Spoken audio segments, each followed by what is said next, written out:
Rommel pushed his men on to the abandoned airfields at Feriana and Telept, but his eyes were again fixed on the western horizon and the huge depot at Tebessa. Kesselring, conferring with Hitler in East Prussia, was unavailable to referee between his ever more antagonistic commanders in Africa. The Americans were reeling, but Axis momentum now slowed perceptibly for want of a unified command and an overarching offensive vision. A ragged uncertainty took hold. To the Allies' enormous good fortune, more than 2 days would be wasted by bickering in the German High Command. "I had never gambled," Rommel later wrote, "never had to fear losing everything. But in the position as it was now, a rather greater risk had to be taken. The weaker force must take the longer chance. A thrust to Tebessa and then on another 140 miles to Bonn would unhinge the entire Allied line and force the British and Americans to pull back the bulk of their forces to Algeria. It could change the entire complexion of the North African theater of war." In a message to Kesselring and Comando Supremo in Rome, he requested that both the 10th and the 21st Panzer Divisions be placed under his command for an immediate enveloping thrust of strong forces on Tebessa and the area north of it. Awaiting a reply from Rome, Rommel dined in Gafsa on couscous and mutton with a local sheikh. Arnhem disagreed, in a phone call to Rommel and in messages to Kesselring. The terrain would be against us, he warned. Tebessa was mountainous and easily defended. Such an attack would take at least 2 weeks, with uncertain fuel supplies and Montgomery's 8th Army banging on the back door at Mareth. Better to veer north in a shallow envelopment to relieve the pressure building west of Tunis. Allied intelligence detected part of this protracted debate. Thanks to Ultra, eavesdroppers heard a message from Rommel on February 17th, indicating that he could hardly risk attacking Tebessa with just the 52 German and 17 Italian tanks currently under his command. But other, more critical messages were not decrypted, including Rommel's request for the 2 armored divisions. Once again, ultra-decrypts proved misleading. Kesselring dithered, then concluded that opportunity outweighed risk, and threw his weight behind Rommel's plan in a message to Comando Supremo. "I consider it essential to continue the attack toward Tebessa." After more exasperated prodding by Rommel, who pleaded that the operation had a chance for success only if the attack is launched without delay, approval would come from Rome at 1:30 on Friday morning. Rommel could have the 2 panzer divisions to force a decisive success in Tunisia. There was a catch, however. Rather than lunging as far west as Tebessa, he was told to aim 70 miles due north of Kasserine at La Kef, where the roads were better and he could cut off Anderson's First Army. The envelopment would be narrowed by at least 50 miles, roughly splitting the difference between Rommel's proposal and Arnhem's. Rommel ranted at an appalling and unbelievable piece of short-sightedness by superiors who lacked the guts to give a wholehearted decision. Then, calming himself, he ordered a bottle of champagne. North or west hardly mattered. He was on the attack. Suddenly, he told his aide, he felt like an old warhorse that had heard the music again. Not since A.D. 647, when the Caliph's soldiers burned Zbeitla and put its Byzantine inhabitants to the sword, had the little town suffered a night like that of February 16th and 17th. There was indescribable confusion, wrote one officer. The road was jammed as far as one could see, with remnants of a beaten force hurrying to the rear.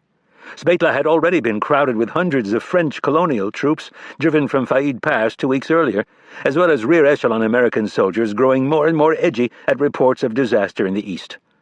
Now, hollow-eyed survivors from a half-dozen shattered battalions stumbled into town, enemy artillery thudding behind them.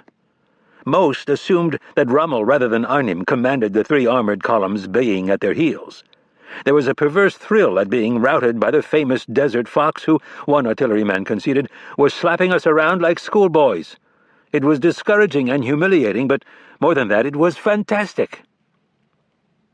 Panic built slowly. Nurses evacuating a French hospital gave away everything that could not be heaped onto a dray cart, and GIs took off with alarm clocks, letter openers, and bottles of peach brandy. At the American 77th Evacuation Hospital, more than 600 burned and otherwise wounded men lay head to foot in green war tents to avoid breathing in one another's faces. Pallid medics donated pint after pint of their own blood for transfusions until word came to pack and run. They packed, and they ran in the moonlight. Patients, swaddled in army blankets, were hoisted into open trucks, lightless except for hooded lanterns on the rear bumpers. As the convoy rumbled west toward Kasserine Pass, snow dusted the olive-drab lumps in the truck beds. "Retreat," said one surgeon, "is a ghastly word." A sardonic GI supplied the perfect reply in a letter home. Americans never retreat, but withdraw. Night deepened. Battle sounds drew closer. Tracer fire flicked into the olive groves 3 miles east of Svetla. "Shooting. Have to go," a soldier scribbled in a letter, then added, "Never so scared in my life." More units fled, some with orders and many without. French officers again harnessed men to carts, horses to gun carriages, and mules to broken trucks, all of which further clogged traffic on Highway 13. Housey implored Carlton Kuhn and his OSS colleagues to crouch in foxholes and flip Molotov cocktails at passing Tiger tanks. "We didn't want to," Kuhn later reported. "It was not OSS work." Instead, they played poker, using rifle cartridges for chips, and planted a few exploding mule turds. Joining the refugees was a Signal Corps pigeon platoon that had arrived in Svetla on February 11th to supplement radio and telephone communications. No messages had yet been sent by Wing. The handlers needed a week to settle their birds before they would home properly. Now, 1,500 decidedly unsettled pigeons headed west in a swaying, cooing loft balanced on a truck bed. At 8:30 p.m., engineers without warning blew up the pump house that fed the aqueduct to Sfax. Subsequent detonations demolished a railroad trestle east of Svetla, as well as road culverts and the aqueduct itself. Although most enemy tanks were still miles from Svetla, the ammunition dump soon went up in a thunderous yellow roar heard across central Tunisia. Retreating soldiers are always predisposed to believe the worst, and the men credited the blasts to enemy infiltrators. Panic that had been isolated now became general. Flight ensued. Terrified drivers tore through the narrow streets, crumpling fenders or veering into ditches. On Highway 13, vehicles raced 3 abreast like chariots. Arm-flapping officers tried to flag down their men only to be brushed aside, and soldiers unable to hitch a ride hide cross-country. Finding an infantry squad firing wildly into the night, a young officer asked what the men were aiming at. One soldier looked up from his smoking M1 long enough to answer, "I'll be damned if I know, Lieutenant, but everyone else is shooting." Others deepened their shame with casual cruelty. "We were next to a group of Arab houses," a reconnaissance battalion soldier later wrote. "We decided to see what the inside of one of the houses was like, so we ran into it with the half-track and knocked off the corner. 5 women came out of the house and went over to another. Tommies, summoned to reinforce Svetla, fought their way through the flood tide. 'Get that junk off the road,' snarled a British officer, 'and let an army through.'" The fog of war lay thick on Orlando Ward, and had since the hostile debouchement at Faid 4 days earlier. He rarely ventured from the 1st Armored Division command post, and he was hard put to conjure an accurate picture of the battlefield from the shrill dispatches filtering into his Svetla cactus patch. Yet Ward remained calm, even cheerful, despite evidence that the Americans had lost 2 armored battalions, 2 infantry battalions, 2 artillery battalions, and sundry smaller units. Only Friedendahl's order on Tuesday evening to destroy the ammunition dump annoyed and rattled him. The blast seemed premature, a clear signal to foe and to friend of another American retirement.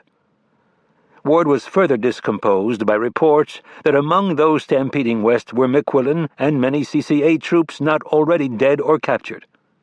Old Mac had been awakened at 10:45 p.m. by flares and then machine gun fire stitching the orchards east of town. Like a chessboard knight, he hopped rearward to the sprawling Roman ruins on the western outskirts and kept right on hopping past the tomb of the martyred St. Jacundus. Colonel Stack, the CCC commander, watched McQuillan amble past with a French horse cavalry unit, then went to find Ward.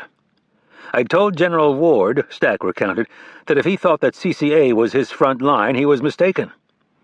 The general radioed McQuillan and found him some miles in the rear, Stack added. Ward ordered McQuillan to stop the retreat of CCA and return to his original position. At 1 a.m. on February 17th, Ward phoned Friedendahl in Speedy Valley to warn of barbarians at the gate.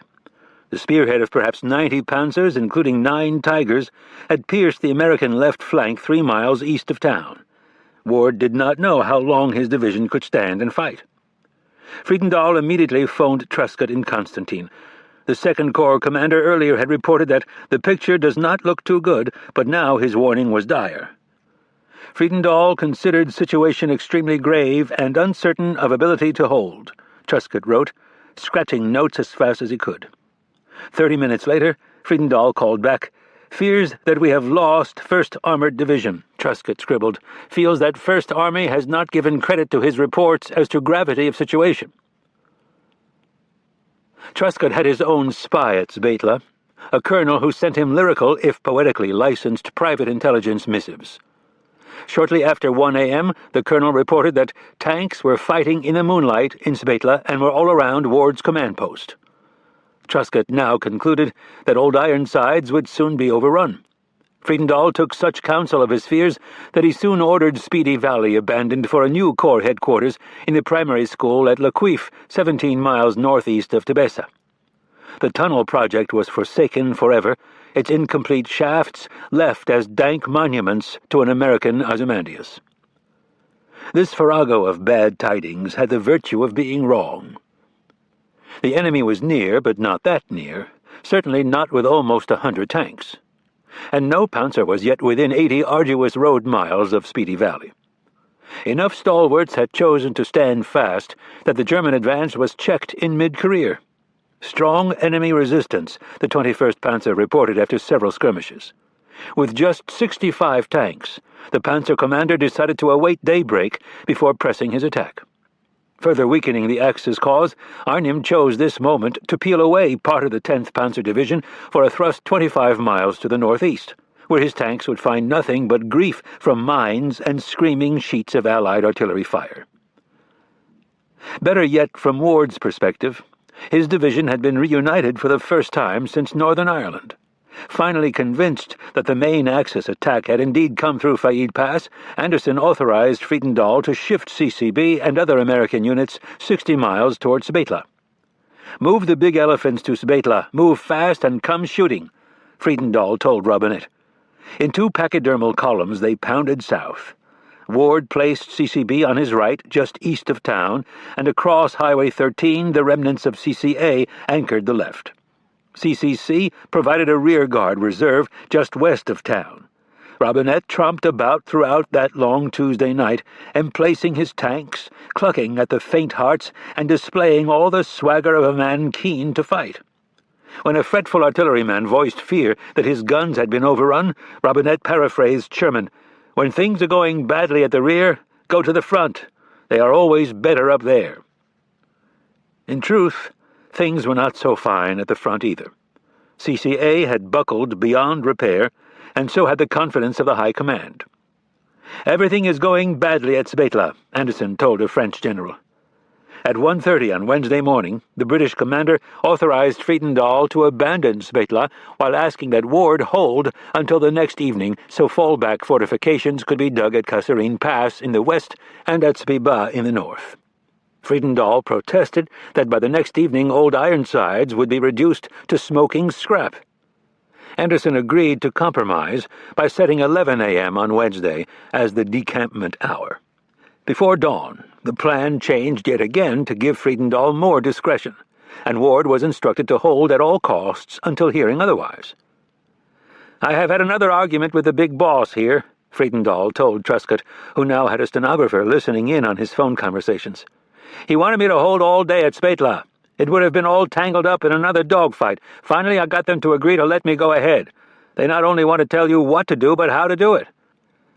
Anyway, I think we're going to get our tail out the door all right." As for Drake, Friedendahl added, "We have to write him off." "Reference to Waters?" Truscott asked. "No, we don't know a damn thing about Waters." Friedendahl's tone softened. The tunneling sounds at Speedy Valley had been supplanted by the clamor of men striking their tents and loading their trucks. His corps was in tatters, already thrown back 50 miles, with 2,500 casualties and no end in sight. His career, too, seemed wrecked. For over 35 years he had served in uniform, built a name, earned his stars. But surely Eisenhower would need a scapegoat. "When do you think the old man would like to have my suit?" Friedendahl asked. Truscott hesitated. "He knows that you are doing the best you can do." "Sometimes," Friedendahl said, "that is not good enough." Ward and Robinette braced for an attack at dawn on Wednesday, February 17th. But no attack came. Position, numbers, and morale lay with the Axis, yet they held back, snuffling cautiously rather than slamming into the disordered Americans. Kesselring remained in East Prussia. Arnim chased his wild goose to the northeast. Rommel ate couscous and gafsa and drafted petitions to Comando Supremo. Although Luftwaffe squadrons battered Svetla and other Allied strongholds, there was no galloping urgency. The Axis seemed afflicted with the same languor that had marked Allied movements early in the Tunisian campaign, and each passing hour permitted reinforcement and repositioning. Ward regained his swash. "We stood in the cactus patch all morning and on into the afternoon," a sergeant told his parents. "With the glasses and then with the eye, you could see the dots of the armored fighting vehicles. The general, one of the finest men, stood on the skyline smoking a cigar, very calm, which was good on the nerves of a number of very jittery people, including me." 15 minutes before noon, the attack resumed. Wehrmacht infantry advanced down Highway 13, and panzers struck CCB on the American right, where Robinette had strung a tank-destroyer battalion in a picket line several miles east of town. A few crews fired on the converging panzers, but most broke for the rear. Then all did. Rather than leapfrogging back by company as planned, the half-tracks just turned and kept going, one soldier later recalled. Everybody was throwing out smoke pots, so it made a dramatic scene. At 1:15 p.m., the panzers sidled toward the 2nd Battalion of the 13th Armored Regiment, whose commander, Henry Gardner, had fought with gallantry around Teburba nearly 3 months before. Gardner's tankers still mounted the antique M3 General Lee, but they had been given time to burrow into a wadi and to camouflage artistically with wet clay. "I counted 35 enemy tanks come rolling over a rise in the ground almost to the direct front, a distance of about 3 miles, Gardner reported. Waiting. And then, at point-blank range, he cried, 'Boys, let them have it!' Fire leaped from the wadi, striking 15 panzers and destroying 5. The volley stopped the attack cold, Gardner added. For an hour. Then the panzers came again, angry now, with a sweeping attack around the American right 5 miles south of Svetla. Artillery gun chiefs screamed for more ammunition, their open mouths bright red O's in faces black with grime and powder. Between shellings, men at the last pitch of exhaustion napped sitting upright. We were all very shaky after the battle of the night before, because we had little or no sleep and because we had lost quite a few men, one artilleryman recounted. Gardner warned Robinette that his tanks would soon be in serious trouble. At 2:30 p.m., Ward authorized CCB to withdraw behind her 2 sister combat commands. For 3 hours, Gardner's men fought a deft rear-guard battle at a cost of 9 General Lees, including the battalion commanders. With his driver dead and his tank in flames, Gardner hid until sunset, then fled west in the wake of his retreating army. At dusk, German and Italian troops edged into Svetla. It was rubble, an empty, burning, stinking place of demolished bridges and dribbling water mains. Only the Roman temples and St. Jacundus's crypt, ruins already, had escaped destruction. Robinette might have invoked another Sherman aphorism, "War is cruelty, and you cannot refine it." Darkness slipped down on the Allied column winding west into the thick forests beyond Kesselring Pass, the defile that would give this 2-week sequence of battles its name.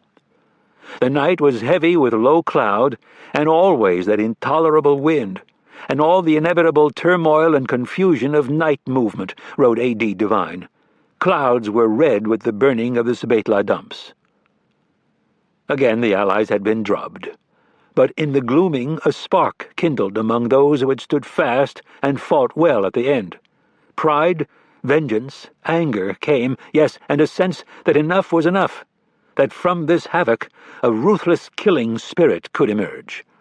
The war was coming inside them now. Among those trudging beneath the dark, towering peaks of the Grand Dorsal was Ernie Pyle, who considered the retreat damned humiliating even as he wrote of the soldiers around him.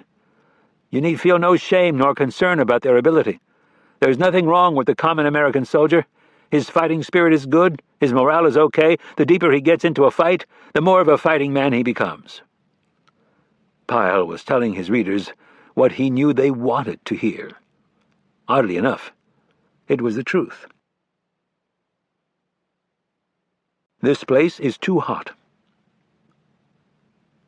The Grand Dorsal extends northeast to southwest for 200 miles before petering out beyond Feriana. 3 gaps pierce the range in the south, connecting Tunisia's interior plateau to the Algerian highlands. The second and most dramatic of these is Kasserine Pass, 25 miles west of Sbetla, just beyond the scrofulous village of Kasserine. For millennia it has offered an invasion alley, west to east and back again. Where it is most constricted at 2,000 feet above sea level, the pass is barely a mile wide. 2 formidable sentinels stand on the pass's flanks. Jebel Shambi on the south is Tunisia's tallest mountain at 5,064 feet, a forbidding massif that is thickly wooded almost to the crest. Jebel Samama on the north, 4,447 feet high, turns a sheer face to the pass while offering gentler, scalable approaches from the east. The meandering Hatab River bisects the defile on a northwest to southeast heading. Significantly, the steep-banked stream, which runs dry in summer but very wet in February, impedes movement between the northern and southern halves of the pass. Fissured with wadis and infested with cactus, Kasserine has an ambience familiar to anyone who has traveled to the American Southwest. It is a Badlands. Traveling west, just beyond Kasserine village in the throat of the pass, the road forks. Highway 13, the left tine, continues westerly along the Hatab for another 30 miles to the Algerian border near Tebessa. Both road and river traverse the Bahiret Fusana, a broad valley of scattered farms, as well as zinc, lead, and phosphate mines. The Hatab terrain has been described as a gigantic, crudely corrugated shed roof draining into a badly bent and twisted gutter. The right tine, designated Highway 17, skirts Jebel Samama to ramble due north for 30 miles to the hilltop town of Tala and then another 40 to Lekef. Kasserine Pass is not impregnable. Nothing is, short of Heaven's Gate, but an army history notes that it offers such advantages to defense that a sufficient force could exact an exorbitant price. Friedendahl's Second Corps possessed a sufficient force, but unfortunately for the Americans, that force was not arrayed at the pass. The remnants of Ward's 1st Armored Division had been ordered to reassemble in the uplands south of Tebessa to protect the supply dumps. The rest of the corps was scattered, as usual. "I am holding a lot of mountain passes against armor with 3.5 battalions of infantry," Friedendahl told Truscott just before 2 p.m. on February 17th. "If the enemy get together any place a couple of infantry battalions, they might smoke me out."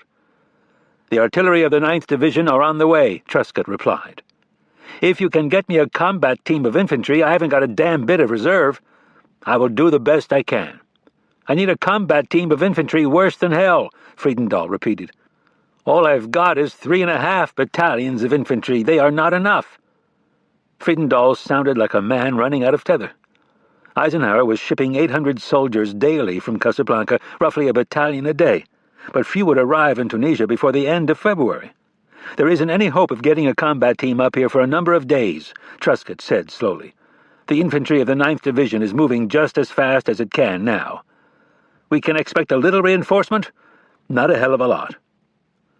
Thus, the initial defense of Kasserine fell to the 19th Combat Engineer Regiment, 1,200 men singularly miscast for the task. Since arriving at the front 6 weeks earlier, the engineers had worked almost exclusively on road construction, except for those diverted to dig the now abandoned tunnels at Speedy Valley. The regiment had failed to complete rifle training before shipping overseas, and only one man had ever heard shots fired in anger. The regimental arsenal included 54 dump trucks, and half a dozen air compressors. At 9 p.m. on February 17th, in chill fog and spitting rain, these ersatz infantrymen finished forming a 3-mile skirmish line across the throat of the pass just west of the road fork. For the next 36 hours, while the Germans consolidated their winnings down the valley, they waited, lying at night like spoons in a drawer to stay warm, prey to anxiety and tactical pathos. Machine guns were badly sighted, foxholes were too shallow, and barbed wire remained mostly on the spools. Nearly every man had entrenched on the floor of the pass rather than the adjacent heights. Most commanders knew, at least in theory, that a valley could not be held without also controlling its shoulders. But as one officer later observed, much of the American campaign in Tunisia involved trying to draw a line between what we knew and what we did. Just beyond the Roman ruins west of Svetla, Rommel tried to draw his own line between what he wanted to do and what he had been told to do. Hands clasped behind his back, goggles perched on his visor, he studied the distant peaks of Semama and Chambi. That way led 70 miles to Debessa and the great supply dumps he had hoped to despoil before following the glory road to Bonn.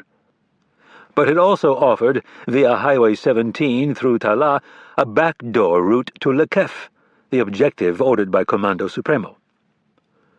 A more direct and slightly shorter path to Le Kef could be had by taking Highway 71 north for 80 miles from Svetla along the eastern flank of the Grand Dorsal.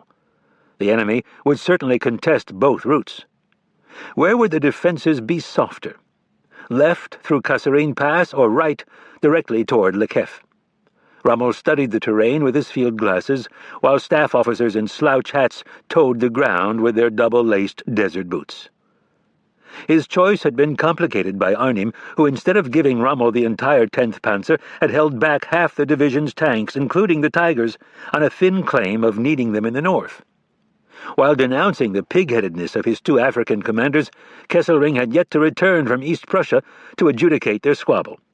Kesselring believed the order from Comando Supremo contained enough ambiguity to permit Rommel a full attack on Tebessa before he turned toward Le Kef. But Kesselring was not here, and Rommel, demonstrating an atypical obedience possibly infused with spite, chose to believe that Le Kef must be his first objective. At 4:50 a.m. on Friday, February 19th, Rommel issued his orders. The Afrika Korps was to drive west and capture Kasserine Pass. 21st Panzer would attack north on Highway 71 toward Le Kef. 10th Panzer, or as much of the division as could be mustered, would concentrate at Svetla, ready to exploit whichever route seemed easier. With two roads diverging before him, Rommel would divide his force and travel both. Even at his distant remove, Friedendahl recognized the vulnerability of Kasserine Pass.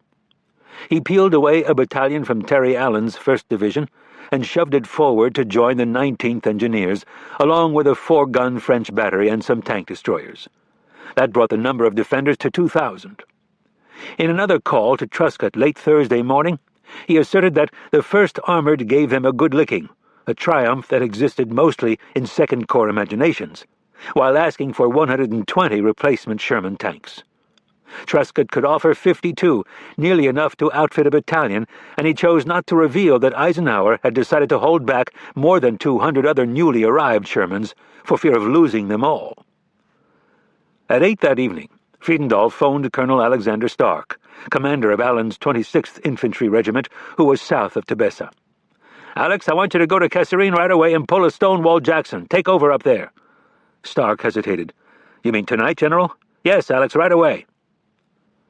It took Stark nearly 12 hours to pick his way across the dark bowl of the Bahiret Fusana, alive with challenge, snafu, and countersign, damned right. He arrived in the pass at 7:30 on Friday morning, just as the Germans did. Unlike the Confederate general whose military genius he was now to replicate, Stark knew little of the capacity or disposition of his troops, many of whom had never heard of him. A quick inspection of the misty pass revealed a predicament even Stonewall would have been hard put to salvage. Except for a single platoon positioned on the slopes of Jebel Semama, all 4 infantry companies occupied low ground on the left side of the pass. Likewise on the right, where 1 engineer platoon held Jebel Shambi and 3 companies held the flats. To shift troops from one side of the defile to the other would require a 10-mile detour to the nearest bridge over the Hattab River.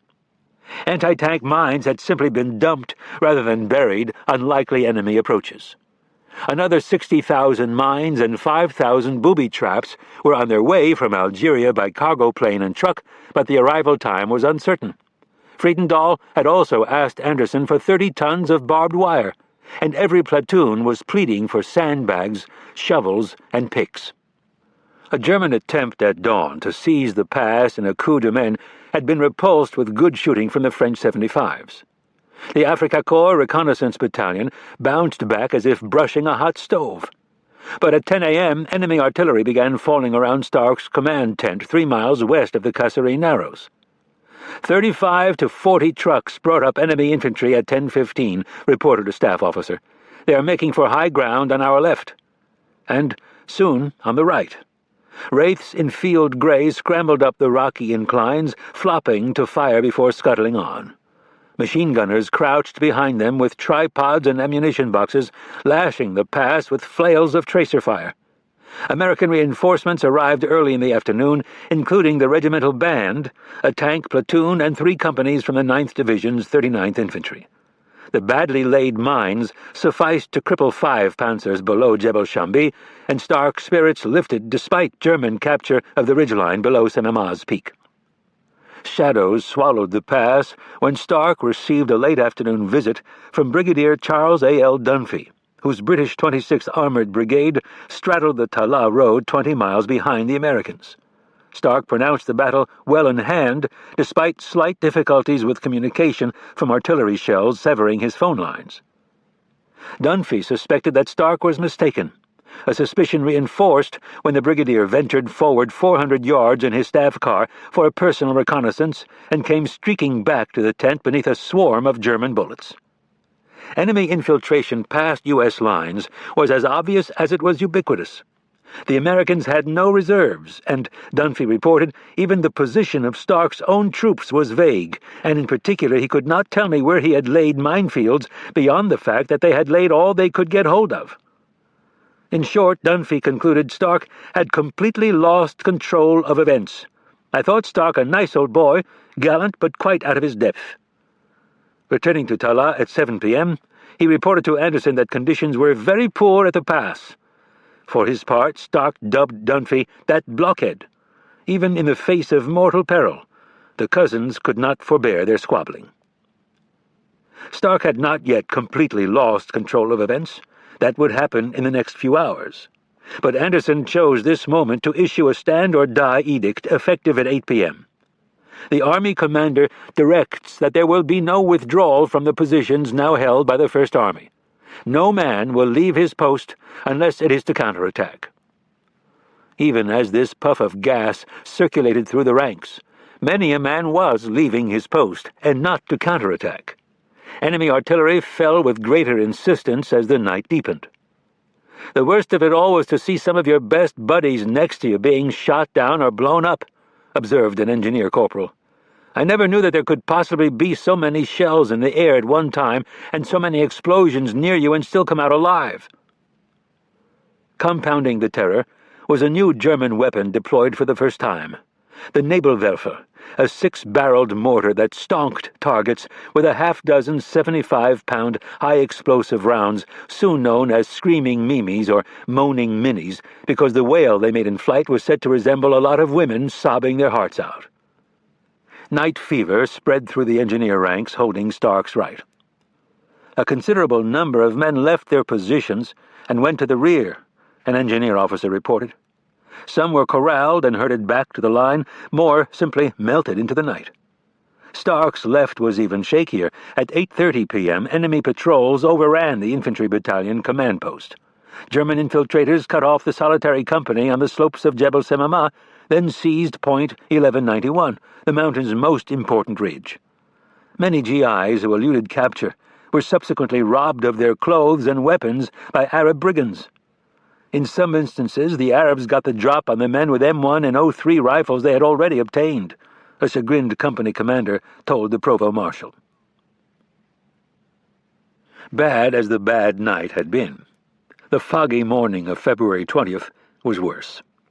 Rommel rose early to visit an Italian Centauro Division battalion sweeping into the pass from the southeast.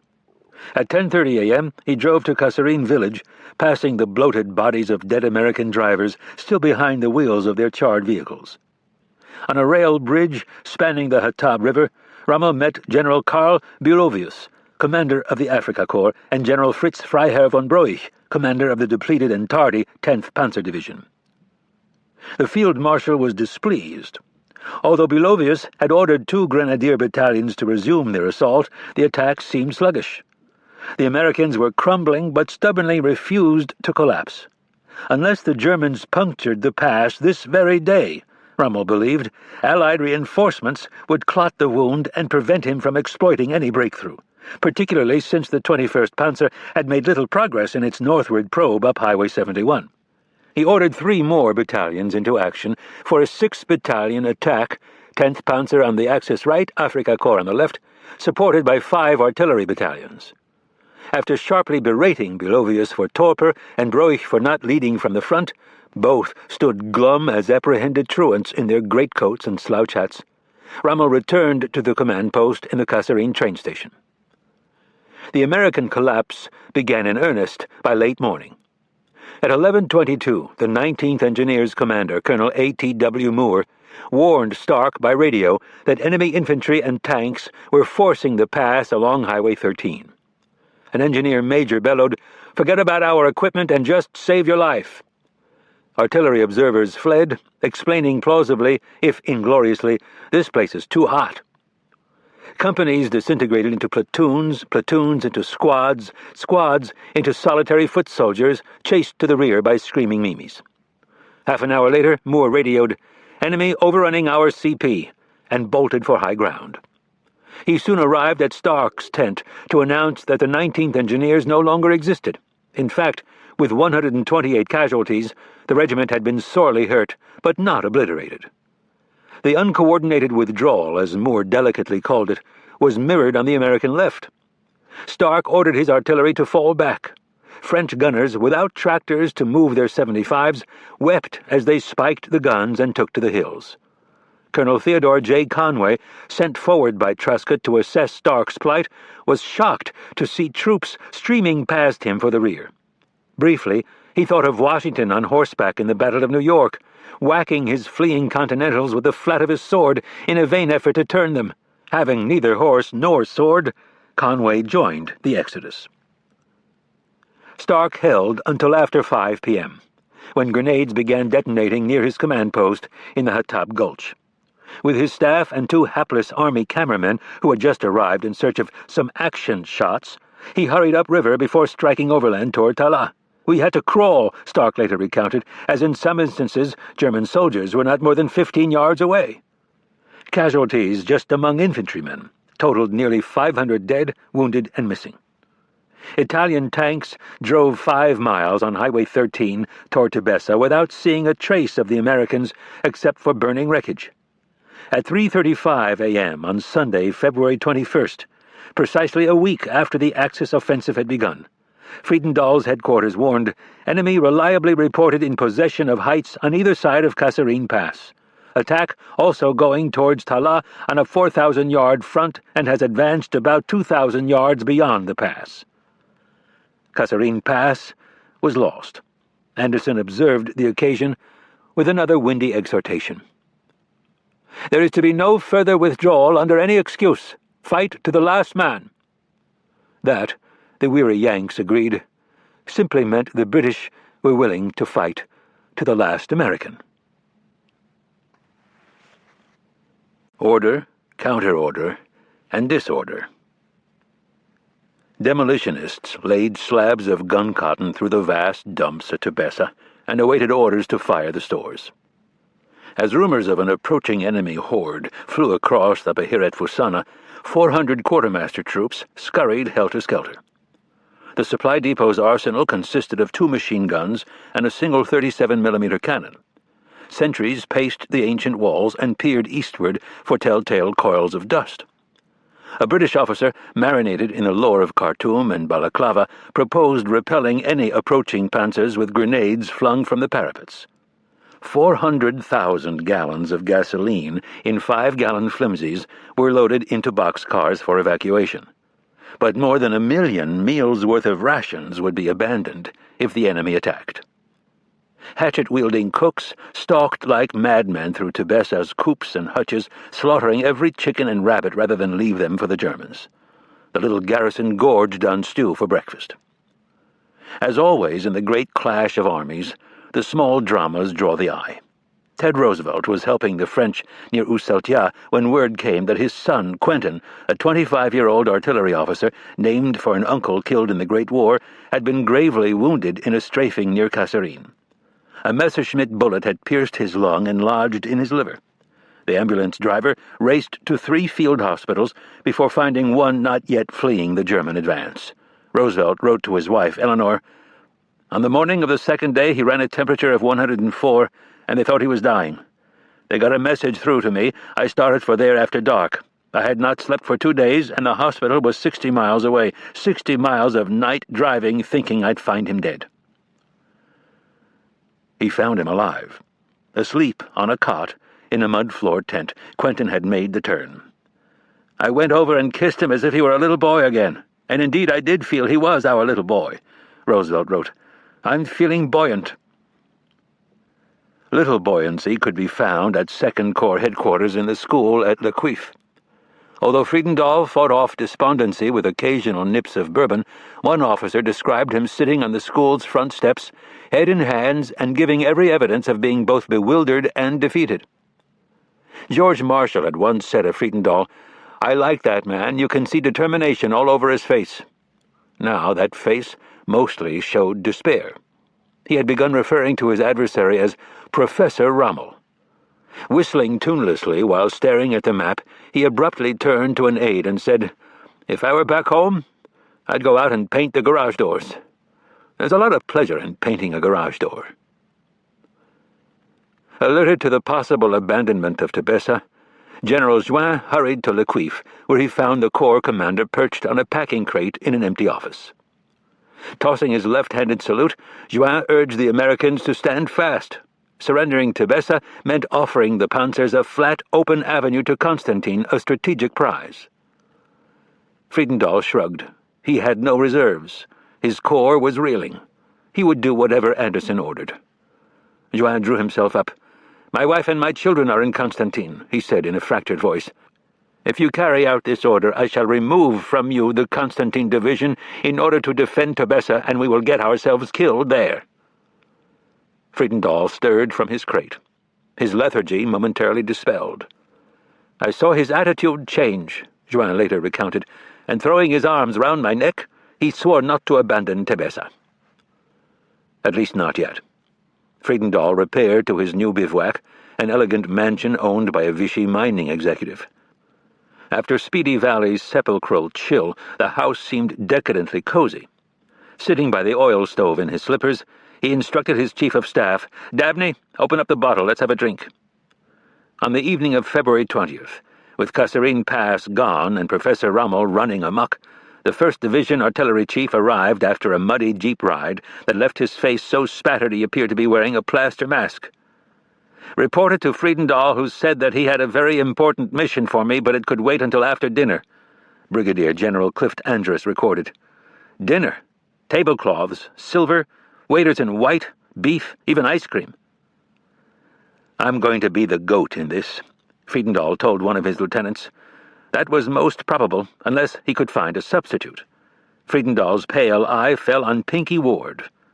At 3:15 p.m. on Friday, he cabled Eisenhower an eyes-only message. "Ward appears tired out, worried, and has informed me that to bring new tanks in would be the same as turning them over to the Germans. Under these circumstances, do not think he should continue in command, although he has done the best he could. Need someone with 2 fists immediately."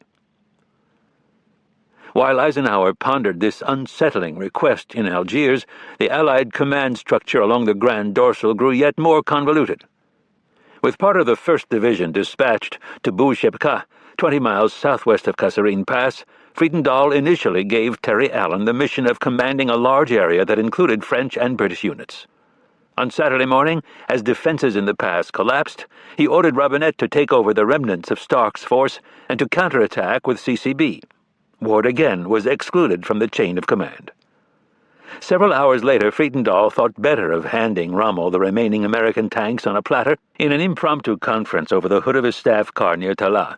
He instead ordered Robinette to defend the approaches to Tebessa. But he seemed listless and defeated.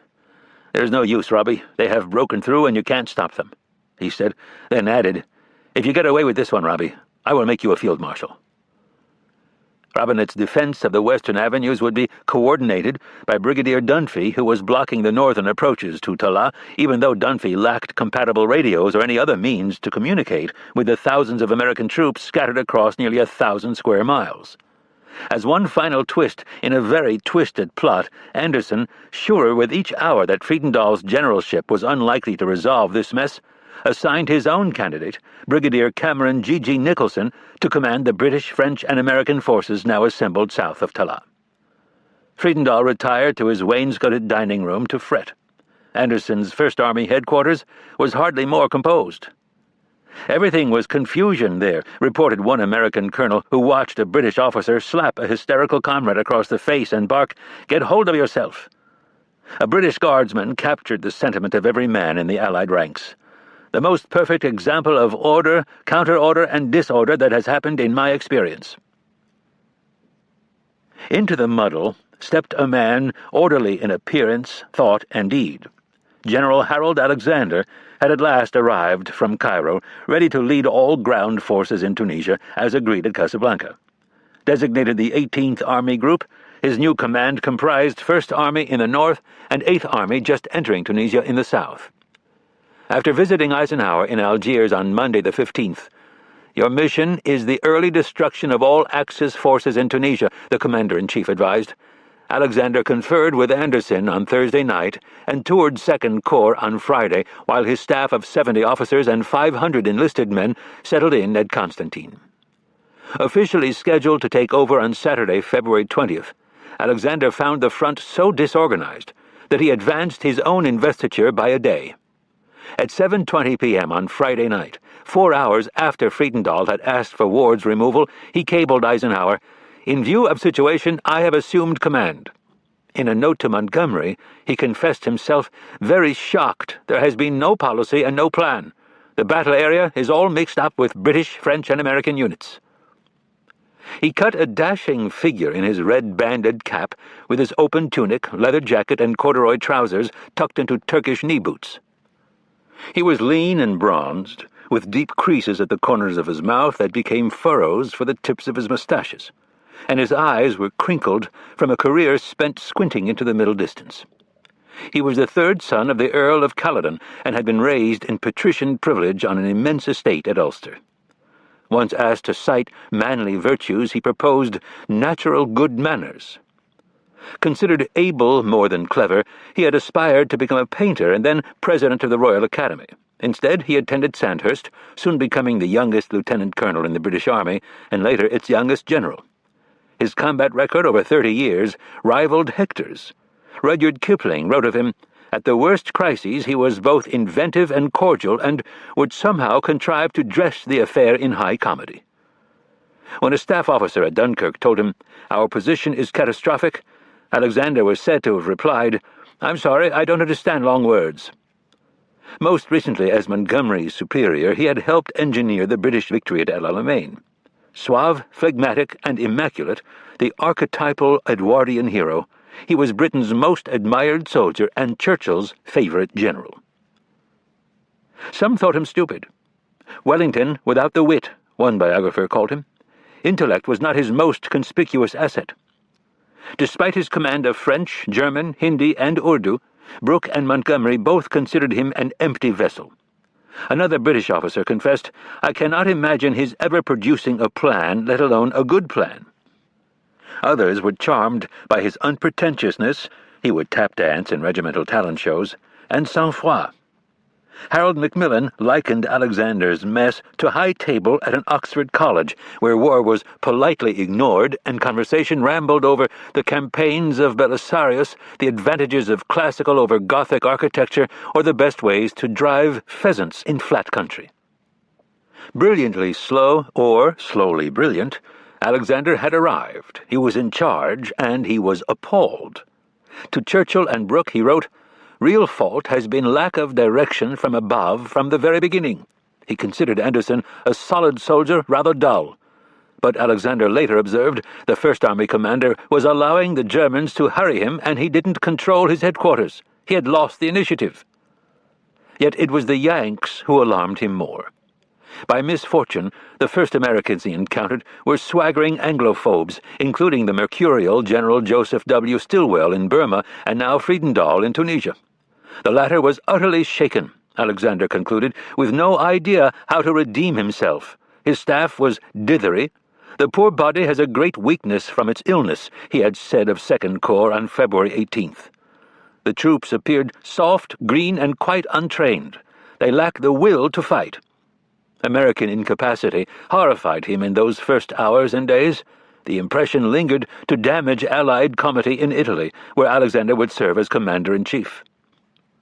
"My main anxiety is the poor fighting value of the Americans," he now told London. "They simply do not know their job as soldiers, and this is the case from the highest to the lowest. Perhaps the weakest link of all is the junior leader, who just does not lead, with the result that their men don't really fight." In a scathing comment to an American journalist, he encapsulated this failure of young officers to look after their men. "You know, your chaps don't wear the old-school tie." Unless the U.S. Army shaped up by the time an invasion of Europe was launched, he warned Brooke, it will be quite useless and play no useful part whatsoever. Alexander's mind lacked the subtlety to envision a day when this raw clay had grown tall, or to apprehend the many differences between British and American men-at-arms, so easily masked by their common language. Having participated in several catastrophic retreats himself, he should have recognized that defeat sometimes carried annealing and even salutary properties. A great sorting out was underway. The competent from the incompetent, the courageous from the fearful, the lucky from the unlucky. It would happen faster in the American army than it had in the British. Alexander was not wholly wrong, but he was wrong. 3 separate actions unfolded during or just after the fall of Kasserine Pass. From the Allied perspective, 1 was bad and 2 were good, a ratio contravening the run of luck heretofore. They unfolded east to west in geographic as well as temporal sequence. First, Rommel's northern thrust up Highway 17 with the 21st Panzer Division failed. As the panzers rolled toward Le Kef on Friday morning, February 19th, this was the right wing of Rommel's double assault on Allied defenses, German intelligence concluded that all the troops straddling the road at Sbiba, 25 miles above Zbetla, were French and British. In fact, 8 American infantry battalions drawn from the 34th and 1st Divisions and backed by artillery held the terrain east of the Blacktop. "If they attack us in force, we cannot hold, but by God we will," declared a 1st Division officer. Battered by British fire 6 miles south of Sbiba, truck-borne grenadiers and 25 panzers veered eastward in an attempt to perforate the American flank. The German attack closed to within 600 yards of entrenched Yank infantry, then faltered. By mid-afternoon, a dozen German tanks had been wrecked by artillery fire, and enemy corpses littered the desert. One GI likened the effect of 105mm shells on armor hulls to taking shoeboxes and shoving them flat. A renewed assault Saturday morning by 40 panzers and 2 Wehrmacht infantry battalions on the American flank quickly collapsed. With Rommel's reluctant approval, the 21st Panzer backed off and dug in below Sbiba. In the reckoning that followed, French infantrymen seized 6 Arabs accused of spying or sabotage, stood them against the wall of a mosque, and dispatched them in a single smoking volley. A French captain strolled from body to slumped body, administering the coup de grace with a pistol bullet to the brain. Checked on the right, Rommel turned his full attention to the left.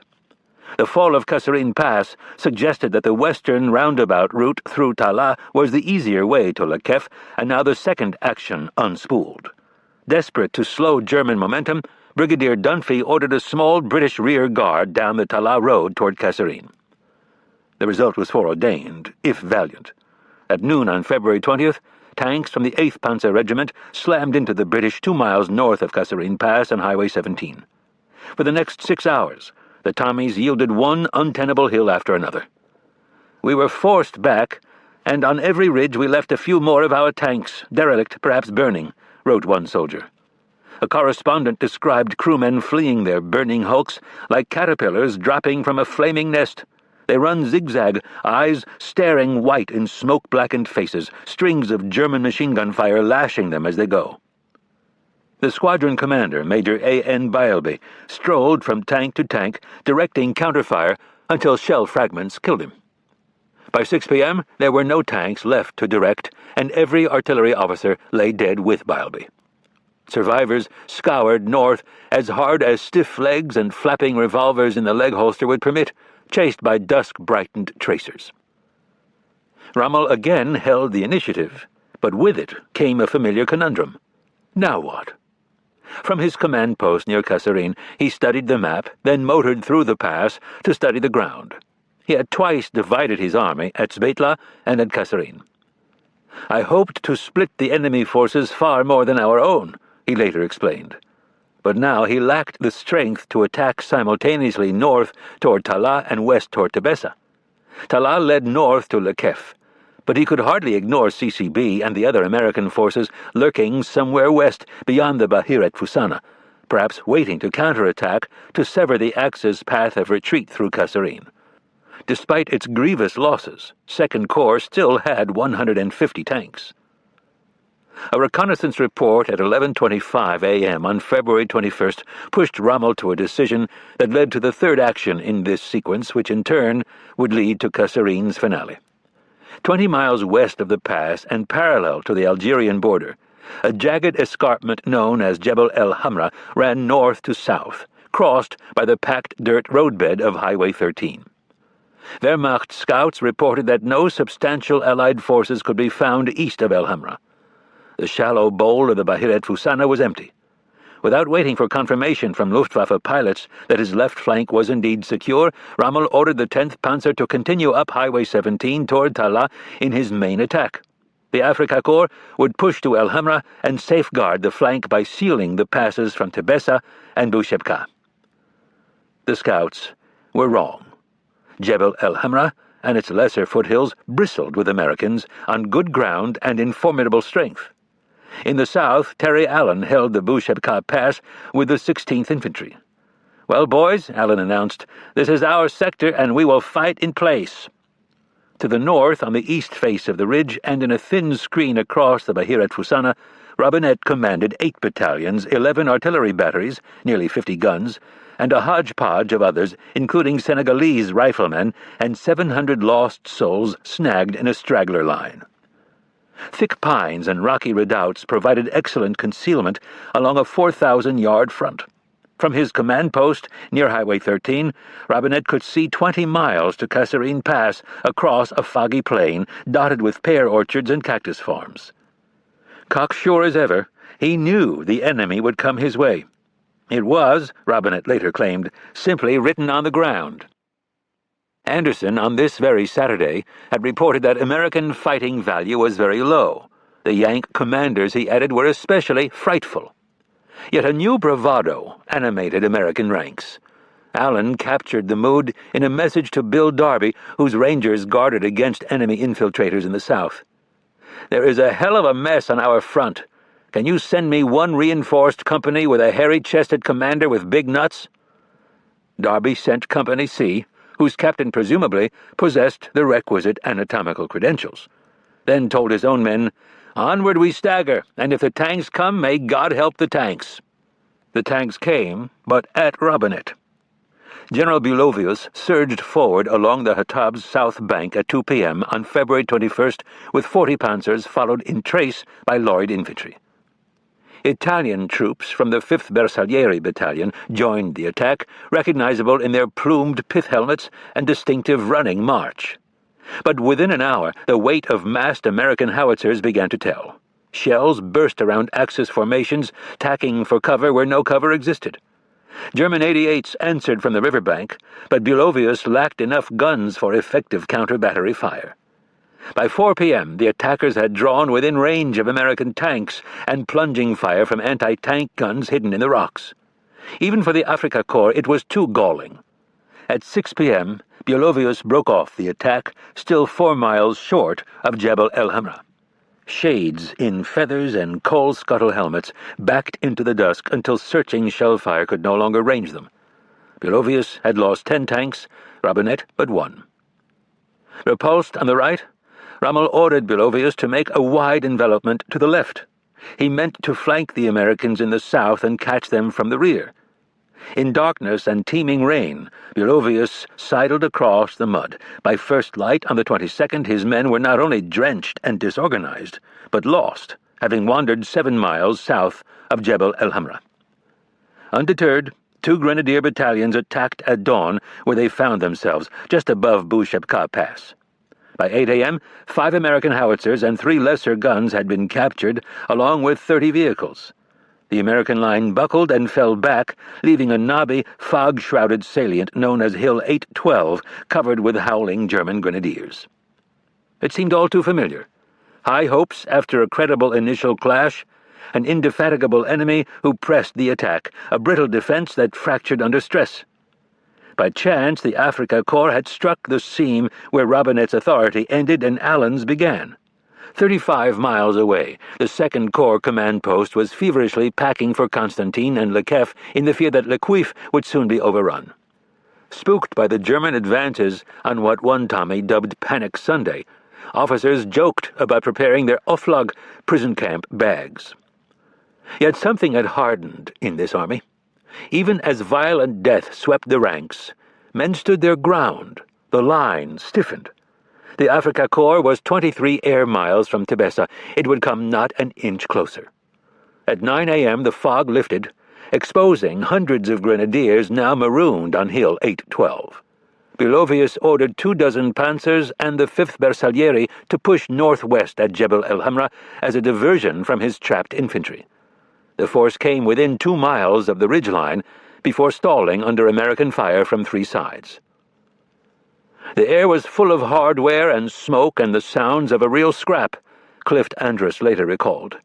If ever a man appeared propitiously, it was Andrus, the imperturbable 1st Division artillery chief known as Mr. Chips, a bemused, bespectacled figure with a pipe, a walking stick, and a small mustache.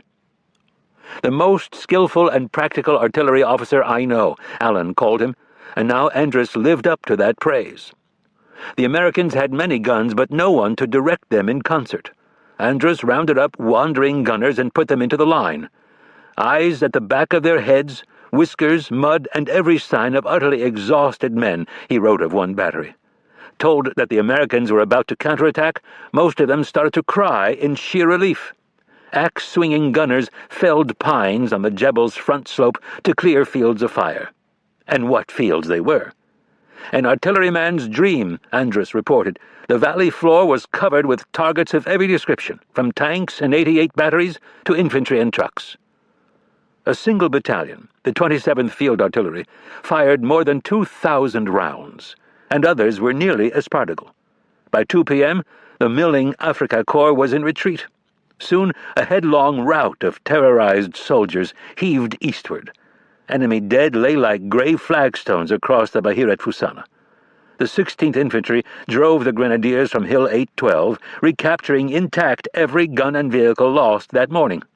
Henry Gardner, who again found himself in the thick of the fighting, described one of the most exhilarating sights. A column of prisoners came marching around a bend in the wadi with their hands held high, led by one of our tankers with a Tommy gun. An American soldier strolled through a makeshift POW cage, filling a helmet with aluminum stars, rank insignia of the Italian private, then announced to Robinette that he had captured a whole flock of Italian brigadier generals. Robinette plucked 2 from the pile for his own shoulders. He had been looking for stars, since his promotion to general officer before Christmas. Lay roughly on the tanks. As this action in the west played out, the final act in the Kasserine saga unfolded on Highway 17, where Rommel's main attack rolled toward Talas, past the wreckage of the exterminated British rear guard. Exhausted and spattered with mud, the field marshal had felt in the past 2 days moments of exhilaration that rivaled the happiness he had known as a young officer in the Great War. An aide described Rommel's arrival at the front early on Sunday, the 21st. He suddenly appeared, just like the old days, among the very foremost infantry and tanks in the middle of their attack, and had to hit the ground just like the riflemen when the enemy's artillery opened up. By mid-afternoon, all euphoria had leached away. Rommel saw that his Afrika Korps troops, long accustomed to the freewheeling combat of the open desert, had much to learn about seizing high ground and avoiding vulnerable valleys and hill country. And the 10th Panzer, now pressing up the Talas road with a spearhead of 30 tanks, 20 guns, and 35 infantry half-tracks, seemed sluggish. German intelligence had expected only Americans north of Kasserine Pass, but a pesky British armor force harassed the advancing German column through midday without offering decisive battle. Of Broich and the other panzer commanders, Rommel would later complain, they did not seem to realize that they were in a race with the Allied reserves. For more than 4 hours, the German attack crept forward, Rommel in a staff car left of the highway and Broich on the right. Arabs in wool robes with pointed cowls flitted across the hills, stripping the dead of even their socks. Bodies lay spread-eagled, shockingly white. The British had their own problems. Brigadier Nicholson, dispatched by Anderson to oversee Dunphy and the other defenders, failed to reach Talas until 3:15 Sunday morning, after spending 6 hours plowing through ankle-deep mud in his Humber box. Upon arriving, he found no full-blooded orders from Anderson, but vague, irritating instructions to act offensively without risking the loss of armor that might be wanted elsewhere. Dunphy's 50 tanks were mostly obsolete Valentines, no match for the Panzers. His largest infantry unit, the 2nd Battalion of the 5th Leicestershire Regiment, had just arrived from England and had no conception of what was coming to them, Nicholson later noted. I found it difficult to get a sense of urgency into them. Except for 5 U.S. tank destroyers who joined the fight, a British officer reported that he had been unable to rally American stragglers passing by at speed with, as a Yank officer observed, the usual story of being the only survivor. All day long, hundreds of fleeing soldiers from Stark's wrecked command drifted through Talas, yelling, "He's right behind us." No one needed to ask who he was. Absent full-blooded orders from Anderson, Nicholson issued his own to Dunphy. "You will ensure at all costs that the German armored force on your front does not reach Talas before 1800 hours. 12 miles south of Talas, Dunphy stopped backpedaling at 4 p.m. and dug in. A mile away, the enemy assault line massed on a ridge with a precision that, as one Tommy reported, was beautiful to watch but very frightening. With Rommel now in direct command, the panzers rumbled through the dismounted grenadiers, and the German lines surged forward. Tank fire boomed across the hills. The outgunned Valentines, often suckered into betraying their positions with premature return fire, simply blew apart. After an hour of exceptional courage, Dunphy sounded retreat, minus 15 tanks. Back the British fell, scooting between cactus patches until they reached the ridge held by the Leicesters 3 miles south of Talas. Machine gun fire could be seen snaking up the road straight for us, one officer recalled. Dunphy stood erect in his scout car, calmly conducting the battle over the wireless, before following the last Valentine into the perimeter behind billows of man-made smoke. It was 6:30 p.m. Darkness and rain draped the battlefield. Dunphy was a gunner by trade, and he belatedly realized his mistake in not positioning artillery closer to the front. He had almost no guns available. Talas was held by a weak French battalion and a few other reinforcements quartered in the local brothel, empty but heavy with cheap scent. At an elevation of 3,300 feet, Talas had the feel of a Highlands bastion, but holding it against a determined assault would be difficult with this feeble force. North of town, the road straightened, the land flattened, and the route to Le Queff, 40 miles away, lay undefended. "I felt strategic fear," Juin later confessed, "for if Rommel broke through, all of North Africa was doomed."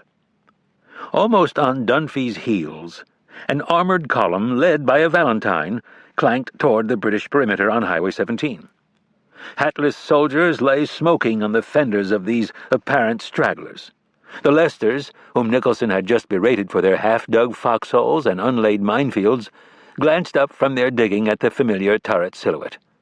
In better light, they might have seen the name Apple Sammy stenciled on the Valentine's flank. Apple Sammy had been captured at Tebourba 3 months earlier. "Keep away from my bloody trench," a rifleman hollered at the passing tank. "You're knocking it in." Like Greeks from a wooden horse, grenadiers spilled off the tanks and fell on the astonished defenders. 8 panzers, plus the duplicitous Apple Sammy, were inside the British harbor. Germans sprinted down the Leicester trench line, heaving grenades and spraying machine pistol fire. Tank rounds destroyed the battalion signals truck, and pleas for help went out as dead air. German crews slewed their guns in a murderous crossfire.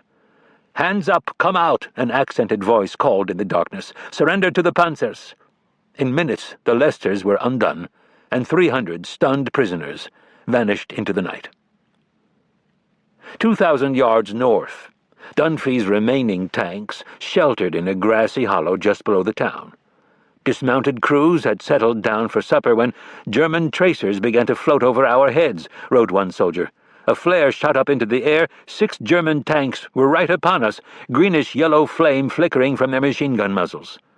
A fuel truck exploded to lave the hollow in light, projecting weird shadows against the ridge. "Lay roughly on the tanks," a troop commander ordered, and for 3 hours a chaotic brawl surged across the tough grass. "It was a tank fight in the dark at 20 yards range and under," reported Dunphy. A few intrepid Tommies slapped passing panzers with sticky bombs, grenades covered with adhesive and fused for 5 seconds. At 9:30, a headquarters clerk scribbled in the war diary, "Situation confused." Dunphy radioed Nicholson to warn that the Leicesters had been overrun and that a like fate threatened the tanks. But when he proposed pulling back to the edge of Talas, Nicholson refused. "Hold at all costs." At all costs they held, and the cost was dear. Dunphy's original 50 tanks had been pared to 21 when the last German fired a last burst at midnight before skulking off. Rommel now occupied the ridge once held by the Leicesters, who now mustered 40 able-bodied men, short by 800. Dunphy ordered every cook, driver, and batman in Talas to the line. Barely a mile away, Rommel, whose losses included 9 panzers, massed his remaining force of 50 tanks, 2,500 infantrymen, and 30 guns. For the balance of the night, alarms were many and firing profuse, one chronicler noted, and the British braced for the death blow, which would surely come at dawn. Dawn came. The blow did not. Better still for the British, another providential American artilleryman showed up, this one with 2,200 men, 48 guns, and a killer's heart. Brigadier General Stafford Leroy Irwin, artillery commander of the 9th Infantry Division, had covered 735 miles in a 4-day motor march across the icy, rutted Atlas. Irwin's arrival in Talas at 8 p.m. on Sunday night was dramatic and effective, Dunphy later declared. Irwin himself was a tonic. Artillery was the one thing we lacked and the one thing we wanted. For his part, Irwin judged the predicament at Talas extremely critical. A West Point classmate of Eisenhower's, Irwin was a tall, russet-haired cavalryman who had switched to artillery in 1917 because calibrating gunnery seemed more challenging than guessing the proper mix of hay and oats for horses. Witty and urbane, a Virginian, he was a skilled watercolorist who loved poetry almost as much as he loved massing fires. By first light on February 22nd, despite wretched maps, squally weather, and British misapprehension over the enemy's whereabouts, Irwin had emplaced his guns in a 3-mile arc, so that the first German shells of the morning were answered in kind. The lines were barely 1,000 yards apart, and snipers discouraged forward observation. So much of the American gunnery involved blindly dumping hundreds of shells on the reverse slope of the next ridge. It served. At 7 a.m., Broich phoned Rommel, who had returned to Kasserine. The Panzers had planned to attack, but now Allied shells were raining down. Also, at 5 a.m., the British had launched an armored sally against a salient on the German right. "I'm sorry," the British tank commander told his men, "but we've got to go out on a forlorn hope. I doubt whether any of us will come back." The attack had been repulsed, with 7 of 10 British tanks destroyed, but the raid implied unexpected fortitude. A more serious counterattack could follow. Perhaps they should wait. Rommel agreed. The field marshal had shot his bolt. Despite captured stocks, his army was low on ammunition, with but 4 days' rations left, and only enough fuel to travel less than 200 miles. Arab spies and Luftwaffe reconnaissance reported Allied reinforcements headed to Talas. After Broich's call, Rommel drove to the front. He scanned the shell-plowed terrain outside Talas, then returned to his tent in a thicket between Jebel Shambi and the Hatab River. At noon, Kesselring landed at Kasserine in his little stork and motored to the command post in Rommel's staff car. True to character, Kesselring felt optimistic. Early in the weekend, he had feared the offensive was sputtering, but reports filtering into his headquarters near Rome the previous night seemed satisfactory, even promising of success.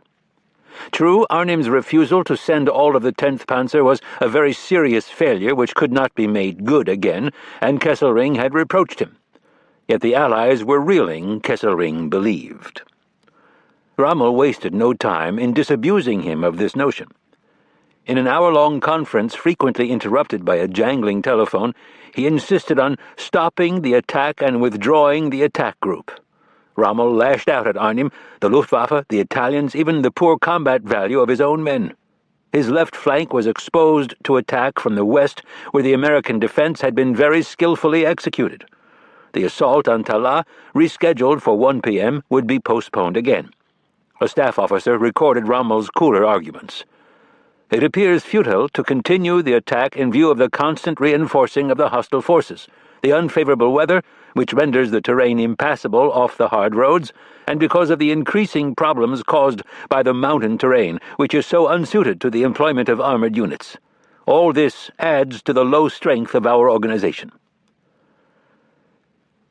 Rommel was in a depressed mood, Kesselring observed. "I noticed in him a scarcely concealed desire to go back to his army on the southern front as soon as possible. I thought it best to raise his self-confidence by expressing my confidence in him, citing his former accomplishments which were achieved under much more aggravating circumstances." Montgomery's army was still far away and no threat. "We have the initiative," Kesselring added. "Tebessa is within easy reach." No use. The old warhorse would not answer the bugle again. He showed nothing of his usual passionate will to command, Kesselring noted. Rommel was physically worn out and psychologically fatigued. The desert fox had undoubtedly turned into a tired, old man. Talas would prove the high-water mark of the Axis campaign in northwest Africa. Shelling by both sides continued the rest of that rainy Monday. By sunset, American gunners had only a 15-minute supply of 105mm ammunition left. Irwin later deemed February 22, 1943, the toughest day I experienced during World War II. Strong words from a man who would see much combat in the next 2 years. But the tide had swung. The reprieved Tommies at Talas chattered as if they had been enjoying a bath after a polo match, reporter A.B. Austin wrote. Absolute Gilbert and Sullivan. Back in Rome, Kesselring formally authorized the withdrawal. On Monday night, Axis troops left their trenches and slipped back through Kasserine Pass, unhurried and unbowed. The 21st Panzer served as a rear guard, but there was nothing to guard against. The enemy follows only hesitantly, the Panzer Army Africa War Diary noted on February 23rd. The day passes without fighting of any consequence. Broich waited near Kasserine village until the last vehicle had rolled through a gap in a freshly laid minefield and sappers had plugged the exit with a few final teller mines. Rommel was already speeding through Gafsa on his return to Marath in the southeast. He took a moment to write home. "I've stood up well so far to the exhausting days of battle. Unfortunately, we won't be able to hold the ground we've gained for long. The enemy follows only hesitantly. On February 22nd, Eisenhower sent Friedendahl an unctuous cable voicing every confidence that under your inspiring leadership current advances of the enemy will be stopped in place and your forces will, when the proper time comes, play an effective part in driving the enemy from Tunisia. That night, the Commander-in-Chief followed up with a phone call. The proper time had come. Intercepted German radio traffic suggested a broad withdrawal. Friedendahl would be perfectly safe in counterattacking immediately to catch Rommel in the open. Eisenhower was so certain of this that he offered to assume full responsibility. Friedendahl demurred. The enemy had one more shot in his locker.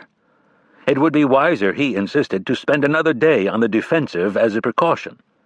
Army intelligence officers had recruited Tunisian agents to scout the enemy's movements, only to find that the inability of most Arabs to read or write, to count accurately over 25, or to tell time, limited their espionage value. No one knew exactly where Rommel was. Hesitation gripped both Second Corps and First Army. Having been knocked about for more than a week, senior commanders wanted only to put some distance between themselves and their tormentors. General Alexander remained closeted in Constantine, trying to make sense of the morass he had inherited 3 days before. Little effort was made to seize the initiative. Several more convoluted command changes further impeded Allied pursuit. Eisenhower had been mulling Friedendahl's request to relieve Ward and was about to accede when he heard from Truscott that Ward had brought order out of chaos during the retreat. From Morocco, the Commander-in-Chief summoned Major General Ernest N. Harmon, one of Patton's lieutenants during Torch. In Algiers, Eisenhower told Harmon to assume command of either Second Corps or First Armored, whichever seemed appropriate. Harmon, a burly cavalryman once described as a cobra without the snake charmer, snapped. "Well, make up your mind, Ike, I can't do both." He then went to bed, only to be rousted by Eisenhower, who helped lace his boots, before packing him off to the Tunisian front. At 3 a.m., Tuesday, February 23rd, Harmon arrived at Le Quif. He was to serve as a senior assistant to Friedendahl, who also received a pointed message from Eisenhower. "I have no thought of your replacing Ward, who, it seems to me on 2 occasions at least, rendered a very fine account of himself in actual battle." Slumped in a chair next to the stove, Friedendahl scratched out a letter of credence introducing Harmon as a deputy corps commander authorized to oversee the 1st Armored Division and British forces. This made Harmon the 8th tactical commander of Allied forces in less than a week. "Here it is," Friedendahl said. "The party is yours." Concluding that the man was drunk, Harmon stuffed the paper into his pocket and motored off to Talas in a jeep. There he found Brigadier Nicholson, little impressed by him or his letter. Nicholson politely explained that he intended to fight this battle out. Then Harmon could take over. Harmon was a little surprised at first, but soon was cooperating wholeheartedly, Nicholson reported, adding, "We gave them a fucking bloody nose yesterday and we'll do it again this morning." Harmon growled his approval, then drove to see Ward. "Nobody goes back from here," Harmon declared. In a Talas cellar on the morning of February 23rd, a breathless young officer dashed up to Nicholson and Dunphy. "The Germans have gone." An excited murmur rippled through the command post. Cautiously, the brigadiers drove in a scout car to the sanguinary ridge once held by the Leicesters. "We could see nothing in front of us," an officer reported, "except for Arab looters." Nicholson could hardly believe his force had survived. He thought of Kipling's lines, "Man cannot tell, but Allah knows how much the other side is hurt." Surely Rommel still held the pass with a covering force, waiting to ambush overzealous pursuers. At 11:30 a.m., Nicholson, who later chastised himself for timidity, ordered reconnaissance forward, but not unduly to hasten. With his approval, scouts waited until 3 p.m. before edging toward Kasserine. Rommel had gone, and his trail was stone cold, but it took more than a day for Allied troops to cross the Grand Dorsal in numbers. "Our follow-up was slow," Harmon later conceded, "and we let them get away." Ward had graciously offered Harmon his staff, then scribbled a terse note to Beetle Smith at AFHQ headquarters. He could no longer work under Friedendahl. Mutual distrust had become intolerable. Dejected and silent, reduced to 2 staff officers and a driver, he set up a tent near Robinet's command post to await a reply from Algiers. An aide noted that Ward feels very low and needs rest. Light snow fell on the American and British soldiers picking their way through Kasserine Pass on the morning of February 25th. The desolate landscape was cluttered with wrecked German and American airplanes, burned-out vehicles, abandoned tanks, and scattered shell cases, Robinet reported. Ration tins, unfinished love letters, a pair of boxing gloves, the detritus of battles lost and won. Italian prisoners in black-plumed helmets dug graves for bodies now ripe beyond recognition. An American soldier sat guard in a jeep, chewing gum and reading a Superman comic.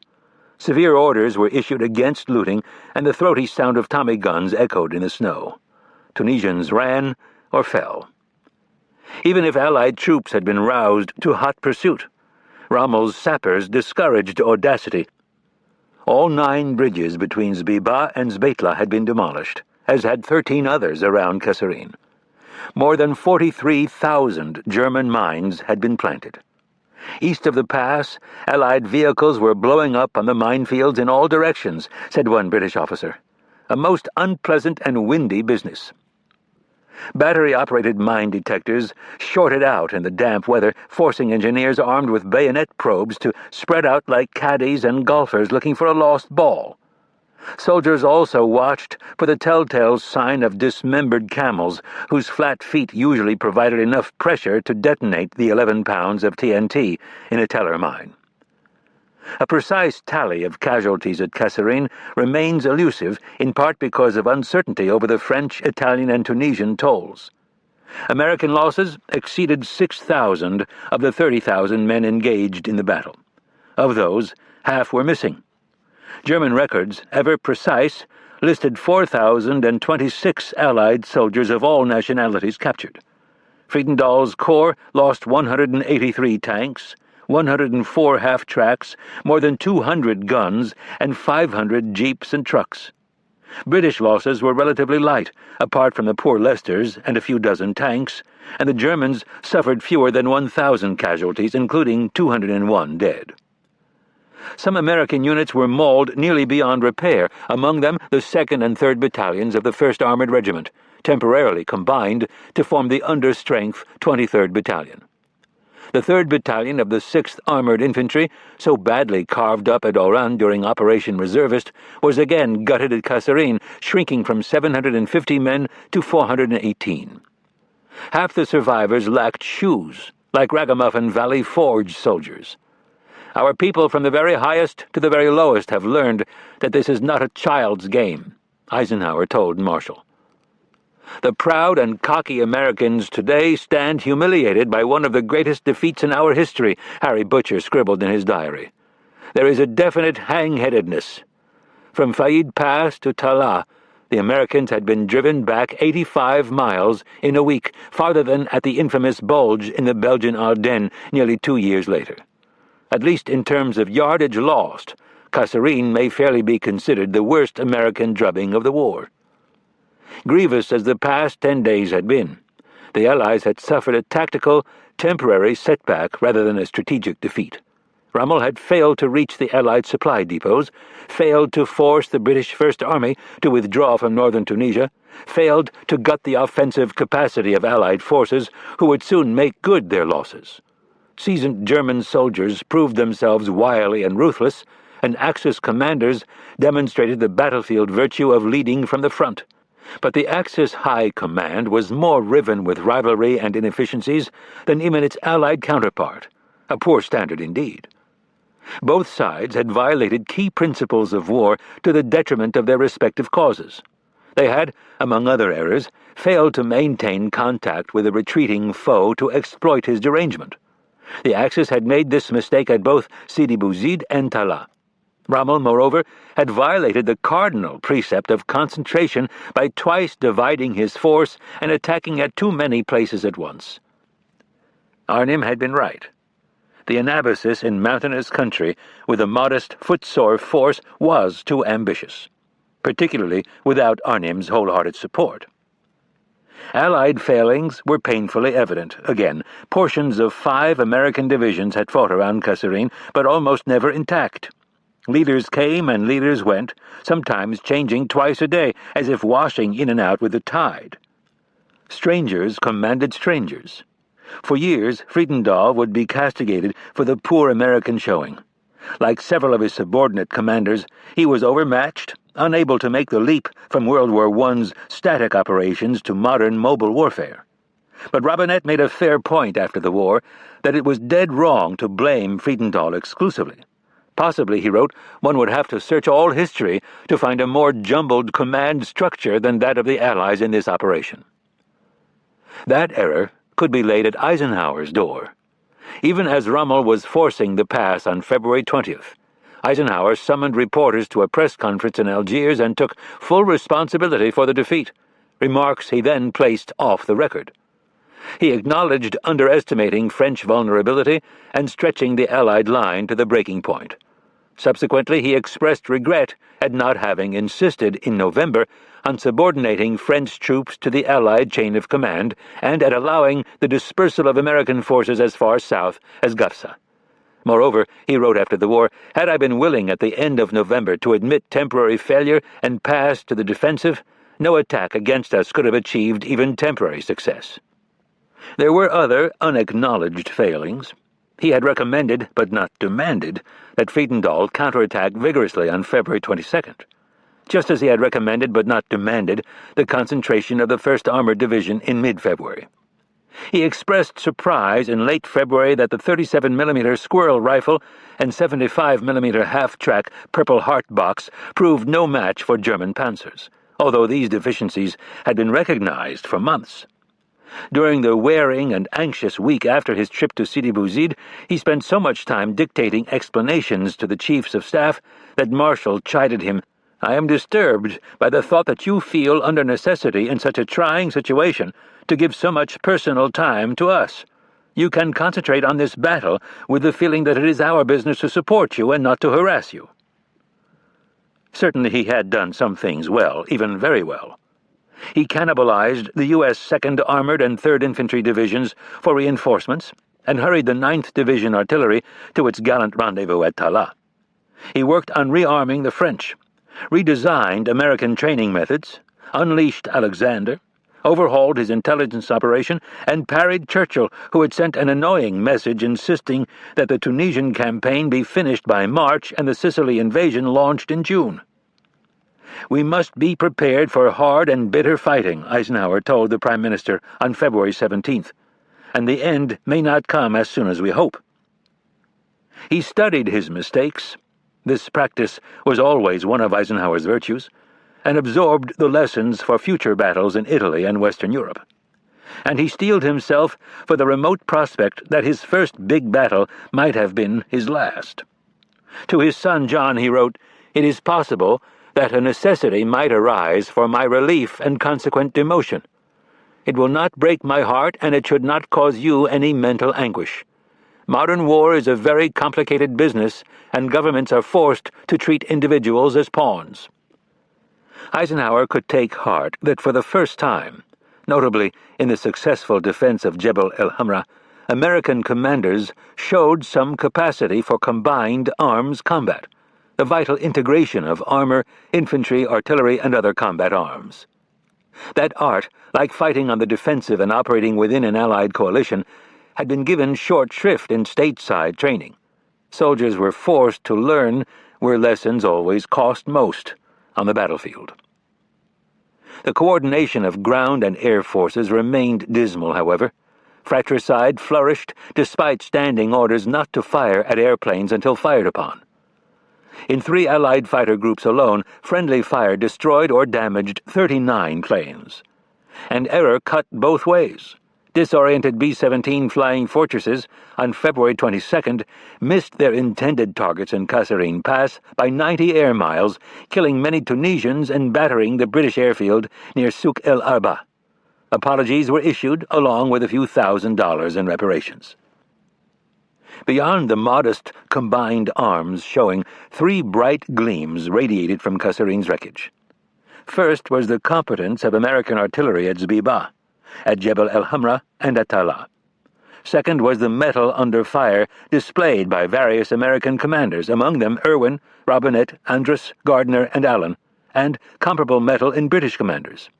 Third was the broad realization that even an adversary as formidable as Erwin Rommel was neither invincible nor infallible. He and his host could be beaten. This epiphany was not to be undervalued. They could be beaten. Amazingly, barely 2 months would elapse between the hangheadness of Kasserine and the triumph of total victory in Tunisia. Demolitionists removed the gun cotton and fuses from the dumps at Tebessa. Exhausted men slept a sleep too deep even for nightmares. After 10 days of cacophonous slaughter, an eerie silence fell over the battlefield, broken in the smallest hours of the morning by the hammer of typewriters in the adjutant's tents, where clerks labored all night to transform the holiest mysteries of sacrifice and fate into neat lists of the missing and the wounded and the dead. Part 4. Chapter 10. The world we knew is a long time dead. Vigil in Red Oak. Southwest Iowa's second winter of war had passed, and hints of the second spring could be seen in the blooming crocuses and felt in the afternoon sun that ventured farther north each day. In Red Oak and Villisca and Clarinda, as in the rest of the country, war remained a bit abstract even as fragmentary reports of the first big American battle against the Germans began winging westward from Africa. Iowans knew the war vicariously, through newsreels and letters home, yet it remained a thing manifested more as an absence than as a presence. The junior college in Montgomery County had closed for lack of students. Weeds sprouted on the unused baseball diamond at American Legion Park. Nurses and young doctors had all gone off, and old Doc Riley was persuaded to emerge from retirement to fill the gap. The Red Oak Taxicab Company hired female drivers for the first time. No one drove much, because even those with gasoline rationing cards were restricted to 4 gallons a week, except for farmers and other essential worthies who got somewhat more. Everyone soldiered on. In Red Oak, the Grand showed movies nearly every night and double features on Saturday. Kids swarmed to the Green Parrot downtown for sodas after school. J.C. Penney's shelves were often barren, but customers wandered in anyway, as if shopping were an act of imagination rather than of commerce. The Red Oak stalking Tigers, no one fully appreciated the irony of that mascot, of course, prepared to play in the district basketball tourney. A student production of Room for 10 drew a big crowd to the school gymnasium. As planting season approached, a worrisome machinery shortage was eased by the State War Board's wise decision to increase Montgomery County's quota of plows and cultivators. Even if the battlefront seemed far removed, patriotism ran deep. The Victory Day book drive had already collected 500 volumes, and school children in Red Oak asked to buy $900 in war bonds to underwrite the purchase of 1 Jeep for the Army, bought enough bonds to finance 9. Great War veterans planned an elaborate commemoration for March 9, 1943, the 25th anniversary of the day when Company M first went over the top to face German fire in 1918. The first inkling of bad news from Tunisia came disguised as good news. The Red Oak Express of February 22nd ran a front-page story by the Associated Press beneath the headline, "Moore Leads Escape from Nazi Lines." Datelined on the Tunisian front, the article recounted how the former boy captain, red-eyed, haggard, and weak from lack of food and water, had led many in his battalion to safety from a hill surrounded by German soldiers. Everyone in Montgomery County agreed that in a tight spot Bob Moore was a very good man to have around. But few other details emerged over the next 2 weeks other than sketchy dispatches about a fight in a remote place called Kasserine. The initial telegrams reached Red Oak on the evening of March 6th. By midnight, there were more than 24, nearly identical. "The Secretary of War desires me to express his regret that your son has been missing in action in North Africa since February 17th. Townsmen in bib overalls or gabardine suits gathered on the broad portico of the Hotel Johnson next to the Western Union office. Leaning against the double Ionic columns, they smoked and talked and listened as the courthouse clock on Coolball Street chimed the hours. Most next of kin were easy to find. May Stifel, a widow who had raised 8 children, worked as a housekeeper at that very hotel. She got 2 telegrams within 15 minutes, telling her that 2 sons, Sergeant Frank and Private Dean, were missing. In the morning, a 3rd telegram added her son-in-law, Darrell Wolfe, to the list. "Some people don't believe in prayer," she said, "but I pray for my boys every day." The Vern Bierbaum family also lost 2 sons, Cleo and Harold, and a son-in-law and their son-in-law's brother. Both Gillespie boys were missing. Their father, who ran the feed store, tucked the telegrams inside the family Bible. Those who had left the county were harder to track down, like Lois Bryson, who now worked the 4 to midnight shift, installing hydraulic tubing at the Martin Bomber plant in Omaha. Eventually, word reached her that her husband Fred was also missing. He had joined Company F in Villisca when he was 17. On March 11th, the Express printed a headline no one could dispute. "Southwest Iowa is hit hard." The photographs of missing boys just from Red Oak filled 4 rows above the fold on page 1. War consciousness mounted hourly in Red Oak, stunned by the flood of telegrams this week, the article began. The busiest man in town was a boy, 16-year-old Billy Smaha, who delivered wires for Western Union. "They kind of dreaded me," Billy later told the Saturday Evening Post. "I never wore a Western Union hat because I thought that would scare them too much when I went up to the door."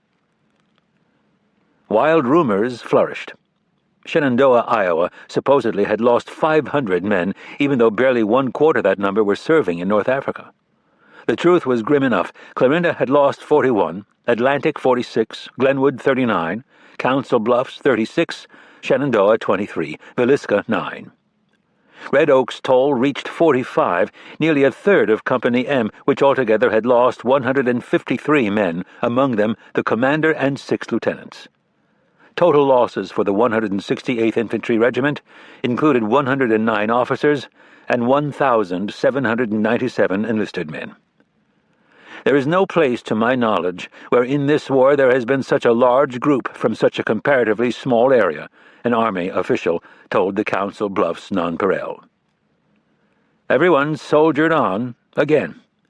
The Great War Anniversary commemoration was cancelled. When letters began arriving from prison camps, it became clear that most of those missing had, blessedly, been taken prisoner. Many ended up in Stalag 3B with French, Russian, and Dutch soldiers, while officers typically went to an Oflag in Silesia. "Mom and Dad, I have no clothes except shirt, pants, shoes, and field jacket, and up till a few days ago they hadn't been off for a month," Lieutenant Dwayne A. Johnson of Red Oak wrote from Germany in March. "Send the food parcel first. I don't care if it's all chocolate." Letters also came from those who had narrowly escaped capture or death. "I lost everything but my rifle, new fountain pen, shovel, and my life," Sergeant Willis R. Dunn wrote his parents in Villisca, "so I'm thanking God for that." The Ladies' Monday Club redoubled its book drive. Collection boxes soon occupied all 4 corners of the town square. The VFW collected safety razors for the German camps. War Dads, an organization of the sort that in a later day would be called a support group, grew large and active. A speech by an Iowa college teacher who had been interned by the Germans for 7 months while working in Egypt drew 900 people to the Methodist Church on a Sunday night in mid-March. Latecomers had to stand in the choir loft, behind the robed singers. The telegrams kept coming. Billy Smaha stayed busy. Life magazine arrived to document Red Oak's misfortune. The brief article included a 2-page aerial photo of the town with labels denoting the houses of those missing, captured, or dead. A New York Herald Tribune reporter calculated that if New York City were to suffer losses in the same proportion in a single action, its casualty list would include more than 17,000 names. In Red Oak, population 5,600, small plaques eventually honored the fallen at the Elks Club and the Cozy Air Furnace Company, and photos of those smiling boys in smart uniforms stood on mantels and pianos all over town. At the Washington School, a teacher named Frances Worley kept an honor roll in a scrapbook. Before the names of those lost, she set gold stars, just like the stars she pasted on especially meritorious homework papers. The second spring of the war came. Buds stippled the oak trees, and the wild geese came back, and the creek bottoms sang with life. Grass greened between the headstones that spilled down the hillside cemetery east of town. People went about their business as before, but the war was inside them now, as it would be inside 1,000 other communities before peace returned. Red Oak came as close to any town in America to knowing what the war was all about, wrote a local historian. Surely, it was true. We know there'll be troubles of every sort. Rommel's army had slipped from Kasserine back across the central Tunisian plateau toward the eastern dorsal. As February yielded to March, the opposing lines took roughly the same shape they had held before the Valentine's Day offensive knocked the Americans nearly into Algeria. The Axis territorial gain amounted to a fragile salient in lower Tunisia. It bowed as far west as Beitla and Gafsa on flat, indefensible terrain that Rommel knew he could not hold against a determined attack. Commanders on both sides recognized that a final campaign in Africa would be fought on a shrinking battlefield. For now, the eastern third of Tunisia. Here, in a ragged rectangle 50 miles wide and 300 miles long, two Allied armies would confront two Axis armies in a climactic struggle for control of the continent and the southern Mediterranean. In the north, Arnim's 5th Panzer Army secretly prepared to widen the bridgehead around Tunis and Bizerte by recapturing some of the territory held since early winter by Anderson's First Army. In the south, Rommel regrouped his Panzer Army Africa and pondered how to stop Montgomery's 8th Army, which in the past 4 months had traveled more than 1,000 miles from Egypt to begin pushing into Tunisia from western Libya. And in the center, where 2nd Corps remained under Anderson's tactical command, the Americans buried their dead, turned their backs to Kasserine Pass, and waited to see who would lead them forward. The Carthaginians of antiquity, notoriously poor losers, had often punished their defeated generals with crucifixion. Whether Eisenhower had this cautionary Tunisian precedent in mind is uncertain, though he was, it is true, a devoted student of the Punic Wars. In any case, to avoid an equivalent fate for himself, he had begun looking for scapegoats while the ashes of Kasserine were still warm. In a message to Marshall, he minimized his losses, asserting with some legitimacy that this affair is only an incident in the broader African campaign. Yet the reeling defeat and 6,000 American casualties sent morale plummeting throughout the theater. 60 ambulances had shuttled the evacuated wounded to hospitals from the Oran airfield. "It's pretty discouraging," Eisenhower's deputy Everett Hughes wrote in his diary. "I can't make heads or tails of the whole war. We have men but no organization. Who does what?" Censorship kept the home front ignorant of the full extent of Allied losses, but Eisenhower knew that soon enough the truth would out and alarm would spread. First to go was his intelligence officer, Brigadier Eric E. Mockler Ferryman, whom Eisenhower believed had relied excessively on Ultra to divine enemy intentions. The brigadier went quietly. "If a man is not wanted," he observed, "argument won't change the situation." Eisenhower asked London to send him a British replacement who has a broader insight into German mentality and method. Lesser heads soon rolled too, among them Starks. He was sent home on March 2nd and would later serve with distinction in the Pacific. McQuillan's relief came soon after Starks. Tunisia, as Paul Robinette observed, was fast becoming a professional graveyard, particularly for those in the upper middle part of the chain of command. Alexander strongly considered cashiering Anderson. Unable to persuade Montgomery to relinquish the 8th Army Chief of Staff as a replacement, he instead decided to keep Anderson but to watch him very closely. Orlando Ward also awaited the axe. As he told his diary, F and I do not have enough room. F, of course, was the crux. For months, Eisenhower had handled Friedendahl with the tongs appropriate for a presumed Marshall protege. even while privately voicing regret at not sending Patton to Tunisia instead. The Commander-in-Chief had also, inconveniently, twice written notes commending the Second Corps commander for his leadership during Kasserine and had praised him to Marshall as a stout-hearted battle captain worthy of a third star. If, as Moltke once claimed, a general needed to lose an entire division before becoming truly experienced, then Friedendahl's seasoning was well advanced. But reports from the front could hardly be ignored. Ernie Harman was scathing. "He's no damned good," he told Eisenhower on February 28th on his way back to Morocco. "You ought to get rid of him." Friedendahl was a common, low son of a bitch, Harman added, a physical and moral coward. Truscott reported that Second Corps was unlikely to ever fight well under his command. Even Alexander chimed in. "I'm sure," he told Eisenhower, "you must have a better man than that." A final verdict came from an officer who had just arrived in Africa, another West Point classmate from 15, sent to help however Eisenhower deemed fit. On March 5th, during a break at a command conference near Tebessa, Eisenhower asked Major General Omar N. Bradley to step onto the porch of the mansion where they were meeting. "What do you think of the command here?" Eisenhower asked, pulling furiously on a cigarette. "It's pretty bad," Bradley replied. "I've talked to all the division commanders. To a man, they've lost confidence in Friedendahl as the Corps commander." The deed was done quietly, in a brief encounter atEux-les-Bains airfield. Friedendahl would receive his third star, command of a training army in Tennessee, and a hero's welcome home. Soon enough, Eisenhower would develop the capacity to cut a throat without remorse or emollient, but not yet. Friedendahl had been given a soft landing, Eisenhower told Harman, to avoid shaking public confidence in the high command, and that certainly included himself. To Marshall he explained that Friedendahl has difficulty in picking good men and has shown a peculiar apathy in preparing for a big push. Friedendahl stole away from Le Cuif at 3:30 a.m. on March 7th, after distributing his liquor cash to the staff. Rather than tempt fate by flying to Algiers, he chose to leave in a civilian Buick in the dead of night, when no enemy fighters could find him, although there was something wrong with the shock absorbers and we bounced all the way, his aide reported.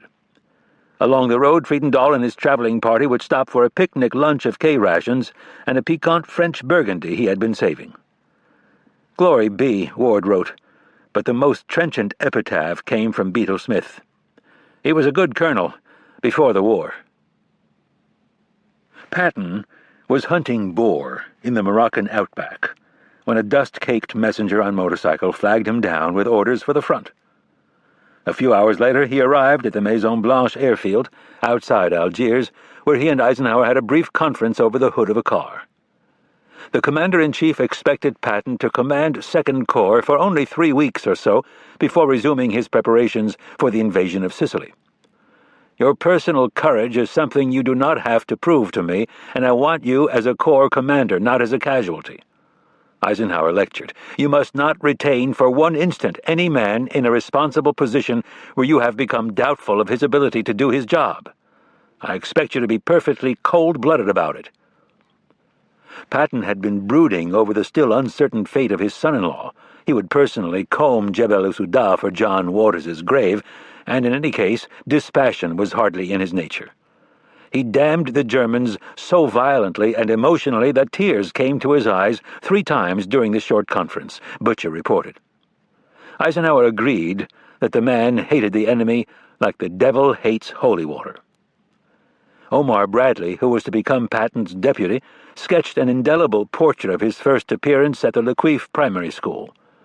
With sirens shrieking Patton's arrival, a procession of armored scout cars and half-tracks wheeled into the dingy square opposite the schoolhouse headquarters of Second Corps at Jebel Cuif on the late morning of March 7th. In the lead car, Patton stood like a charioteer. He was scowling into the wind, and his jaw strained against the web strap of a 2-starred steel helmet. "He is indeed picturesque," Ward told his diary. One captain spoke for many young officers. "Patton sure scares the shit out of me." Both reactions pleased him, and he wasted no time leaving his bootprints on Second Corps. One definition of military morale is a will to fight that is stronger than the will to live. The Americans plainly needed inspiriting, Bedizened with stars and loaded with guns, Robinette observed, Patton came with Martian speech and a song of hate. Again and again he vowed, "We will kick the bastards out of Africa." For this task he needed officers who can sweat, get mad, and think at the same time. And he needed men with an adequate hatred of Germans. They soon developed a more than adequate hatred of Patton. A flurry of orders intended to stiffen discipline caused an uproar throughout the Corps. Every lieutenant was now required to prominently display his gold or silver rank insignia, known as aiming stakes, for the propensity of enemy snipers to single out recognizable officers. Military policemen, derided as Patton's Gestapo, routinely fined drivers for improper tire pressure or low oil levels. Failure to wear leggings incurred a $15 fine. "We don't even have underwear, let alone puttees," one pilot wailed, and to be without a necktie cost $10. It was said that graves registration units would not bury a man killed in action unless he was properly garbed in cravat and leg wraps. Unpolished boots and unfastened chin straps, even in the latrine, also drew fines. Every evening Patton returned to the school with an armful of confiscated knit watch caps, which he detested as slovenly accoutrements of the slipshod. Determined and energetic, he could also be boorish and abusive, incapable of distinguishing between the demands of a disciplinarian and the caprices of a bully. "Terry, where's your foxhole?" he asked Allen during a visit to the 1st Division. When Allen pointed to a slit trench outside his tent, Patton unzipped his fly and urinated in it, signaling his contempt for passive defenses. Fidgeting and yawning during a meeting at Le Cuif with 20 officers of the Big Red One, he abruptly accused them of cowardice and demanded that the yellow bellies get in there and do a little fighting. When Allen's chief of staff pointed out that the concussion of artillery blasts could break the neck of a soldier whose helmet was fastened, Patton erupted in a spittle-flecked tirade, barking that when he wanted advice from a colonel he damn well would ask for it, and otherwise he damn well didn't want it. After another officer had a close brush with an enemy patrol, Patton declared, "You might have gotten killed. When I want you to get killed, I will tell you." Nicknames stuck to him like steel to a magnet: Gorgeous George, Flash Gordon, Necktie Patton, Old Chewing Gum. The most flattering, Old Blood and Guts, soon mutated into Blood and Bull, or Our Blood, His Guts. Some admired him as a force of nature, smart, blasphemous, fit and glamorous, but born in the wrong century, as one British officer put it. Most simply tried to stay out of his way, as they would shun a dangerous storm. A believer in reincarnation, he might have been an embodiment of William Tecumseh Sherman, as described by Walt Whitman, a bit of stern open air made up in the image of a man. Bradley concluded that Patton was simply the strangest duck I have ever known. Morale improved, perhaps because of Patton, perhaps despite him. Beginning on March 8th, 2nd Corps was no longer part of Anderson's 1st Army, but directly under Alexander and his 18th Army Group as part of the Field Marshal's reorganization. The American divisions, the 1st Armored and 1st, 9th, and 34th Infantry, coalesced in a way that had been impossible the first 4 months of the campaign. While forestalling any renewed German attack with thick minefields, in March more than 12,000 anti-tank mines were planted every day. The divisions regrouped and trained intently for several weeks. "We've been given a wet ball on a muddy field," said Allen, who was much inclined to football metaphors. "Watch us run with it." Ted Roosevelt recorded on March 1st that he had changed clothes for the first time since January 14th. Clean pants, hot food, and timely mail did wonders for the soul. Driving from encampment to encampment in Rough Rider, Roosevelt shambled among the tents, shouting hail-fellow exhortations. After the men had scrubbed their filthy uniforms with gasoline and lined up for delousing, he helped pass out medals right and left, roaring approval in his foghorn voice before speeding off to another bivouac. "I've always thought that it was nonsense to say Americans don't like medals," he wrote Eleanor. "I knew I liked them. I wanted to get them, put them on, and walk up and down in front of you and say, 'Look what a hell of a fella you've married.'" But Roosevelt's sobriety and other letters captured the mood of many men who now understood that they were in a fight to the death for the duration. "I guess nations going to war must go through a stumbling period before they purge the incompetents," he wrote. I think this is a 5-year war. It won't be over until another winter has passed, until we are firmly on the continent, and until Germany is faced with still another winter. Now we know too much.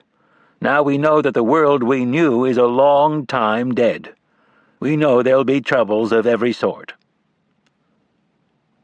Patton had immediate troubles of an administrative sort, which would plague him and other American commanders to the end of the war. Problems with replacement soldiers sent to fill casualty-depleted ranks had been evident even before Kasserine. Now, as thousands more trundled into Tunisia, it was clear that the War Department was repeating the blunders of 1918, when the Army's personnel system had broken down completely. Soldiers were viewed as interchangeable parts, like spark plugs or gaskets. As parts wore out or broke, new parts were shipped to keep units running close to full strength. Plausible in theory, this assembly line model had several pernicious flaws. The urgent demand for replacements in mid-February led the Army to strip soldiers from the 3rd Infantry Division and 2nd Armored Division in Morocco. Many of those transferred were capable, but few commanders could resist the chance to dump their troublemakers and bunglers, too. Worse yet, the War Department had assumed that air power would so lighten the infantry's burden that losses would be less than they had been in World War I. Remarkably, no one foresaw that riflemen would be chewed up much faster than, say, cooks or typists. Moreover, combat simply wore down units. Senior generals came to realize that divisions should not be left in the line longer than 30 to 40 days without rest. To fill the ranks with inexperienced replacement soldiers who lacked emotional ties to their new comrades did nothing for combat efficiency. These defects and more began to appear in Tunisia. Because of the urgent demand for combat replacements, many of the men shoved forward had not finished basic training, and many were physical or disciplinary derelicts. They were handled, Eisenhower's personnel chief admitted, like sacks of wheat. One study estimated that 80% had not qualified in their basic weapons. Of 2,400 men sent to the 34th Division, an extraordinary number were over age and in poor physical shape. One batch of 250 men included 119 who were 39 or older. 19,000 trained U.S. Armor Force replacements would arrive in Africa, but the crying need for rear echelon service units meant most became drivers, stevedores, and ammo handlers.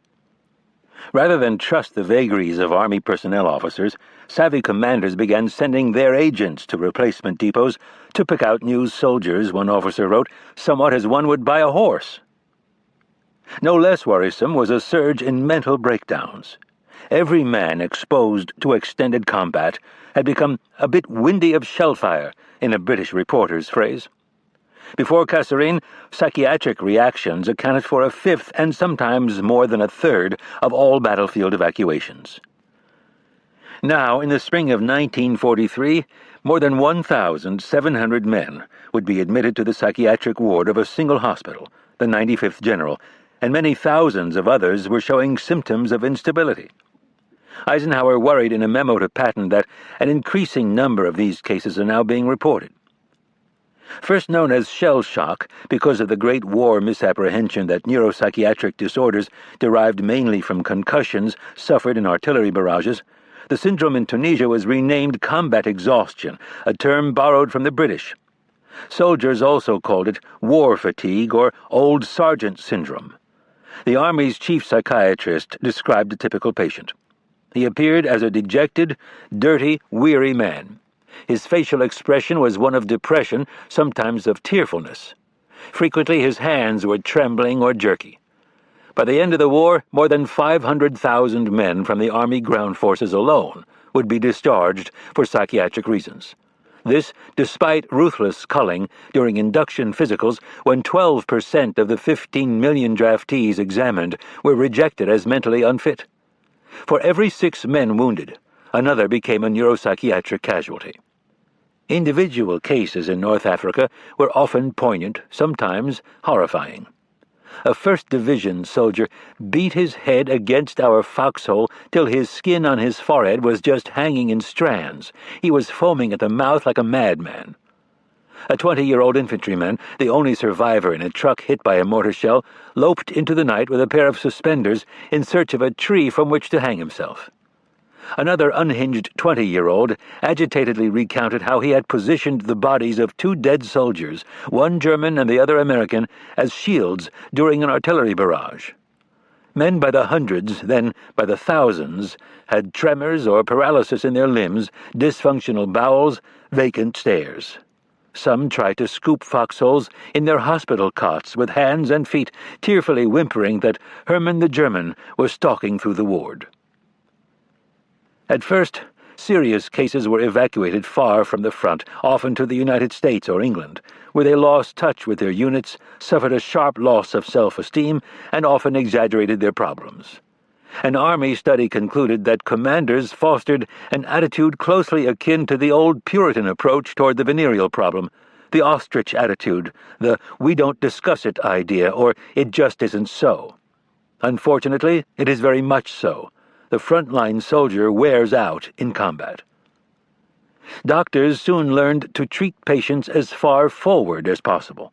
Treatments in North Africa included electroshock, large doses of barbiturates to induce deep sleep for 2 to 7 days, and sodium pentothal intended to bring repressed demons to the surface. Nearly 3/4 of treated soldiers resumed military duties in some form, but less than 2% returned to combat. The lessons emerging from Tunisia were clear to Army psychiatrists. The average soldier reached his peak effectiveness in the first 90 days of combat, and was so worn out after 180 days that he was rendered useless and unable to return to military service. Another study noted that no man is removed from combat duty until he has become worthless. The infantryman considers this a bitter injustice. He can look forward only to death, mutilation, or psychiatric breakdown. After months of stress, of close calls, of witnessing the unspeakable, even the bravest men wondered, as one fighter squadron commander did, "Am I becoming uncourageous?" Modern combat could break any soldier. That was not a conclusion acceptable to the U.S. Army, and it was certainly anathema to the new Second Corps commander. Patton had little tolerance for human limits. In his cosmology, combat exhaustion was an illegitimate diagnosis for cowards to hide behind. Visiting a field hospital near Feryana shortly after his arrival in Tunisia, Patton displayed the collar that would cost him his command a few months later, in Sicily, when he brutally slapped 2 hospitalized soldiers. Strolling from bed to bed, murmuring comfort, he asked one wounded soldier how he had been hurt. The man replied that he had been shot while trying to surrender. Patton whirled away, his face contorted with disgust. "Serves him right," he said bitterly. "That's what he gets for giving up." One needs luck in war. Dawn was just a gray rumor in the east on February 26th, when the creak of panzer tracks carried across the sage-grass and limestone hills to the farming village of Sidin Sir. Midway between Mateur and Beja on Highway 11, Sidi Sneer, as Allied troops inevitably called it, anchored the center of the British line, which extended 70 miles from Cap Serra on the north coast to Bu Arada below the Majerda River Valley. The usual sunrise sounds of singing larks and lowing cows abruptly ceased at 6:30 a.m., when 4 German battalions slammed into the British defenders. Stucco walls disintegrated beneath an artillery barrage, and the urgent staccato of machine gun fire merged into a single prolonged burst. By late morning, 30 tanks, including 14 Tigers, all commanded by Colonel Rudolf Lang, conqueror of Longstop Hill on Christmas Day, had flanked the British gunners and closed to within 600 yards. Self and 3 men left. One lieutenant radioed, "It can't be much longer. Goodbye and cheerio." 8 similar attacks had occurred across the British front in an offensive codenamed Ochsenkopf, or Oxhead. Local successes at Sidin Sir and elsewhere notwithstanding, the assault was ill-conceived and would only hasten the Axis destiny in Tunisia. Originally designed by Arnhem as a modest attack on Mejes el Bab, the plan blossomed under the fertilizing influence of Kesselring's optimism to become a major offensive intended to seize Beja and once again widen the Axis bridgehead around Tunis. As commander of the new army, Group Africa, Rommel had just been given authority over both his own army and Arnhim's, but he was informed of Ochsenkopf almost as an afterthought. Foremost among its deficiencies, the offensive was uncoupled from the attack at Talas several days earlier, allowing the Allies time to regroup. Rommel was flabbergasted, and he railed against the nincompoops at Comando Supremo. As one officer observed of both sides in the Tunisian campaign, it was a small war with too many generals. It was not the nincompoops who would die, of course, but Wehrmacht teenagers and fuzz-cheeked Tommies. For more than 2 weeks, the fighting flared up and down the line in bursts of fine savagery. General Olfrey rushed reinforcements here and there across the Fifth Corps front. By March 1st, Lang had only 5 battle-worthy panzers left, and his own soldiers were calling him tank killer. The Germans fared somewhat better in the far north. Arnhem personally supervised a westward lunge by 8 battalions, which swarmed out of their Jaffna revetments past the curing bones of the dead left on Green and Bald Hills the previous November. Italian soldiers and German parachute engineers, led by Rudolf Witzig, the hero of Green and Bald, deftly flanked the British and French at a mining hamlet named Sejan, which fell on March 3rd. After driving the unfledged 46th Division troops back 10 miles, Arnhem pushed them another 10 by closing to within a few thousand yards of Jebel Abyod, the northern gateway to Beja. Anderson considered abandoning Medjes el Bab on the assumption that the town's fall was almost inevitable if the enemy attack enveloped the British left. Alexander not only refused to give up Medjes, but forbade further retreat. Cruel mountain fighting in bitter weather followed. Sniper fire so devastated the ranks of British junior officers that platoon and company commanders, disdaining Patton's new rules for the Americans, removed their brass rank insignia, exchanged revolvers for rifles, tucked binoculars into their tunics, and tried to avoid any visible gesture that implied leadership acumen. In the end, Arnhem was too weak and scattered to exploit his gains. The British line fell back 20 miles to the north, 10 miles in the center, and very little in the south. That lost yardage would have to be won back, hill by bloody hill, before any drive on Tunis could resume. British casualties were heavy, including 2,500 men taken prisoner and 16 tanks destroyed. But Arnhem's losses were more grievous, because he could afford them less. Although he claimed his casualties numbered only about 1,000, the British counted 2,200 German prisoners, with perhaps as many more killed and wounded. Moreover, nearly 90% of the panzers used in Ochsenkopf were destroyed or disabled. The bridgehead had been extended slightly, but the Axis line was thin and brittle. The offensive accomplished little other than to infuriate Rommel and discomfit Anderson. It was not a happy period, Anderson later acknowledged. Things went wrong too often. Rommel was still seething at the nincompoops as his scout car labored in a nimbus of golden dust up a corkscrew mountain road at 2 p.m. on March 5th. The beautiful failure at Talas, how close they had come to real victory, lay 10 days and 200 miles behind. Now he was back where he felt most comfortable, in the desert, with his Africa Corps scanning the eastern horizon for the dusty spoor of Montgomery's army. This was splendid country, a dominion of refracted light and arid space, far different from the fatherland, different even from Kasserine. He had stopped brooding long enough to admire the irrigated orchards and greening wheat fields and exclaim, "What a colony this would make for us Germans!" From the crest of this nameless ridge, marked on the map as Hill 715, the turquoise Mediterranean shimmered 20 miles due north. Libya lay 70 miles to the east, but the British were much closer, perhaps 15 miles, in a sinewy line that stretched north to south before Medellin, a verdant market town fed by a dozen roads from every compass point, including the Saharan south. "The world could be so beautiful for all men," Rommel had written to Lou 2 days before. "There is so much that could be done, especially here in Africa with its wide-open spaces." Yes, this would have made a fine colony.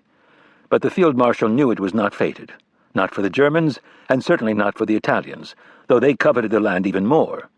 He had again urged abandoning this corner of Tunisia and the Marath defensive line behind him, shortening the perimeter he and Arnhem held from 400 miles to 100. But the nincompoops would not agree, and while they stroked their chins in Berlin and Rome, he intended to strike. Operation Capri was a spoiling attack designed to wreck Eighth Army's assembly areas and forestall the British offensive everyone knew would soon come. If Capri failed, and already Ochsenkopf in the north had forced a 2-day delay, the end of the army in Africa would be close, Rommel warned. There was no point in harboring any illusions. On the plain below, 31,000 men with 215 guns and 135 tanks, including the 10th, 15th, and 21st Panzer Divisions, jostled forward for the attack set to begin at dawn. Tank crews kicked a soccer ball around within sight of British pickets in a show of unconcern. Concern was warranted. If things went wrong too often for Anderson in the north, now they went spectacularly right for Montgomery in the south. Since the capture of Tripoli on January 23rd, little fighting had occurred on Eighth Army's front, other than half-hearted skirmishes intended to distract Rommel during Kasserine. Deliberate at best, Montgomery had intended to take another month before forcing his way into central Tunisia with a set-piece assault on the Mareth line. But ultra-decrypts in late February revealed Rommel's intended attack at Medellin. In a redemption for British intelligence after the sour disappointment of Kasserine, Allied eavesdroppers soon knew the precise size, location, and timing of Capri. Montgomery stopped plodding and rushed his army forward to reinforce the single division exposed as his Medellin vanguard. Forewarned, he was now forearmed with 300 British tanks, 817 artillery and anti-tank guns, twice Rommel's air strength, and 3 seasoned divisions entrenched along a 25-mile front. Thick mist lingering after a rainy night masked the panzers as they spilled from their wadis at 6 a.m. on March 6th. British troops were just tucking into their sausages and tea when a canopy of Nebelwerfer shells screamed overhead. The German attack went badly from the beginning. Commanders in the 21st Panzer fell for the ruse of bully beef tins laid out to simulate a minefield 5 miles west of Medellin. Swerving left, they veered beneath the frowning British guns and offered their flanks to stabbing volleys that left a dozen tanks in flames, all within view of Rommel on his height. 15th Panzer 2 miles north and 10th Panzer 2 miles south fared no better against the bristle of anti-tank guns. "It is an absolute gift," Montgomery wrote, "and the man must be mad." By 10 a.m., the armored attack had stalled. Surviving panzers wandered rather vaguely, the British 201st Guards Brigade reported, looking for defilade from the steel sleeting through their ranks. Gunfire faded to a mutter. Then a second assault at 2:30 p.m. offered 10,000 Axis infantrymen the dubious honor of a more prominent role in the attack. A Coldstream Guardsman reported, "A great many little figures appeared over the distant crest, all in formation. With a shriek and a thud, the entire corps artillery came down. When the smoke cleared, other little figures appeared with stretchers." One Highlander's history called it a wonderful shoot, with field-grey troops dropping like ninepins. Montgomery, who kept a photo of Rommel above his desk, saw little to impress him in this attack. "The Marshal has made a balls of it. I shall write letters," he sniffed, and retired to his trailer to do precisely that. Medellin was the first perfect battle, a British major exulted. 30,000 artillery and anti-tank shells had gutted the Afrika Korps without British tanks ever leaving the sideline. Montgomery's losses were a trifling 130. Rommel suffered 635 casualties, mostly German, and the destruction of 52 tanks, more than a third of his armored force. Scots Guard patrols that night slipped across the battlefield to blow up crippled panzers before they could be recovered, leaving behind fragments none of which was larger than a card table. Rommel had ventured forward during the day before returning to his bivouac on Hill 715. The slaughter had been so lopsided, the battle so plainly anticipated by the British, that the Field Marshal suspected treachery, perhaps from the Italians, a suspicion Kesselring came to share. Neither ever imagined that the Allies were decoding his mail. "This operation was pointless from the moment it turned out that we had not taken the enemy by surprise," Rommel said. "A great gloom settled over us all." Now came another slap, this one from the Berlin High Command, which that night again rejected the Field Marshal's plea to radically contract the Axis line. To withdraw both armies into one cramped bridgehead around Tunis and Bizerte would spell the beginning of the end, Hitler decreed. If hardly unexpected, the decision was devastating. For the army group to remain in Africa was now plain suicide, Rommel declared. By the time he worked his way down Hill 715 on March 7th, he had decided the moment had come to take his long-deferred sick leave in the Austrian Alps. No one wanted him in Tunisia, certainly not those running the war at Comando Supremo. During the drive back to headquarters, his command diary recorded, CNC, Commander-in-Chief, decides to begin his health cure right now, at once.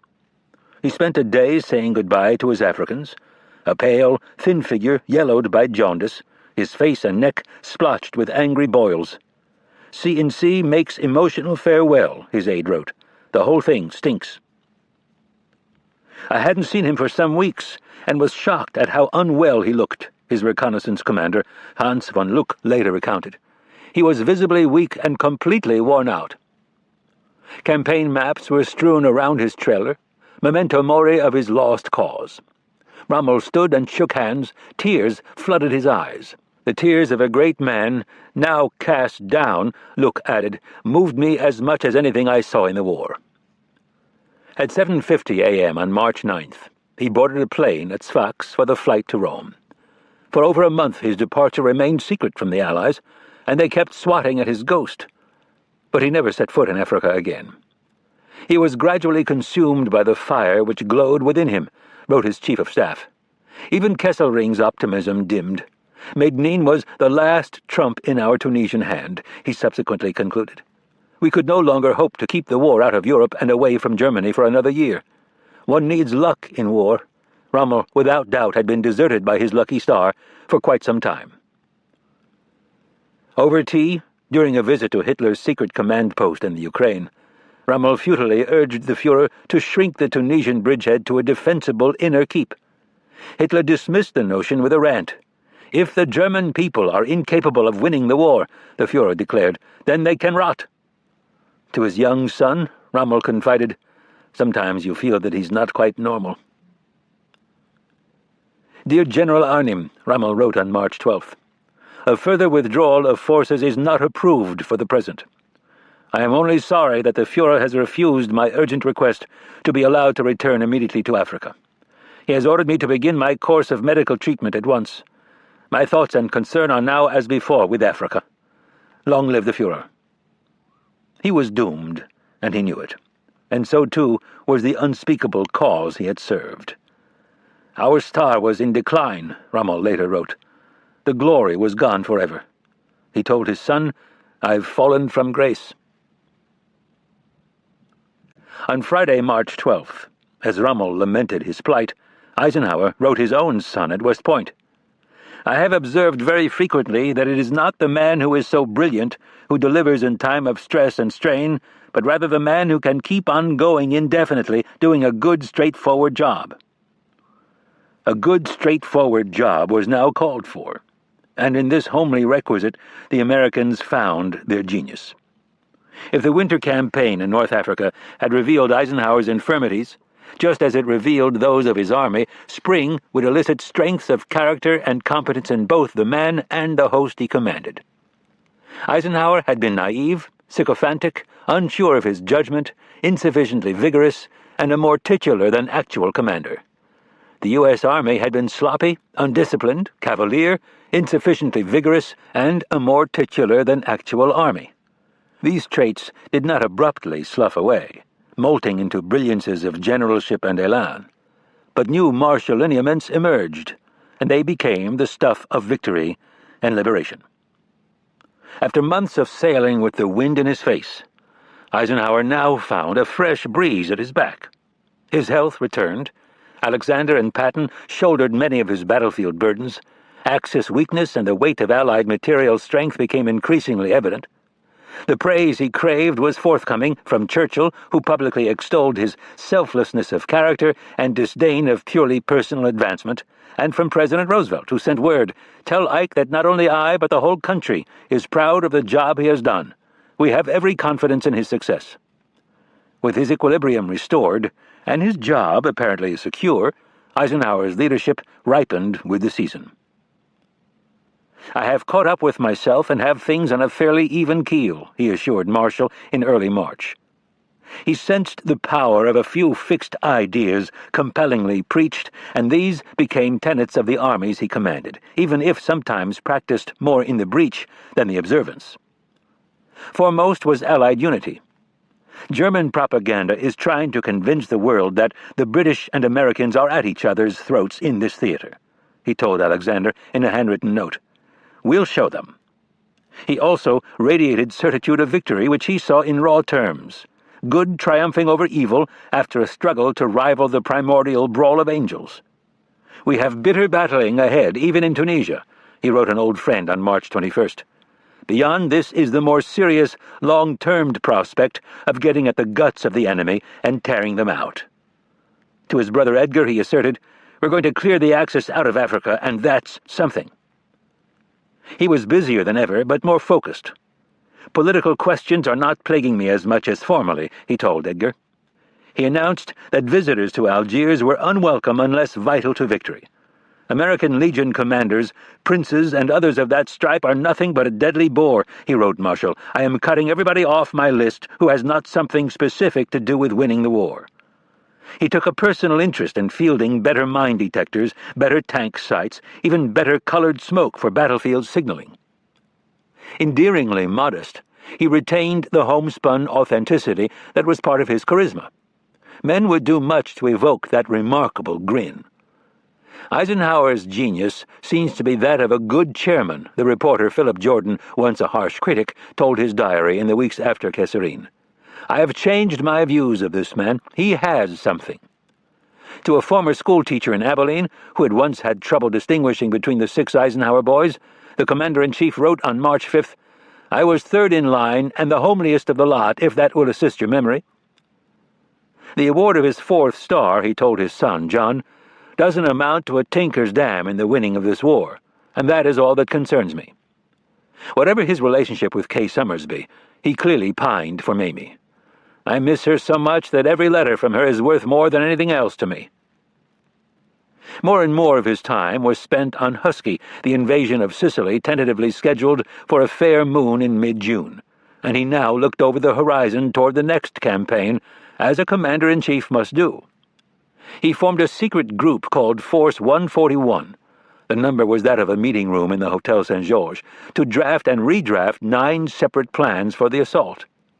Husky planning is most involved and difficult, and presents intricacies and difficulties that cause me a lot of headaches, he told Marshall. He scrutinized lessons from Torch regarding landing craft, shipping schedules, paratrooper operations, and 100 other elements. With one eye on Sicily, he kept the other on Tunisia. Perhaps his chief contribution in the spring campaign was to ensure that the materiel needed to finish the job was at hand. After the war, a belief would take root that the successes of the American Army were attributable to overwhelming material superiority, brute strength, while setbacks could be chalked up to poor generalship. But modern war was a clash of systems, political, economic, and military.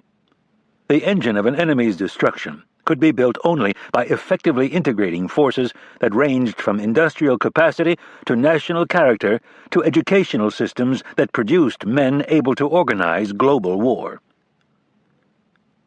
"The battle," Rommel famously observed, "is fought and decided by the quartermasters before the shooting begins."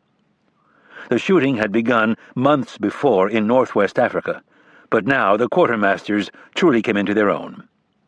The prodigies of American industrial muscle and organizational acumen began to tell. In Iran, engineers built an assembly plant near the port and taught local workers in English, French, and Spanish how to put together a jeep from a box of parts in 9 minutes. That plant turned out more than 20,000 vehicles. Another new factory nearby assembled 1,200 rail cars, which were among 4,500 cars and 250 locomotives ultimately added to North African rolling stock. In late January, Eisenhower had pleaded with Washington for more trucks. Less than 3 weeks later, a special convoy of 20 ships sailed from Norfolk, New York, and Baltimore with 5,000 2.5-ton trucks, 2,000 cargo trailers, 400 dump trucks, 80 fighter planes, and, for ballast, 12,000 tons of coal, 16,000 tons of flour, 9,000 tons of sugar, 1,000 tons of soap, and 4,000 submachine guns, all of which arrived in Africa on March 6th. It was, an Army account noted with justifiable pride, a brilliant performance. In World War I, more than half of all supplies for American forces were obtained abroad, including nearly all artillery and airplanes. In this war, almost everything would be shipped from the United States, including immense tonnages sent to the Russians, British, French, and other allies. The demands of modern combat were unprecedented. Although a latter-day infantry division was half the size of its Great War predecessor, it typically used more than twice as much ammunition, 111 tons on an average fighting day. In Africa, total supply requirements amounted to 13 tons per soldier each month. Can do. From late February to late March, 130 ships sailed from the United States for Africa with 84,000 soldiers, 24,000 vehicles, and 1 million tons of cargo. Although the U.S. Second Corps lost more armor at Kasserine than the Germans had massed at the beginning of the battle, those losses were replaced immediately. Other materiel appeared just as fast, including 500 miles of extra communications wire shipped to the front from Algiers less than a day after it was requested. When Patton demanded new shoes for his entire corps, 80,000 pairs arrived almost overnight. So much ammunition arrived in Tunisia that it was stacked in pyramids and thatched with branches to simulate an Arab village. The Americans' genius lay in creating resources rather than in using them economically, a British study observed astutely. Room was found in cargo holds for countless crates of Coca-Cola, to the disbelief of British logisticians. A train supposedly hauling rations to Béja for 50,000 men was found upon arrival to carry 1 sack of flour, a case of grapefruit juice, a boxcar of crackers, and 16 boxcars of peanut butter. Truck chassis and truck cabs were loaded on different ships and dispatched to different ports, if not different continents. So were artillery projectiles and artillery charges, radios and radio batteries, and many other components whose utility is rarely improved by divorce.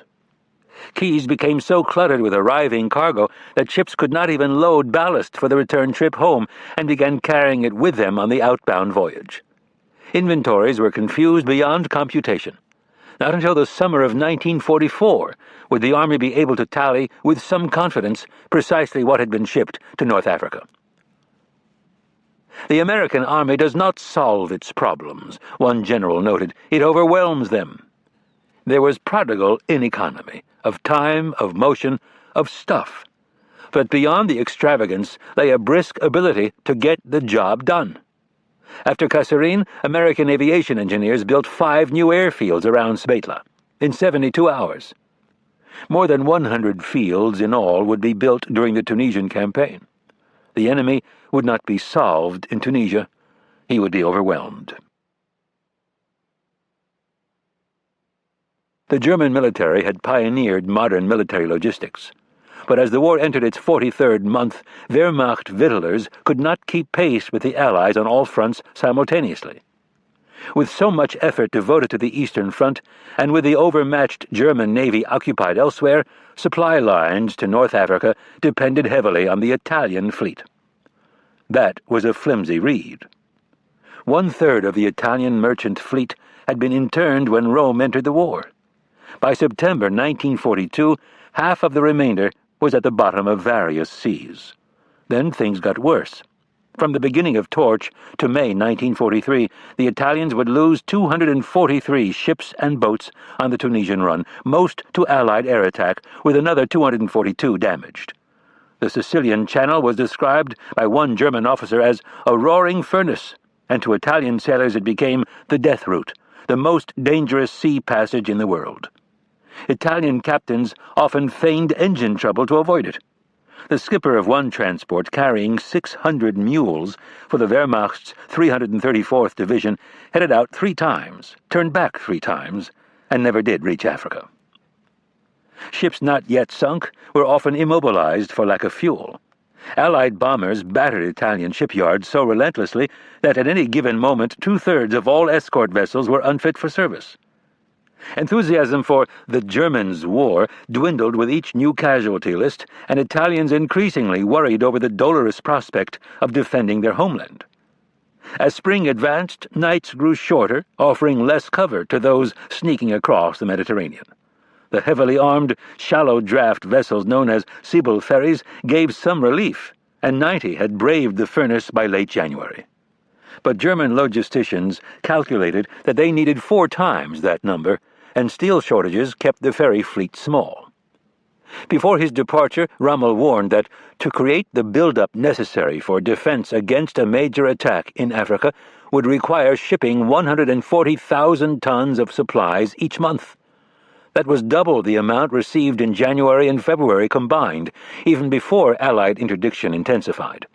By contrast, the Allies in March moved 220,000 tons just through the ports around Oran. Other woes also plagued German logisticians. The relentless Allied air raids so unnerved Arab dock workers that stevedores had to be imported from Hamburg. The ports being damaged, more and more supplies had to be hauled by a fleet of 200 Ju-52 transport planes, but each plane carried less than 2 tons. Trains used to move materiel within Tunisia required coal imported from Europe. As supplies dwindled, crews turned to local lignite, which greatly reduced locomotive efficiency. When even lignite grew scarce, the only alternative was a feeble mixture of oil cakes and sediment from the olive harvest. Cheap Tunisian wine was distilled into a thin fuel. These tribulations stirred mild interest in the German High Command and at Comando Supremo, where, as one account noted, paper divisions had the strength of real ones. Ships and convoys were never sunk, and armies, at least on paper, were always up to strength. Even as the Allies crumpled at Kasserine, an inspection team from Berlin reported that if Axis ships kept sinking at the current rate, none would remain afloat by early summer. Alarms from Africa grew shrill. Arnim warned that if no supplies reach us, all will be up in Tunisia by the 1st of July. The Axis bridgehead, he added, was becoming a fortress without ammunition and rations. In Berlin and Rome, promises were issued and broken, reissued and rebroken. Without stripping the other battlefronts or resurrecting the Italian Navy, little could be done. Even less was done. Hitler wanted to be stronger than mere facts, to bend them to his will, Kesselring's chief of staff observed. All attempts to make him see reason only sent him into a rage.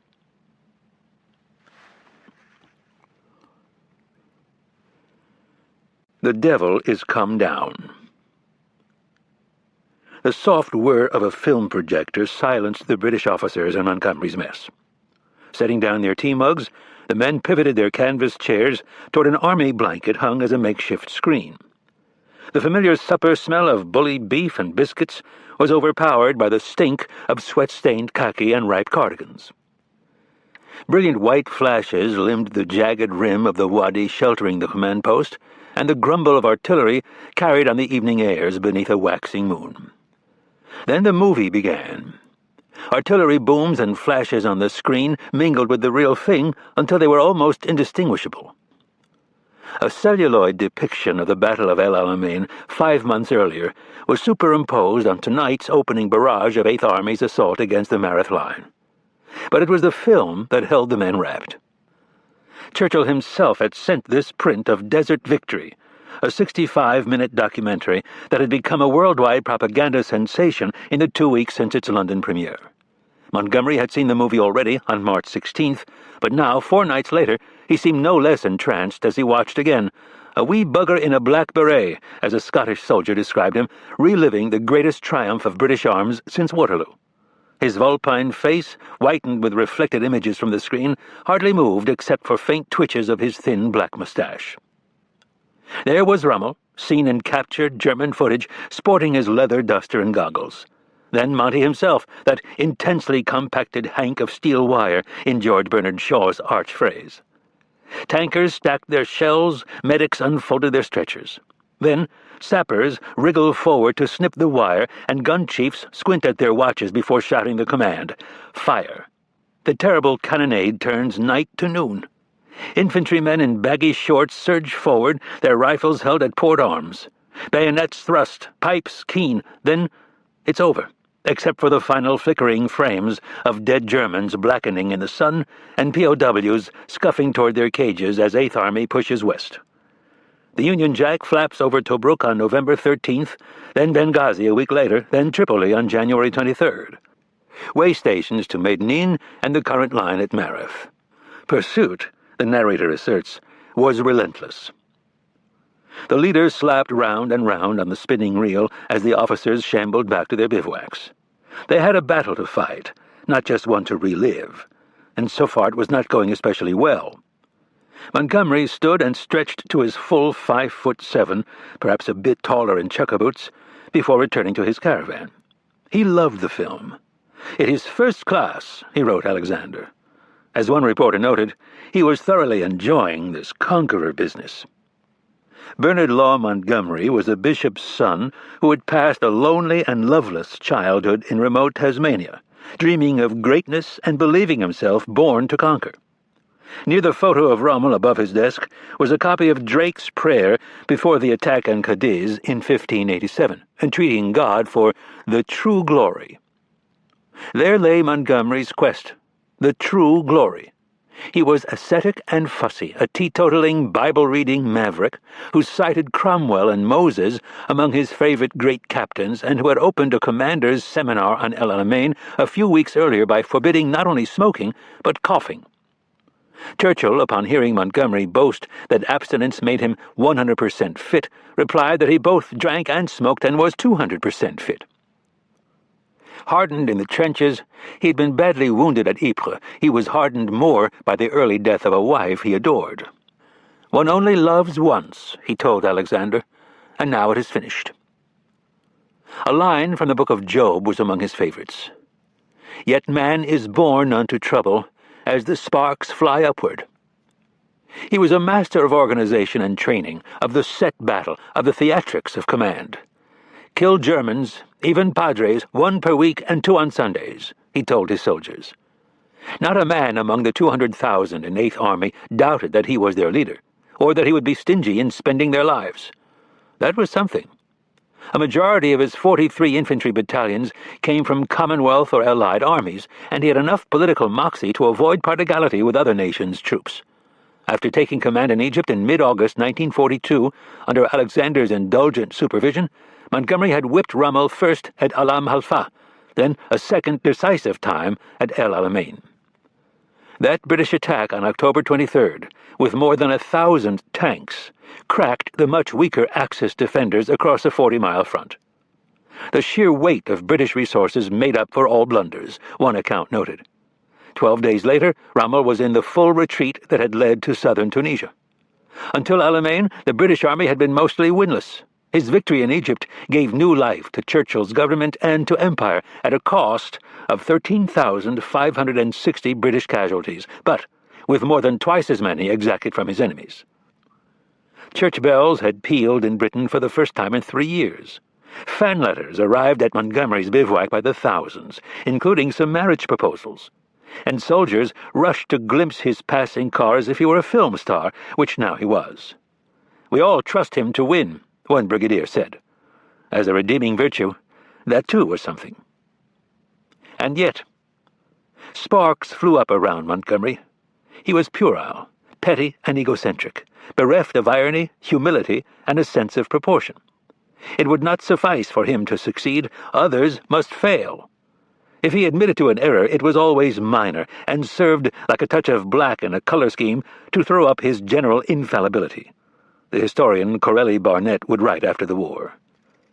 Acknowledging the chaos of his temperament, his biographer Ronald Lewin described a kindliness and intermittent humanity marred by ruthlessness, intolerance, and sheer lack of empathy, a marvelous capacity for ignoring the inessential, combined with a purblind insensitivity about the obvious, a deep but unsophisticated Christianity, a panache, a burning ambition, above all, an individuality. Such were the gifts which both good and bad fairies brought to Montgomery's cradle.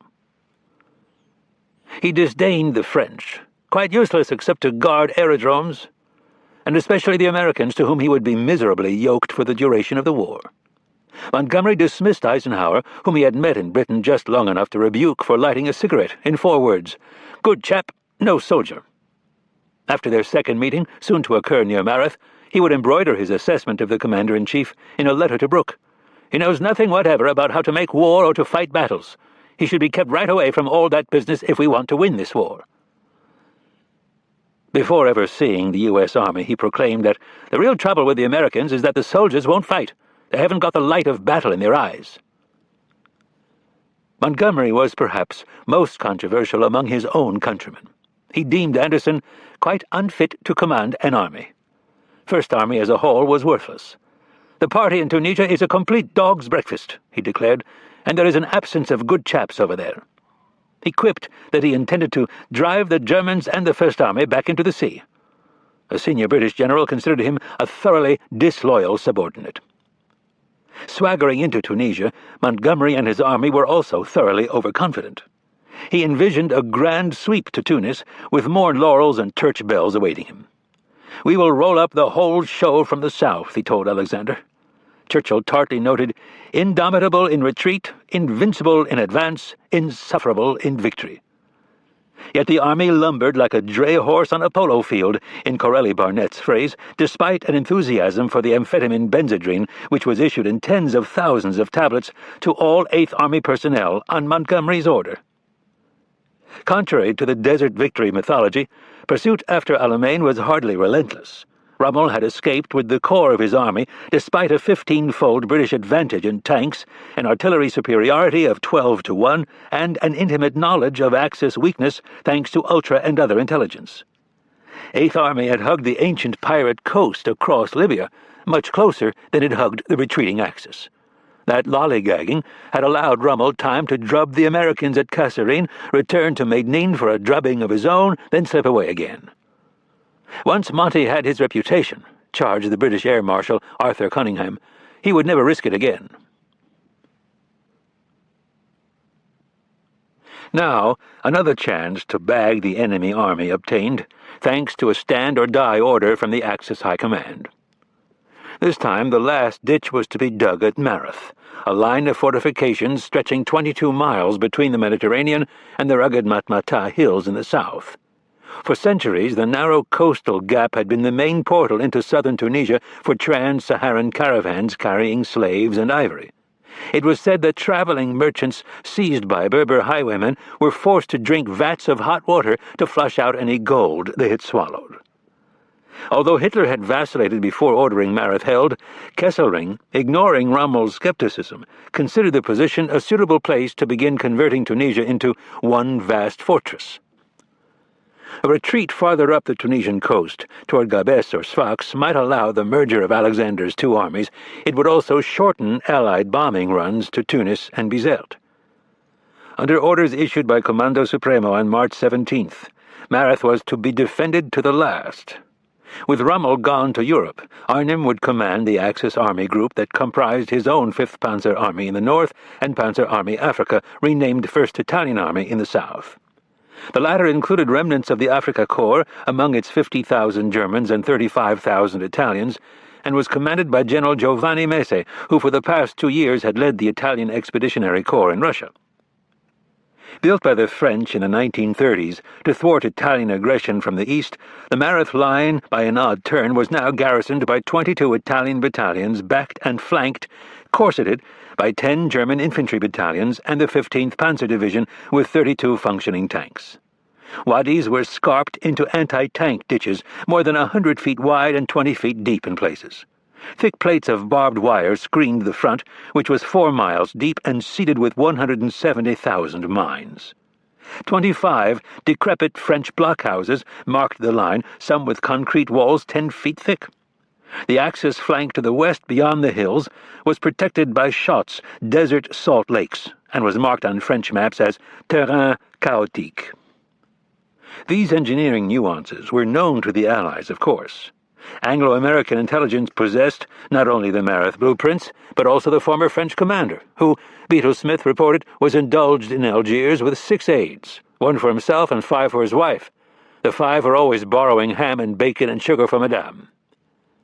On March 12th, Alexander offered his assessment of enemy intentions at Mareth in a lilting if ambiguous message drawn from the 12th chapter of Revelation.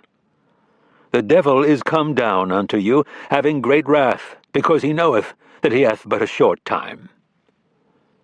Montgomery knew his Bible, and he believed he also knew his enemy.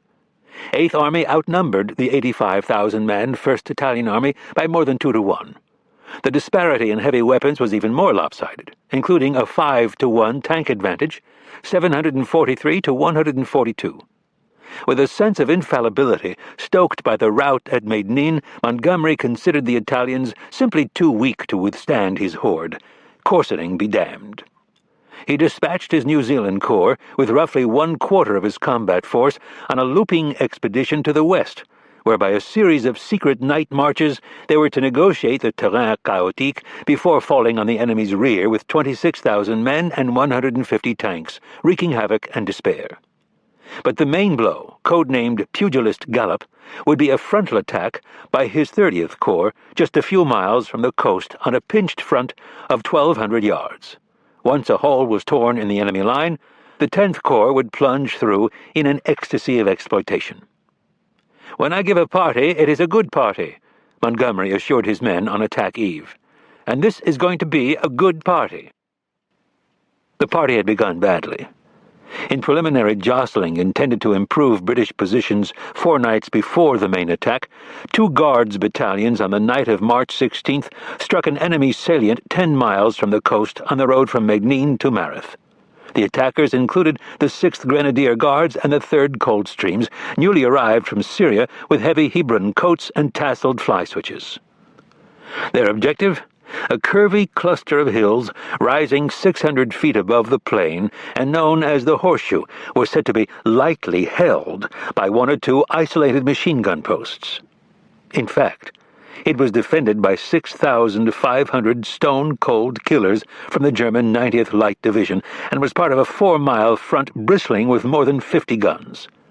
2 Grenadier battalions infested the Horseshoe proper, and Axis engineers had made good use of the 3 months allowed them to improve the Mareth defenses. After a British artillery barrage of 24,000 shells that did little but irk the defenders, the moonlit guardsmen surged forward with much hoarse whispering and nervous nibbling of cookies stuffed in their pockets. Within minutes they were mired in unsuspected minefields of unprecedented density. German parachute flares floated over the line like tiny suns, exposing the men to a hellish crossfire. After some nasty bayonet work in the bottom of a wadi, the guardsmen fell back, leaving the Horseshoe littered with bloody Hebron coats and fly switches that would switch no more.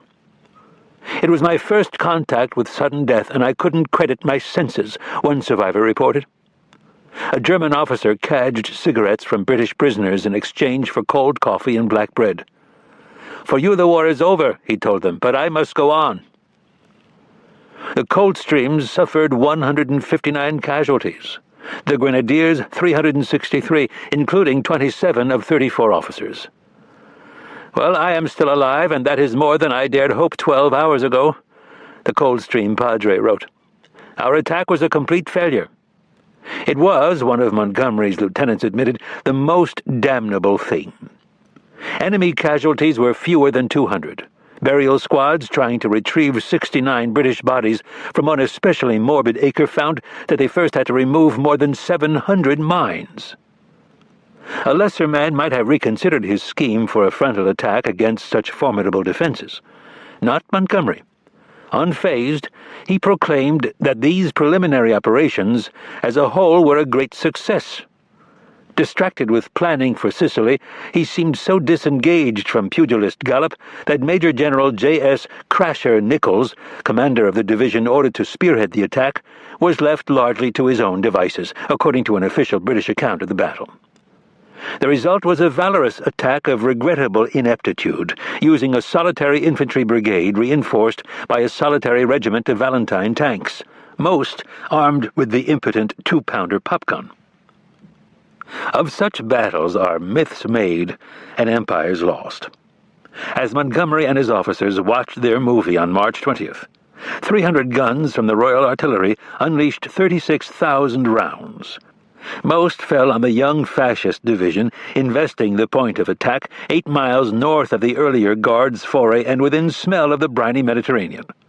Infantrymen capered forward in the bright moonlight, as if they were going to a picnic, one witness reported.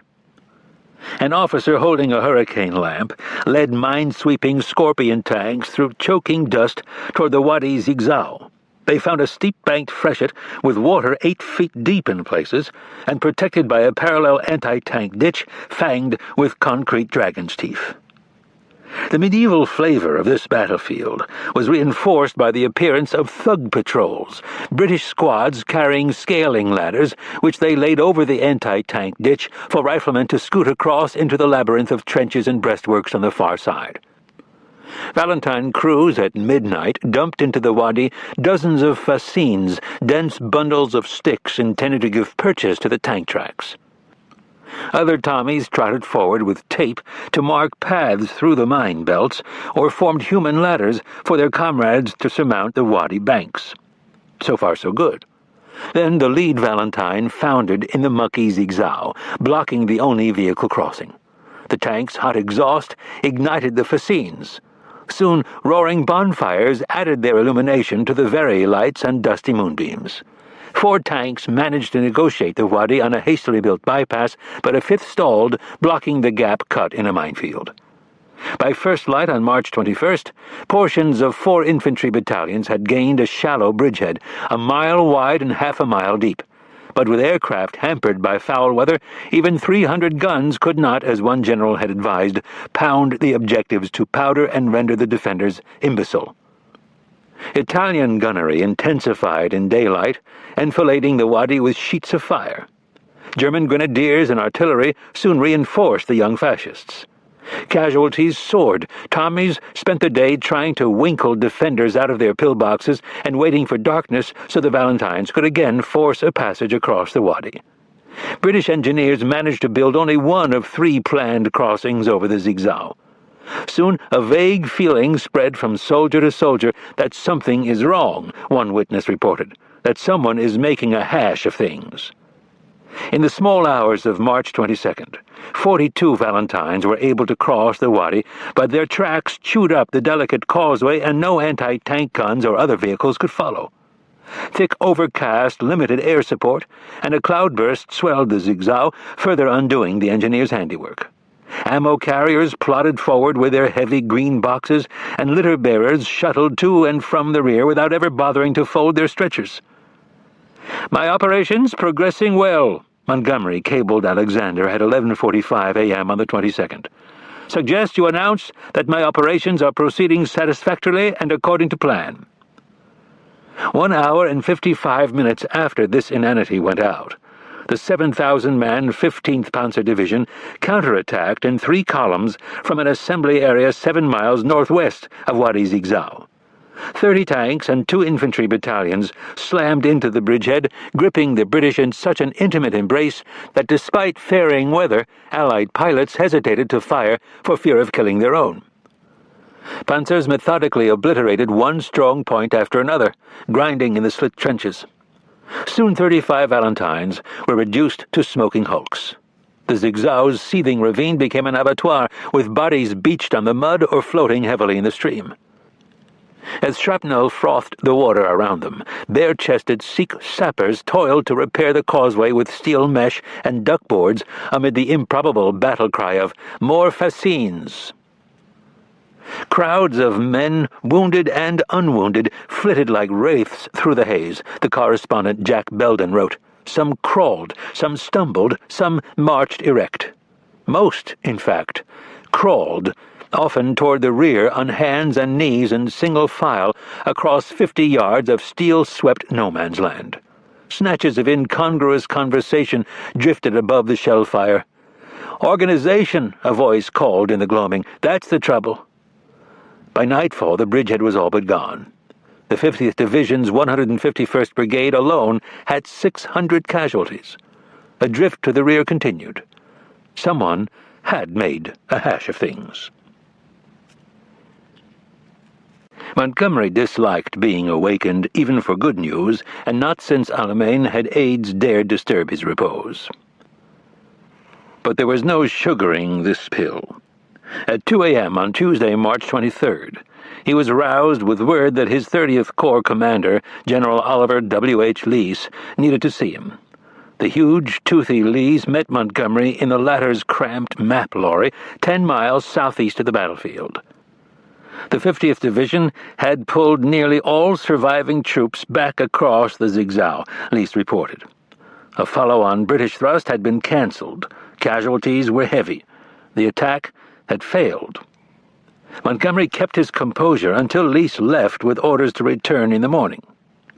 The 8th Army Chief of Staff, Brigadier Francis Freddy de Gangon, found his commander tousled and stunned amid the tacked-up maps, his normally impassive countenance now dissolved with worry. For the first time in 10 months, 8th Army was withdrawing. The infernal rumble of artillery rattled the lorry, a whole night being shelled like hell, de Gangon later recalled. In a small voice, Montgomery asked, "What am I to do, Freddy?" The answer lay on the map, and within 2 hours Montgomery had found it, along with his composure. The Matmata Hills, a jagged purple coxcomb, drenched with the scent of wildflowers, as one soldier wrote, extended at a right angle from the Mareth line, roughly paralleling the Mediterranean coast for 100 miles. Only the narrow Tebaga Gap pierced the range, 50 crow-flying miles west of Mareth, and only through this pass could the Axis defenses be outflanked. It was in that direction that Montgomery had dispatched his New Zealand Corps more than a week earlier with orders to turn the enemy line. The circuitous 200-mile expedition took the Kiwis past the arid land of the troglodytes, an ancient people who lived like moles in subterranean hovels and whose strange language Herodotus had likened to the cry of a bat. The cavalcade also drove through a locust plague of biblical intensity. Millions of insects borne on a hot, southwesterly wind pelted windshields and tank turrets. But by mid-afternoon on March 21st, the Corps vanguard had pressed into Tebaga Gap. Alerted by Luftwaffe reconnaissance, General Messe and his lieutenants knew of this flanking peril. Alerted by Ultra, the British knew they knew. Wehrmacht legions sidled westward, first the 164th Division, then eventually the 21st and 15th Panzer Divisions. A promising Kiwi attack on the night of the 21st took 850 prisoners at a cost of only 65 casualties. But then lethargy and caution, those handmaidens of battlefield stalemate, prevented quick exploitation before Axis reinforcements arrived in force. A golden chance to fall on the enemy rear was lost. No matter. Montgomery had regained his vim. At 4:30 a.m. on March 23rd, he alerted the New Zealand Corps to a complete change of plans. Rather than serve as a sideshow, the Kiwis would deliver the main blow. 3 divisions under General Leese would remain on the coast to occupy enemy defenders at Mareth. But reinforcements would add weight to the New Zealand attack, and Lieutenant General Brian Horrocks, who had waited in vain with his 10th Corps to crash through a Leese-made hole at Mareth, would assume command of this new left hook assault, codenamed Supercharge 2. "Am sending Horrocks to take charge," Montgomery added in his pre-dawn message. "Am sure you will understand." One man who did not understand was the New Zealanders' legendary commander, Lieutenant General Bernard C. Freyberg, English-born but raised in New Zealand. Freyberg had been a dentist before finding his true calling as warrior of Homeric strength and courage. Known as Tiny to his troops, he had a skull the size of a medicine ball, with a push-broom mustache and legs that extended like sycamore trunks from his khaki shorts. In the Great War, he had won the Victoria Cross on the Somme, served as a pallbearer for his great friend Rupert Brooke, and emerged so seamed by shrapnel that when Churchill once persuaded him to display his wounds, the count reached 27. More were to come. Oarsman, boxer, swimmer of the English Channel, he had been medically retired for aortic incompetence in the 1930s before being summoned back to uniform. No greater heart beat in British battle dress.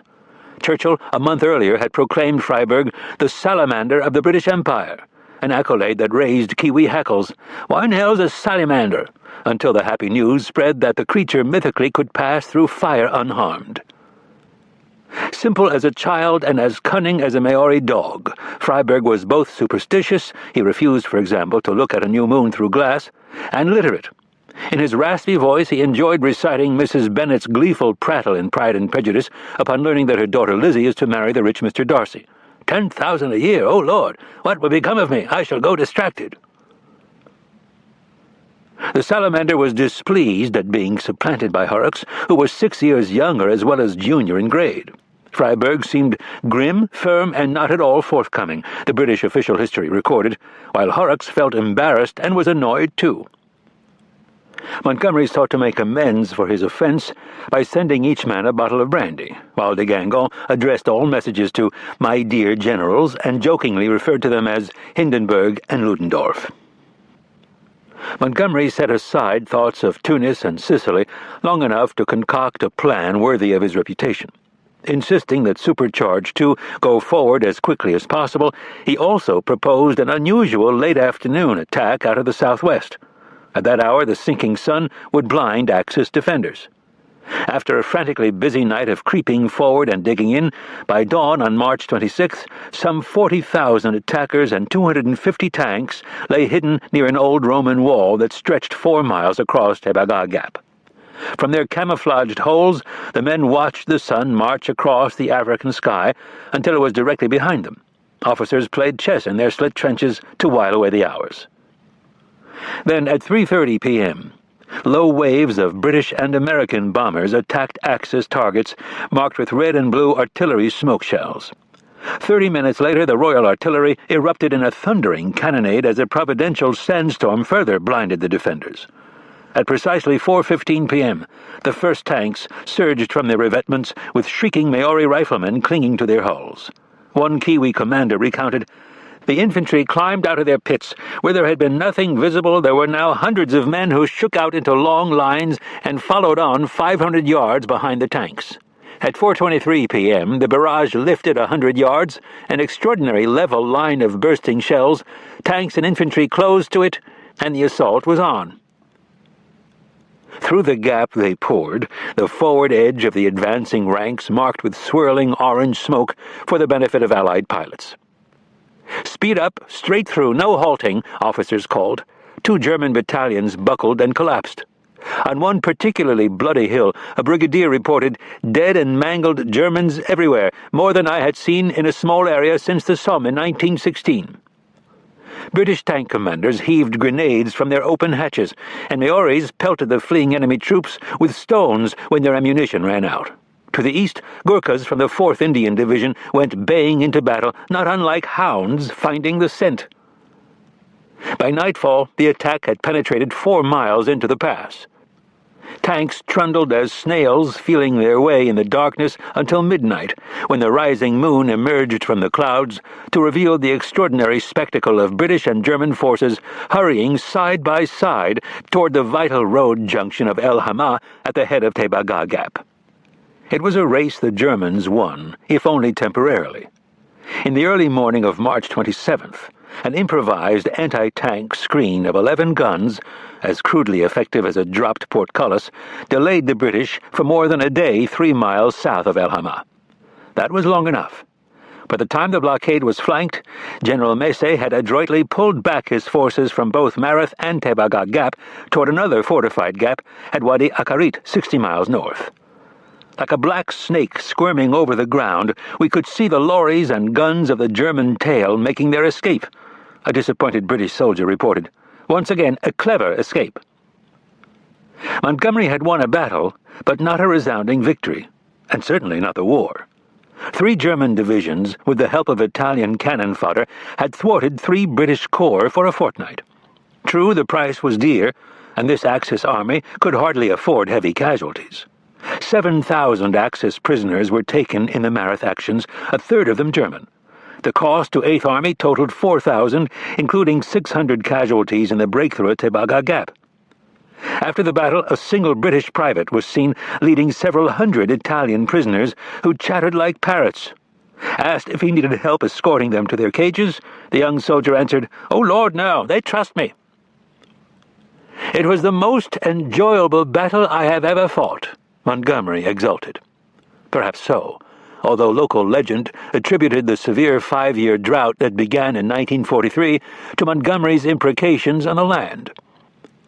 Yet 8th Army had forced the outer gate to begin its inexorable march up Tunisia's east coast toward Tunis. That was plain. and every sensible German and Italian officer knew that the two Axis armies now faced mortal peril from the two Allied armies. Yet Eighth Army still seemed to lack an instinct for the jugular. In boxing terms, it was a poor finisher. General Freiberg ordered his advanced squadrons to bypass Gabes on the morning of March 29th and give chase on the coastal road, ordered this only to learn that at that very moment, the spearhead commander was accepting the keys to the city from the Gabes mayor. The 4th Indian Division, already delayed a critical 12 hours by a horrendous traffic jam, was forced to wait at Gabes while the 51st Highlanders donned their kilts for a proper march-through with pipers. Again, pursuit languished. The enemy does not follow, the 90th Light Division War Diary noted. The retreating Axis soldiers had time to pilfer tables, mirrors, women's dresses, even pianos. The British had to settle for 6 captured rail cars full of German sausage. Some of Montgomery's admirers considered his mid-battle switch from a frontal assault to the sweeping left hook among the boldest decisions in his glorious career. Yet a more imaginative plan at the outset, enforced by a more attentive commander, might have made Mareth the decisive battle it could have been. "We never lost the initiative, and we made the enemy dance to our tune the whole time," Montgomery claimed on March 31st. That assertion was questionable. He had violated his own wise precept to concentrate all your forces and give a mighty crack. He also had underestimated the resourcefulness of his enemy, the technical requirements of fighting in hill country, and the difficulty of crossing a stoutly defended watercourse, the Zigzag. That boded ill for Eighth Army after years in the desert. The army and its commander would encounter more hills in northern Tunisia and many more in Italy, along with innumerable rivers. Major General Francis Tucker, the 4th Indian Division commander, concluded there was, in Eighth Army, an apparent lack of purpose at this time. In the months after Mareth, Montgomery acknowledged that the failure of his coastal attack had required him to recast his entire plan. There was no shame in deft improvisation, to be sure, but soon he was asserting that the left wing had always been designated to deliver the fatal blow. By the end of the war, he even seemed to believe it, having perhaps persuaded himself through repetition. Perhaps the high bar of infallibility demanded no miscues, no false starts, no desperate 2 a.m. wailing about what to do now. As they cleared Gabes for the long, last march toward Tunis, his men gathered themselves for the sort of war, one with mountains and rivers and allies, that would confront them for the duration. Chapter 11. Over the Top. Give them some steel. An old Arab song warned, Gafsa is miserable, its water is blood, its air is poison. You may live there 100 years without making a friend. Miserable it was, a fly-specked phosphate camp of 10,000 souls. Jugurtha, who led the Numidian revolt against Rome in the 2nd century BC, once hid his treasury here because the town was so remote. After changing hands 4 times in the past 3 months, Gafsa had become even more wretched. The budding groves of pomegranates and apricots could hardly redeem the misery of war. As Montgomery prepared to give battle 120 miles southeast at Mareth, General Alexander had ordered the Americans to liberate Gafsa yet again. The attack was codenamed Operation Wap, in homage to the 7,000 Centauro Division soldiers occupying the town and nearby hills.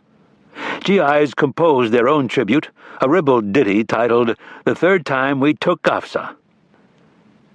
If seizing Gafsa seemed insufficiently ambitious for Patton's Second Corps, which had swelled to 88,473 men, precisely the size of Sherman's army in Carolina at the end of the Civil War, the modesty of the assignment reflected Alexander's disdain for American fighting prowess. Alexander had 2 strategic options. He could use Second Corps and Anderson's First Army to drive a wedge between the Axis forces across the eastern dorsal, isolating Arnim's army in the north from the 1st Italian Army in the south. Each would in turn be ground between the Allied millstones.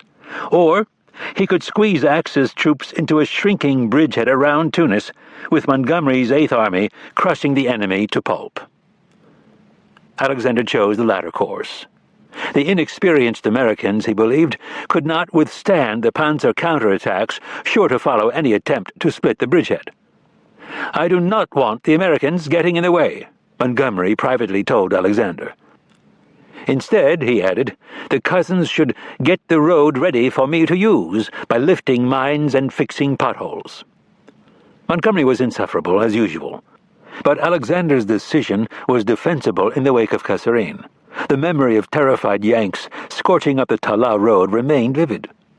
With Eisenhower's concurrence, he twice warned Patton to avoid pitched, indecisive battles where we might get into trouble. Alexander considered Patton a dashing steed, but he did not want him dashing into Montgomery's path. Patton would be kept on a tighter rein than Montgomery and even Anderson. Allen's 1st Division was ordered to assist the advance of the British 8th Army from the south by building a supply dump in Gafsa and protecting Montgomery's left flank as he drove towards Sfax and then Tunis.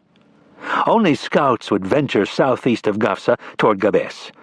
Although, if things went well, Ward's 1st Armored Division might later push on due east through Sened Station to Maknassi. Of Patton's 4 divisions, the greenest pair, the 34th and 9th, would remain in reserve. Patton was incensed at being relegated to a weak supporting role, but he swallowed his pride and prepared to attack. Word of his 3rd star had arrived on March 12th. "I am a lieutenant general," he told his diary. "Now I want and will get 4 stars. A day later, as if recalculating the azimuth of his character, he added, "I am just the same since I am a lieutenant general."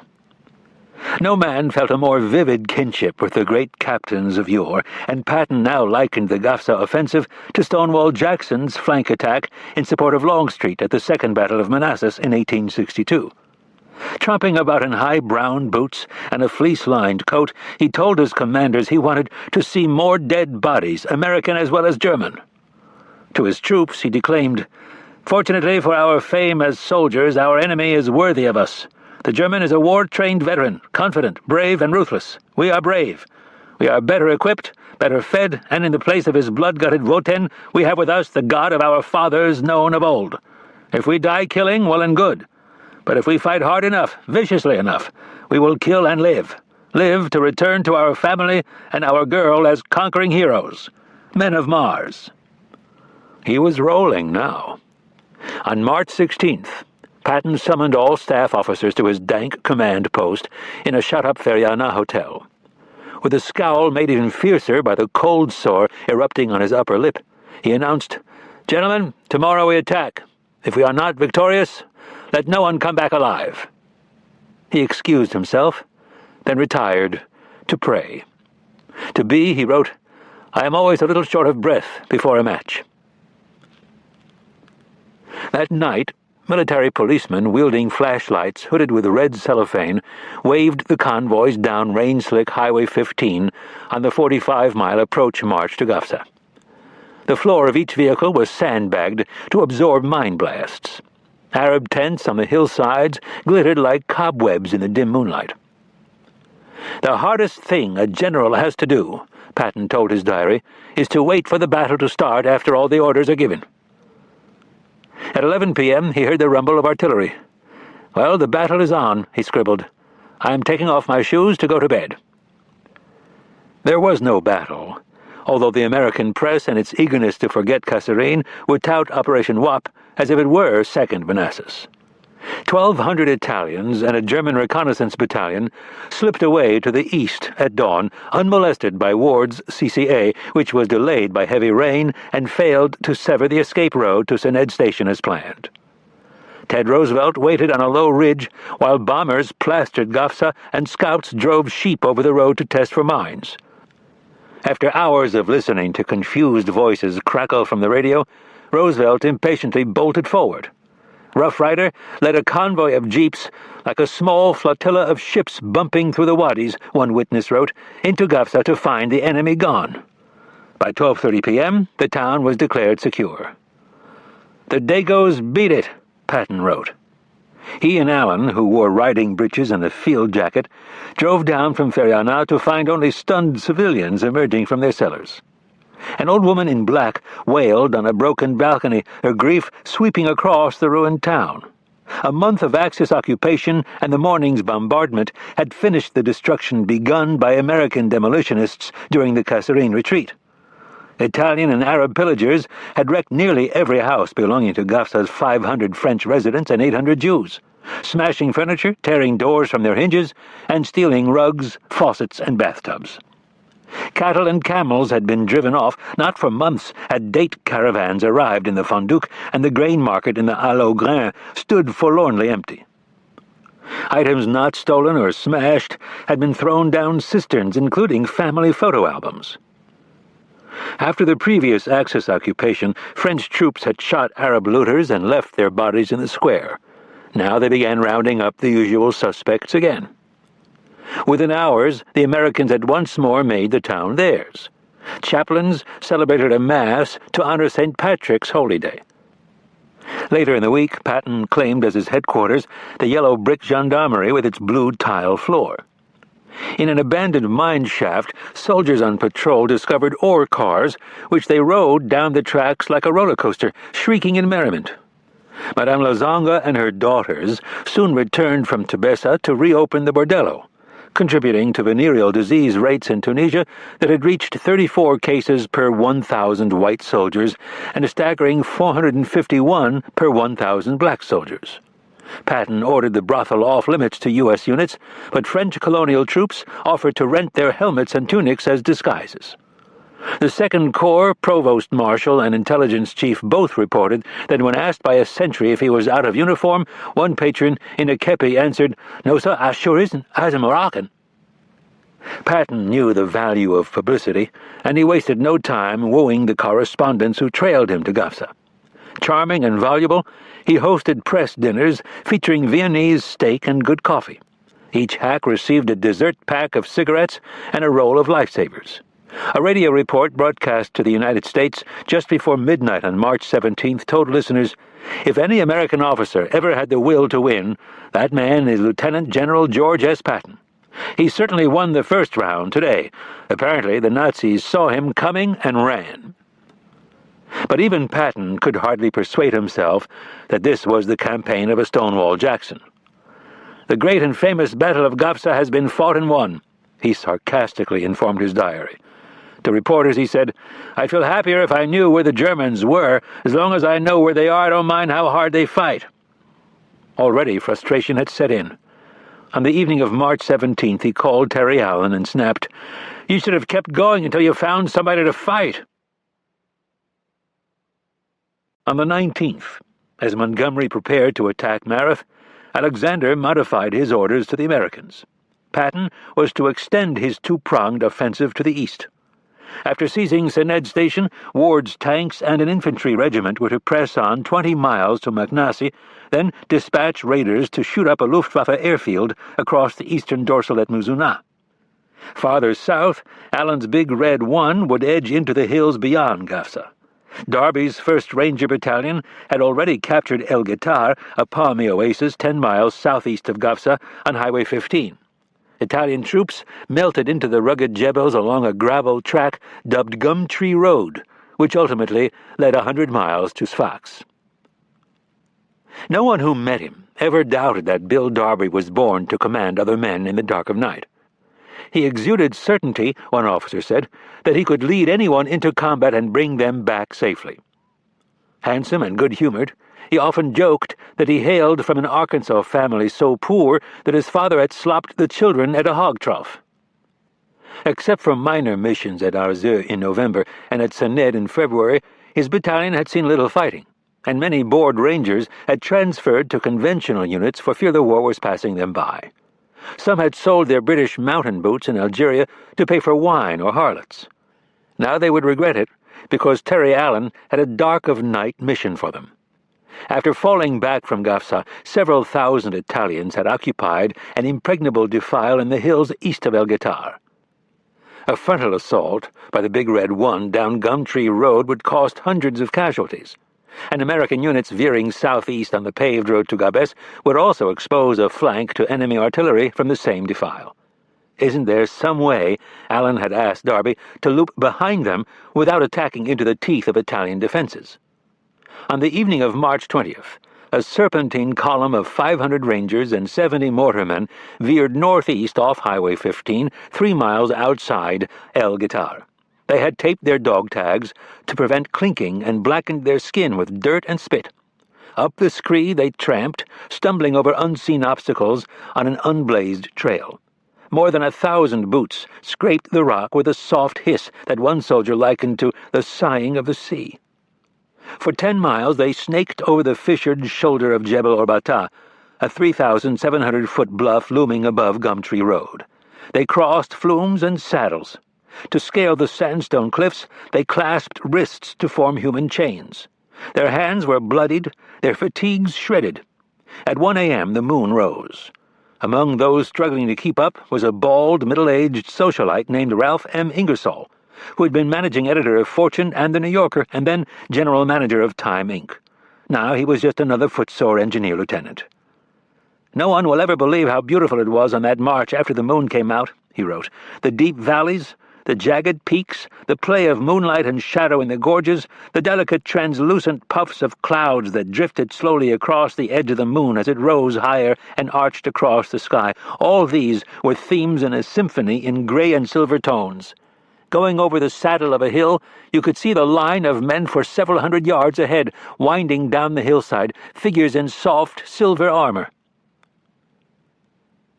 By first light on the 21st, Ingersoll and the mortarmen had fallen behind. The night seemed less enchanting after more sweaty miles lugging the heavy tubes. But the Rangers were where they wanted to be, 1,000 yards above Gumtree Road, overlooking the sleeping Centauro encampment. The Italians in the narrow gorge had left their flank unguarded. Some Rangers dozed while awaiting the attack order, and when Darby woke them, they scrambled to their feet, rubbing fists in their eyes like sleepy children. He studied the tents and trench works below, then announced, "Okay, men, let's have a shoot." The Rangers fixed bayonets and scuttled down the hill. "You wait and see," another soldier murmured. "They won't bring no prisoners back." The brisk bugle notes of charge echoed along the Sierra, now aglow with the ferrous tints of dawn. Morning shadows limned the valley with blue piping. "Give them some steel," Darby cried. The Rangers clattered forward in a whooping semicircle. Bullets scythed the Italian officers' mess, set for a breakfast no one would eat. Soldiers in their underwear poured from the tents, flushed by grenades. "Nice shooting," Darby called over the radio. "We need a little cold steel over there on the hill mass to the south. They're making a nuisance of themselves up there." Ingersoll arrived in time to hear mortar rounds belch from their tubes. Rangers kneeling behind the rocks reminded him of soldiers in a Civil War print shooting along a tumble-down stone fence in Virginia instead of Tunisia. Along the valley's north wall, white flags began to flap. Prisoners were taken, and an Italian-speaking Ranger chaplain persuaded more to surrender. Blue smoke draped the valley, thick with odors of hot guns and dust stirred from the muzzle blasts, one ranger reported. Dead Italians littered the camp, their waxy faces frozen in surprise. A few German artillery rounds replied, but by noon the fight was over. The delayed arrival of the heavy mortars had allowed some Italians to escape up the road, but many others in ragged overcoats patched with coarse twine were captured. Between the Rangers and Allen's troops, now pressing up Gumtree Road, the prisoner haul exceeded 1,000. Kitchen trucks drove up with a barrel of hot stew, which the men ladled into their canteen cups or helmets. By 4 p.m., the Rangers were back in their bivouac.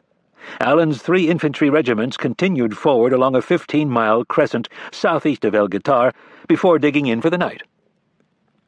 "Few Germans in front of 2nd Corps," Patton's intelligence officer, Monk Dixon, reported. "Rommel probably will attack us with whatever he has left after dealing with 8th Army. Probably not earlier than 24 March. In 5 days, the Americans had covered 75 miles, taking Gafsa, El Guitar, and Sened Station, while reclaiming more than 2,000 square miles of territory at a cost of 57 battle casualties. "It's all going like maneuvers," Terry Allen mused. "It can't be right."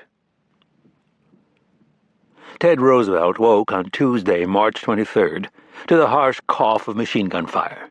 Flipping the blanket from his bedroll, he sat up with the creaky deliberation of a 56-year-old man nursing a bum knee, arthritic joints, and a fibrillating heart. He had kept his boots on for the scant warmth they offered. For months he had been miserably cold, The cold of the desert, he called it. To Eleanor, he had written 3 days earlier, "There's but one thought I keep to me. Aren't we too old to be called on to grapple with the enemy? Should not flaming youth leap into the breach, shouldering us aside so that we can sit in the sun?" Leaning on a cane, he stumped up the ridge with his gamecock hobble. He could tell by the high rate of fire that the machine guns were German, their sound now mingled with the answering chatter from American weapons. A sentry barked the password challenge, 3, and was answered with the countersign, "Strikes." Moonlight coated the landscape in quicksilver, and fog drifted across the desert pan below. But a rosy glow in the east showed that dawn was coming fast. Gun flashes rippled like heat lightning. Roosevelt found the 18th Infantry Regiment's command post on Hill 336, Wap Hill, and lowered himself into a chest-deep slit trench. The battlefield lay at my feet, a circular plain about 7 miles in diameter. He would write Eleanor 2 days later. I could see it all. The American line formed a 15-mile fishhook. The 1st Division's 3 regiments, 16,000 men, occupied Kedab Ridge from north to south. The 26th Infantry held the north flank near Gumtree Road on Roosevelt's left. Part of the 16th Infantry and a battalion from the 18th Infantry held the center. A few hundred yards to his right, the ridge petered out in a narrow valley bisected by Highway 15, which ran from El Guitar, 8 miles in the rear, past the American line and on toward Gabes over the horizon. Across the highway to the south, the land lifted again and the American line resumed. Only a few hours earlier, Roosevelt had dispatched 2 battalions from the 18th Infantry to extend the line onto the lower slopes of 3,000-foot Jebel Birda. On ground so rugged that guns had to be winched into position, the battalions tied in with Darby's Rangers, whose entrenchments swung to the west and provided the long American shank with its barbed hook. The chink of tools caught Roosevelt's attention. Soldiers were furiously hacking slit trenches out of the rocky ground, regardless of the ants and scorpions infesting the ridgeline. Small white-petaled daisies covered the slope, straining toward the rising sun. The Big Red One had planned to attack this morning under yet another change of orders from Alexander. Eighth Army's difficulties at Mareth had caused Montgomery to reconsider his contempt for the Americans. Just 3 days before, he had dismissed the Yanks in his diary as complete amateurs. Now, he needed their help. Patton was asked to threaten the Axis flank by attacking down Highway 15 toward Gabes. During the night, American artillery had moved forward to provide covering fire for Allen's infantry, even as intelligence reports warned that panzers were moving toward Second Corps for a possible spoiling attack. From the swelling thunder of guns and the shells now snapping overhead, Roosevelt could guess that the enemy had stolen a march and struck first. Under orders from Kesselring, who recognized that an American thrust down the Gabes Highway would trap the 1st Italian Army at Mareth, Arnhem dispatched the strongest of his 3 armored divisions, the storied 10th Panzer, to counterattack before Patton moved. A voice carried up Hill 336, "Here they come!" Roosevelt peered into the dust and glare, his weak eyes watering at the strain. The terrain along the Gabes Road was brutally open, offering little cover other than tuft grass and a few olive trees. Then, suddenly, as if materializing from the dust itself, the panzers appeared, a fleet in rectangular formation bullying up the highway. Hundreds of Wehrmacht infantrymen clattered from trucks behind the tanks, then trotted forward with their rifles at port arms. To one officer, the apparition resembled a huge iron fort moving down the valley.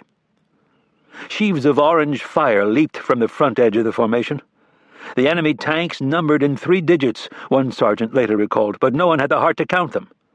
Roosevelt had the heart, fibrillating or not. On his right flank, before smoke obscured the enemy echelons, he counted 24 panzers breaking toward the gap traced by Highway 15.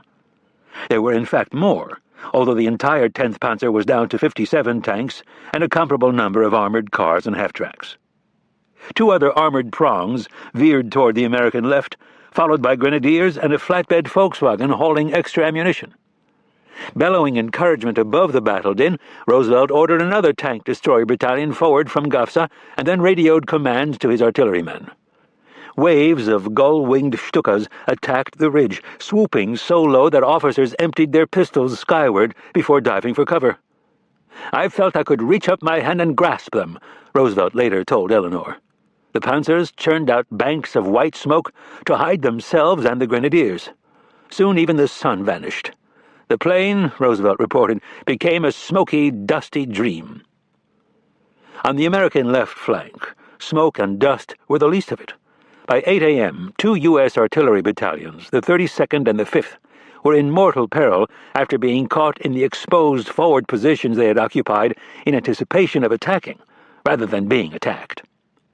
Many human silhouettes coming over a ridge in front, one platoon leader reported. For reasons uncertain, simple confusion was always possible, the 2nd Corps staff had also ordered the 1st Division to cancel plans for stacking extra ammunition with the guns. True to character, the division mostly ignored the Corps order, but shells ran short anyway. Gunners sloshed cans of water to cool their glowing barrels, while others struggled from the rear with 96-pound rounds on their shoulders. Darting among shallow folds on the battlefield, German soldiers barked, "Hitler kommt! Surrender!" Artillerymen fired a few final point-blank salvos, spiked their guns with grenades, and fought in retreat as riflemen. 2 infantry battalions to the left of Roosevelt's command post also fared poorly. Panzers slammed into the 3rd battalions of both the 18th and 16th Infantry regiments, grinding slit trenches beneath their tracks. Both units gave ground and retreated across Kedab Ridge before stiffening at a broad wadi behind the American line.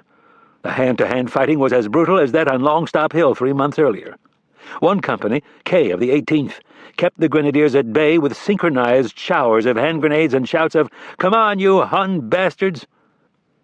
By late morning, the company had tossed 1,300 grenades and suffered more than 60 casualties.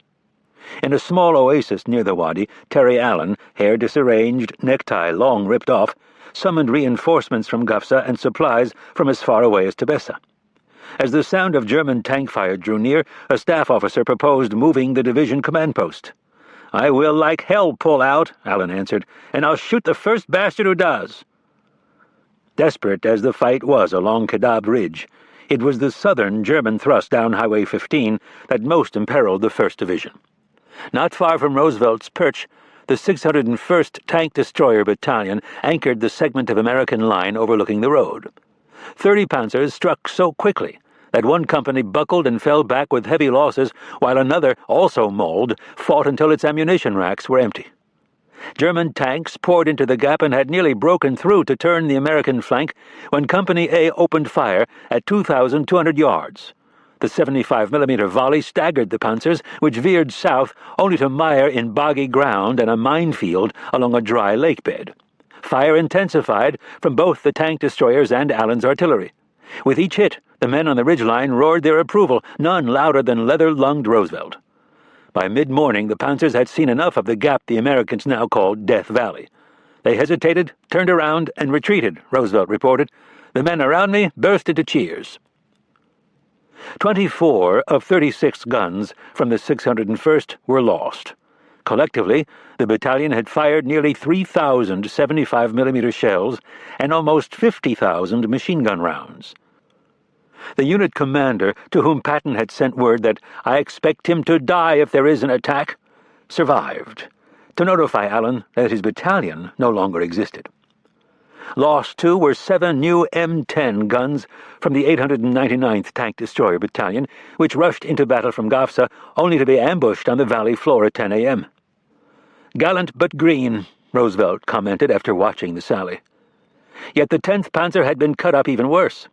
American artillery, tank destroyers, and mines knocked out 37 enemy tanks. Some were towed away by German salvage teams, but others burned furiously. The enemy retreated eastward to regroup. American soldiers huzzaed themselves hoarse. The first act was over. But the Germans never settled for simple one-act dramas. Allen and Roosevelt tidied up the line. Wounded men thrashed on their stretchers. More guns hurried forward. 19 U.S. jeeps, harried by Stukas and long-range artillery, sped to the rear for more ammunition. 13 made it back, wallowing like overloaded scows beneath crates of bullets and shells. With sirens screaming from his motorcycle escort, Patton drove up from Feriana, not before taking time to berate a soldier for being ill-shaven and leggingless, although he had just left the line to fetch more ammunition. Patton had wondered where the Germans were. Now he knew. "I want to fight the champ," he said. "If you lose, you've lost to the champ, and it's no disgrace. If you win, you're the new champ." At 3 p.m., a British radio intercept team working with 2nd Corps deciphered a transmission from a 10th Panzer reconnaissance unit. 6 German battalions would renew the attack at 4 p.m. At 3:45, another intercepted message warned, "Angriff bis 1640 verschoben." The attack had been postponed until 4:40 to allow German artillery to reposition. Patton deemed the intelligence urgent enough to warn his subordinates in uncoded messages of the imminent assault and then the brief delay.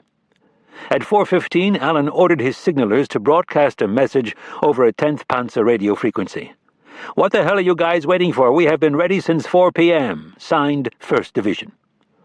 Patton, who had arrived at the division's command post, shook his head. "Terry, when are you going to learn to take this damned war seriously?"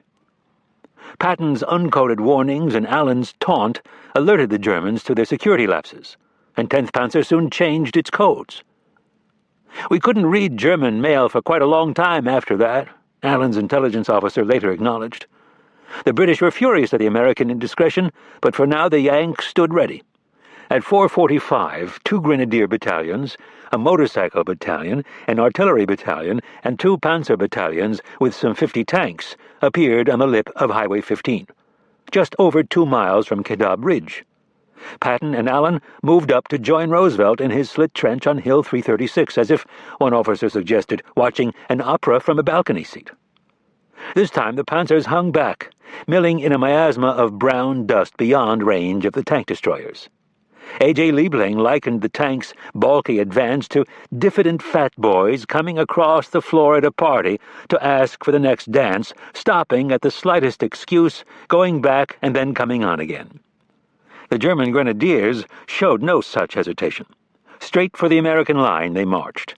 The crackle of small arms and the deeper boom of heavy guns grew in fury. The men walked upright, moved slowly, and made no attempt at concealment or maneuver, one battalion commander later reported. "We cut them down at 1,500 yards. It was like mowing hay." American gunners for the first time had experimented with ricochet fire, deliberately skittering their shells across the ground through enemy formations with devastating results. Now they used a scissors and search pattern. Some tubes adjusted their fire from longer ranges to shorter, others reversed the pattern. They swept the battlefield with steel as multiple sprinklers water a garden. Darby watched from Jebel Berda in the south as American time-fuse artillery shells, set to burst a few feet above the ground, rained on the enemy formations. Eerie black smoke of the time shells showed that they were bursting above the heads of the Germans, he wrote. There was no running, just a relentless forward lurching of bodies. The fight descended into something between war and manslaughter. Roosevelt, who had ordered the time-fuse barrage, thought the battle seemed unreal. Gaps appeared in the grenadier ranks. The faces and uniforms of those still standing turned brown with grit, as if the doomed men had already begun returning, earth to earth, dust to dust. Roosevelt later wrote, "Just in front of me were 400 men, a German unit. We took them under fire and they went to ground behind some sand dunes. The artillery went after them with time shells, air burst. In no time they were up running to the rear. Black bursts over their head, khaki figures reeling and falling." Enemy soldiers bunched behind one hill in such numbers that the formation seemed to spread like a shadow. Then Allied artillery found the reverse slope. The battalion broke from cover and started to run for another wadi in the rear, reported Clift Andrus. But none ever reached it. At 6:45 p.m., an 18th Infantry observation post reported, "Our artillery crucified them." Shells fell at 7-yard intervals across the retreating, shot-torn ranks. "My God," Patton murmured to Roosevelt, "it seems a crime to murder good infantry like that." Survivors rejoined the panzers to withdraw eastward in the haze and long shadows. How many men the Germans lost remains uncertain, but the 10th Panzer Division, already badly reduced before the battle, was essentially halved again.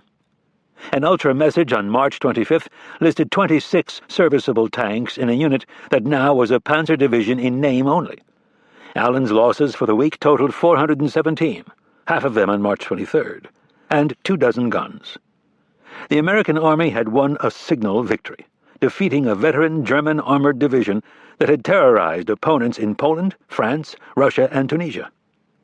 The first solid, indisputable defeat we inflicted on the German army in the war, Omar Bradley called it. True, El Guettar had been a defensive battle, fought from entrenchments without the brio of the armored sweep Patton so longed to lead. True, too, poor habits persisted, of security, indiscipline, and that annoying tendency to charge into enemy kill sacks. Yet the 1st Division had demonstrated agility, quickly shifting from thrust to parry in the face of the German spoiling attack, as well as fortitude and stunning firepower. The Hun will soon learn to dislike that outfit, Eisenhower predicted in a congratulatory message. Ted Roosevelt, who embodied the division's temperament for better and for worse, was awarded the Distinguished Service Cross. "I never expect to see anything like this again, a battle played at my feet," he wrote Eleanor. But he did, 15 months later, at a place called Utah Beach, where he would win the Medal of Honor for the same cool leadership he had demonstrated on Kedah Bridge. But the last word goes to a young soldier killed in the final exchanges at El Guettar. His unfinished letter home, found next to his body, began, "Well, folks, we stopped the best they had."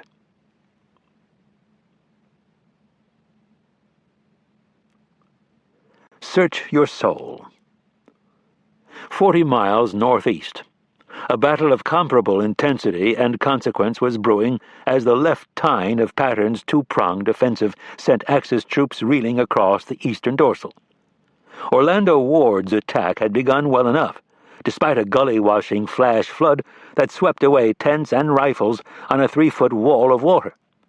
With more than 20,000 troops, the 60th Infantry Regiment had joined Ward's 1st Armored Division. He also commanded 277 tanks, nearly half of them Shermans. Sened Station fell on March 21st, soon followed by the nearby hilltop hamlet of Sened, where a garrison of 542 Italians defied a surrender or be annihilated ultimatum until the first cannonade provoked a frantic wagging of white flags. At dawn on March 22nd, scouts discovered that McNassie, 20 miles east, had been abandoned. Ward's troops began pouring into the town later that morning. Then he stopped, and in that decision lay deep trouble.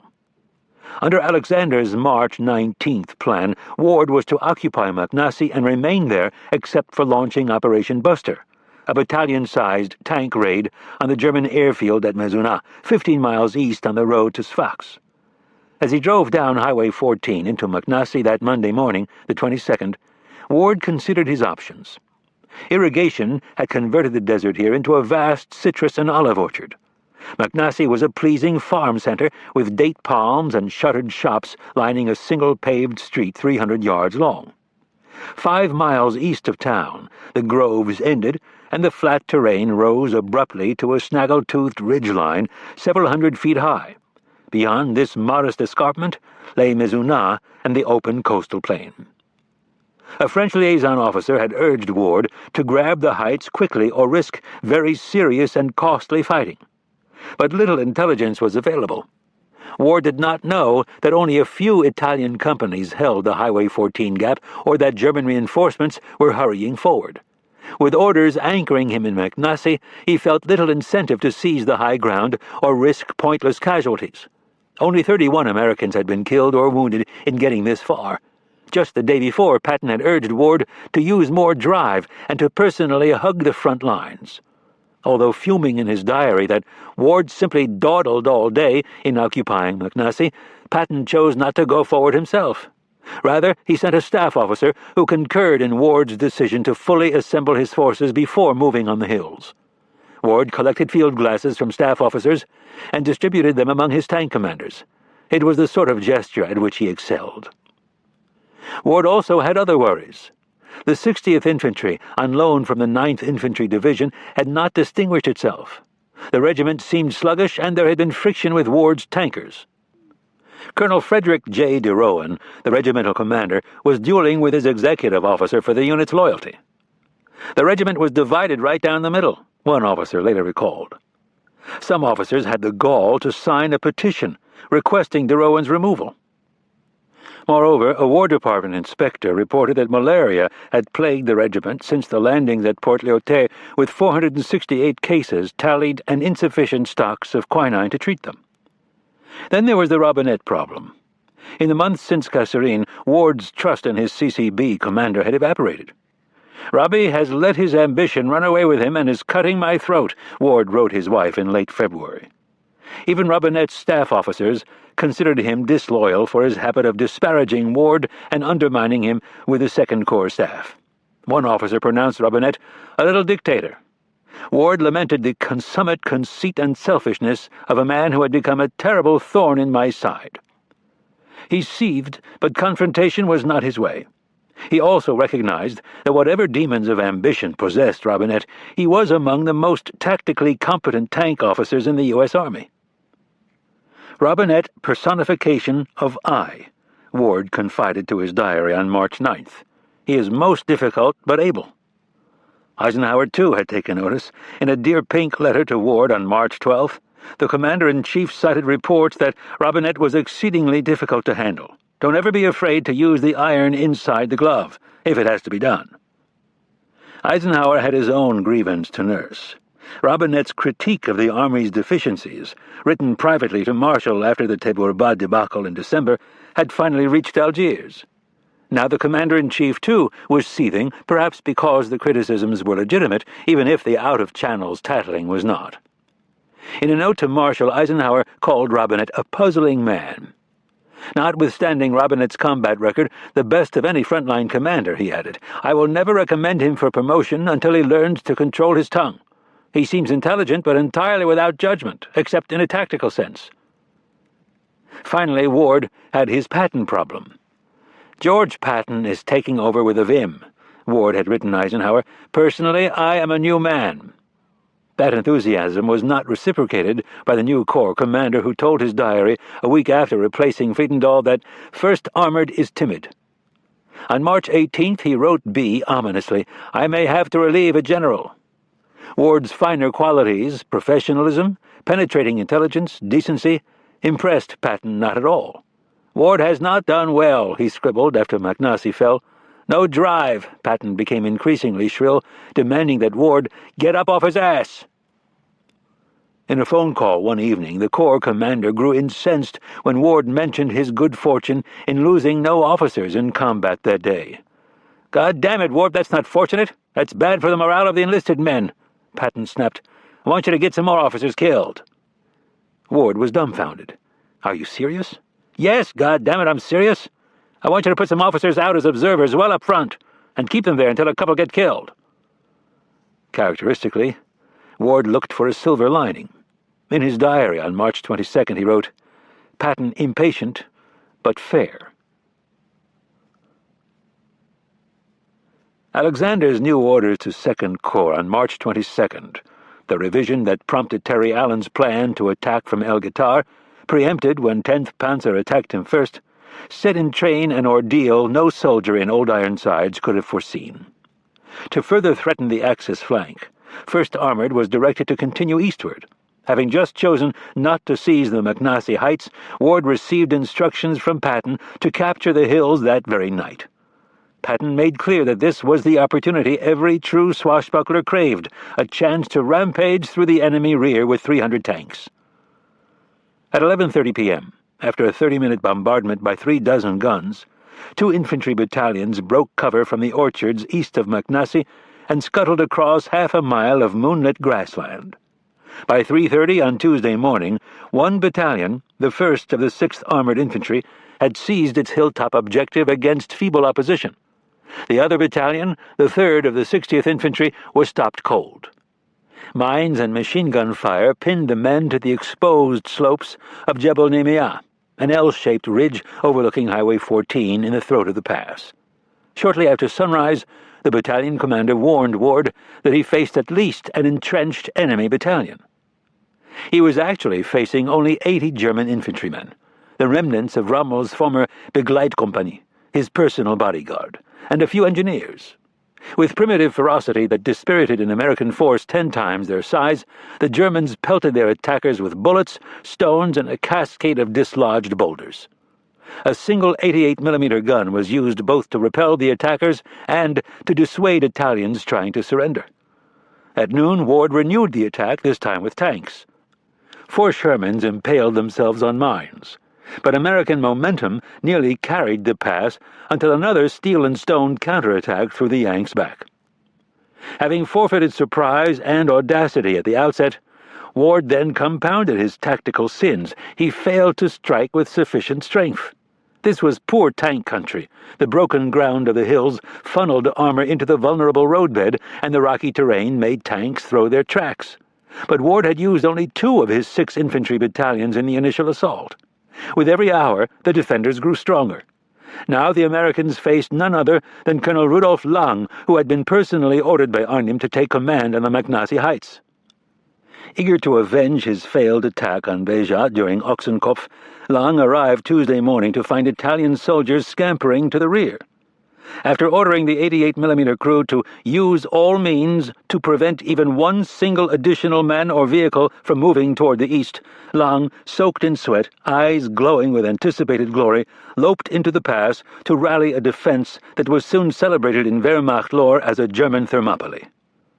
8 Tigers helped. Gefreiters cheered as the monstrous tanks lumbered up the highway from Mizuna.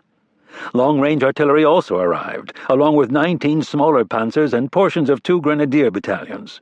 Soon Lang had 350 German defenders to face a reinforced armored division. As for his timorous allies, he later reported, although they were strong in numbers, it was no longer possible to depend upon the Italian troops. Those who did not run away as soon as the enemy attacked surrendered. A third American attack, at dusk on the 23rd, failed with heavy losses, including the 3rd Battalion commander, who was shot in the leg. That night, German flares drenched the slopes with cold light. At each new starburst, 1,000 men fell flat as one, moving no more than marble men would move, until the magnesium hissed out. Red and orange tracers poked the terrain from every angle like heated needles, and snipers sidled through the shadows. Luftwaffe pilots dropped strings of butterfly bombs, anti-personnel explosives with yellow wings that revolved to arm the detonator. They floated to earth like colored lanterns strung in a row, one soldier noted. It was beautiful and uncomfortable.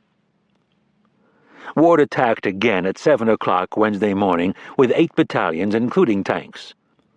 Enemy pickets let the American scouts close to within 20 yards before cutting them down with grenades that ignited the tuft grass.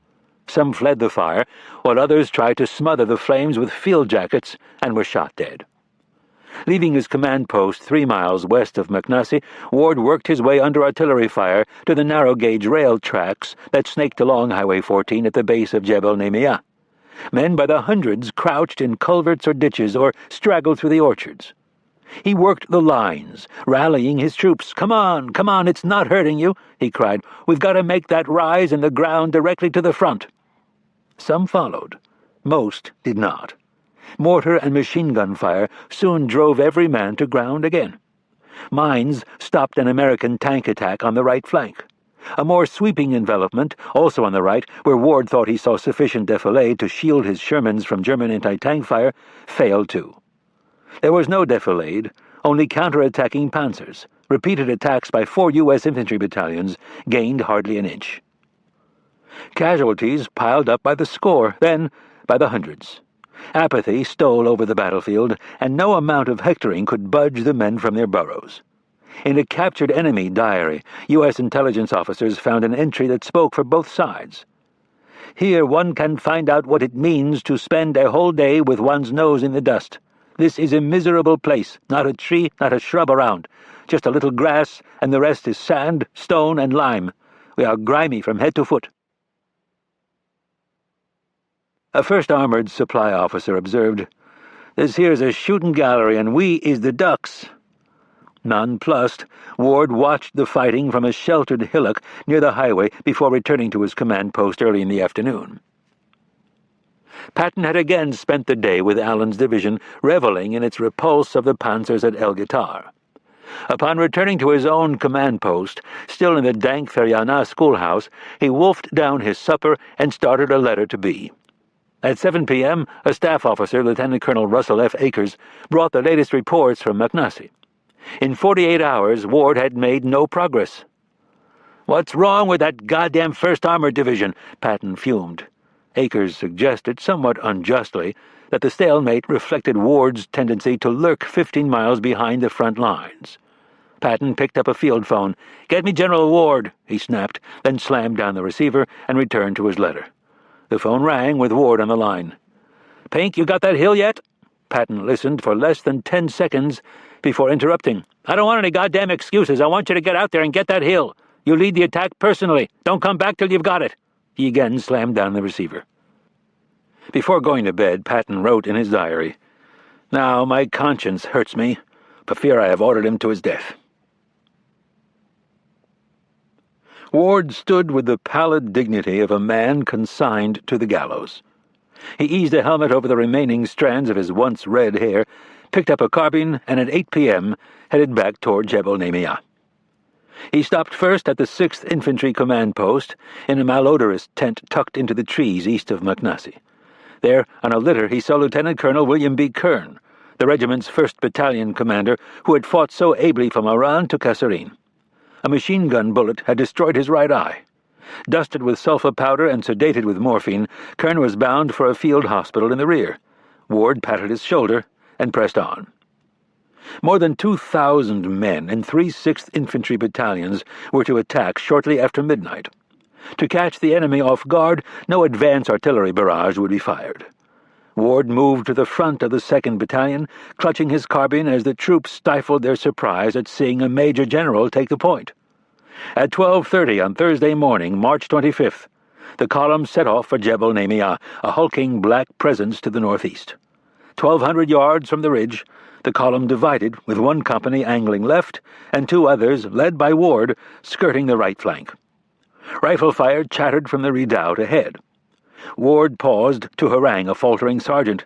"Sergeant, could you go back home and face your mother, sweetheart, and friends, and tell them that you did your duty to your country and your comrades and look them in the eye?" "No, you couldn't," Ward said. "The thing for you to do is to move forward." The sergeant moved forward. But not far. German crossfire sent the battalion scurrying for cover. Ward ran with 8 men across the first and then the second of 3 knolls on Jebel Nemiyah's south face. His carbine jammed, and he tossed it aside. "Damn it, men!" he yelled to the cowering figures behind him. "You're not going to let a 51-year-old man run your tongues out? Let's get up that hill!" Ward's aide, Captain Ernest C. Hatfield, wondered whether the general was deliberately seeking martyrdom. The 3rd knoll was too much. The machine-gun fire was terrific and was grazing the ground about 20 inches high, while other machine guns were firing at about 40 inches off the ground, Hatfield later reported. A bullet slammed into the leg of a dispatch runner lying between Ward and Hatfield. A shell fragment clipped the corner of Ward's eye and the bridge of his nose. Blood quickly masked his face, spreading in a crimson bib down the front of his fatigues. By first light, the attack had stalled. A few men reached Nemiyah's crest. German mortars drove them off. Ward crawled down the hill at 7 a.m. to direct tank fire at German strongpoints, but an hour later the exhausted battalions pulled back and dug in 1,000 yards from the ridge. Wounded soldiers flooded the aid stations. Ward ordered the attack suspended, then rode to Maknasi in an ambulance with a boy who had lost a foot and another who was missing half his face. Robinette and Omar Bradley were at the division command post when Ward arrived at 11 a.m. His appearance shocked them. Dried blood and sulfa powder caked his face. Scratches and purple bruises covered his legs and hands. A machine-gun bullet had traced a line across the back of his field jacket as if he had been swiped with a red-hot poker, Robinette observed. While a doctor patched the eye wound, Hatfield brought a cup of tea from the field kitchen. Asked how he felt, Ward replied, "Damned inadequate." In Feryana later that day, Patton read the latest dispatches from the fighting front before sitting down to scribble another letter home. In his jagged, canted hand he told B, "I think I have made a man of Ward." 2 days later, on the 27th, Patton appeared at the division command post to pin a silver star on Ward's chest. The corps commander was calm, pleasant, and logical, Ward noted in his diary. But in a scathing private meeting before the ceremony, Patton accused Ward of indolence and excessive dependence on his staff. "I have little confidence in Ward or in the 1st Armored Division," Patton wrote in his diary the next day. "Ward lacks force. The division has lost its nerve and is jumpy. I fear that all our troops want to fight without getting killed." The stalemate east of McNassie showed no sign of breaking, particularly after Patton shifted some tanks from Old Ironsides to Terry Allen's force in the south. In a message to the division, Ward decried skulking and straggling. "Search your soul," he urged, "and make the enemy pay with his life for threatening the life of our country." Yet his own days in Tunisia were numbered. By early April, the division's losses since the recapture of Sened Station would reach 304 killed in action, 1,265 wounded, 116 missing, and 40 tanks destroyed, with little to show for them but Patton's ingratitude. Although the division would claim 2,000 enemy killed or wounded and another 960 captured, plus another 2,000 captured by the 1st Armored Troops attached to Allen, those figures were certainly inflated. Eisenhower wrote Marshall that Ward has not been fully able to recover from initial shocks and exhibit the necessary sturdiness of purpose. He lacked the necessary veneer of callousness. There was truth in that. Ward had a delicacy ill-suited to a job requiring iron resolve and lead-from-the-front vigor. Even Colonel Long, watching the Americans from the other side of Jebel Nemiyah, had been surprised by their timid initial approach to the McNassie Heights. A more forceful attack, he concluded, could have shortened the Tunisian campaign by weeks. In his view, the Americans appeared reluctant to risk heavy casualties in a decisive battle, preferring to crush their foes with material superiority, even if that meant extending the fight. There was truth in that assessment, too. A letter from Alexander to Patton on April 1st sealed Ward's fate. With some diffidence, the Army Group commander had concluded that Ward is not the best man to command the American 1st Armored Division. Alexander was less diffident in a private note to Brooke pronouncing Ward quite useless. Patton immediately asked Eisenhower to recall Ernie Harmon, who had returned to Morocco after his brief duty with 2nd Corps at Kasserine. Averse to direct confrontations with his peers, Patton delegated the hatchet work to Omar Bradley. "Look, Brad, you're a friend of Pink Ward's," he said over breakfast. "Go up there and tell him why I've got to let him go." A few hours later, Bradley arrived at Ward's command post in the McNassie Orchard. He had been a year junior to Ward at West Point and in the same cadet company. He believed the firing unjust. In concocting a plan designed mainly to accommodate Montgomery, then changing it repeatedly, Alexander had hardly demonstrated brilliance. As for Patton, he had provided more snarling criticism than useful tactical advice or infantry reinforcements. Ward had been unlucky, Bradley believed, but luck in war was a general's one indispensable virtue. In his tent, Ward greeted Bradley with a serene smile, as if expecting the news. Patton had decided to make a change, Bradley said, without mentioning Alexander's letter. There would surely be important work for Ward at home or in another theater. Harmon would arrive within a day to take over. Nearly in tears, Bradley shook hands and hurried back to Feriana. Ward said little. "Bradley gave me order for my relief," he wrote in his diary. "He much upset more than I." In a handwritten note to the division, he announced, "The undersigned hereby relinquishes command of this splendid division to Major General Harmon. I beg you to render unto him the splendid support and loyalty that you have given me." Harmon would arrive on April 5th, strafed en route by Messerschmitts and then by Patton, who, upon being asked whether he wanted Harmon to attack or defend, roared in reply, "What have you come here for, asking me a lot of goddamn stupid questions? Get the hell out of here and get on with what I told you to do, or I'll send you back to Morocco." Ward waited in McNassie with his bag and his bedroll. He saluted his successor and said, "The party's all yours, Harmon." If outwardly gracious, Ward churned inside. He resented the British, Friedendall, Eisenhower, and Patton, whom he considered overrated as a tank commander. Had things gone better in Tunisia, he believed he might have been chief of staff someday. Other indignities would nettle him in coming days. Robinette sent a generous, if hypocritical, farewell message offering my deepest gratitude to you for your many tolerances, and admitting, "Frankly, I am tired and need a change of pasture." Eisenhower in Algiers was pleasant even while telling Ward he was not mean enough. Mark Clark privately tried to prevent Ward from receiving the Distinguished Service Cross for his valor on Jebel Nimiyah. A board reviewing the case concluded that the facts do not warrant the award of the DSC, beyond the less exalted Silver Star already awarded, and, Clark wrote Eisenhower, "I concur in that recommendation." Ward received the DSC anyway. Ward was a good soldier. His conscience, as he so often said, was clear, and he accepted all slights with equanimity. "My record, I am afraid, has dubbed me stupid and brave," he confided to a friend.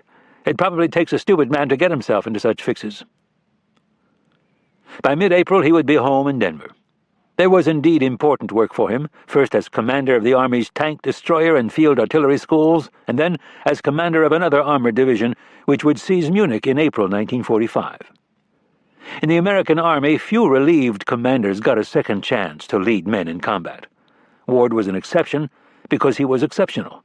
But first, he had to do penance for his virtues as well as his sins. Ward was too sensitive, both to criticism from his immediate superior and to the loss of his friends and subordinates on the battlefield. Eisenhower wrote Marshall, "In all else, he seems tops."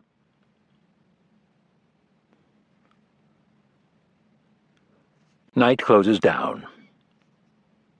With the Americans unable to reach the enemy's rear through the McNassee Heights, Alexander revised his orders to Patton for a third time.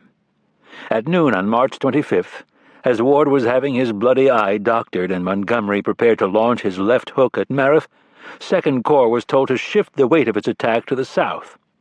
The 9th Infantry Division would join Allen's 1st Division in cutting a hole through enemy defenses southeast of El Guitar so that tanks drawn from Ward's 1st Armored could lunge down Highway 15 toward Gabes.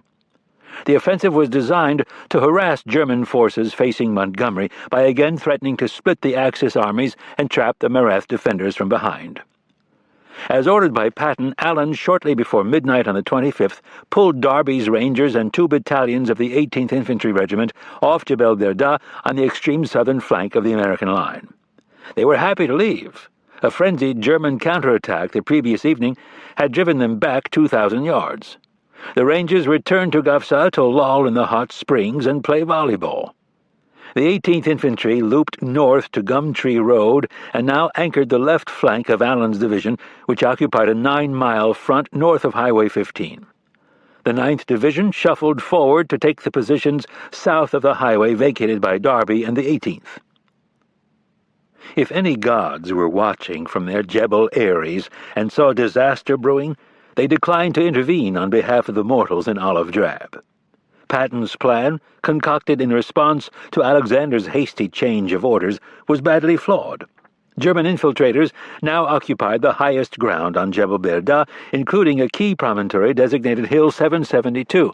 They could see virtually every American movement. Instead of first securing this pinnacle and the connecting ridges, the Americans chose to skirt them in a hell-for-leather attack by the 2 infantry divisions on either side of Highway 15. Moreover, the 9th Division was short-handed, ill-informed, and poorly equipped for the battle ahead. Of the division's 3 infantry regiments, one, the 60th, had been diverted to Ward's quixotic fight at McNassee, and another, the 39th, had spent most of the past 5 months on guard duty in Algeria. Delays in moving forward postponed the attack a day until Sunday, March 28th. As always, the Germans used the extra time wisely. The 9th Division's bespectacled commander, Major General Manton S. Eddy, whose domed forehead and chin wattles gave him the mien of a big galoot who looks like a country school teacher, was in fact energetic and imaginative. To encourage military discipline, he had once issued a 3-day pass to a private for saluting an empty staff car. But his troops had neither heavy artillery, nor armored bulldozers, nor sufficient compasses, nor experience in attacking fortified ramparts. An intelligence estimate based on reports from departing 1st Division officers posited that the ground was but lightly held by the Germans, or by Italians who would quail at the sight of American bayonets. That was wrong. Poor maps, based on 1903 French survey sheets, implied that the topography ahead was mostly flat. That, too, was wrong. Though badly reduced in the failed March 23rd attack, the 10th Panzer and Italian Centauro divisions had regrouped, and now had the benefit of fighting defensively in a Badlands terrain of box canyons and knife-blade ridges. Particular care was lavished on fortifying Hill 369, a steep massif 2 miles south of the highway. It rose 500 feet above the desert, with a greater presence than its modest height suggested. For a command post, German engineers excavated 5 dugouts from the solid rock. Each was 10 feet square and roofed with tile and dirt. Machine guns occupied 3 40-foot knolls north of the hill facing the road, while infantrymen infested trenches carved from the talus. 10 75mm anti-tank guns were sighted around the hill, backed by 3 even deadlier 100mm guns spaced 100 yards apart. After dark, Wehrmacht trucks drove forward with cans of muscatel for the defenders. Hill 369 prevented all travel down Highway 15, and it was the 9th Division's objective. Uncoiling from wadis at the base of Jebel Berda, a column of 4 U.S. battalions marched east at 3:30 a.m. on March 28th. A medical officer described dawn lighting up the opposite mountain range in gold and purple and black with a brilliant blue sky. That was the last pretty thing many of those men saw. At 5:35 a.m., Germans firing pistol flares and machine guns ambushed the 2nd Battalion of the 47th Infantry, which had unwittingly veered south into a hilly labyrinth. Within 15 minutes, Company E alone, on the point, lost 179 men. Surrendering officers tied handkerchiefs to their carbine muzzles. Those who continued to fight died. The last I saw of him, a lieutenant later reported of one rifleman, he was laying on the ground holding his intestines in both hands. Troops in field gray rounded up 242 prisoners, including the battalion commander, 8 other officers, and Eisenhower's junior aide, who had been sent to the front for seasoning. An American patrol later found only stiffened bodies and a sweet stench rising from the crepuscular wadis. Shaking his fist and pulling on his pipe, the 47th Infantry commander stalked through his command post, muttering, "You sons of bitches! You sons of bitches!" Worse yet, another battalion had also wandered off course and was so thoroughly lost that not a word was heard from it for 36 hours. The 2 remaining battalions in the assault attacked what they presumed was Hill 369, but was in fact Hill 290, a lesser eminence a mile closer to the highway and not shown on the map. The hill held, and German artillery, guided to the centimeter by observers on Jebel Berda, combed the wadis with fire. Men burrowed into any depression they could find, urinating in canteen cups and defecating in helmets. The wounded pleaded for help, mimicked by English-speaking Germans trying to lure medics into the open. One soldier later wrote in his diary, "Just lay in my hole and beat the dirt with my fists." Alexander visited 2nd Corps and professed satisfaction despite all this. Patton's fury, however, knew no bounds. He gave Eddie a tongue-lashing that stunned the division commander. "In all my career, I've never been talked to as Patton talked to me this morning," he told one of his colonels. "I may be relieved of command." Eddie kept his job, but was shaken enough to throw good money after bad. He ordered a single battalion, the 2nd of the 39th Infantry, to advance down Highway 15 and take Hill 369 in a dawn assault. Off they went again, this time in trucks, somehow persuaded that the Germans were weary from a long day of winning and that only Italian stragglers waited to be routed. With a slamming of tailgates and rattling of equipment, the men clambered from the trucks at first light on March 30th, only to again mistake unmapped Hill 290 for Hill 369. A single star shell inaugurated the enemy ambuscade, followed by the usual machine gun hellfire. The battalion broke. Most fled back down the asphalt highway. Others, not dead or captured, hid until darkness let them slip away the next night. North of Highway 15, things had hardly gone better for Allen's 1st Division. The 18th Infantry advanced several miles down Gumtree Road on the left flank, but otherwise all progress was measured in yards or inches. The wedge of land between Gumtree and the highway was soon stained white with artillery splashes and trussed in endless skeins of Signal Corps wire. The 26th Infantry Surgeon's Diary for March 29th reported, snipers and machine gunners had every wadi covered and our casualties were terrific until everybody decided to hole up until dark. We baked in the hot sun from 11:30 a.m. until dark. Daylight evacuations were fatal, and the wounded bled to death or died of shock waiting for nightfall. Darkness brought its own misery. You fight all day here in the desert, and what's the end of it? One GI wrote, night just closes down over you and chokes you. A dispatch from the 26th Infantry reduced the battle to 4 words. This place is hell. A 2-battalion attack by the 16th Infantry, abutting the 9th Division, went nowhere and cost 105 casualties in 10 minutes. One officer reported that Allen fussed and fumed, lit one cigarette after another, and was beside himself. Some even said his stutter returned. Late on March 29th, Alexander revised the American attack plan a 4th time. An armored spearhead drawn from the 1st Armored Division was to bull through the enemy defenses down Highway 15. Given Axis fortifications, this scheme had little chance of success, and it is uncertain how much time Alexander had taken to study the ground. His order included precise instructions on how to deploy the American battalions. Patton replied with a huffy message to Army Group Headquarters. I feel that I must respectfully call General Alexander's attention to the fact that in the United States Army we tell officers what to do, not how to do it. That to do otherwise suggests lack of confidence in the officer. I feel that for the honor and prestige of the U.S. Army I must protest. With Patton's protest delivered and his honor redeemed, the attack went forward at noon on March 30th with 7 battalions under Colonel Clarence C. Benson, who until that morning had never met several of his subordinate commanders.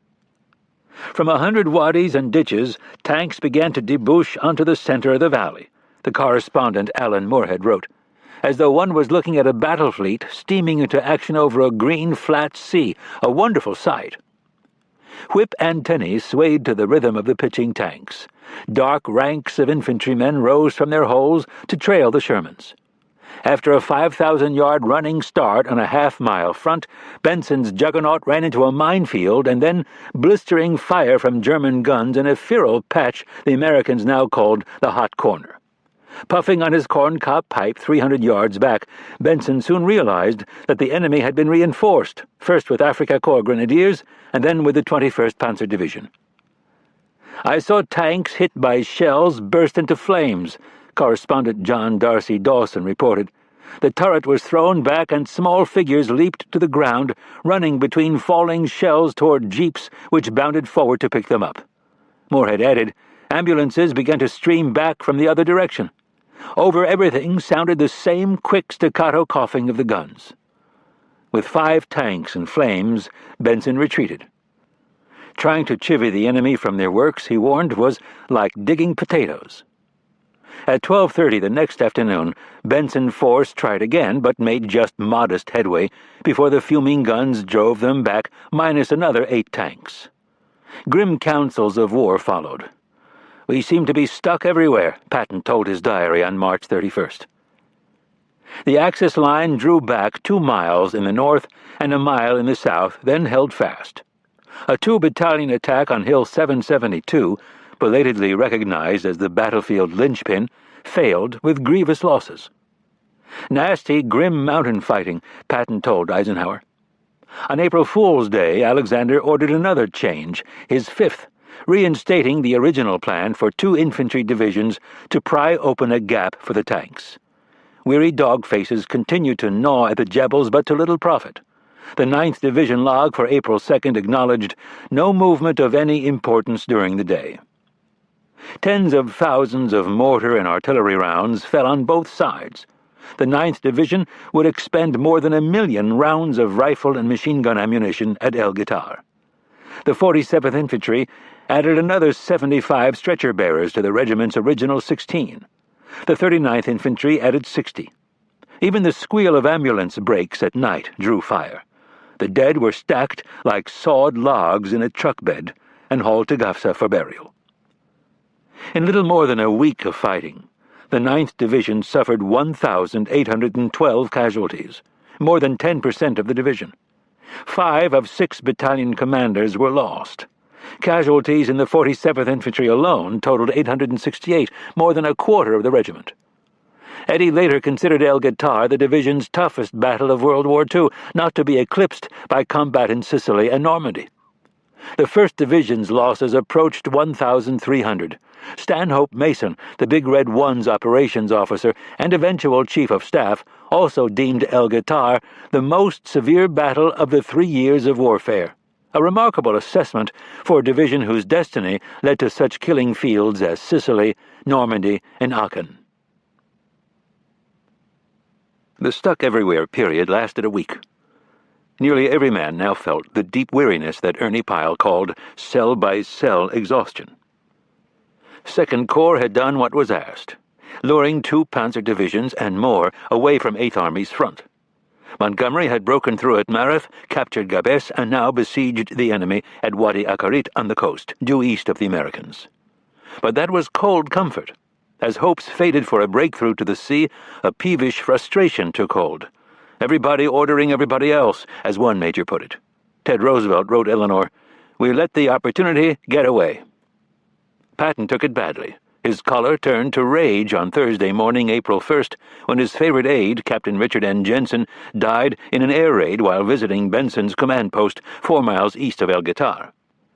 8 Stukas attacked out of the sun, killing 3 men, wounding Brigadier Dunphy, the British hero of Talas, and just missing Bradley with a bomb that detonated 15 feet from his slit trench. The concussion killed Jensen instantly. Every bone in his body was broken, and the skin wasn't scratched, one officer reported. Patton stood on the portico of the Gafsa Gendarmerie as Jensen's body arrived in the rear seat of a jeep. He drove immediately to the town cemetery, where 20 other dead boys lay wrapped in mattress covers awaiting burial. New crosses and stars of David were stacked in a nearby tent. Tears coursing down his cheeks, Patton uncovered Jensen's face, kissed him on the forehead, and snipped a lock of hair which he saved for the dead man's mother. After kneeling to pray, Patton rose and without a word drove back to his office. "Forward troops have been continuously bombed all morning," he wrote an hour later in a scathing report to the Allied High Command. "Total lack of air cover for our units has allowed German Air Force to operate almost at will." At 10:45 p.m., Thursday, the New Zealander who commanded the Allied Tactical Air Forces, Air Vice Marshal Arthur Cunningham, replied in a message so widely distributed that even the Pentagon Historian's Office received a copy. Patton's complaint was inaccurate and exaggerated, a false cry of wolf, the waspish Cunningham wrote. Noting that 353 Allied fighters had flown on April 1st, more than 2/3 of them over Second Corps, he added that Patton's message was first assumed to be seasonal 1st April joke. It can only be assumed that Second Corps personnel concerned are not battle-worthy in terms of present operations. Cunningham's condescension and conclusions were offensive. His facts, however, were fundamentally sound. By no longer attempting to provide a permanent air umbrella over Allied troops, British and American squadrons could now concentrate on Axis airfields, shipping, and other rear echelon targets, where the havoc they wrought was vast but mostly invisible to the ground forces. The number of Luftwaffe sorties had peaked at 370 on February 24th, dwindling since then to fewer than 75 a day. The slow, vulnerable Stuka was nearly extinct and was making its final battlefield appearances. None of that mattered to Patton, whose convulsive fury at the insult tripped alarm bells in Algiers. At Eisenhower's insistence, Cunningham issued a 27-word retraction notifying all the original recipients that his message was to be withdrawn and cancelled. At noon on April 3rd, the 2 most senior Allied airmen in North Africa, Air Marshal Sir Arthur W. Tedder and Lieutenant General Karl Spaatz, arrived in Gafsa on an appeasement mission. Patton had just finished pounding the desk in outrage when 3 Focke-Wulf fighters roared over Gafsa at 200 feet, spitting bright yellow needles from their wings. After strafing the streets, the planes returned for a final bombing run, during which a melon-sized fragment blew through the conference room where the generals were now sprawled on the floor. Plaster tumbled from the walls as Patton dashed outside to empty his revolvers at the fleeing bandits. Dusting himself off, Tedder asked how such a flamboyant demonstration had been arranged. "I'll be damned if I know," Patton replied, "but if I could find the sons of bitches who flew those planes, I'd mail each one of them a medal." Cunningham arrived the next day on his own peace sortie. The helmeted Patton sat behind his desk, stern as a hanging judge. Voices were raised, fists thumped. "Pardon my shouting," Patton shouted, "but I too have pride and will not stand for having Americans called cowards. If I had said half what you said, I would now be a colonel and on my way home." Cunningham subsequently issued an effusive apology. Patton responded with a gallant message telling the New Zealander, "To me you exemplify in their most perfect form all the characteristics of the fighting gentleman." Still, he stewed. Singling out two particularly irritating British units, he told his diary, "I hope the Boches beat the complete life out of the 128th Brigade and 6th Armored Division. I am fed up with being treated like a moron by the British. Ike must go." How intense his animus had become that he could, however fleetingly, wish in a single breath for the destruction of his closest allies and the downfall of his closest friend.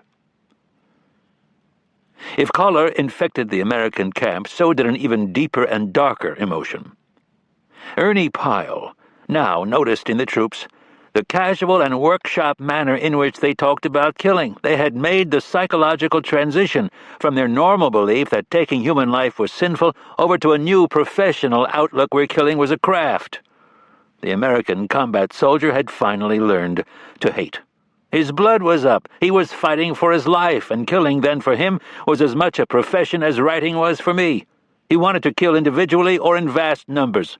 The front-line soldier wanted the war to be terminated by the physical process of his destroying enough Germans to end it. He was truly at war. The rest of us, no matter how hard we worked, were not.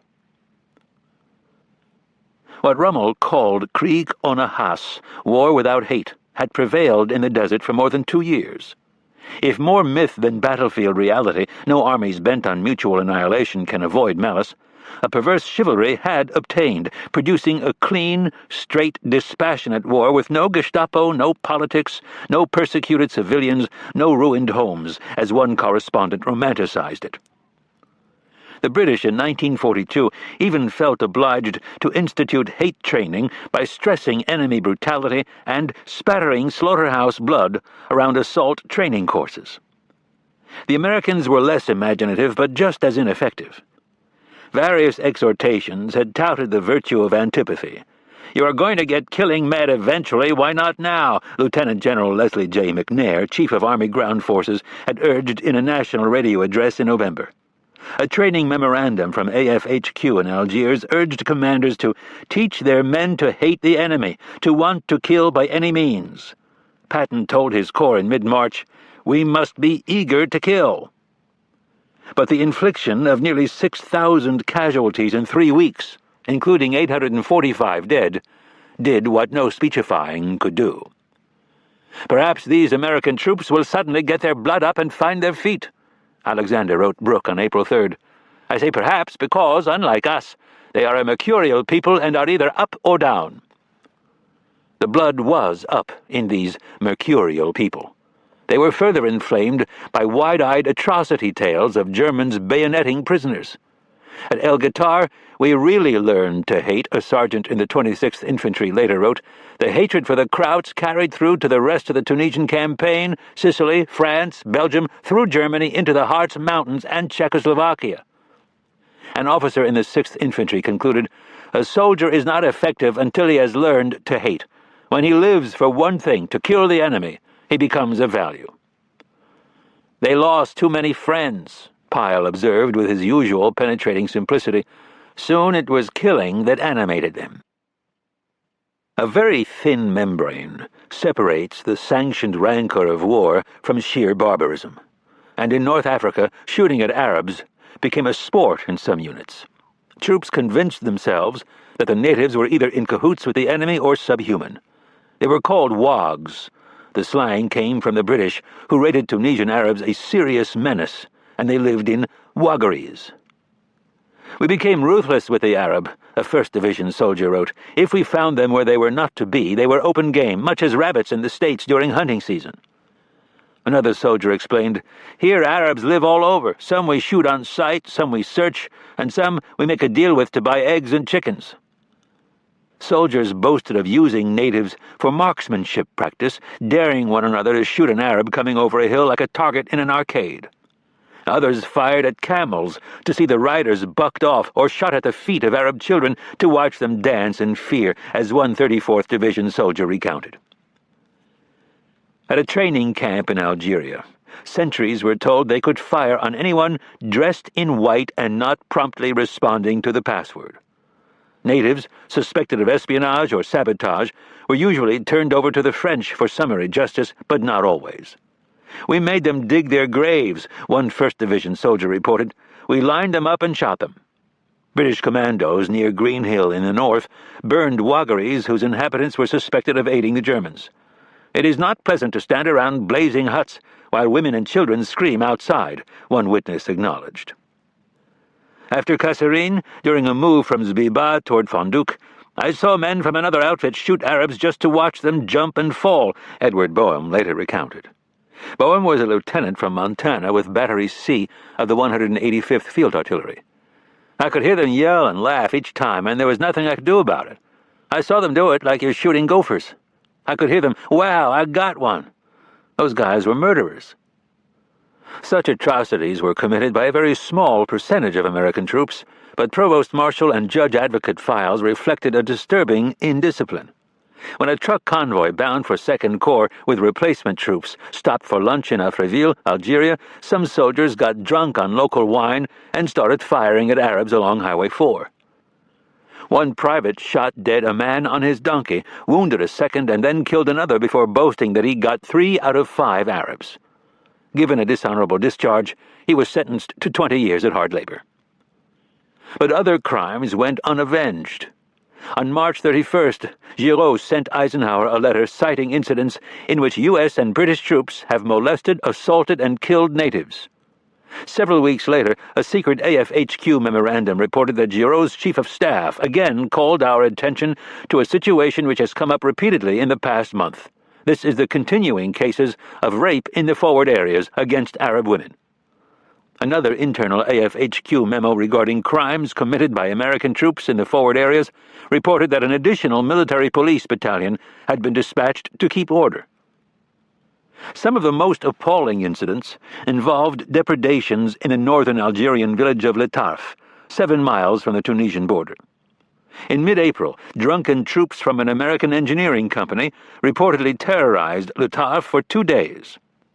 Witness statements in a French investigative document sent to AFHQ recounted gang rapes of 6 Arab women, all of them named, including a 30-year-old suffering from typhus, a 45-year-old widow, a 50-year-old, and a 55-year-old and her daughter-in-law. A 15-year-old and a 40-year-old widowed mother reported escaping after a chase by predatory soldiers. Several Arab men alleged being beaten with rifle butts and fists. The people of the district, European as well as native, are now living in fear of the daily occurrences caused by the troops, a local official wrote.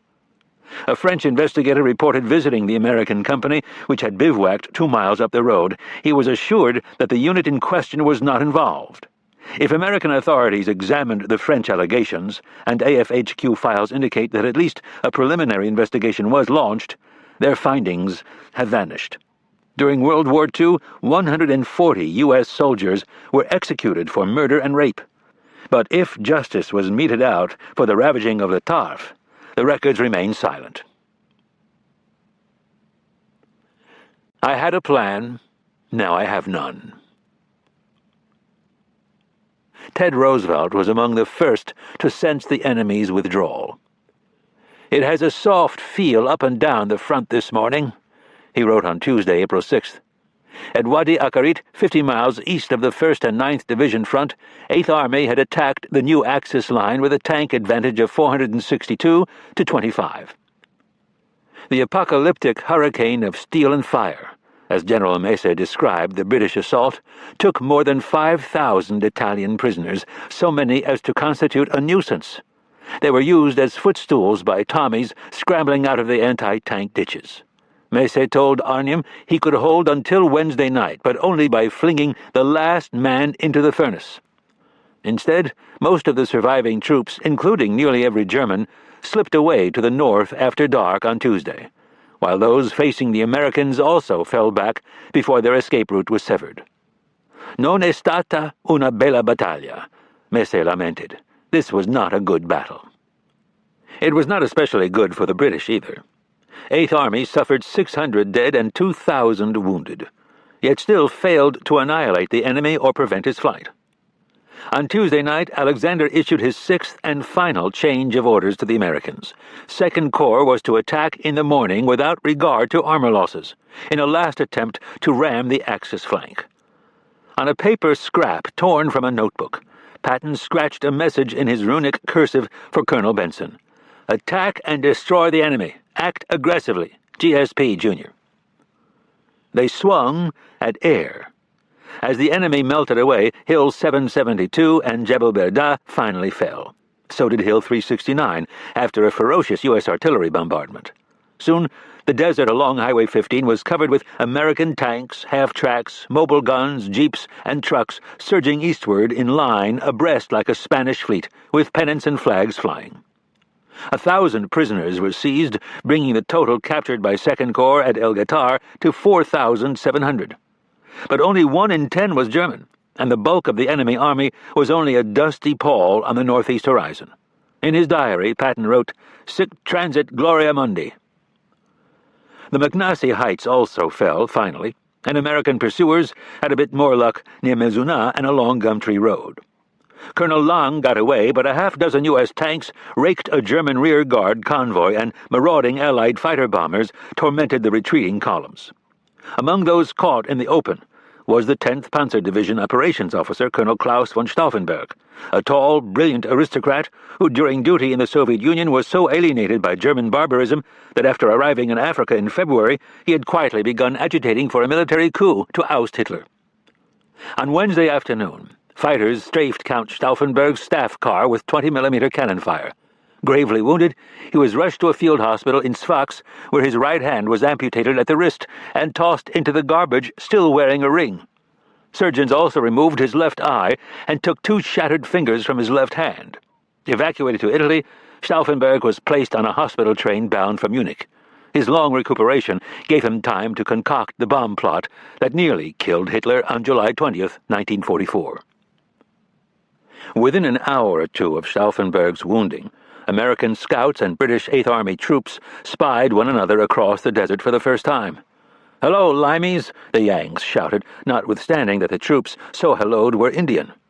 No matter, the Army of the West and the Army of the East had joined, despite a 5-month Axis campaign to keep them apart. As other British and American troops met, they seemed unlikely kinsmen.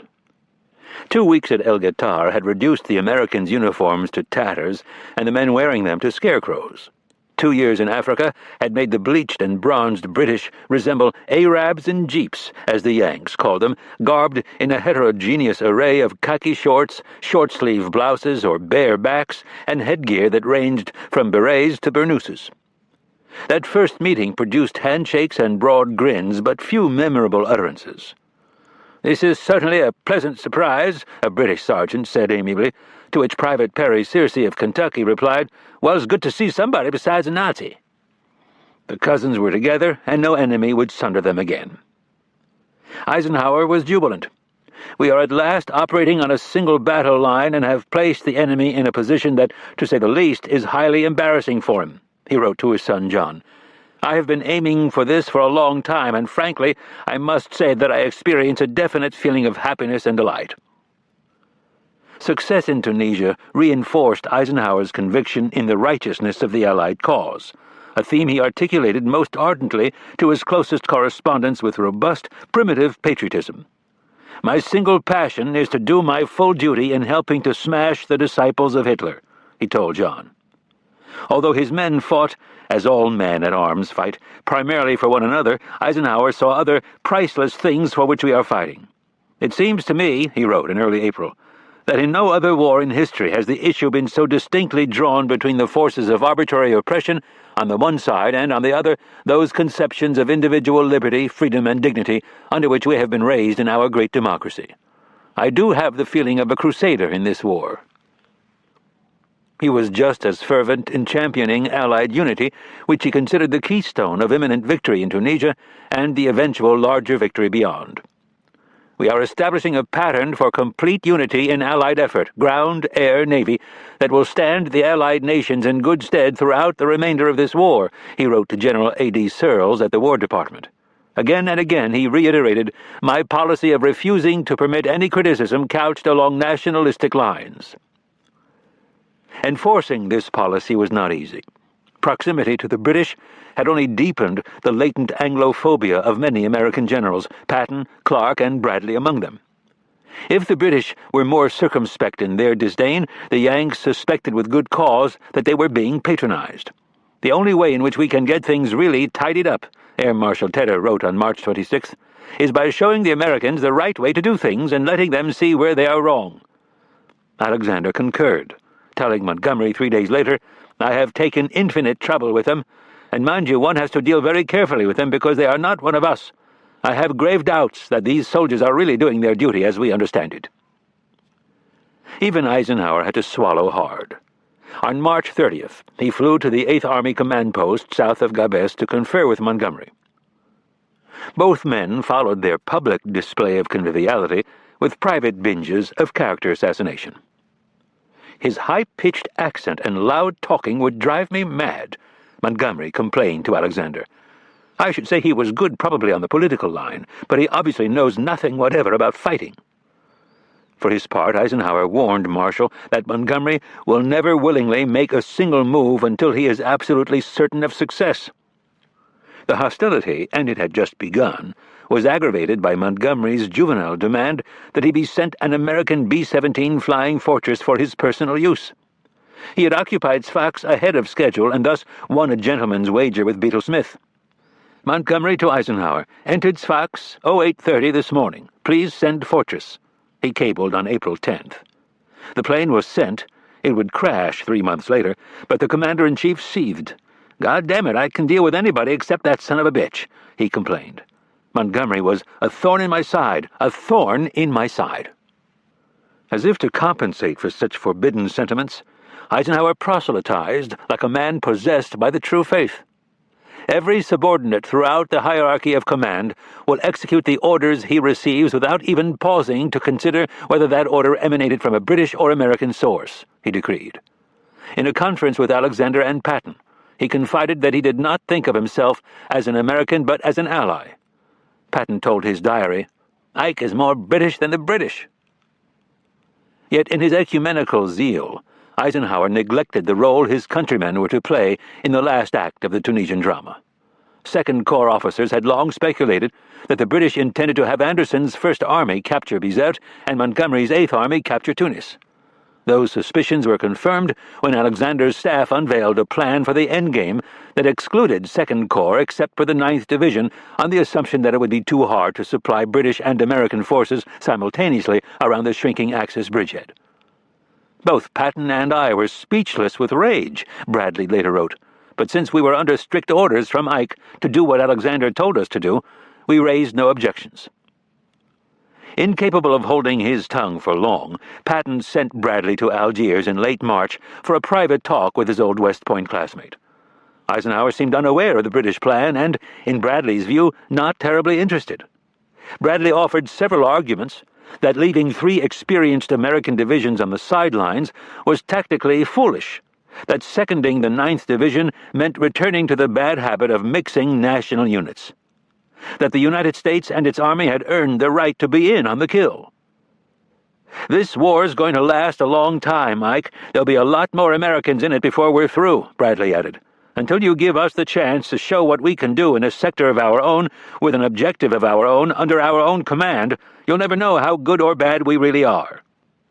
Eisenhower nodded and studied the wall map in his St. George office. That afternoon he cabled Alexander, urging a real effort to use the 2nd U.S. Corps right up to the bitter end of the campaign. Over the next 2 weeks, a new plan evolved in which part of the American force, but not the 1st Division and only half of 1st Armored, would capture Bizerte. Demonstrating his skills as a staff courtier, Eisenhower deftly took credit for the revision. Alexander's original plan seemed to me a bit on the slow, methodical side, he wrote Marshall, and in addition appeared to contemplate the eventual pinching out of the U.S. Second Corps. Alexander sees eye to eye with me. To Patton on April 5th, Eisenhower wrote, "General Alexander has told me that your corps is not to be pinched out of the coming campaign." Well laid though the plans were, they would not survive contact with the enemy. The greatest threat yet to Eisenhower's vision of Allied comity had begun to unfold in a dusty village called Fonduque. One final chance remained to intercept the fugitive remnant of General Messé's army before it reached the sanctuary of the Tunis defenses. Midway between El Ghâtar and Tunis, the Margalil River threaded a narrow pass through the eastern dorsal where Fonduque, a few adobe hovels and a mosque, straddled Highway 3 as it sliced toward Kairouan 20 miles to the northeast. Less than 1,000 yards wide, the defile was bracketed on the north by a stony pinnacle named Jebel Rorab, and on the south by an equally stony escarpment named Jebel Hawareb. The shallow river wandered in muddy braids through the pass within the steep-banked wadi it had worn. Prickly pear and drooping olives dappled the 300-foot hills. So, in the splendor of a North African April, did marigolds and crimson poppies like blood pooling on the rocks. Germans infested these slopes, and had for months. They had blasted gun positions from the shale and built bivouac dens in the cliffs, appointed with stoves, beds, and occasional crucifixes. Gunners registered their artillery on the open approaches from the west and calibrated their mortars on all the dead spaces below the ridges. Fields of fire were nearly perfect. The defenders included 2 battalions of the 999th Africa Division, whose ranks were filled with court-martialed soldiers considered suitable for rehabilitation by fire. Many were convicted black marketeers, demoted officers, or Schwarzschlechter, black butchers who had illegally slaughtered livestock for food.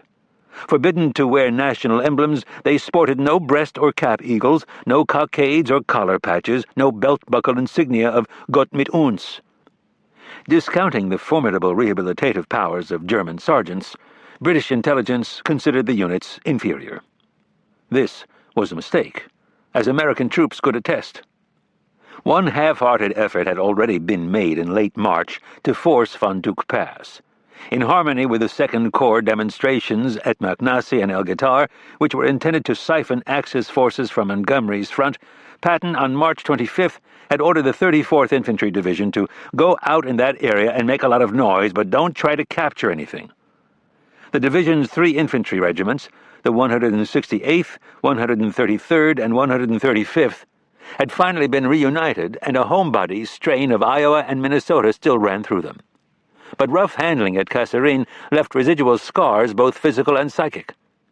In a March 11th message to his officers, Major General Ryder, the tall Kansan who commanded the 34th, decried this military creeping paralysis present in our division and the want of offensive spirit. The first foray at Fonduque had proved Ryder's point. Moving forward on a night so impenetrable, dark as a stack of black cats, one soldier said, that a guide with a lit cigarette walked 10 feet in front of each vehicle, the division attacked with 4 battalions on a 3,000-yard front at 6 a.m. on March 27th. By mid-afternoon, after struggling uphill beneath the frowning guns, the assault stalled 500 yards short of Jebel Hawareb. German machine guns roared through the next night, spitting lime-green tracers so thick that soldiers claimed to have read a newspaper by the light. A renewed attack on the morning of the 28th collapsed, as did various infantry maneuvers over the next 3 days. At the 15th Evacuation Hospital near Sbeitla, every square inch of the admissions tent, 4 ward tents, both surgical tents and the evacuation tent, was covered with bleeding boys from Fonduque, and nurses turned away more ambulances. As Patton had requested, the division made a lot of noise and captured nothing, at a cost of 527 casualties.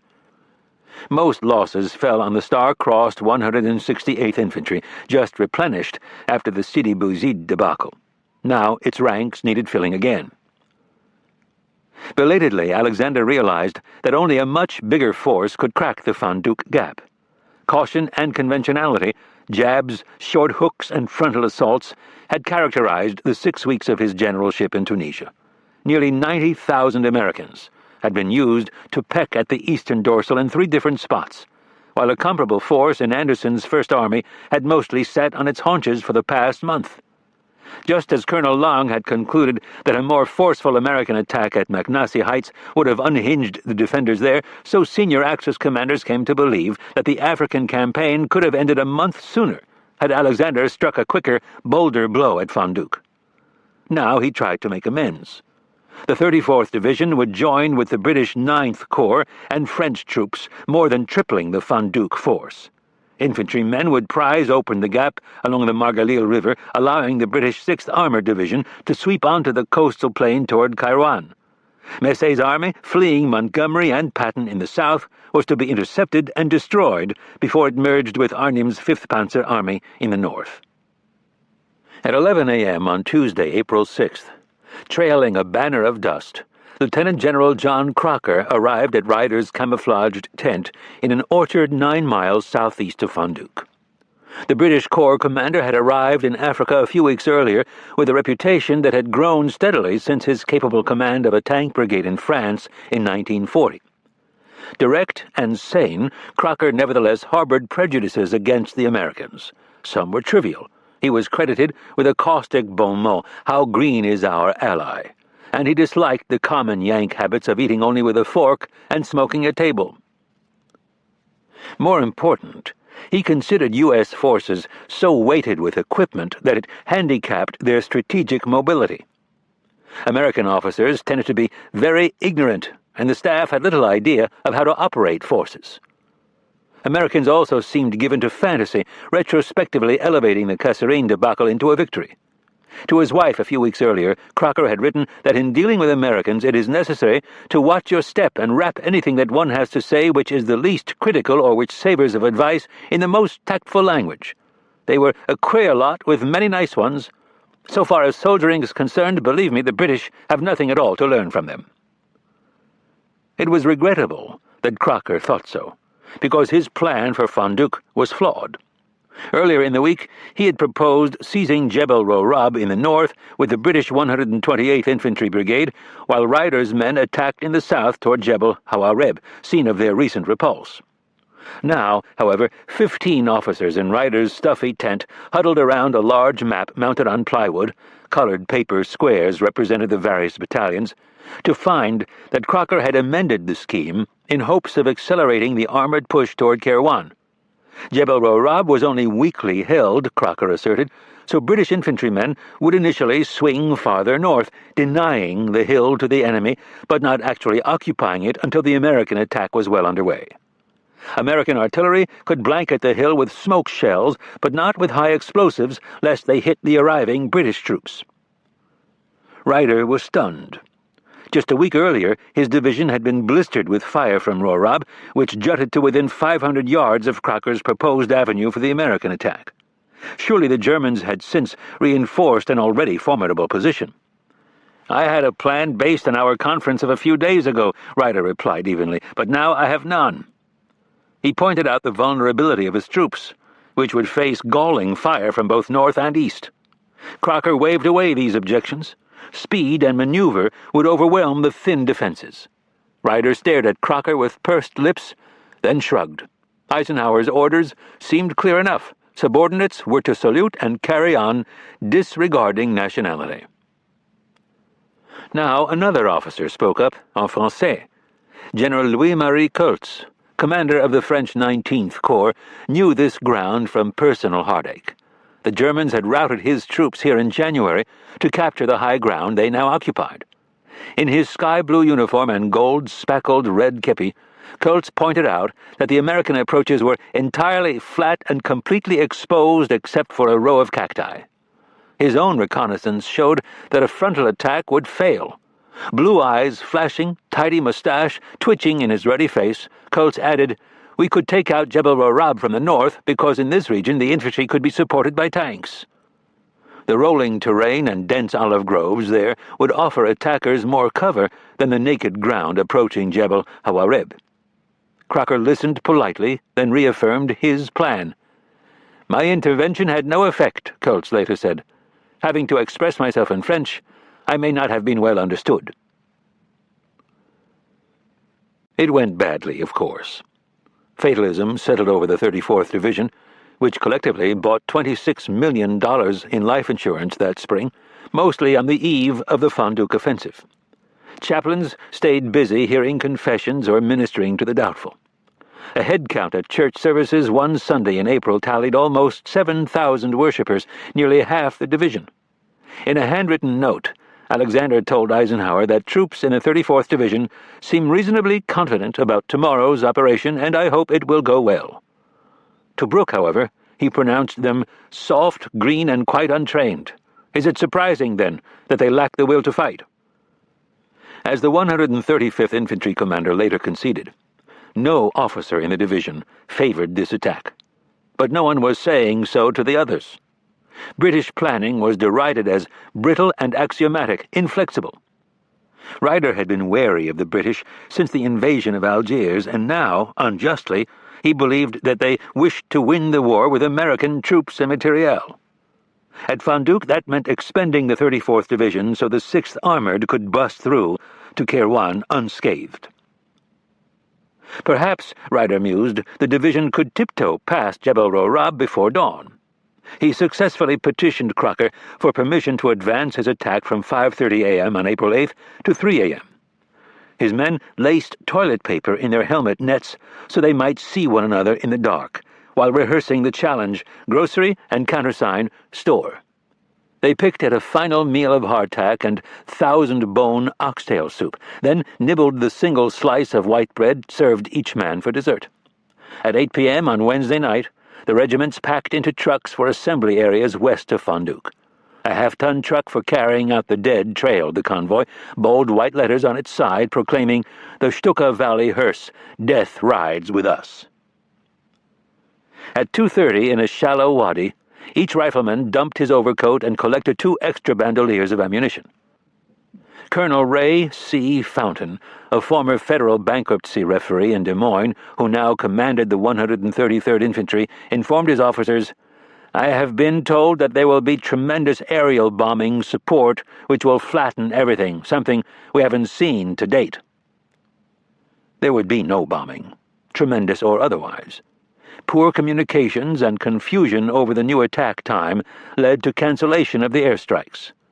As the 2 assault regiments pressed forward on a 2-mile front, a battalion on the far left got lost in the darkness, veered into the river bottoms, and so completely undid Ryder's timing that not until 5:30, the original H-hour, did the assault begin in earnest.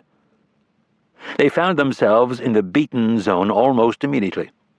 A wave of flying dust and steel and lead was always before us, one soldier recalled. Daylight revealed 6,000 American infantrymen creeping through tough grass too short to hide a cat. "We were like a pea on a plate," a sergeant reported.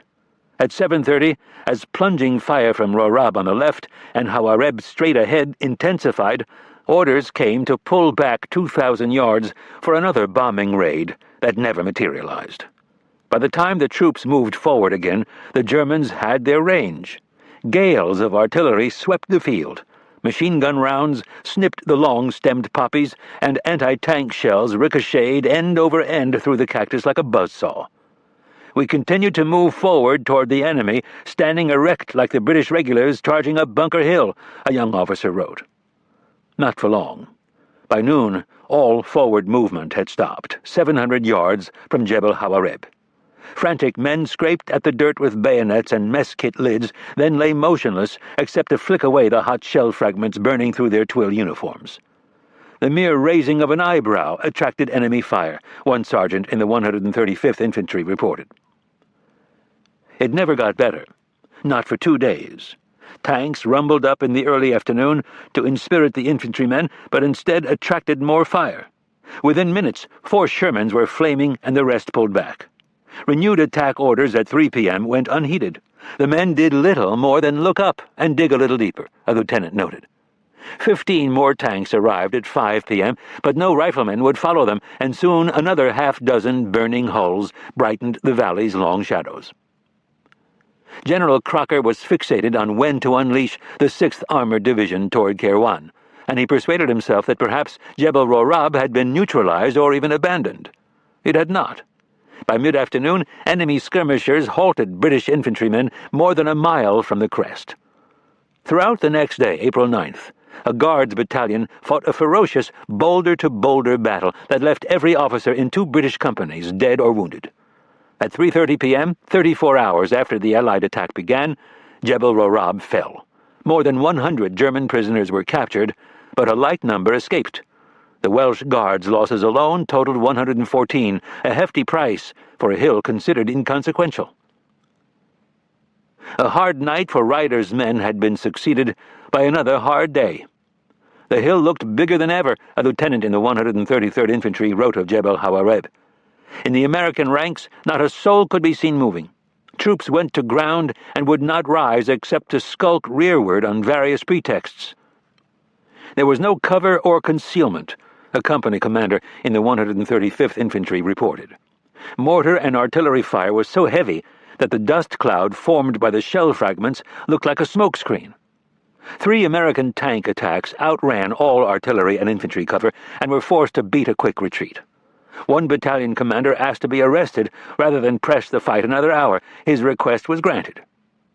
Acts of valor were as conspicuous for their singularity as for their gallantry. "We are going to get on top of that mountain and brew tea on the backs of those dead Germans," one private bellowed. His platoon leader replied, "Private, you are now a sergeant. Let's go." They went, but there would be no tea brewing, not yet. Alexander himself broke the impasse by ordering Crocker to crash the pass with an armored spearhead, the faltering Americans be damned. Word filtered down the ranks that the gap must be forced, like a covey of partridges flying over the guns. "Goodbye," one squadron commander told a comrade.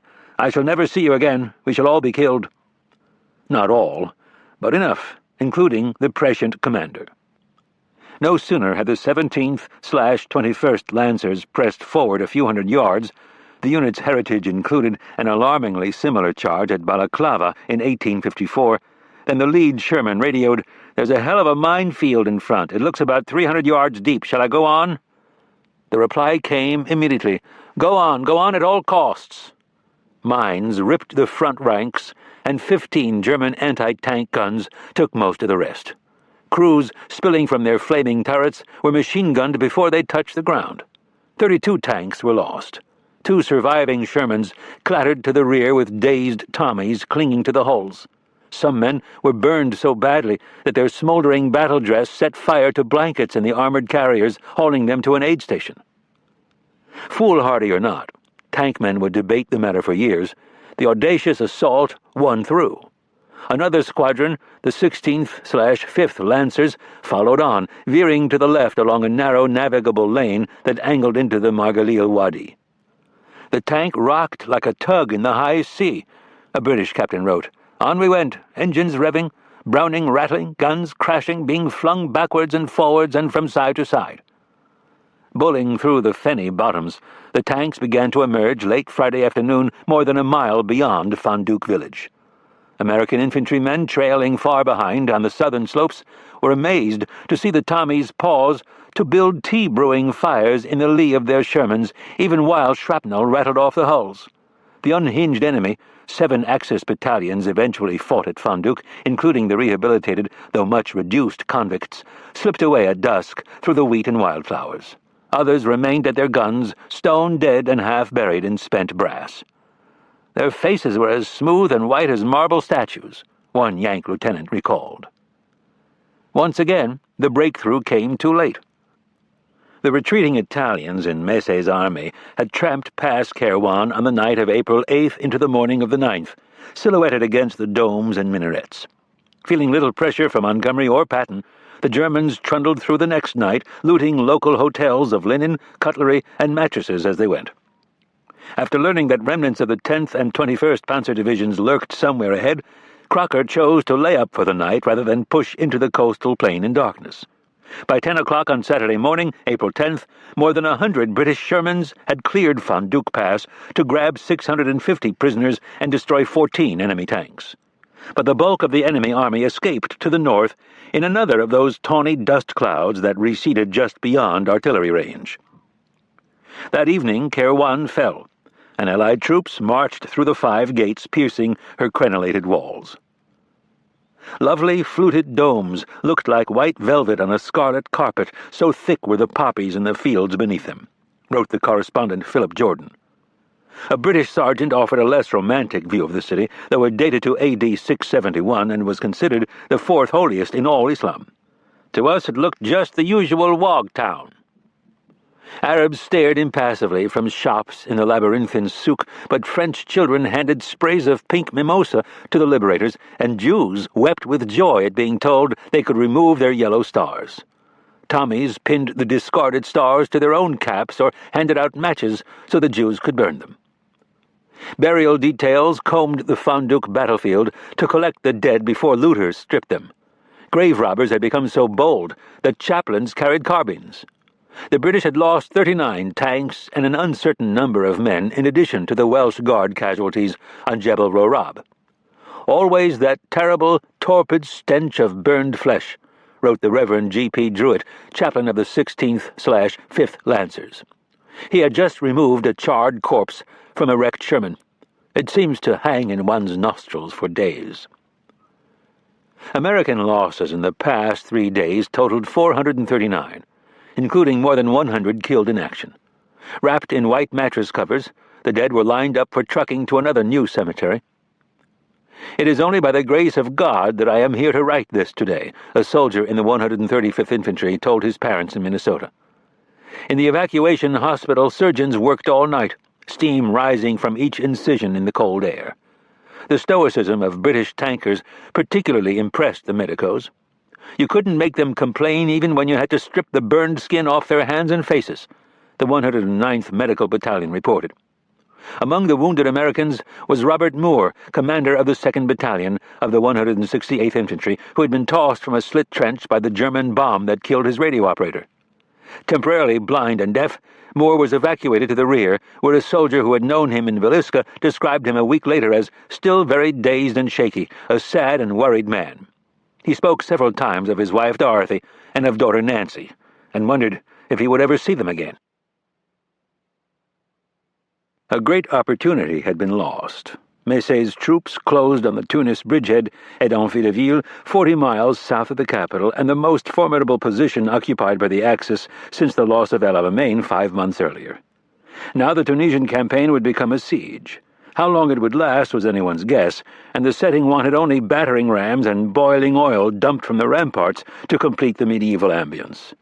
Fondouk had been an ugly battle for the Allies, particularly after the frustrations of Marath, Mednin, El Guitar, Maknassi, and Wadi Akarit.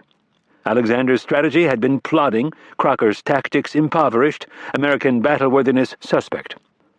A bad plan was badly executed, and the long, stern chase up the Tunisian littoral had come up short despite the capture of 6,000 Germans and 22,000 Italians in the past month. Yes, a great opportunity had been lost, but there was always time for recriminations. Crocker fired first. In an ill-advised philippic to a group of officers visiting from Algiers on Sunday morning, April 11th, he declared that all commanders from Major General Ryder downwards in the 34th U.S. Division were too far in the rear of the troops they commanded, and that leadership by junior officers was very weak indeed. Holding the 34th wholly responsible for the failures at Fondouk, he recommended it be withdrawn from combat duty for retraining in the rear under British guidance. One of the visiting American generals, Harold R. Bull, was so alarmed at Crocker's severe and caustic comments that he immediately flew back to Algiers to warn Eisenhower. Worse yet, Crocker, or someone close to him, had fed similar remarks to 4 war correspondents. Dispatches soon published in the United States suggested that Rommel had again made fools of the Allies.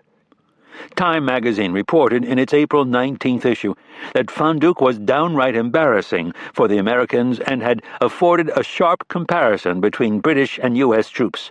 All day the British worked their way efficiently along the ridges. All day the U.S. troops tentatively approached but never stormed the first of their heights. Ryder declined to rise to the bait, saying only, "The British were damn good." But bad feelings percolated through all ranks. Crocker's battle plan was likened to the Light Brigade's charge or the costly British frontal assault against General Andrew Jackson at New Orleans in January 1815. I do not believe the British know any more about how to fight an armored division or how it should be organized than we do," said Ernie Harmon, the new commander of the 1st Armored Division. Chaplain Druitt of the 16th/5th Lancers evinced little Christian charity in telling his diary that the Yanks have failed to take their objective as usual. "It is infuriating. We're missing the bus completely owing to the American failure."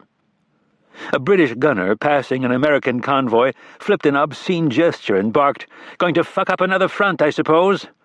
And Tommies at mess sang a new ditty, "Our cousins regret they're unable to stay, for the Germans are giving them hell." Eisenhower was both depressed and angry. The undeniable defects in American combat skills, while hardly as irredeemable as British caricatures suggested, left him feeling as low as whale tracks at the bottom of the sea, Patton reported. The failure of military censors to suppress the damaging reports in time and elsewhere so infuriated the commander-in-chief that he briefly advocated sacking his censorship chief. But he took no action against Crocker. To Patton and Bradley, he wondered aloud whether his orders to American commanders to accommodate the British had been taken so literally that they had been too meek in acquiescing without argument to orders from above, which they felt involved use of poor tactics. Ryder's supposed soft-heartedness in refusing to cashier incompetent subordinates also bewildered him, and Eisenhower was not above a little petty spite. "Ike says Alex isn't as good as he thinks he is," his deputy Everett Hughes wrote in his diary. "He is up against some real fighting now." There was irony in all this carping, visible only from the high ground of history. On average, nearly 1,000 Axis prisoners were tramping into Anglo-American cages every day. Allied forces were about to secure their 5th great battlefield conquest in a year, with a triumph that would join Midway, El Alamein, Guadalcanal, and Stalingrad as a milepost on the road to victory. More than 200,000 Axis troops were now penned like sheep in a Tunisian fold measuring roughly 50 by 80 miles, just large enough to bury 2 enemy armies. An entire continent would soon be reclaimed, and an entire sea, the Mediterranean, converted into an Anglo-American lake. If American troops still seemed callow at times, one need only consider how far they had come since the bumblings of Torch, and imagine how far they would go once the greatest industrial power on earth had fully flung itself into total war. That Eisenhower felt dispirited simply affirmed Wellington's maxim that nothing except a battle lost can be half so melancholy as a battle won. To Marshall he wrote, "I realize that the seeds of discord between ourselves and our British allies were sown on our side as far back as when we read our little red school history books. There was sense in that, just as there was in Eisenhower's prediction that this war is not going to be won until we are in the heart of Europe. Between now and then, however many months or years it took, the task of keeping the Allied coalition unified in pursuit of a common goal would remain among the great military challenges of modern history. Chauvinism, vainglory, frustration, and grief, all these were centrifugal forces pushing the alliance apart. As Eisenhower had only begun to appreciate, unity required perpetual vigilance and the skills of a master diplomat. As for the troops at Fonduc, they glanced at the windrows of corpses in their white shrouds and looked away. Yesterday had never happened. There was only tomorrow, and the killing required tomorrow in order to reach the next day. Sergeant Samuel Allen, Jr., a former college student who had led his own swing band in the palmy days of peace, tried to explain in a letter home the flinty nihilism that made young men at war seem so old when they contemplated the dead. "We have found that it is best to forget about those friends, not to talk about them," he wrote. "They don't even exist." Chapter 12. The Inner Keep. Hell's Corner. 100,000 strong, the Americans pounded north on 4 trunk roads beginning Sunday, April 11th, as the Allies maneuvered to attack the Tunisian bridgehead. Dust whitened the convoys, giving the troops a spectral pallor despite their sunburns and the grit that blackened every frayed collar. They needed haircuts and shaves and baths, but more than anything they needed rest. The veterans, and most of them now qualified, possessed what Lincoln had inelegantly called the tired spot that can't be got at. Ernie Pyle, who was with them as usual, wrote, "They were dead weary, as a person could tell even when looking at them from behind. Every line and sag of their bodies spoke their inhuman exhaustion. They were young men, but the grime and whiskers and exhaustion made them look middle-aged." A sergeant wrote to his family in Iowa, "It'll soon be 5 months that a pup tent has been our home. 5 months since I've even so much as sat at a table while eating." North they pounded for 150 miles. Another vehicle roaring by every 37 seconds around the clock, precisely as planned, 30,000 vehicles all told, on highways that had carried Carthaginian elephants, Roman chariots, and Byzantine chargers. The desert fell behind. Once again they were back in the northern hills where many had fought in November and December. The mid-April wheat was thigh-high. Rock roses and ladies' fingers bloomed along the roads, and poppies spread like flame on the slopes in hilarious, shouting bands of color. Gorgeous banks of blue convolvulus resembled wood smoke in the middle distance, or, to the jaded eye, a foaming mortar barrage. Hawthorn budded, apples blossomed, the songs of cuckoos spilled from the thickets. God's bounty meant nothing to these men. Beneath the vernal landscape every soldier now saw topography, just as a pathologist can see the skull beneath a scalp. A streambed was not a streambed, but defilade. Pastures were not pastures, but exposed fields of fire. Laurel thickets became ambush sites, and every grove of cork trees might hide a German 88. No soldier could look at this corrupted terrain without feeling that it had become sinister and deeply personal. Not even a Tunisian spring could hide the battle scars. Refugees trudged on the road shoulders, flowered by the dust of the passing trucks. Only rubble remained where for centuries there had been towns with names like Sidi Bouzid and Sbetla and Medjez el-Bab.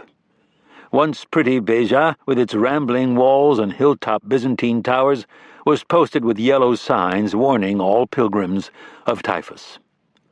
To Beja they were headed, or near it, as part of the grand scheme for the coup de grace devised by Eisenhower and Alexander. The plan went like this. More than 300,000 Allied troops in some 20 divisions, with 1,400 tanks and as many artillery tubes, would attack in 3 main groups along a 140-mile arc that extended from Amphidaville, south of Tunis, to the Mediterranean coast west of Bizerte. Montgomery's Eighth Army would strike from the south with 6 divisions, angling for the capital, while also preventing the Axis from converting Cap Bon, a large stony peninsula east of Tunis, into an African Bataan that could hold out for months. From the southwest, roughly parallel to the Medjerda River Valley, Anderson's First Army would attack toward Tunis with 6 British and 3 French divisions. And on the far left flank of the Allied line, the Americans would drive on Bizerte from the west with 4 U.S. divisions and 3 French battalions known collectively as the Corps Franc d'Afrique. "We have got them just where we want them," Alexander told his men, "with their backs to the wall." Getting the Allied divisions where they were wanted had required settling several fraternal squabbles. Influenced by Crocker, Alexander had intended to banish the U.S. 34th Division from the line for extensive retraining even as he acceded to Eisenhower's request that Second Corps participate in the kill. He also was reluctant to commit all of the 1st Armored Division, owning to its present low state of morale and training. Also, Allen's 1st Infantry Division was to withdraw to prepare for Husky, the invasion of Sicily. Patton howled. The Americans now had 467,000 troops in northwest Africa, more than 60% of the Anglo-American army. Most were earmarked for Husky or were part of the immense Yankee logistical apparatus. But Alexander proposed taking the Tunisian laurels with a force almost wholly British. "Frankly, I am not happy," Patton wrote Alexander on April 11th. "If the U.S. Army appeared to be acting in a minor role, the repercussions might be unfortunate." A day later he wrote again, proposing that the 34th Division be kept with 2nd Corps to restore its soul, and warning that because it was a National Guard unit, its activities assume local interest of great political significance. In other words, congressmen from Iowa and Minnesota would react poorly to any humiliation of their boys by British officers. At Patton's request, Bradley carried this second letter to Alexander's headquarters in Hydra. "Give me the division," Bradley told the field marshal, "and I'll promise you they'll take and hold their very first objective." Intrigued, Alexander brushed off his staff's objections and told Bradley, "Take them, they're yours." After further negotiation, all 4 American divisions in Second Corps were to be included in the attack. American logisticians had demonstrated that they could supply U.S. troops without disrupting the British lines to Anderson's army, in part by using 5,000 trucks to stock dumps near Beja and by hiring balancelles, fishing smacks, to ship ammunition from Beaune. Patton had also objected to again subsuming Second Corps into Anderson's command after it had been reporting directly to Alexander for more than a month. Anderson did little to woo back the estranged Yanks when, upon reviewing their plans for capturing Bizerte, he flicked his swagger stick at the map and said, "Just a childish fancy. Just a childish fancy." "I'll make that son of a bitch eat those words," Ernie Harmon later vowed. Patton informed his diary, "I would rather be commanded by an Arab." Again, Alexander acquiesced, authorizing the Second Corps commander to appeal any disagreeable order from Anderson directly to Alexander. Running counter to the usual rigidity of combat etiquette, this arrangement was not merely unorthodox, but even improper. So the Yanks were coming, lots of them, although British troops still constituted nearly 2/3 of Alexander's army group. If in his quest to transcend chauvinism Eisenhower remained aloof from issues of national honor, Marshall did not. Citing a marked fall in prestige of American troops, he warned Eisenhower on April 14th, "Please watch this very closely." The need to prove that U.S. troops were the battlefield equals of any, a compulsion dating to World War I, remained a powerful force in the American military psyche. The actors had taken their positions. Now the curtain was set to rise for the last time in Africa. 2 brawny Allied armies would attack 2 eviscerated Axis armies, with the British angling from the south and southwest, and the Americans driving from the west. On April 18th, Second Corps officially relieved British troops around Beja.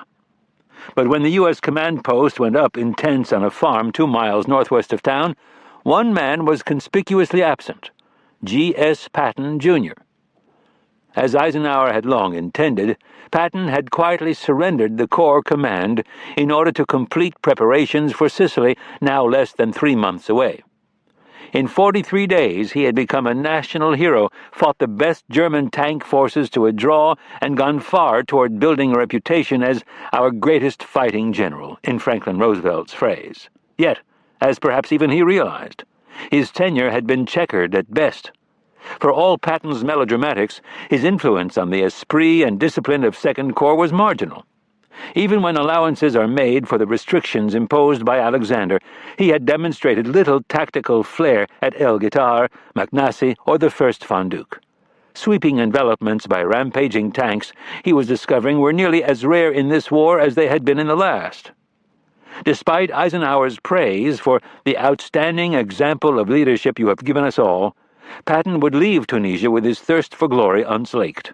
His frustration can be seen in his orders to inflate the estimates of damage inflicted on Axis forces by Second Corps, padding the body count, this would be called, in a later war. According to 3 accounts left by senior staff officers, Patton disputed the initial assessments of enemy losses. "It wasn't colorful enough, didn't make the operation look big enough," Lieutenant Colonel Russell F. Akers, Jr., the Corps Assistant Operations Officer, privately told Bradley's aide after the war. Result, we doubled figures on equipment damaged, destroyed, or captured intact. Patton's chief intelligence officer, Monk Dixon, recorded the following conversation in mid-April. Patton: "Your estimates of enemy killed and wounded are absurd. We handed them 10 times that many casualties." Dixon: "Sir, we counted all their graves that we could find, interrogated both medical and combat people, and checked their rolls. Experienced soldiers are hard to kill." Patton: "Add another cipher to both totals." Dixon: "Sir, I cannot conscientiously do it." The Second Corps after-action report sent to Algiers asserted that 800 German graves had been counted on the road from Gafsa to Gabes. Enemy equipment that Second Corps claimed was destroyed on the ground and from the air between March 15th and April 10th included 128 tanks, 850 other vehicles, and 300 artillery tubes and machine guns, numbers that are certainly inflated, whether or not at Patton's behest.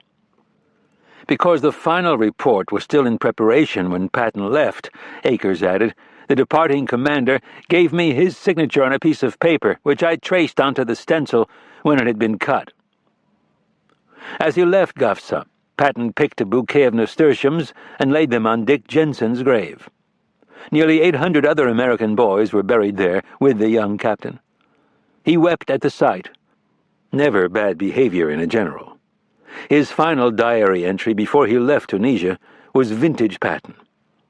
As I gain in experience, I do not think more of myself, but less of others. Men, even so-called great men, are wonderfully weak and timid. They are too damned polite. War is very simple, direct, and ruthless. It takes a simple, direct, and ruthless man to wage war. On Thursday morning, April 22nd, Patton's successor arrived by jeep on the crest of a leafy hill outside Béja. He was a bespectacled 6-footer, with a high, convex forehead and thin hair that had been graying since his cadet days. Now he was 50, just. The jut of his jaw was often mistaken for a sign of pugnacity. In fact, a boyhood skating accident had shattered his teeth and left him with a lifelong reluctance to smile for photographers lest they make, as he put it, a permanent record of that jumbled mess. He wore a tatty field jacket and canvas leggings, making him the least dressed-up commander of an American army in the field since Zachary Taylor, who wore a straw hat, one witness observed.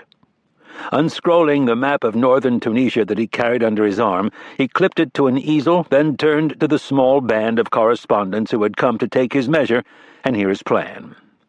Omar Nelson Bradley had moved to center stage. There he would remain for the duration and beyond.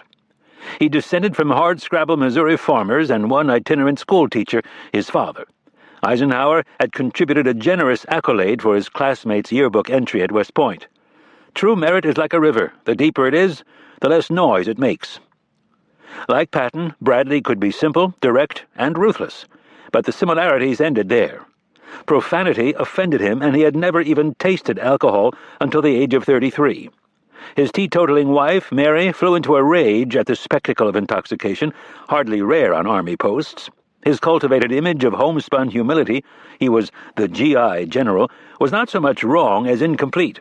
He also possessed an intolerant rectitude and a capacity for dissimulation that in lesser men might devolve into deceit.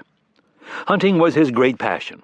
When he was stationed at Fort Benning, he often tramped into the Georgia swamp before breakfast to shoot the heads off water moccasins. In Tunisia, he settled for rocks tossed into the air by his aides. He had a born infantryman's feel for terrain, with a detailed mental map of every significant swale and ridge from Béja to Bizerte. Of the 59 members of the West Point class of 1915 who became generals, 15 was the class that stars fell on, Bradley had been first to win the rank. Arabs, assuming that Omar was a Muslim name, were pleased that one of their own had achieved such stature in the American army. Patton wryly complained that Bradley was simply too damned sound.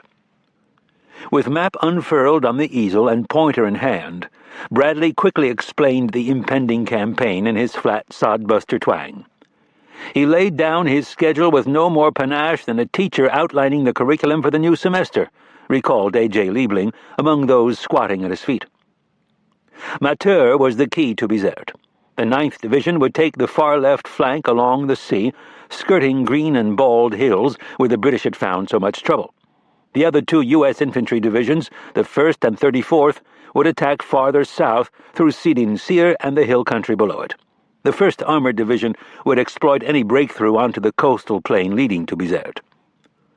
Bradley neglected to mention that his first act as Corps commander, even before he repealed Patton's necktie directive, had been to disobey a direct order from Eisenhower.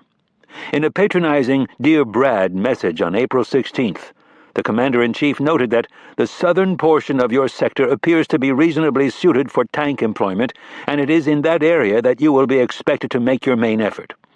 This proposed route through the narrow Tyne River Valley was such an obvious German ambush site that Second Corps had dubbed it the Mousetrap. Certain that such an attack invited disaster, Bradley simply ignored the proposal and ordered his commanders to avoid the mousetrap. He likened the job ahead to hunting wild goats. By hugging the high ground, jebel hopping, he called it, troops were to avoid the vulnerable bottlenecks that had cost so many lives in the past 5 months. The attack would take time. There were many jebels to hop and many goats to hunt. Axis sappers had spent months fortifying the hills with pneumatic drills, concrete, countless mines, and 6 artillery battalions. In the Second Corps sector, the enemy now mustered an estimated 12,000 infantry troops, and that number would more than triple in the next 2 weeks. Bradley took a few questions, climbed back into his jeep, and vanished down the hill. Reduced to half a page with a single map, his battle concept was sent to the British Fifth Corps, which abutted the American zone on the south.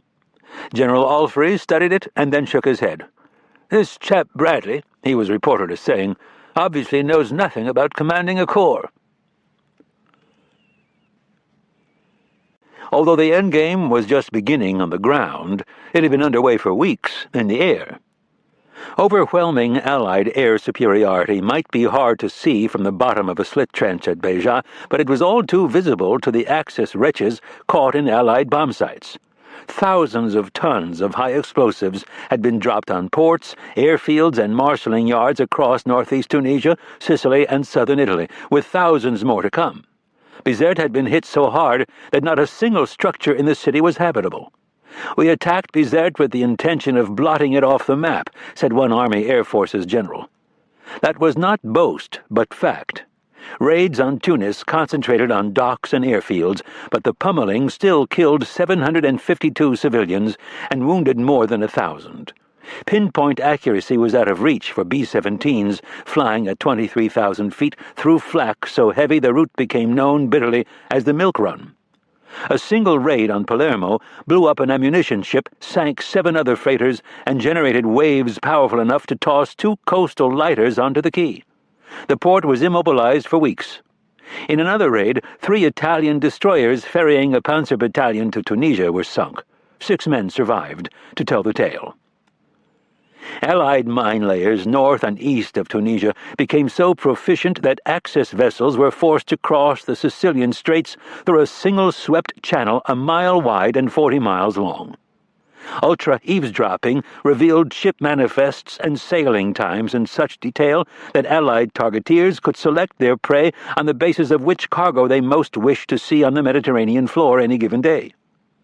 A solitary, pathetic scow carrying fuel or tank shells might draw 50 attacking planes. American air crews calculated that on average 28 tons of bombs sufficed to sink a mid-sized merchantman.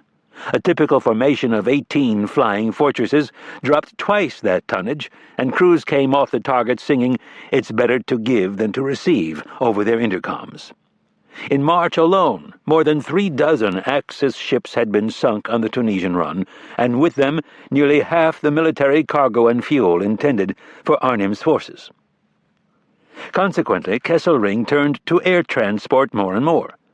By early April, 200 or more flights a day, organized in wave-skimming convoys called polks, carried men and materiel to Africa. The Allies responded beginning on April 5th with Operation Flax, a series of ruthless fighter sweeps and bombing raids. On their first Flax mission, U.S. pilots bushwhacked 50 Ju-52 transports and their escorts. In what was described as a general air melee, 17 German aircraft were shot down at a cost of 2 American planes. Bombers also dropped nearly 11,000 20-pound fragmentation bombs on targets in Bizerte and Italy. By day's end, Luftwaffe losses reached 30 planes in the air and many more on the ground. Worse was to come. On April 18th, Palm Sunday, 4 squadrons of the American 57th Fighter Group, the Black Scorpions, the Fighting Cocks, the Exterminators, and the Yellow Diamonds, joined a Spitfire squadron over Cap Bon for the final patrol of the day. 60 fighters were spaced up into the sky like a flight of stairs, each line of 4 planes abreast making a step, according to a contemporary account by Richard Thrulson and Elliot Arnold. The bottom of this flight was at 4,000 feet. The spits at the top were at 15,000 feet. Purple shadows were stretching across Cap Bon when the pilots suddenly spotted several V formations of Ju-52s and 6-engine Me-323s 6 miles off the coast. They were flying the most beautiful formation I've ever seen, one pilot said later. It seemed like a shame to break it up. Splitting into pairs, the marauders attacked from the right rear, quickly disarranging the perfect Vs and picking off the stragglers. A pilot described his first victim. A short burst left his port engine burning. The flame trailed the whole length of the plane. The center or nose engine was also on fire. Blazing planes cartwheeled into the violet water or crashed on the Tunisian beach. The sea turned red, and a great circle of debris bobbed in an oily scum, a witness reported. From the beaches rose the tall black columns of a dozen funeral pyres. 38 Luftwaffe planes were destroyed. 20 more were shot down the next morning, then another 39 on April 22nd, including many carrying cargoes of fuel that burned like winged hellfire during the languid corkscrew descent into the Mediterranean. In less than 3 weeks, Flax destroyed 432 Axis aircraft at a cost of 35 Allied planes. The losses included more than half the German air transport fleet. A flyboy cockiness invested Allied airfields. If Kesselring goes on making mistakes like this, we're not going to get much of a reputation, Air Marshal Tedder observed. At Goering's insistence, Axis flights took place only in darkness. With spring days ever longer, there were only about 60 sorties each night to bring Arnhem supplies and reinforcements. Although 250,000 Axis men crowded the bridgehead, only 1/3 of them were genuine combat troops.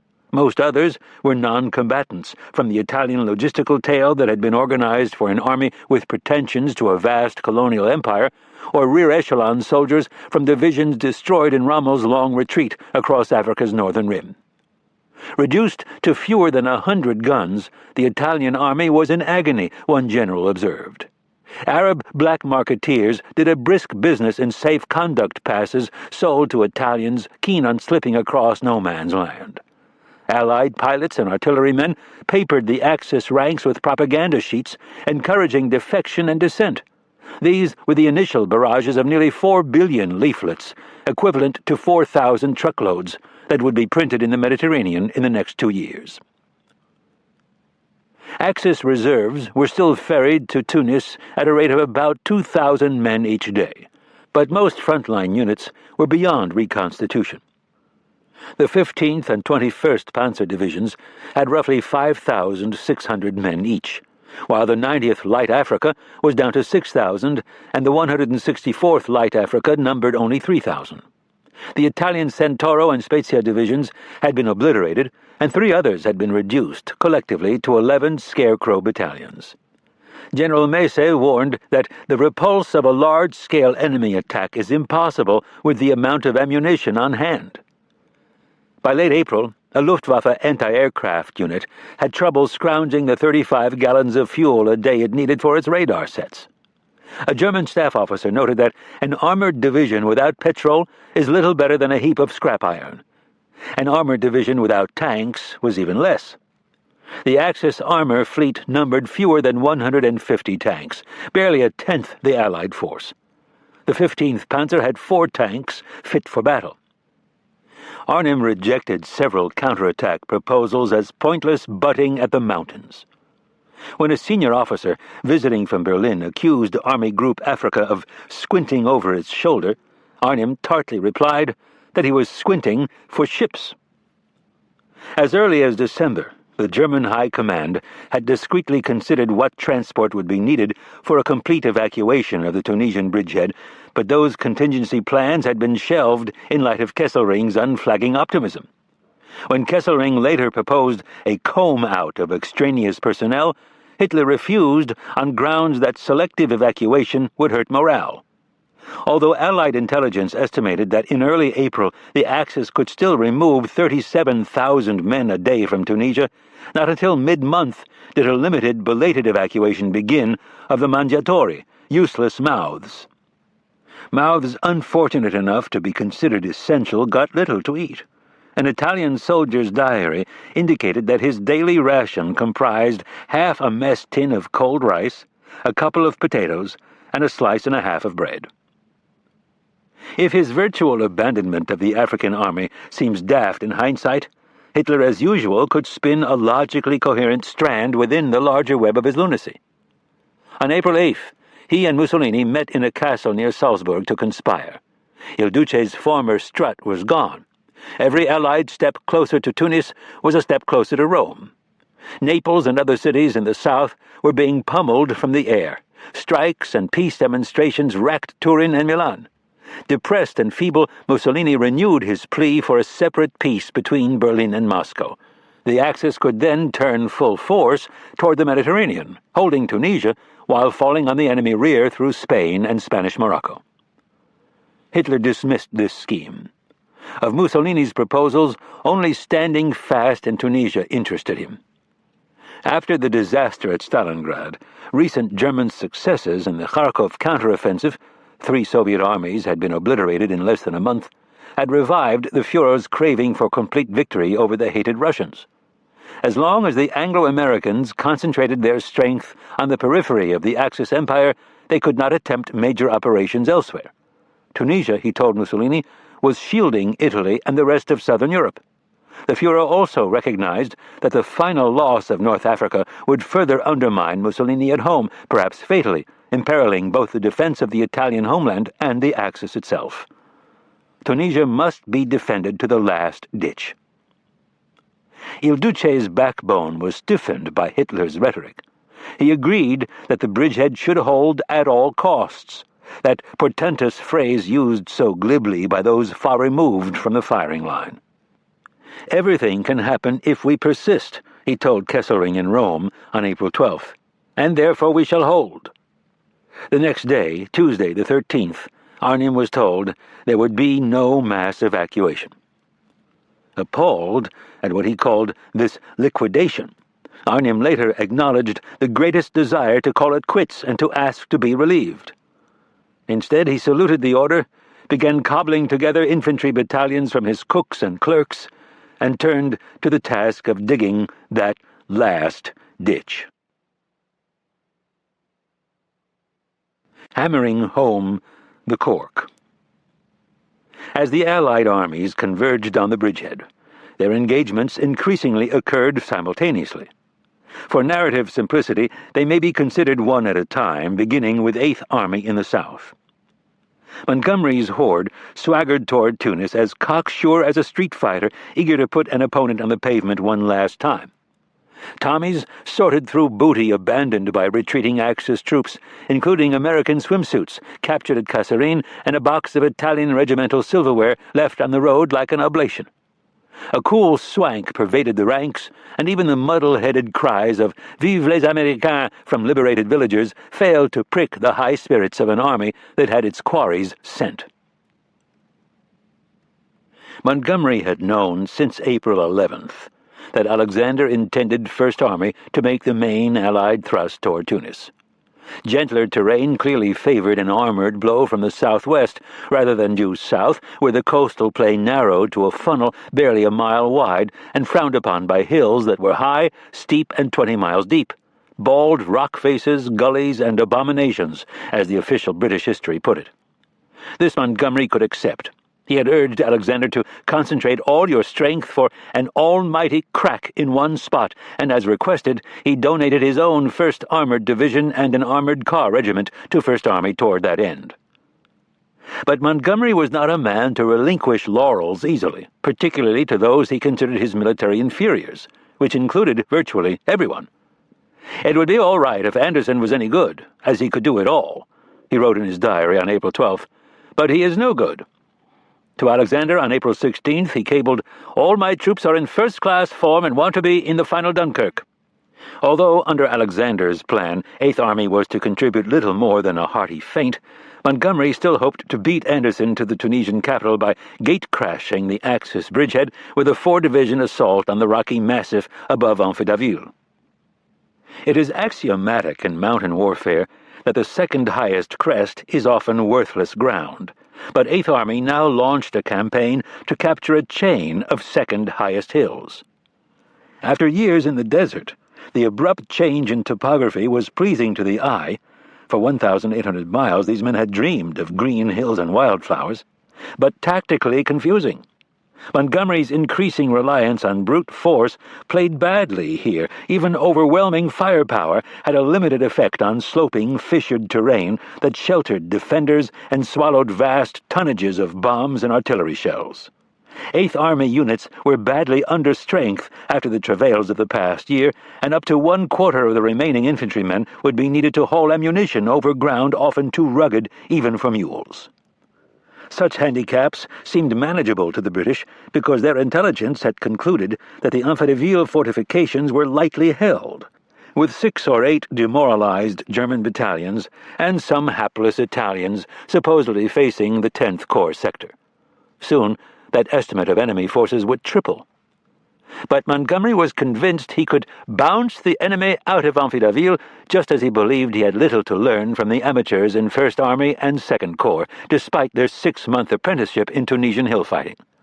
Now, arrogance and error would reap the usual dividends. Even the second highest crests had substantial foothills that served as watchtowers shielding the inner keep. Among these, 3 miles west of Amphittaville, was Takruna, a 600-foot limestone knob crowned with a domed mosque, an old Berber fort, and adobe houses on 3 levels. General Mese himself took a hand in arranging its defenses, manned by 300 Italian infantry troops. In an endeavor to rouse the spirit of emulation, Mese later explained, I included a platoon of Germans in the garrison. Freiberg's New Zealanders, specifically the Maori tribesmen of his 28th Battalion, attacked this rotting stalagmite just before midnight on Monday, April 19th. For 2 days, the battle scorched Takruna's pale faces up and down rough-hewn steps, through secret tunnels, and in and out of one blood-spattered room after another. Reinforcements hurried forward on both sides. By Wednesday morning, there was never a moment that the top of Takruna was not half hidden by shell bursts and tracer shells streaking in a slight arc across the valley and ricocheting crazily among the houses, one commander later wrote. Italian troops, shinnying up a rope, tossed grenades into a makeshift Maori dressing station full of wounded soldiers, prompting reprisals that included chasing enemy soldiers over the precipice at bayonet point and tossing 2 prisoners after them. One of those grim moments, an official New Zealand account conceded, when all control is lost.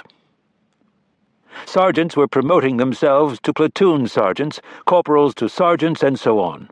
In many cases, they were no sooner promoted than they were wounded, a battalion commander, wounded himself, later recalled. Harrowing fire reduced 2 Maori companies to fewer than 20 men each, and 9 of 12 company commanders in the attack were killed or wounded. Takruna finally fell. General Horrocks considered it the most gallant feat of arms I witnessed in the course of the war, but at a Pyrrhic price. Kiwi losses amounted to 459 men, including 34 officers. More than 700 prisoners were captured, 3/4 of them Italian. But that was it. This far, and no farther. A simultaneous attack by the 4th Indian Division against Jebel Garci, 5 miles to the west, captured a few tactically insignificant acres at a loss of another 500 men. Both valor and bloodlust equaled those on Takruna. A Gurkha platoon commander who had suffered a dozen wounds to his head alone played dead before rejoining his men in the dark to renew the attack. My hands being cut about and bloody, he recounted, I had to ask one of my platoon to take my pistol out of my holster and to put it in my hand. Gurkhas, short, swarthy Nepalese warriors, said to tire only when strolling across flat ground, reportedly took no prisoners, delighted in decapitating enemies with their long, curved kukri blades, and calculated Axis losses by the number of enemy wristwatches adorning Gurkha arms at the end of any fight. But they met their match on Garci, where knives and stones supplemented rifles and artillery. In the darkness, men grappled and slew each other. An Indian witness reported every gain drew a counterattack from desperate men pledged to hold the heights at all costs. For the first time, the enemy seemed willing en masse to fight to the last cartridge. A new homicidal desperation fired the battlefield, stoked by the savage intimacy of boulder-to-boulder combat and the Axis recognition that the next step back would put them in the sea. Men grew gray for lack of sleep. Stretcher-bearers stumbled up and stumbled back, their legs rubbery and palms blistered raw. By April 22nd, Axis shelling seemed heavier than ever, and the Tommies lay low all day to wait for the enemy to get over his ill temper, one commander said. A Scots officer reported that his Highlanders had stopped carrying bagpipes into battle because the pipers were invariably hit and pipes themselves had grown too dear at 80 pounds a set. News of Eighth Army's difficulties elicited an uncharitable schadenfreude in the Allied ranks. "Let's radio Monty," Bradley quipped, "and see if he wants us to send him a few American advisors to show his desert fighters how to get through those hills." Weary and distracted by preparations for Husky, Montgomery now threatened to make a bad situation worse with an abrupt change of plans. If his men could not force their way through the hills, he would fling them up the narrow coastal road in an effort to reach Bou-Fichat and then Tunis. After issuing orders to suspend the mountain attacks and prepare for a frontal assault up Highway 1, Montgomery flew to Cairo for 3 more days of Sicily planning.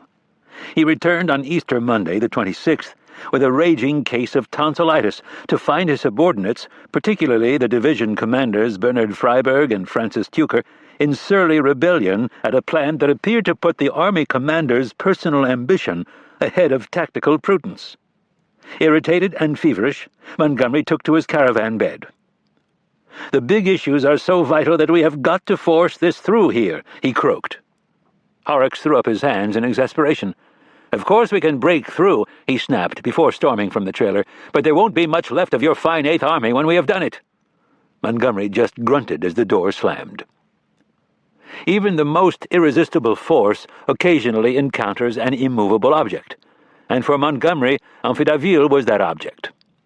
After years of fighting and the months-long tramp across Africa, Eighth Army had rather a sad and stale air, a British intelligence officer later wrote. Montgomery and his staff appeared to have lost interest. They never liked mountains. A positioning attack to seize a ridgeline between Takruna and the coast road foreshadowed the calamity to come if Montgomery persisted with his plan. The Green 56th Division entered the line on April 26th after a grueling 3,300-mile overland trip from Iraq and immediately suffered a battalion commander killed and the division commander badly wounded.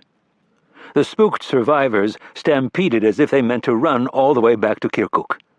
As they went up the slope, I saw them waver, turn, and retreat, an artillery officer later recalled. It was only the second time I had seen our infantry running. The first was at Marath. It reminded me of the infantry in open order advancing on the first day of the Somme. Another Somme was the last thing the British Army needed, and to his credit, Montgomery recognized the futility of persisting with this approach. "I'm not, repeat, not happy about present plan for finishing off this business," he cabled Alexander at 6 p.m. on April 29th. "Can you possibly come and see me tomorrow?" He was ready to let Anderson carry the fight by transferring 2 more divisions to First Army. The move would eliminate Eighth Army from the race for Tunis and essentially end its role in the African campaign. Such was war. Glory would have to be won in other fights on other fields. While waiting for Alexander to arrive, Montgomery dashed off a private note to Brooke in London. "I could almost burst into tears at the tragedy of the whole thing," he wrote. "I have no doubt we shall put it right in the end. But we have lost a great opportunity, and we have lost a lot of good chaps. I sometimes feel," he added, "I am beginning to need a short rest." As usual in Tunisia, Montgomery's criticism was less a meditation on his own army's performance than a churlish broadside at Anderson and First Army. He dismissed Anderson's plan for capturing Tunis as a partridge drive with all the seeds of failure. Rather than concentrating that almighty crack at a single vulnerable point in the enemy's thin line, First Army was dispersing its power in multiple attacks across a 40-mile front. If the French in the south and Americans in the north were included, that frontage stretched to 90 miles. The merit of Montgomery's appraisal soon became clear, which of course afforded him satisfaction in direct proportion to Anderson's misery. The latter's plan had little nuance. Among other failings, he had inadequately exploited Allied air power. Having planned haphazardly, he frittered away his overwhelming strength in 70 different air attacks on 44 separate targets. Yet with 3 armored and 10 infantry divisions at his disposal, Anderson came to the reasonable conclusion that the fuel-starved Germans would be unable to parry multiple thrusts.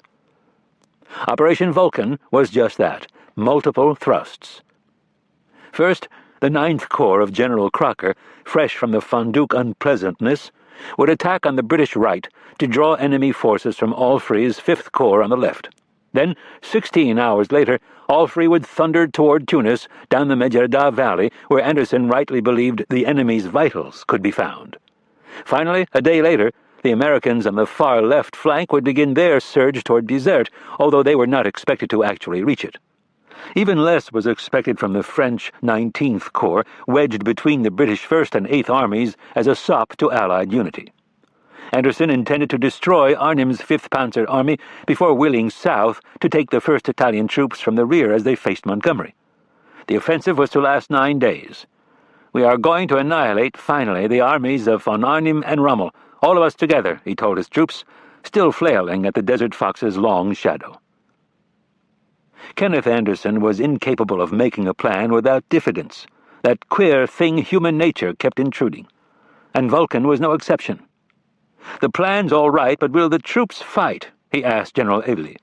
The 78th Division commander, whose men had been fighting and dying since those first grim weeks in November, hardly knew how to answer. At length he replied stiffly, "One can only plan in the expectation that they will."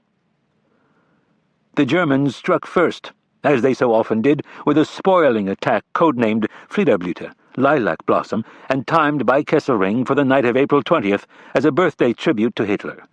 5 battalions from the Hermann Göring Division, first formed as a state police unit in 1933, attacked south of Medjez el-Bab with tanks from the 10th Panzer. Singing as they advanced, the enemy nevertheless achieved enough surprise that one British artillery officer in his tent, annoyed at the racket, hollered, "Go away, James, and stop making so much noise." But dawn exposed the attackers to galling machine gun and artillery fire that tore great gaps in their ranks. By nightfall on the 21st, the line had been restored, with 450 Germans captured and 33 panzers destroyed. British losses were modest, and Anderson's timetable for Vulcan was undisturbed, but for a 4-hour delay in a single division. Crocker launched his corps with a great belching of guns at 3:40 a.m. on Thursday the 22nd.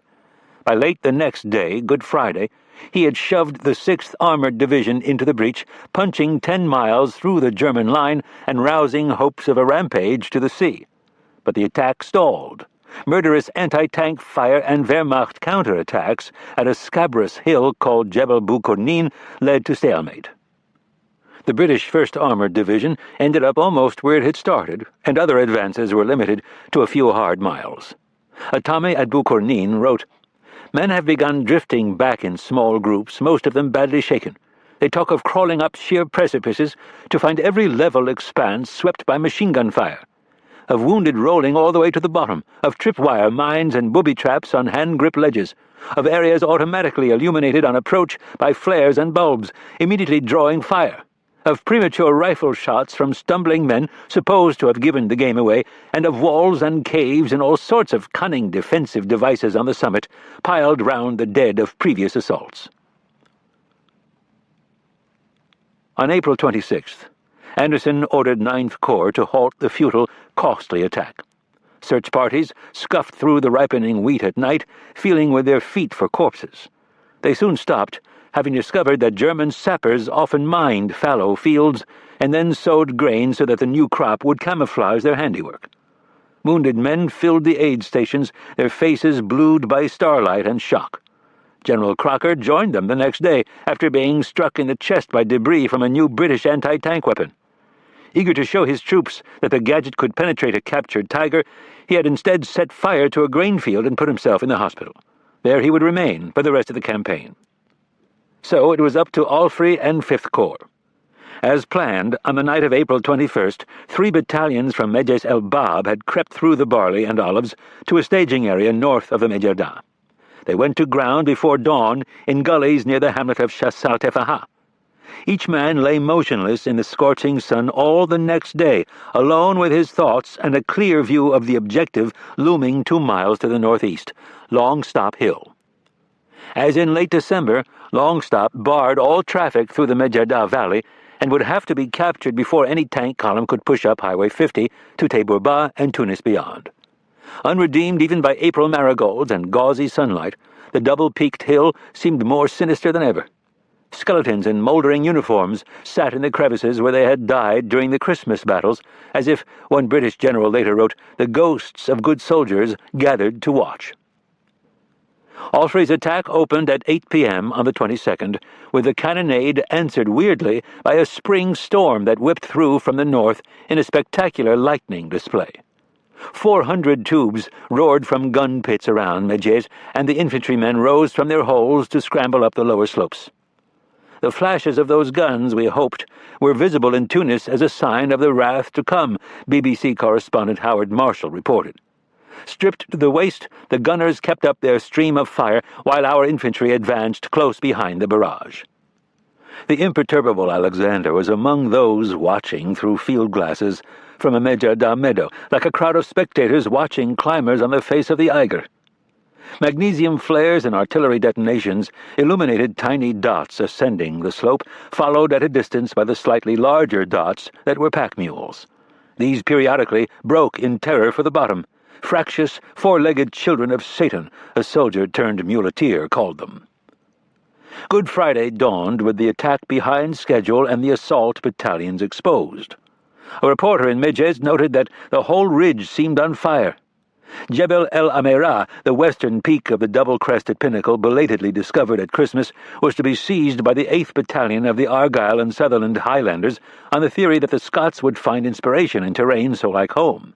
Instead, German gunners shortly after noon caught the command group in an open field, and their barrage slaughtered the battalion staff and its pipe major. Heatstroke felled many of those the German shells missed. Soon, half the battalion was down. The other half was exhausted, but enraged after a Wehrmacht prisoner whipped out a concealed machine pistol and gunned down several Jocks before being riddled with bullets himself. For the next several days, few prisoners were taken. The Argylls had been roused to a state of berserk fury, observed Major J.T. McKay Anderson, who would win the Victoria Cross for his heroics at Longstop. We just had a hate at the Germans, the hill, and everything. Major Anderson's bayonet charge with 30 howling comrades finally captured El Ameira. With the piper dead, the men settled for a windy harmonica player. But Longstop's second crest, Jebel el Rar, every bit as recalcitrant as it had been in December, fell only on Easter Monday after British tanks crawled toward the summit. The hill was an infernal sight, smoking and reeking, a reporter wrote. 300 grenadiers were permitted to surrender, their Zeiss binoculars and tins of beef tongue immediately seized as spoils of war. Longstop had fallen, this time for good. But 5th Corps was running out of steam as surely as 9th Corps had in the south. The Argylls had been reduced by 2/3. More than 500 men of the British 1st Infantry Division were killed or wounded or went missing in a Good Friday assault along the right bank of the Mejarda, and 329 more were lost the next day in just 2 battalions. 29 of 45 tanks reinforcing the infantrymen were destroyed or damaged. They were among 252 British tanks the Germans claimed in the last 10 days of April. Nowhere in Africa was the fighting more ferocious than on Jebel Bu Aukaz, the Bu, a 700-foot hogback ridge 4 miles from Longstop and across the Mejarda. 3 Guards battalions attacked the Bu and its spurs for more than a week, while the Germans threw everything but their cap badges at us. Day after day, the rush of artillery and the cackle of machine guns rocked the hill. Soldiers lay at night in their slit trenches with their pathetic parapets, hand-built of scree, inhaling the pungent scent of rosemary and evergreen torn by shell splinters and freshened by the rain. When grenade supplies ran out, the Tommies tossed rocks at the enemy, just to keep them on the move. Bodies in the booze-ripening fields were marked with rifles stuck bayonet first in the ground, with a soup bowl helmet hung from the butt. The gravediggers sent to collect the fallen one night reported that a hayfield had sprouted a forest of rifles. By the end of April, the 1st Irish Guards had been reduced to 80 men, including a stretcher-bearer who would eventually lose his wounded leg to a surgeon's knife, but for now hobbled up and back, declaring, "I have no time for the gangrene." The 5th Grenadier Guards suffered almost 300 casualties in holding one ridge, including 13 of 16 officers, under shelling of such intensity that one lieutenant was reduced to observing, "There is no doubt about it, they are very keen to get this hill." The hill remained in British hands, but the rest of the bridgehead still belonged to the enemy. By April 29th, both Alexander and Anderson recognized that the 5th Corps offensive had stalled. All three had advanced 6 miles in an arc on either side of the Medjerda, roughly the same distance gained by Crocker's corps, but he was still 25 miles from Tunis.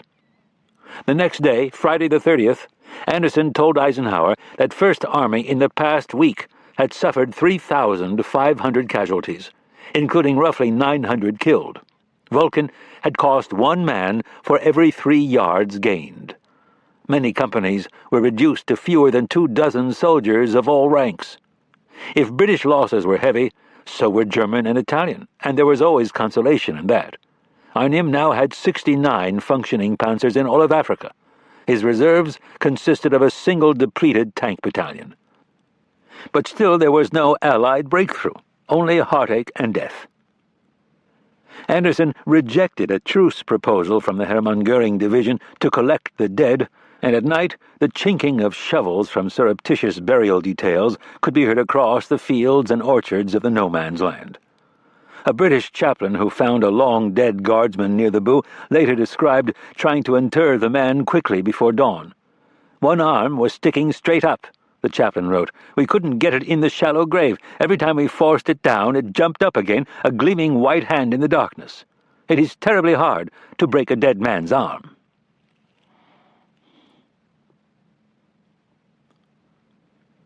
Count your children now, Adolf.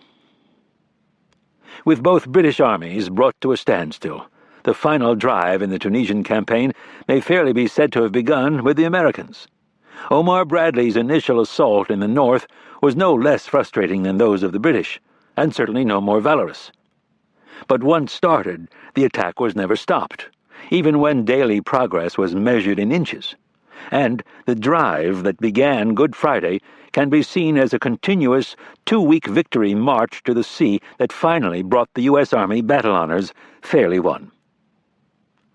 "We are sitting in an old busted farmhouse, writing by candlelight," Terry Allen wrote Mary Fran on April 22nd. His black hair tousled, cigarette dangling from his lips, he wore the same frayed green shirt and trousers he had worn at Gafsa and El Guitar, now so mended by his orderly that the ensemble looked more like a quilt than a uniform. The aluminum stars on his shoulders were still those plucked from an Italian private 2 months ago. Even candlelight could not soften the tension in Allen's face, or erase the crow's feet etched deeper than ever around his eyes. Having turned 55 on April 1st, he looked older. He had been to Mass to pray for himself and his men, including those whom he inevitably had ordered to their deaths. "I'm hoping and praying that my scheme of maneuver is okay," he wrote.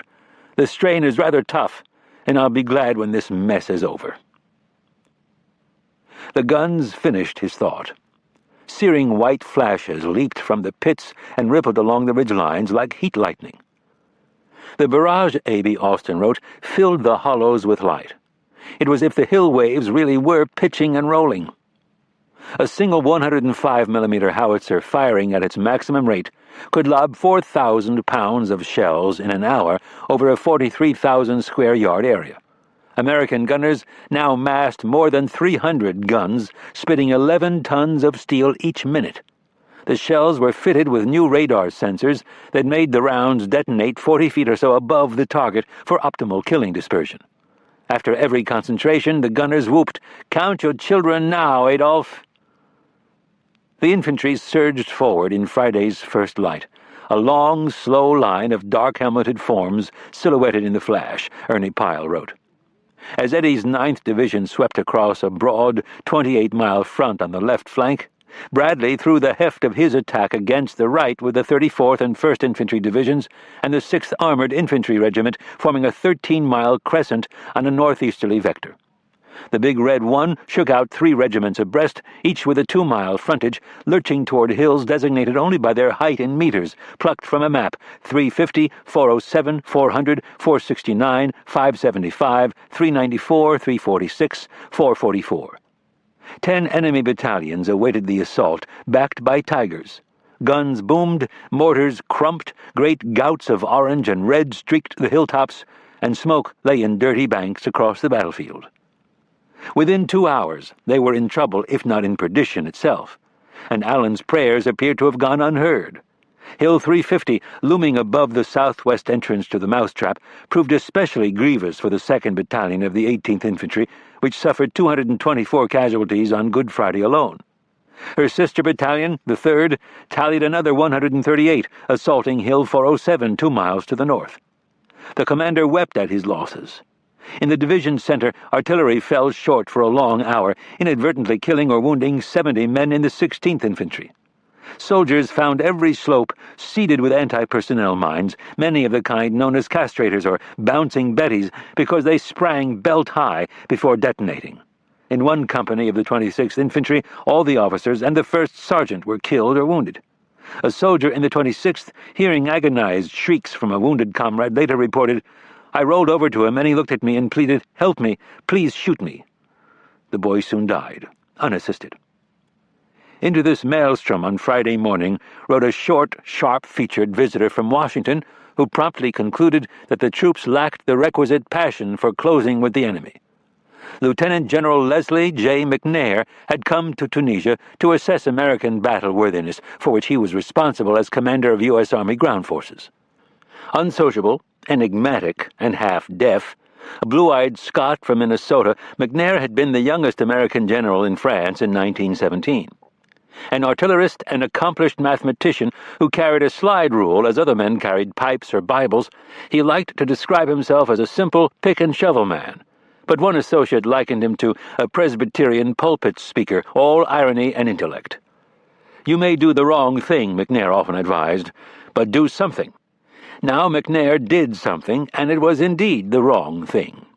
Arriving at Allen's old busted farmhouse at 5 a.m., he strode past the steaming manure pile in the courtyard, gulped down a cup of coffee, then argued bitterly with Ted Roosevelt, who showed up in Rough Rider, over the prudence of a 3-star general's continuing closer to the battlefront.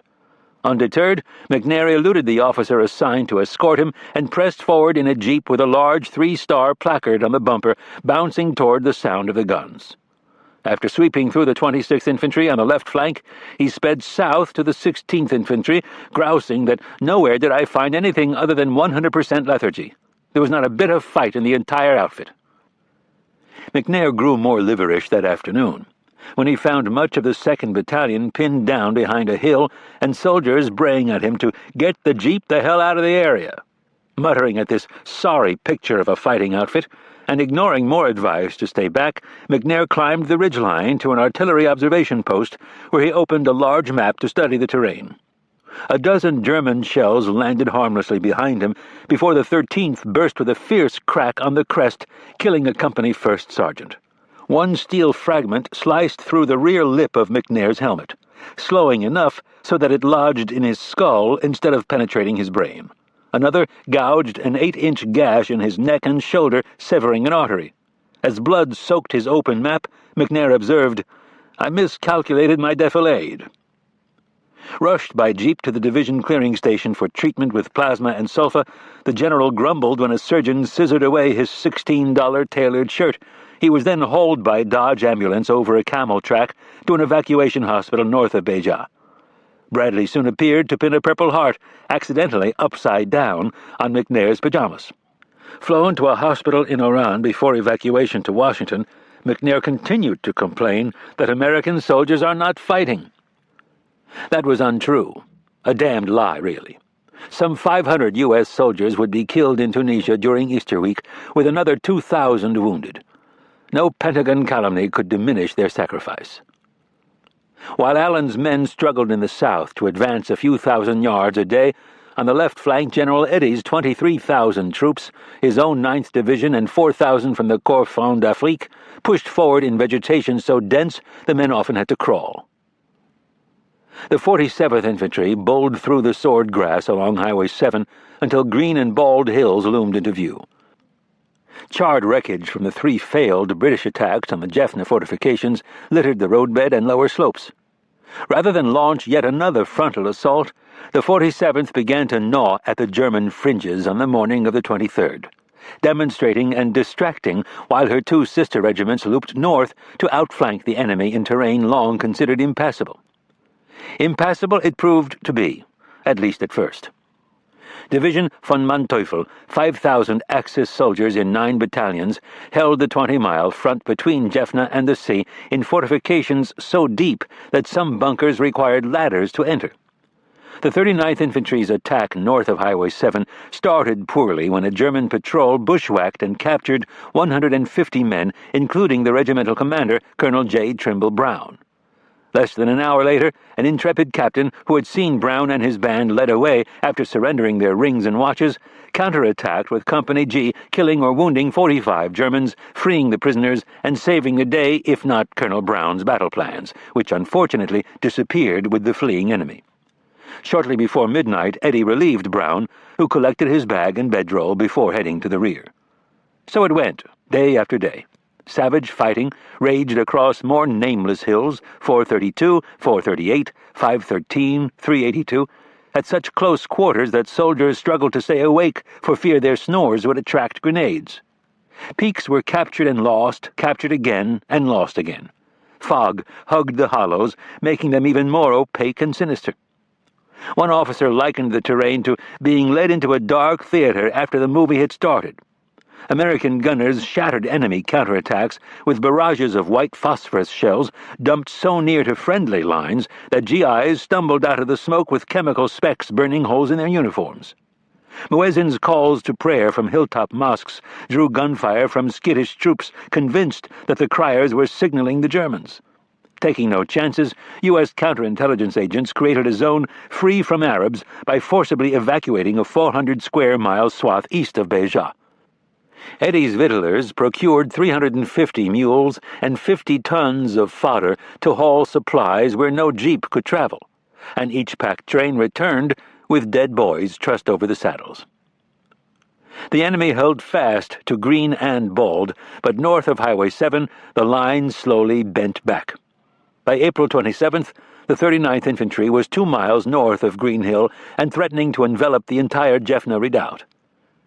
The 60th Infantry, though still licking its wounds from McNassie a month earlier, pressed even farther east on the other side of the Sejnan River.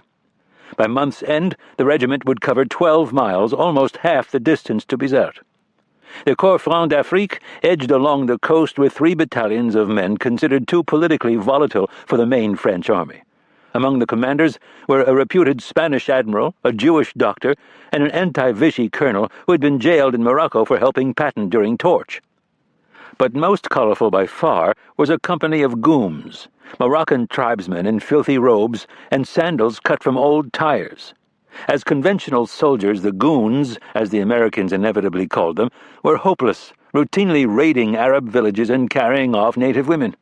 Still, they had their uses, particularly when word spread among the enemy that gooms received a bounty for every ear collected, reportedly flicking them onto the paymaster's table as if counting off 10-franc notes. Many an Axis corporal slept with his cap pulled low. Silently, the gooms returned from their midnight raids with sandbags full of what may have been dried figs, though GIs, eager to trade for souvenirs, preferred to believe they were Axis ears.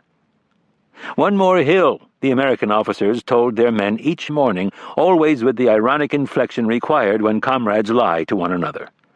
Every captured pinnacle brought better artillery observation and thus a better opportunity to pulverize the next ridge with well-aimed fire. The infantry, having learned the hard lessons of El Guitar and McNassie, maneuvered around the flanks to force the enemy back yet again. One more hill. It was not true. Not yet. But every man could sense truth beneath the fiction. No hill loomed larger than the flat top called Jebel Tahent locally, but better known to the Americans as Hill 609. Arnim's troops had retreated half a dozen miles across the Second Corps front, only to dig in deeper than ever, and by Monday, April 26th, Bradley recognized that 609 was the linchpin of Axis defenses. 3 miles northeast of Sidi and Sir, on the American right, 609 dominated the countryside by virtue of its height and location. Almost 2,000 feet above sea level, it frowned down on all direct approaches from Beja to Matur. A desolate mesa 800 yards long and 500 yards wide crowned the hill, which was dramatically faced with 50-foot limestone cliffs on the south and east. From the summit, a man with a telescope could pick out individual house windows in Matur 12 miles away and the hazy smudge of Bizerte another 20 miles beyond. Except for a small olive grove 500 yards from the southern slope, the terrain offered little cover to attackers, while the limestone palisades provided countless knobs and crevices to hide defenders. Storks nested in fissures that formed natural chimneys up the cliff walls. Machine guns now nested in scree at the base. Wind tossed the yellowing wheat on the lower slopes, making the hill undulate like a great breathing thing. Neighboring heights, 461, 490, 531, 455, provided intertwined fields of fire, manned largely by Barentine Regiment soldiers drawn from the Wehrmacht's parachute and glider schools, who, in Alexander's assessment, were perhaps the best German troops in Africa. Anderson proposed simply ignoring the hill. In a phone call to Bradley's Beja command post on Tuesday morning, the British commander advised, "Never mind the enemy opposing you at Sidi and Sir. When you have him on a hilltop, try always to get around him. I don't want you only to push the enemy back, but to get behind him and capture him before he can establish a bridgehead around Bizerte." Almost as an afterthought, Anderson requested the transfer of an American infantry regiment to reinforce the stalled First Army farther south. Bradley was appalled and privately concluded that Anderson was in far over his head as an army commander. In a hastily arranged rendezvous that afternoon at Allen's battered farmhouse, Bradley clipped his map to an easel and explained to Anderson why 609 could not be wished away. The Big Red One had made enough progress to have an exposed left flank just a couple of miles southwest of the hill, from where German gunners had now begun to flay Allen's troops with fire.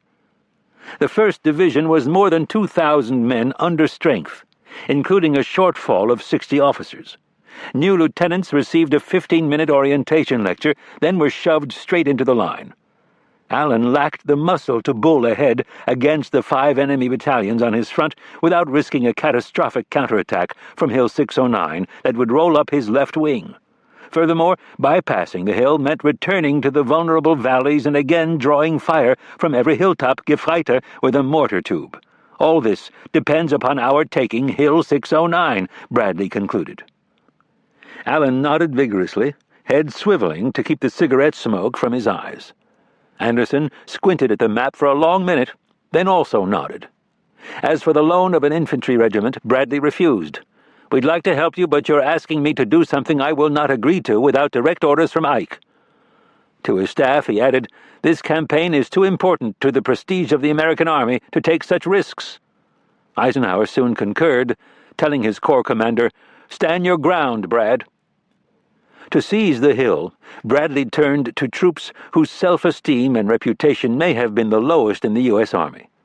Since the fiasco at Fonduque 3 weeks earlier, the 34th Division had spent every day in intense remedial training, practicing night attacks, tank infantry tactics, and, led by the division commander, Charles Ryder, marching 50 yards behind rolling artillery barrages. Now Bradley told Ryder, "Get me that hill, and you'll break up the enemy's defenses clear across our front. Take it, and no one will ever again doubt the toughness of your division." 9 battalions from the 34th swept towards Sidi and Sir along a 6,000-yard front on April 27th. A mendacious German deserter had claimed that Hill 609 was held by only a war-worn rear guard, which could be overrun by a determined platoon of 50 men. There was excitement in the air, and the tone was for an immediate attack, one captain later recalled. But Ryder recognized that what he called the checkerboard of interlocking defenses required that his men reduce the adjacent hills before attacking 609 itself. Troops picked at their sea rations, filled their canteens, and smoked last cigarettes. At dusk, each soldier tied a white cloth to the back of his helmet so the man behind could follow him in the dark. Engineers marked paths through enemy minefields with white tape or rocks wrapped in toilet paper. Every few minutes, platoon leaders huddled under their blankets with red-lensed flashlights to check their compasses. "For the love of heaven and hell," a company commander's voice called in the darkness, "get going." As they edged into the killing zone, the ripping canvas sound of a German machine gun split the night, joined by a second and a third. Our men were crouched gray shapes, running, falling flat, firing, running again, one witness reported. Mortar rounds burst in the saddles between the hills, and yellow flares blossomed overhead. The men again fell flat, still as death except for the writhing wounded. Mines and booby traps detonated with a short, flat pop. More men writhed. We lay there, awaiting dawn, listening to the cries of a wounded man about 100 yards down the side slope, a soldier later recalled. He weakened and finally became silent. 2 attacks failed with heavy casualties, but by midday on Wednesday, April 28th, Hills 435 and 490 had fallen between City and Sear and 609. 4 German counterattacks were repulsed. All day the valleys rumbled with artillery fire, the crack of shells splitting rock carried from the hilltops. Hundreds of men fell sick in apparent reaction to Attabrin, a synthetic anti-malaria drug dubbed Yellow Magic and recently distributed in lieu of quinine, the world's supply of which Japan controlled almost exclusively. Many would have preferred malaria. Weak and nauseated, they vomited down the front of their uniforms and fouled their trousers with uncontrollable diarrhea before rising on command in Thursday's wee hours to stumble forward again. Fog muffled every footstep as the 3rd Battalion of the 135th Infantry advanced 2,000 yards from Hill 490 to El Qadra, an Arab hamlet beneath the south wall of 609. Watching at first light, Drew Middleton reported that he could trace the path of these soldiers through the wheat just as you would follow the path of Pickett's charge through the summer wheat at Gettysburg. But an attack against Hill 531 on the right was thrown back. The defenders wired together bundles of potato masher grenades and dropped them on GIs scaling the escarpment, and delays on the other flank left the battalion at El Qadra vulnerable to a German counterattack. Muzzle flashes erupted across the face of 609 like tiny sparks, and the wind brought us the angry chatter of a machine gun, Middleton noted. In disarray, the battalion retreated 400 yards from the village to shelter in the olives. Fleas from the village huts so tormented some men that they stripped to their shoes, helmets, and ammunition belts, then dunked their infested uniforms in gasoline. Hundreds of shells crashed across the crest of Hill 609. "It resembles an erupting volcano," one soldier said, but the Germans held fast, and the American momentum ebbed. Ryder's troubles at 609 had increasingly discomfited Terry Allen, who complained that his 16th Infantry was catching unshirted hell in artillery and mortar salvos fired from the hill. At 2 p.m. on April 28th, he had ordered all 3 1st Division regiments to halt until the 34th Division could better protect his left flank. In a querulous phone call to Ryder, Allen asked how much longer the 34th needed to capture Hill 606. "Don't you mean Hill 609?" Ryder replied. "No, I mean Hill 606. My division artillery has put enough fire on that hill to knock it down 3 meters." Another morning of inactivity on Thursday was more than Allen could bear. The Corps casualties in the offensive now exceeded 2,400 men, and nearly half of those came in the Big Red One. While enemy losses were uncertain, only 400 prisoners had been captured since Good Friday. The 34th Division had been reduced to firing white phosphorus shells into the bunch grass around 609 so that sharpshooters could pick off Germans flushed by the flames. Convinced that his own division's fortunes were being dragged down by Ryder's failure, Allen on Thursday stopped pacing long enough to order the 16th Infantry forward again. The unit was to seize Hill 523, another fortified butte a mile due east of 609. Allen proceeded despite trenchant protests from the regimental commander, Colonel George A. Taylor, who considered the attack rash. Impatience cost Allen dearly. In a moonless drizzle, shortly after midnight on Friday, April 30th, the 1st Battalion of the 16th Infantry crossed a wheat field from the south, climbed Hill 523, and by 4:45 a.m. had captured 11 Germans while killing or routing several dozen more. But dawn brought a quick reversal. In the gray light, figures in coal scuttle helmets darted through a nearby earthquake fissure to surround the hill. The subsequent melee with Barentine Regiment troops was more like a street fight than a battle at any distance, one survivor reported. We couldn't call for artillery because the forces were so close. The brawl, he added, disintegrated into fistfights, coupled with grenades. When the crack of artillery finally carried to Colonel Taylor's command post, a clerk noted in his log that the sound is sweet to our ears, then realized that those were German guns. Ted Roosevelt ordered a tank company up the hill, but mines and 47mm fire destroyed 3 Shermans in a narrow draw. The lead tank took more than 24 hits, and others were repulsed short of the crest. Through breaks in the smoke, the bitter end could be seen from a nearby observation post, which at noon reported to Taylor, "The Heinies are all over that hill." By 12:30, the Germans had marched away more than 150 prisoners, including the battalion commander, Lieutenant Colonel Charles J. Denholm. Another 100 dead and wounded Americans were left behind. In the next 24 hours, Hill 523 was to change hands 3 more times. Hill 609 would change hands only once, finally. Despite skepticism from his armor commanders, no one in his right mind would consider putting tanks in mountains, one colonel warned. Bradley persuaded Ryder to order 17 Shermans up the west slope at dawn on April 30th.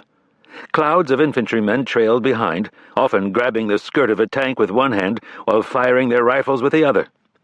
"God bless all of you," a company commander from the 133rd Infantry told his men. "We must succeed or die trying." Some did die. Private First Class Edward S. Kopsa of Grundy Center, Iowa, fell with a shell wound so gaping that his heart could be seen beating. "Tell my mother," Kopsa said, and the beating stopped. But within 2 hours, the tanks had covered almost a mile, machine guns rattling and main guns roaring. The reek of gunpowder saturated air that was already full of primitive shrieks and cries for help. By mid-afternoon, American soldiers had scrambled up a goat trail to gain the summit, where they winkled the defenders from their breastworks.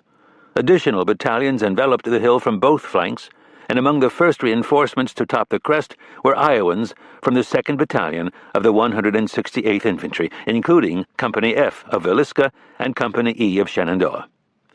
Feeble German counterattacks on May Day were shattered with artillery and automatic weapons fire, and all along the line, scouts reported enemy forces retreating or surrendering. Jerry's approach our troops. Some run, some fall on their faces. Most of them are weary, haggard, wild-eyed, terrified men who swing arms above heads, the 16th Infantry reported. A panorama of defeat as vehicles, mules, and men walked toward the GIs with white flags fluttering. Others feigned surrender with white flag ruses. Staff Sergeant Clarence T. Storm, whose wife worked in the Villisca 5 and Dime, was among those killed by such treachery, and the GI's disdain for the enemy grew murderous. For 24 hours, Bradley noted, few prisoners came in from the 34th Division's front. The summit of 609 resembled Hell's half-acre, a fire-scoured wasteland of spent brass, bloody bandages, and, oddly, family photos, as if those about to die had pulled them from their wallets for a last farewell. The dead Germans in their rock redoubts reminded one soldier of Civil War photos showing bloated corpses along the rail fences at Antietam. The tabletop was literally covered with bodies, another wrote. The stench was terrible. Although the hill was pitted with shell craters thick as currants in cake, few holes were deeper than 6 inches. Solid rock underlay the thin soil. After futilely trying to bury the dead in these shallow craters, GIs tossed them into earthquake rifts and a bulldozer plowed them over. Those who went through it, wrote Ernie Pyle, would seriously doubt that war could be any worse than those 2 weeks of mountain fighting. The 34th Division had redeemed itself, although such fine notions seemed vacant in the immediate aftermath. Ryder put his losses at 324 men. The American dead were hauled from the hill in truck beds. All you could see, an artilleryman later remembered, was their shoes hanging off the tailgate. Across the valley, a staff officer in the 16th Infantry summoned a lieutenant preparing to lead a patrol back up Hill 523. "I don't believe I would take any prisoners on 523. "No," the lieutenant agreed. "No prisoners will be taken." But except for dead men and Colonel Denholm's map, the hill was empty. The enemy was gone. As Bradley had foreseen, the capture of Hill 609 unhinged enemy defenses across the entire front, from the Mediterranean to the Mousetrap. American troops bayed in pursuit. A reporter, watching from 609, wrote, "At our feet every road was thronged with troops, guns, and supplies pouring northward." Outside Beja, Bradley sat on a metal stool in his tent, reading dispatches. He studied the map on the easel, now crisscrossed with blue and red crayon marks, showing an enemy in full retreat and pursuers close behind. He was in good humor, chuckling often and, as his aide later recounted, smoothing the sparse gray hair on his head and thinking aloud. Fresh reports arrived from the 9th Division in the north, the 34th and 1st in the south, and the 1st Armored Division, preparing to blow down the Tyne Valley on two mine-cleared routes named Broadway and Riley Street.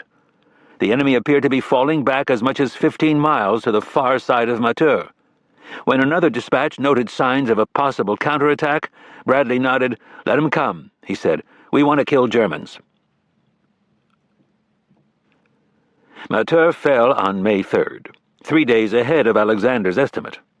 The reconnaissance battalion entered the deserted town from the south and west at 11:30 a.m., just as German demolitionists blew up the last bridge across the Tyne to the east.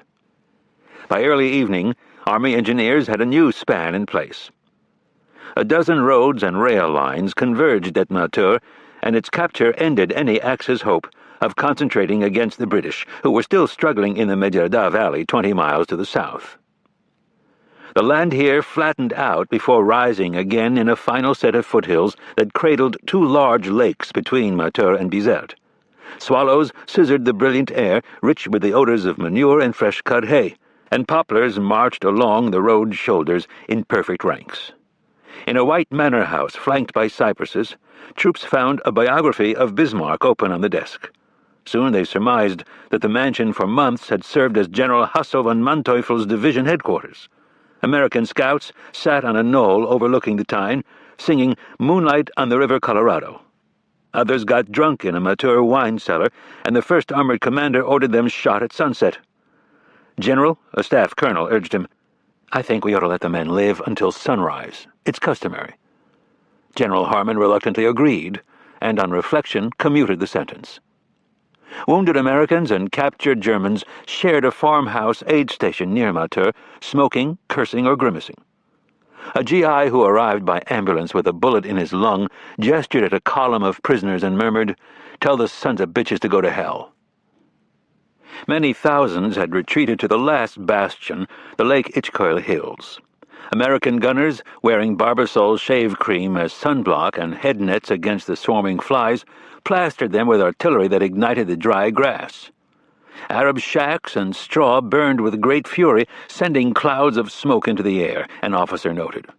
A company of Shermans from the 13th Armored Regiment was sent to overrun trenches sheltering a German rear guard. Some of the enemy were buried alive when the side of the trenches collapsed under the weight of the medium tanks, another officer reported. Others were mowed down by the tankers' machine guns. Commanders urged them forward. "Here is our chance," Eddie told the 9th Division. "Don't let it slip away. Push on." Harmon ordered his tank crews to drive like shit through a tin goose. The 1st Armored Division had been held on a very short leash for weeks, and its hour was about to arrive. The terrain now favored a pursuit by Old Ironside's 200 tanks, and Alexander scheduled the final assault on Bizerte for May 6th, at the same time as a massive attack by 1st Army to break through to Tunis. Once again, though, the German defenses looked formidable, with anti-tank gunners on the approaches to Bizerte said to be dug into their eyebrows. Hamilton Howes, who had returned to a line unit after Ward's departure, later wrote, "In the time of waiting, I confess I've found out what fear is. It is a monkey's paw that squeezes your liver in a heavy grip." On a visit to Harman's command post southwest of Matur, Bradley stood in a grain field scanning the countryside. "Can you do it?" he asked Harman. "Yes, but it's going to be expensive," Harman replied. "I'd guess 50 tanks to finish the job."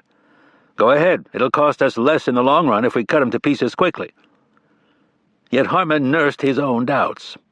If the 34th Division had been the Army's most troubled combat unit before the victory at Hill 609, Old Ironsides after Kasserine and McNassie was a close second.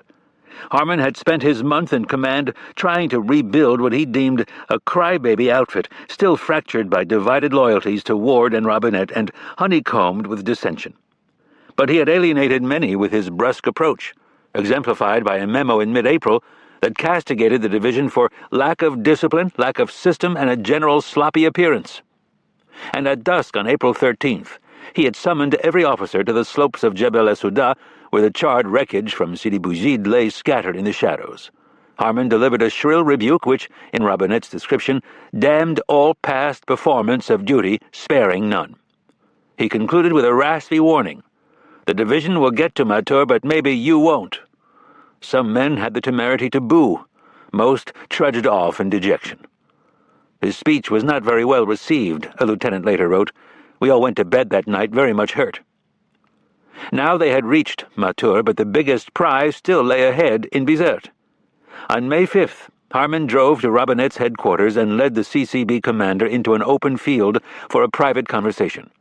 With his massive skull and barrel chest, Harman towered over his pint-sized subordinate. "Will the damned tanks fight?" he demanded.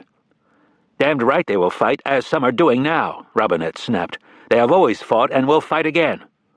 Never content to leave well enough alone, he then berated Harman for questioning the courage of these men. Harman turned on his heel and returned to his jeep, while a furious Robinette tromped back to the tent and composed a message to all ranks. "Towards the rear, anonymous individuals have said that we are not battle-worthy. This insult to our glorious dead and to you, the courageous living, shall not be forgotten nor left uncontested." After that unpromising prelude, Harman held a final planning conference for his lieutenants at the division command post a few hours later. The attack was set for first light the next morning, Thursday, May 6th, with CCB in the vanguard. But Robinette's behavior during the past month continued to gnaw at Harman. Robinette seems to think only in terms of defense and is definitely casualty conscious, Harman privately informed the War Department. "I do not feel that he has the qualities of leadership that are necessary in an armored division." 6 months of combat had worn him down. As he watched Robinette drive away from the conference toward his own command post, Harman muttered to himself, "Hell, that fella isn't going to fight for me tomorrow." The judgment was harsh and probably wrong, but Harman's mind was made up. Summoning his driver, he raced after Robinette to relieve him of command. Harman had nearly overtaken the jeep on the poplar-shaded road when the rush of German artillery split the air. A shell exploded a few feet behind Robinette, shredding his left leg and flinging him and his driver from their seats. More rounds crashed through the trees as soldiers appeared from the CCB encampment and bundled their wounded commander into an ambulance, which zigzagged through shell fire to the camouflaged command tent around the next bend. Minutes later, Harman pushed aside the canvas flaps and walked in, looking hard as rock. A glance at the mangled leg told Harman that Robinette's war was over. Robinette looked up with glassy eyes. He had already relinquished command of CCB to Colonel Benson. In an hour he would be driven to the field hospital in Beja, vomiting in agony. A regimental band waited to serenade him with the Missouri Waltz. A flight to Algeria and evacuation to the United States would be followed by many months of medical rehabilitation and a lasting hitch in his bantam strut. "You are about to win a great victory," Robinette told Harman thickly before stretcher-bearers carried him to the ambulance. "And I only regret that I cannot be present to share the battle with my men." Harman shook his head. "Poor bastard," he muttered, then turned and strode from the tent. Tunisgrad. The most intense artillery barrage ever seen in Africa erupted in gusts of white flame at 3 a.m. on May 6th.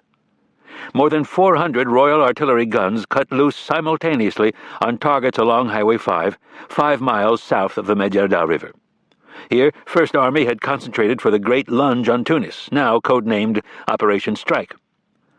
The muzzle flashes lit up the gun pits with a dancing yellow light, and the shells, tearing overhead at a rate of 500 or 600 a minute, burst a few seconds later on the opposite slope like the flowering of a field of ruby tulips, a young officer wrote. Determined to bury the enemy beneath stunning weights of metal, gunners plotted 1 shell for every 6 feet of enemy frontage. At El Alamein, the figure had been 1 shell for every 30 feet. Shells shrieked over our heads in an endless stream so close it seemed that you could almost strike a match on them, a witness declared. After half an hour, the barrage lifted momentarily, then fell with redoubled vigor, marching eastward by 100 yards every 3 minutes. 72 suspected enemy artillery batteries that had been pinpointed by gun flashes or aerial surveillance received lavish attention. Each hostile battery was hammered on 3 occasions with 2-minute concentrations by as many as 32 guns. The effect was a roof of shells destroying every living thing that moves. More than a few inanimate targets were also destroyed, including, as a scout sorrowfully reported, an oak vat containing 8,000 gallons of red Tunisian wine. Behind the guns at 5:40 a.m. came the planes, again with a bombardment unprecedented on the continent. More than 2,000 Allied sorties would be flown this Thursday, beating a path from Medjez El Bab to Tunis. Fighters and bombers so thick they eclipsed the rising sun concentrated on a 4-mile square around Massico and Saint-Cyprien, along Highway 5. Insult followed injury. Clouds of propaganda pamphlets warned enemy survivors that they had been duped by Rommel and left to die alone in Africa. Well before dawn, the infantry had surged forward on a 3,000-yard front, guided by a Bofors gun that fired 3 red tracers on a fixed line every 5 minutes.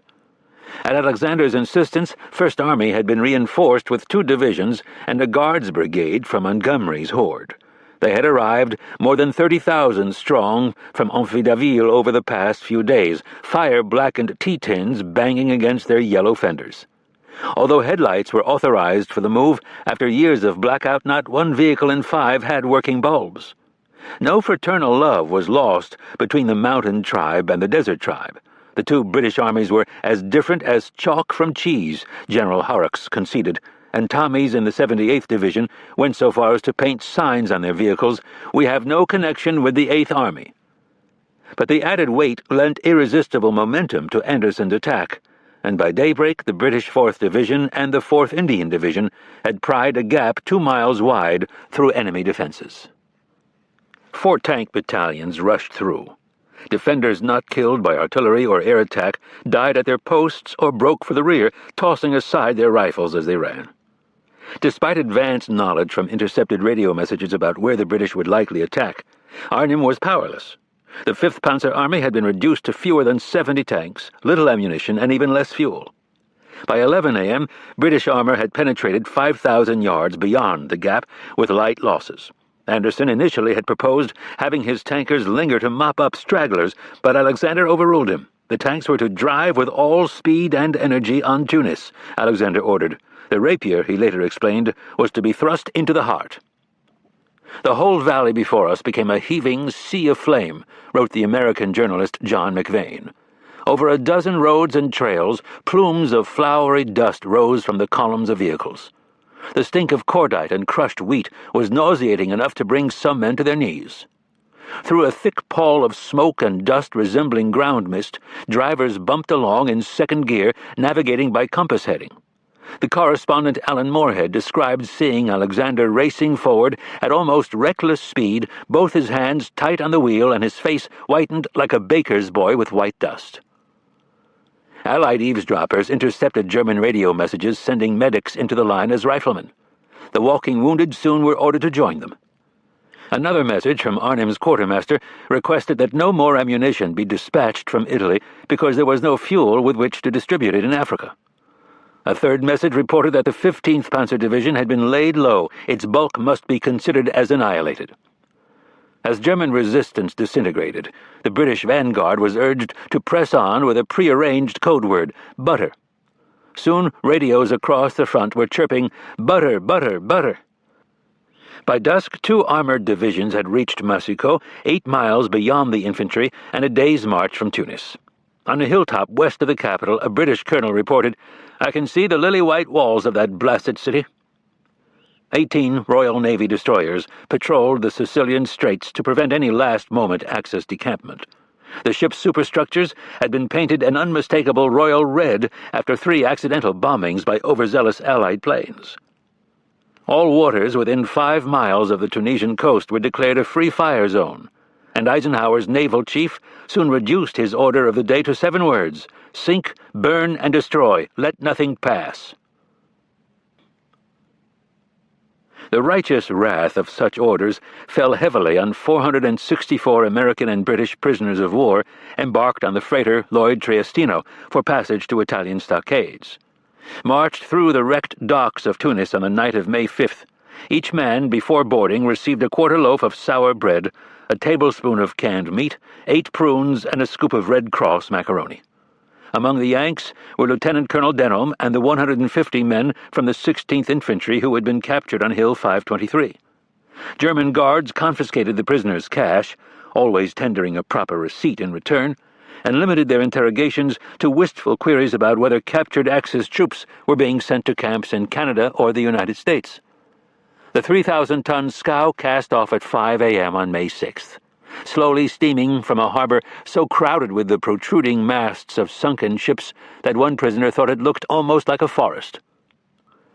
3 hours later, the first Allied planes attacked, sinking a destroyer escort and driving Triestino to a cove sheltered by cliffs on Cap Bon's northwest shore.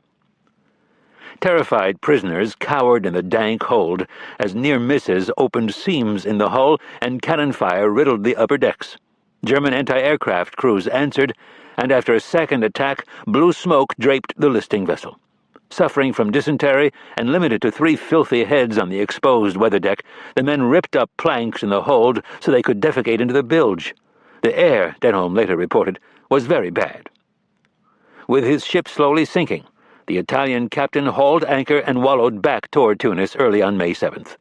A third Allied attack put a bomb into the forecastle. It was a dud. More marauders swarmed above the ship as she neared Tunis harbor, with each near miss bringing frenzied shouts from the soldiers locked in the hold. The ship seemed to jump out of the water, then settle back with a kind of quiver, which wasn't good, a lieutenant later recalled. Not one of us doubted the transport was going to sink. We began beating the cage and yelling to be released. A fourth attack was too much for the 30 Italian crewmen, who went completely to pieces, cut away the lifeboats, and, hopping around like fleas, dove into the water after them. The crewless captain steered for La Goulette, a fishing village below Carthage, and beached the Triestino on an even keel several hundred yards from shore. He and the German gunners freed the howling prisoners and then rowed off in the remaining lifeboat. At least half a dozen more attacks occurred through the long afternoon. Only poor marksmanship and extraordinary good fortune spared the ship. More than 100 bombs fell, and every one missed except the dud.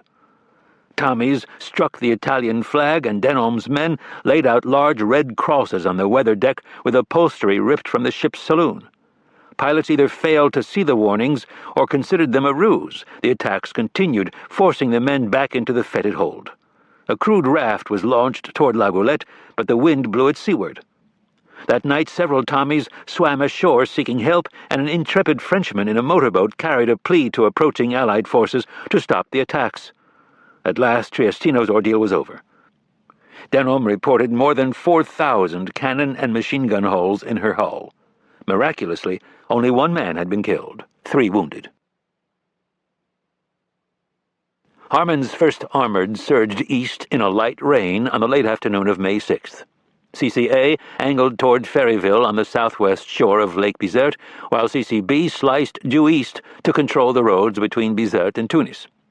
German anti-tank guns were routed out one by one. Having predicted the loss of 50 tanks, Harman in the event lost 47. North of the 2 lakes, Eddy's 9th Division clattered down Highway 11 with orders from Bradley to get the hell into Bizerte and prevent sabotage of the port. By Friday morning, the enemy was reeling, leaving a wake of incinerated vehicles and charred German corpses. The reporter A.B. Austin recorded that the women of Tinja and Ferryville were loading their perambulators with the bright, brassy German shell cases, flower vases, umbrella stands. A U.S. tank commander rumbled into Ferryville playing the William Tell Overture on his ocarina over the radio network. Cheering crowds waved tricolors at both the passing Shermans and Harold V. Boyle of the Associated Press, who stood in a jeep waving and declaiming, "Vote for Boyle, son of toil, honest Hal, the Arab's pal." More cheers followed, and the slogan, "Vote for Boyle," became a standard greeting from the curbside throngs to baffled troops trailing the vanguard. Also puzzling was an enigmatic graffito soldiers began noticing on walls and road signs. Of uncertain origin, as ambiguous as it was ubiquitous, the phrase would follow them to the heart of Germany 2 years later. It read, "Kilroy was here." With the 9th Division headed for Bizerte and 1st Armored Tanks effectively cutting the Axis bridgehead in half, the Big Red One had little to do in the Tyne River Valley 8 miles south of Matur, and there lay trouble. Terry Allen was a fighting man with a compulsion to fight. Inactivity was his bane.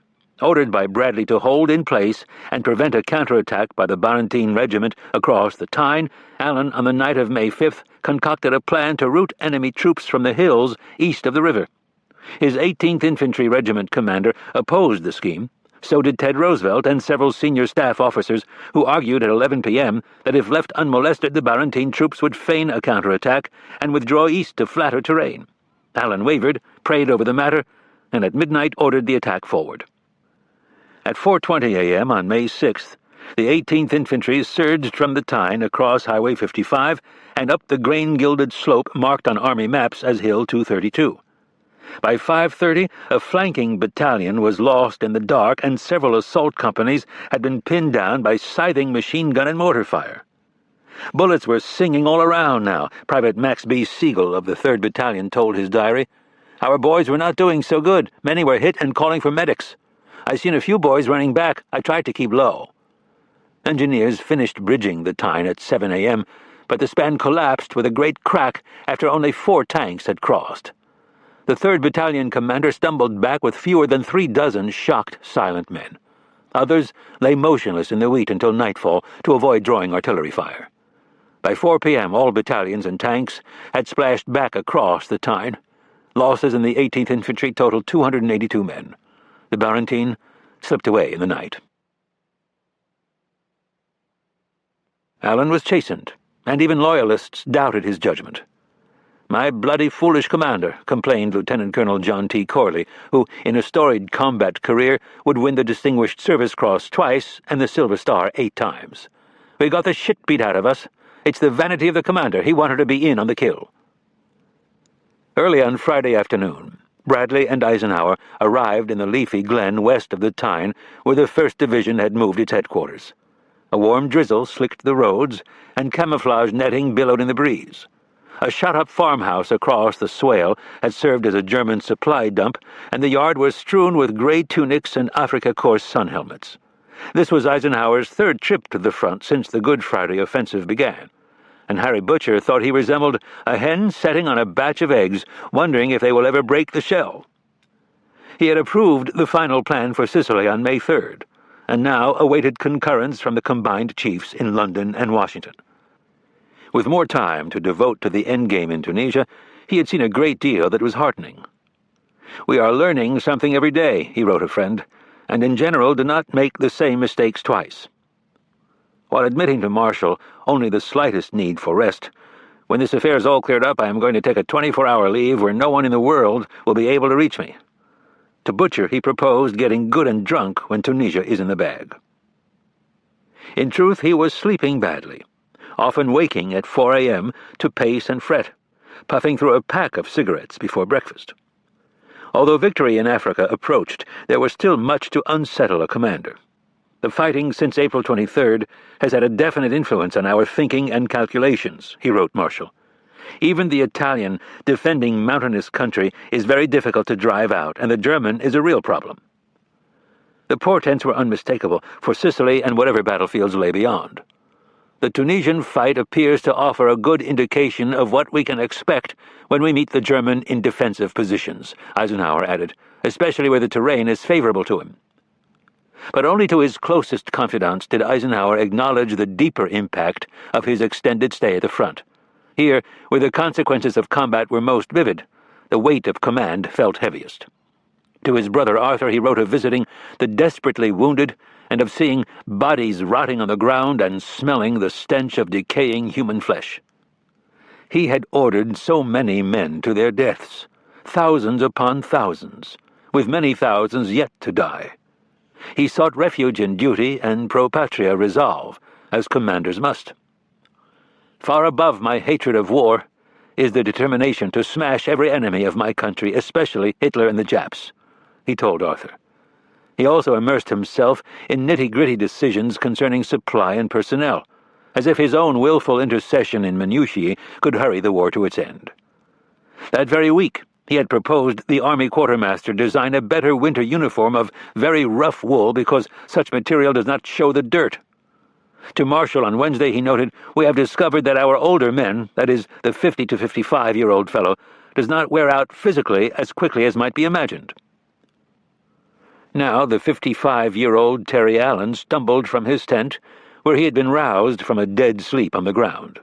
He looked not only worn out, but catatonic, and he spoke in monosyllables. His eyes were glazed, his hair mussed. As Eisenhower and Bradley slipped on their reading glasses to study the map, Allen tersely described the previous night's attack on Hill 232. Casualties were high. Some companies were hardly bigger than platoons. His men were tired after months of combat. Eisenhower peered over his spectacles. The British, he pointed out, had chased Rommel across the desert for several months, from El Alamein to the Mareth line, with little water or rest. They, he added, had taken it. Allen replied irrelevantly that his unit in the Great War had attacked every day for weeks. The conference ended. Allen tossed a weary salute as the two generals left. How much better it would have been if Allen had been thoroughly cheerful, buoyant, and aggressive, Butcher scribbled in his diary. Eisenhower shrugged off the unfortunate encounter. "I found the Second Corps in wonderful spirit. The 1st Division has suffered a great deal of attrition," he wrote Marshall a few hours later. But Bradley seethed. The attack on Hill 232 was a foolish one and undertaken without authorization, he later declared. While Allen was among the Army's most competent leaders, Alexander would go so far as to tell Drew Middleton he was the finest division commander he had encountered in 2 wars.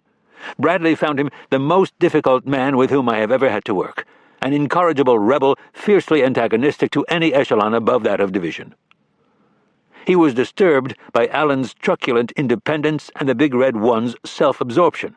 The Holy First, some called it, particularly because the 1st Division was expected to play a pivotal role in Sicily. For his part, Allen privately considered Bradley a phony Abraham Lincoln.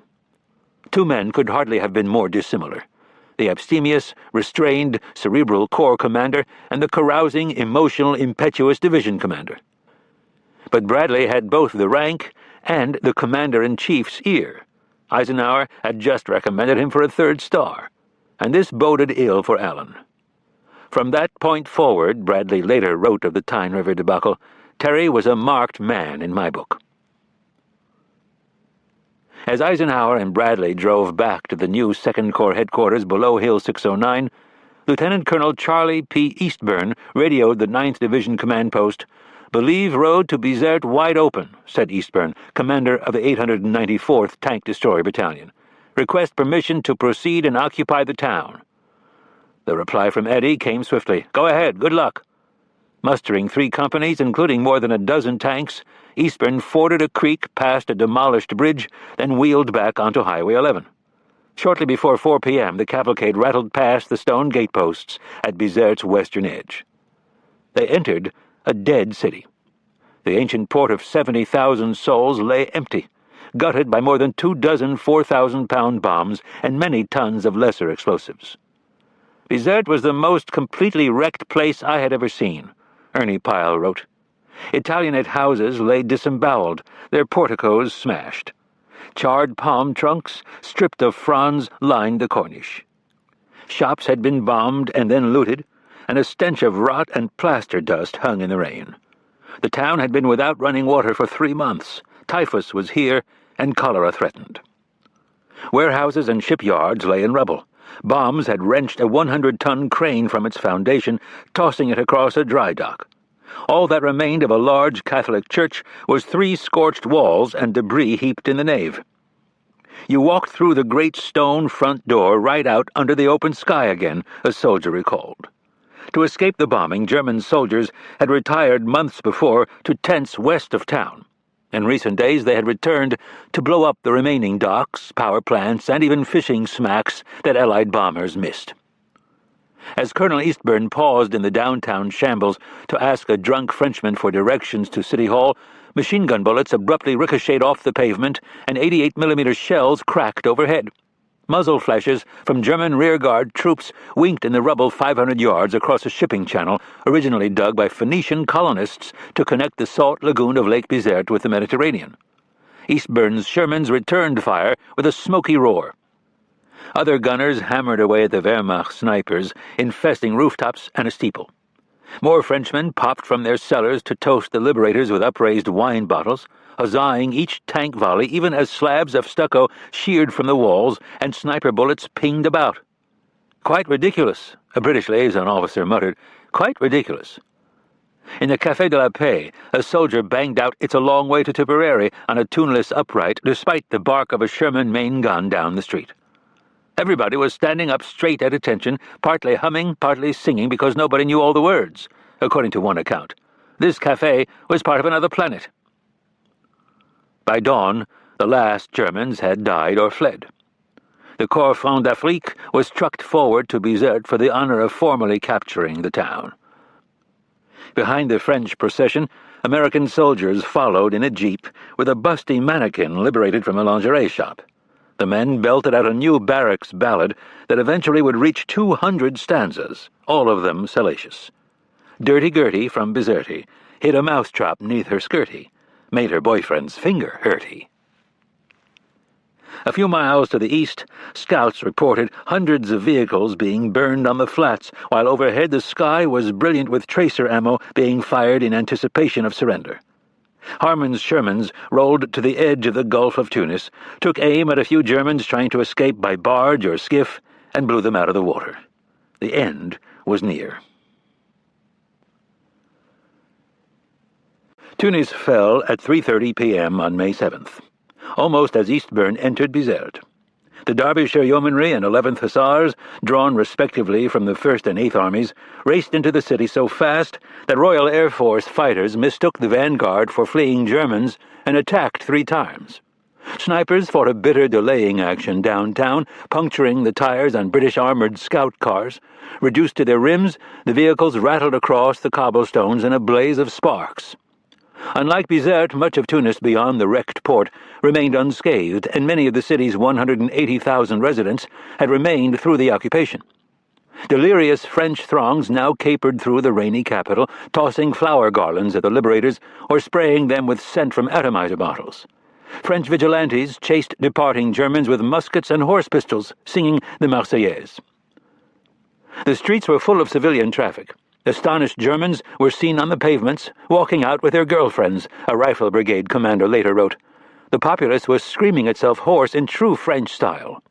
To the enormous amusement of the battalion, I was embraced from behind by a highly colored French female of ample proportions and acquiescent tendencies. Tommies found Wehrmacht officers drinking schnapps at the Majestic Hotel bar or awaiting shaves from an Arab barber.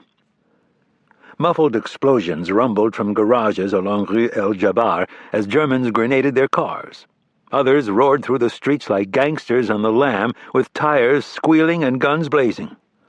"Get out your weapons, boys," one sergeant ordered. "Jerry's still obstinate." Tracers crisscrossed the boulevards, and Shermans fired point-blank at suspected redoubts.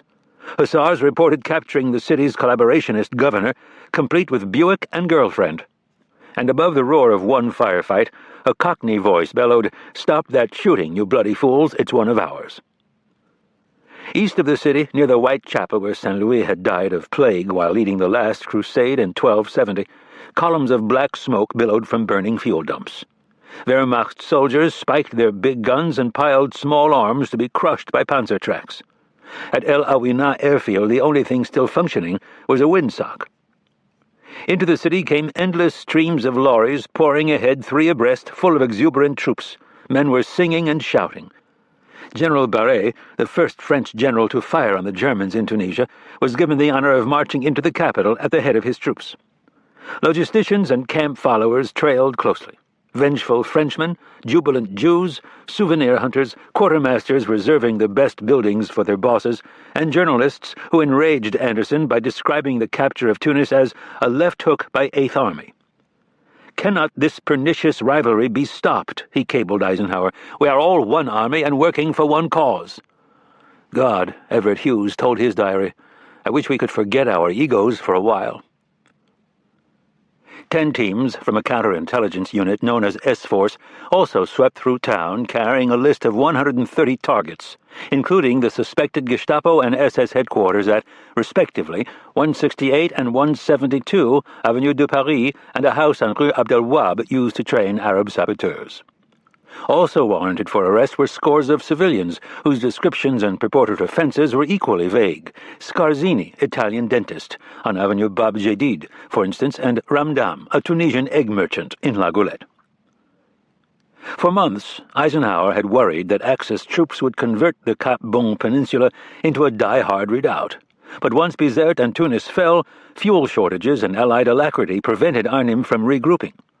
Bradley's soldiers cut the last Bizerte-Tunis road at daylight on May 9th, effectively ending American combat operations in Tunisia. Now there was nothing to do but smoke out renegades and escort prisoners to their cages. German officers under a flag of truce asked Harman for terms. In reply, he quoted Grant at Fort Donelson, "Unconditional surrender. We propose to move immediately upon your works." For good measure, he added, "We will kill all who try to get away." Few tried. Soon, every American truck and jeep sported a German helmet as a hood ornament. "Winning in battle is like winning at poker or catching lots of fish," Pyle wrote. "It's damned pleasant, and it sets a man up." Second Corps casualties in the preceding 2 weeks had exceeded 4,400, nearly half falling on Allen's 1st Division. Enemy dead in the final fortnight were estimated at 3,000 in the American sector, with another 41,000 captured.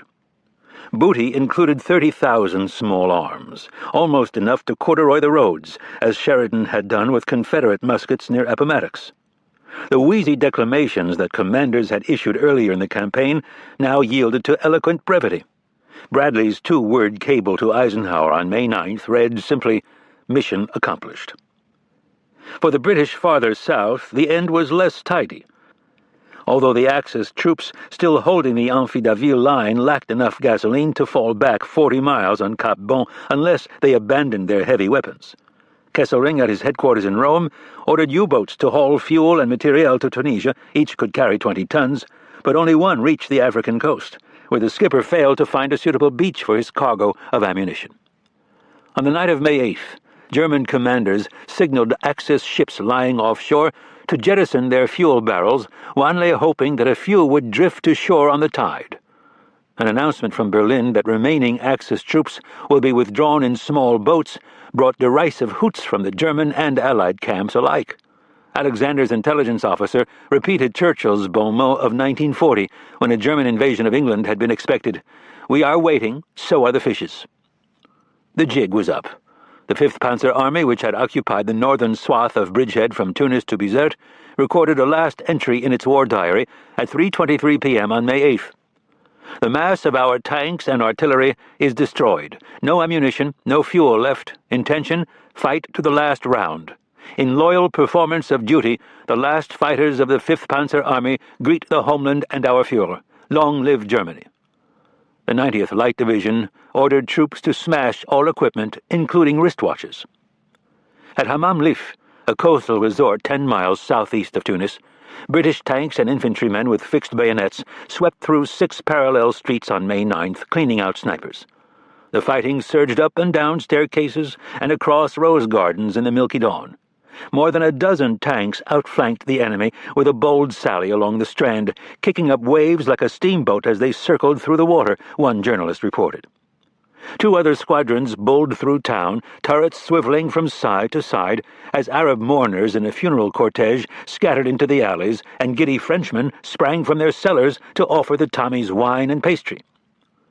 In the blue and white summer palace of the Bey of Tunis, a British lieutenant found the assembled Tunisian cabinet in the wrecked throne room.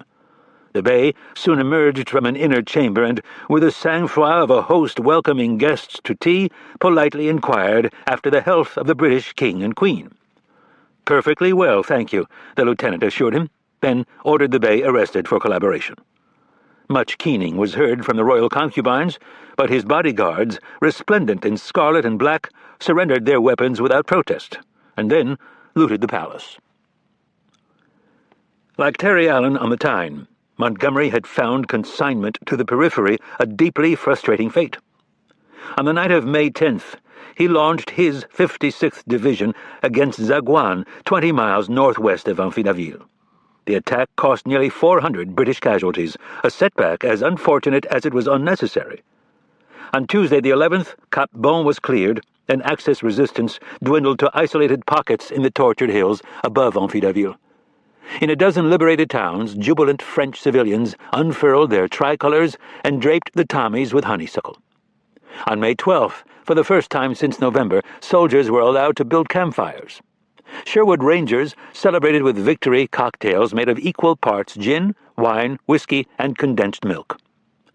Looking back on the last 6 months, a captain wrote to his father, "It seems as if one has been holding one's breath, and you have just let it go for the first time." A grenadier guard on the evening of May 12th described the plain dotted with points of light, each reflecting dimly the shape of a Sherman tank, the tramp of feet as the Germans marched away to imprisonment, the sea shining in the moonlight, and the hills resounding as the Germans who were still at liberty fired their remaining ammo dumps. On Cap Bon, Anderson turned to General Horrocks and said, "I have waited a long, long time for this." The prisoners came by the hundreds, then the thousands, then the tens of thousands. Eventually there were more than 200,000 waving white flags made of mosquito netting or their underwear. They came in neat columns of field gray, singing Lily Marlene with that annoying German trick of clipping the last note of each line. They came as a bedraggled mob of mangiatori, singing sad Neapolitan ballads, or in sauntering platoons of Italian paratroopers, overcoats draped on their shoulders like the jackets of boulevardiers on the Via Veneto.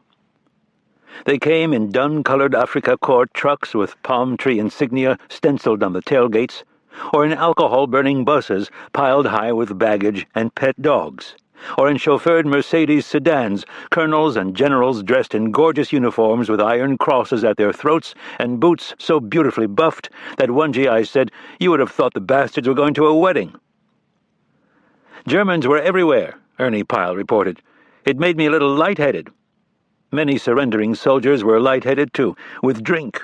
A Derbyshire Yeomanry patrol on May 9th reported found 19 German officers dining off champagne rather dry. Others groveled, waving handkerchiefs, and sweetly yoo-hooing, "British Tommy! British Tommy!"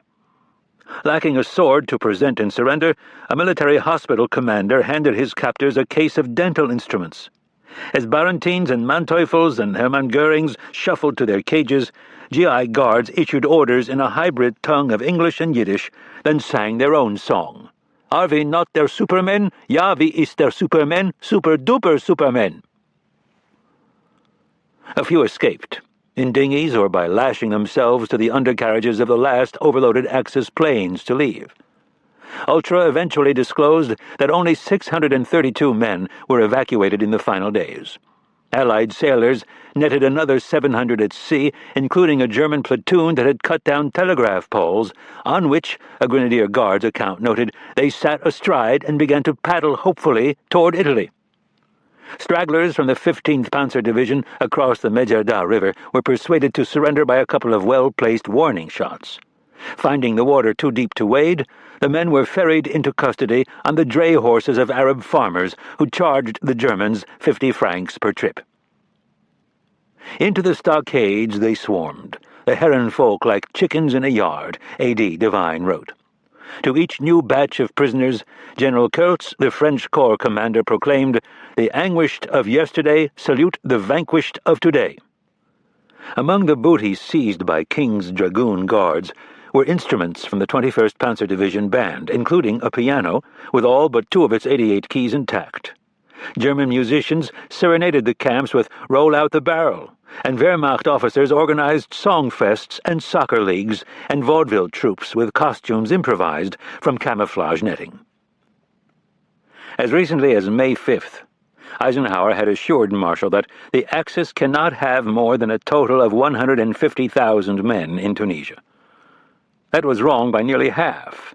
The surrendering host included acres of rear-echelon troops and Italian colonial officials. Within a week, the prison population would grow to 225,000 and beyond, stuffed into camps built to hold 70,000. For reasons ranging from shipping shortfalls to poor delousing facilities on the piers of New York, the Allied system for transporting prisoners to Algeria and Morocco, and then to Britain or the United States, had showed signs of strain even before Tunis collapsed. Now things got much worse. Carefully calibrated guard-to-prisoner ratios, 1 for every 20 Italians and 3 for every 20 Germans, were immediately scrapped. Even so, the hordes eventually required 8,600 guards, equivalent to half a division. Prisoners were shoehorned into boxcars without latrines or sufficient water for the tortuous trip across Africa. One GI described Italian troops in trucks packed together like sardines, urinating and vomiting. Liberty ships became prison barges with life rafts improvised from empty oil drums, but many prisoners were also crammed onto Algerian coasters, where they were tormented by thieving Senegalese guards and overwatched by French officers who nibbled chocolate on the bridge and tossed morsels to the lunging men below. For some, that was the least of it. U.S. Army provost marshals documented at least 21 Axis prisoners shot dead in the summer of 1943, some by American guards, others by French colonial guards. Some accidentally, others trying to escape, and a few under circumstances never adequately explained. An Army investigation of mistreatment in French camps also documented Italian prisoners forced to work 14-hour days as railroad laborers. Among other allegations, constant threat of attempted sodomy by Arab guards. No blankets for 3 months. 40 men without shoes for 3 months. 11 men in a cell with 1 window. Arabs and children spat through the window and threw stones. Italian prisoners who managed to escape prefer anything, even death, to being returned to the French, the investigators added. At Camp Number 131, when 58 prisoners were ordered returned to the care of the French, men groveled on the ground, begging that Americans intercede and refuse their return. One asked to be shot. Finally, had to be forced into French buses. A British general also observed French jailers using their prisoners to clear minefields, while we consider it contrary to international law. They don't worry too much about feeding them either. Neither starvation, nor mine-clearing, nor spittle, nor sodomy would befall the Axis generals.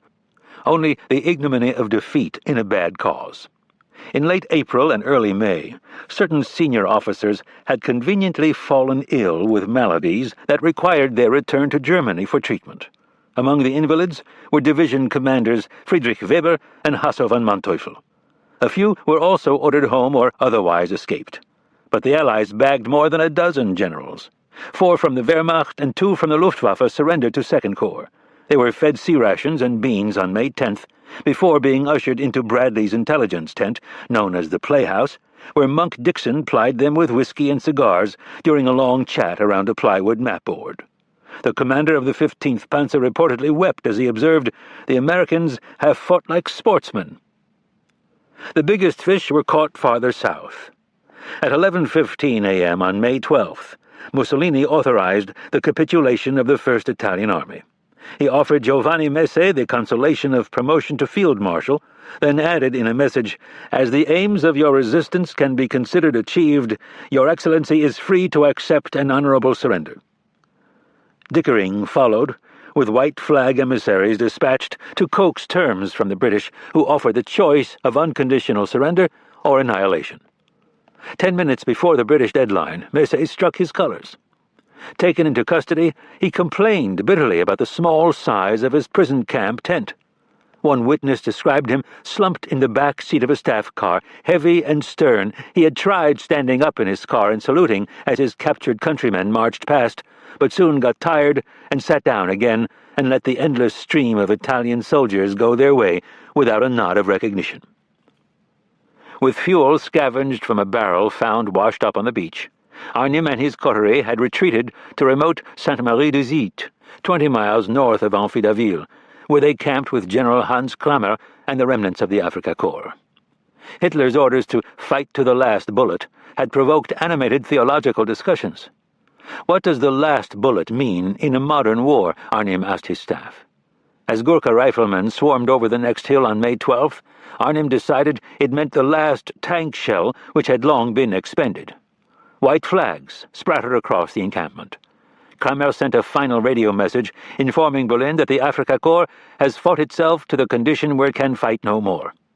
Arnim personally put a torch to Rommel's trailer, which the Desert Fox had bequeathed him in April, and dispatched a bullet-headed colonel to find the British headquarters.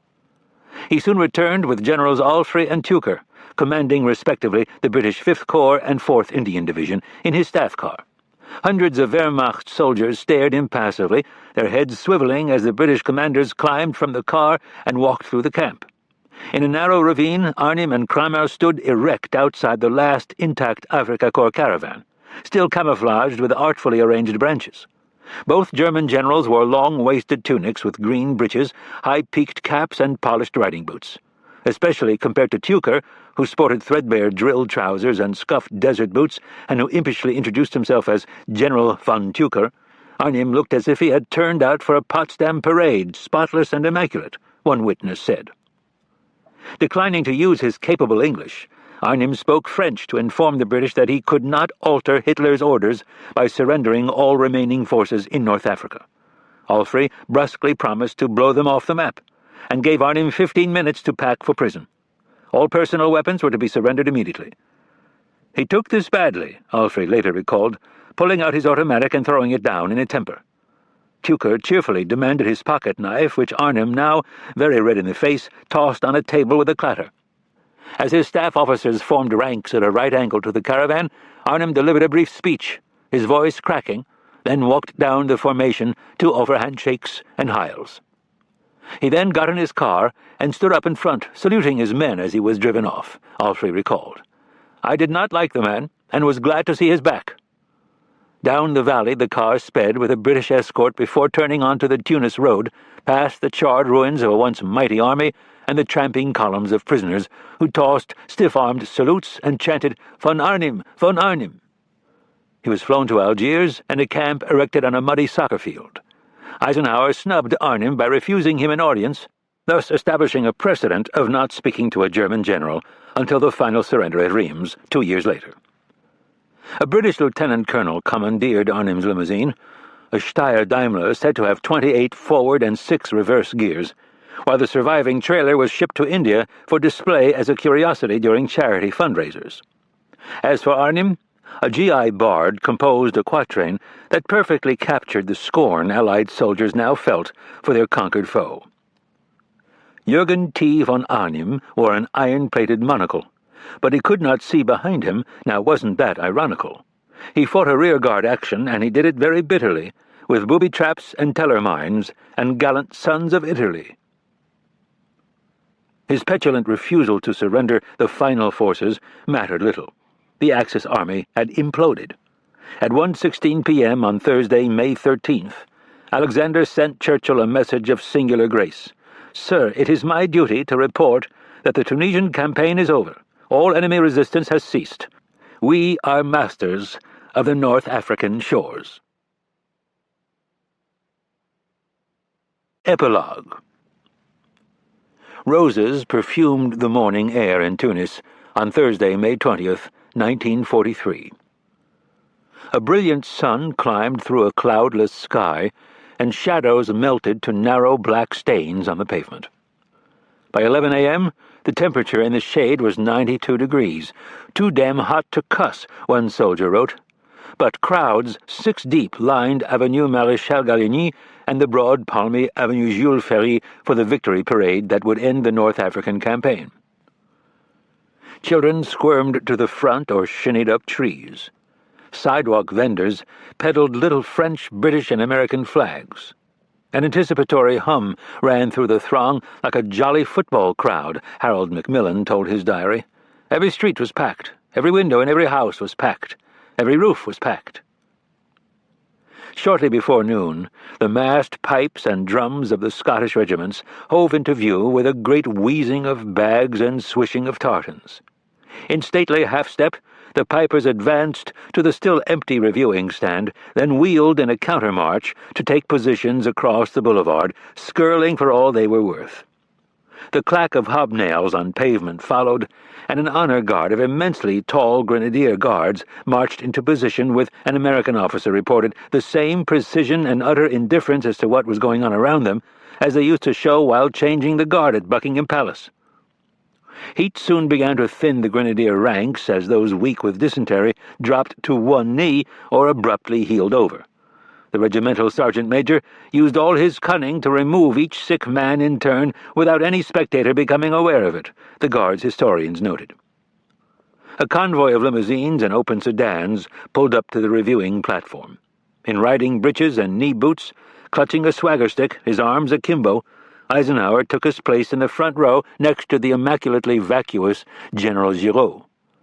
The commander-in-chief's principal lieutenants, Cunningham, Alexander, Tedder, Anderson, arrayed themselves behind him. Macmillan and Robert Murphy occupied a final rank, beaming and waving in their tropical suits like civil servants on holiday. Lesser lights filled lesser platforms on the flanks. Bradley and Patton were relegated to a peripheral bleacher crowded with minor French bureaucrats. Patton sourly noted that he was assigned a spot next to a very large French ecclesiastic with a purple sash around his middle, which was probably necessary to support his well-developed stomach and also act as a background for a tremendous cross with an amethyst in it. At noon, the crowd's mood darkened momentarily when booming gunfire was mistaken for an air raid, but the cannonade simply signaled the start of the parade. Redoubled cheers greeted the Foreign Legion band, which tramped past in white hats and red epaulets, playing a suitably martial march, and the appearance of a color guard triggered an ecstasy of saluting across the reviewing stands. General Juin followed at the head of the French troops, a contingent deliberately inflated to impress Arabs and other suspected disloyalists. For more than an hour they marched past 10 abreast, a vivid comic opera procession of kepis and berets, turbans and peaked caps, scarlet pantaloons and wasp-waisted blue tunics.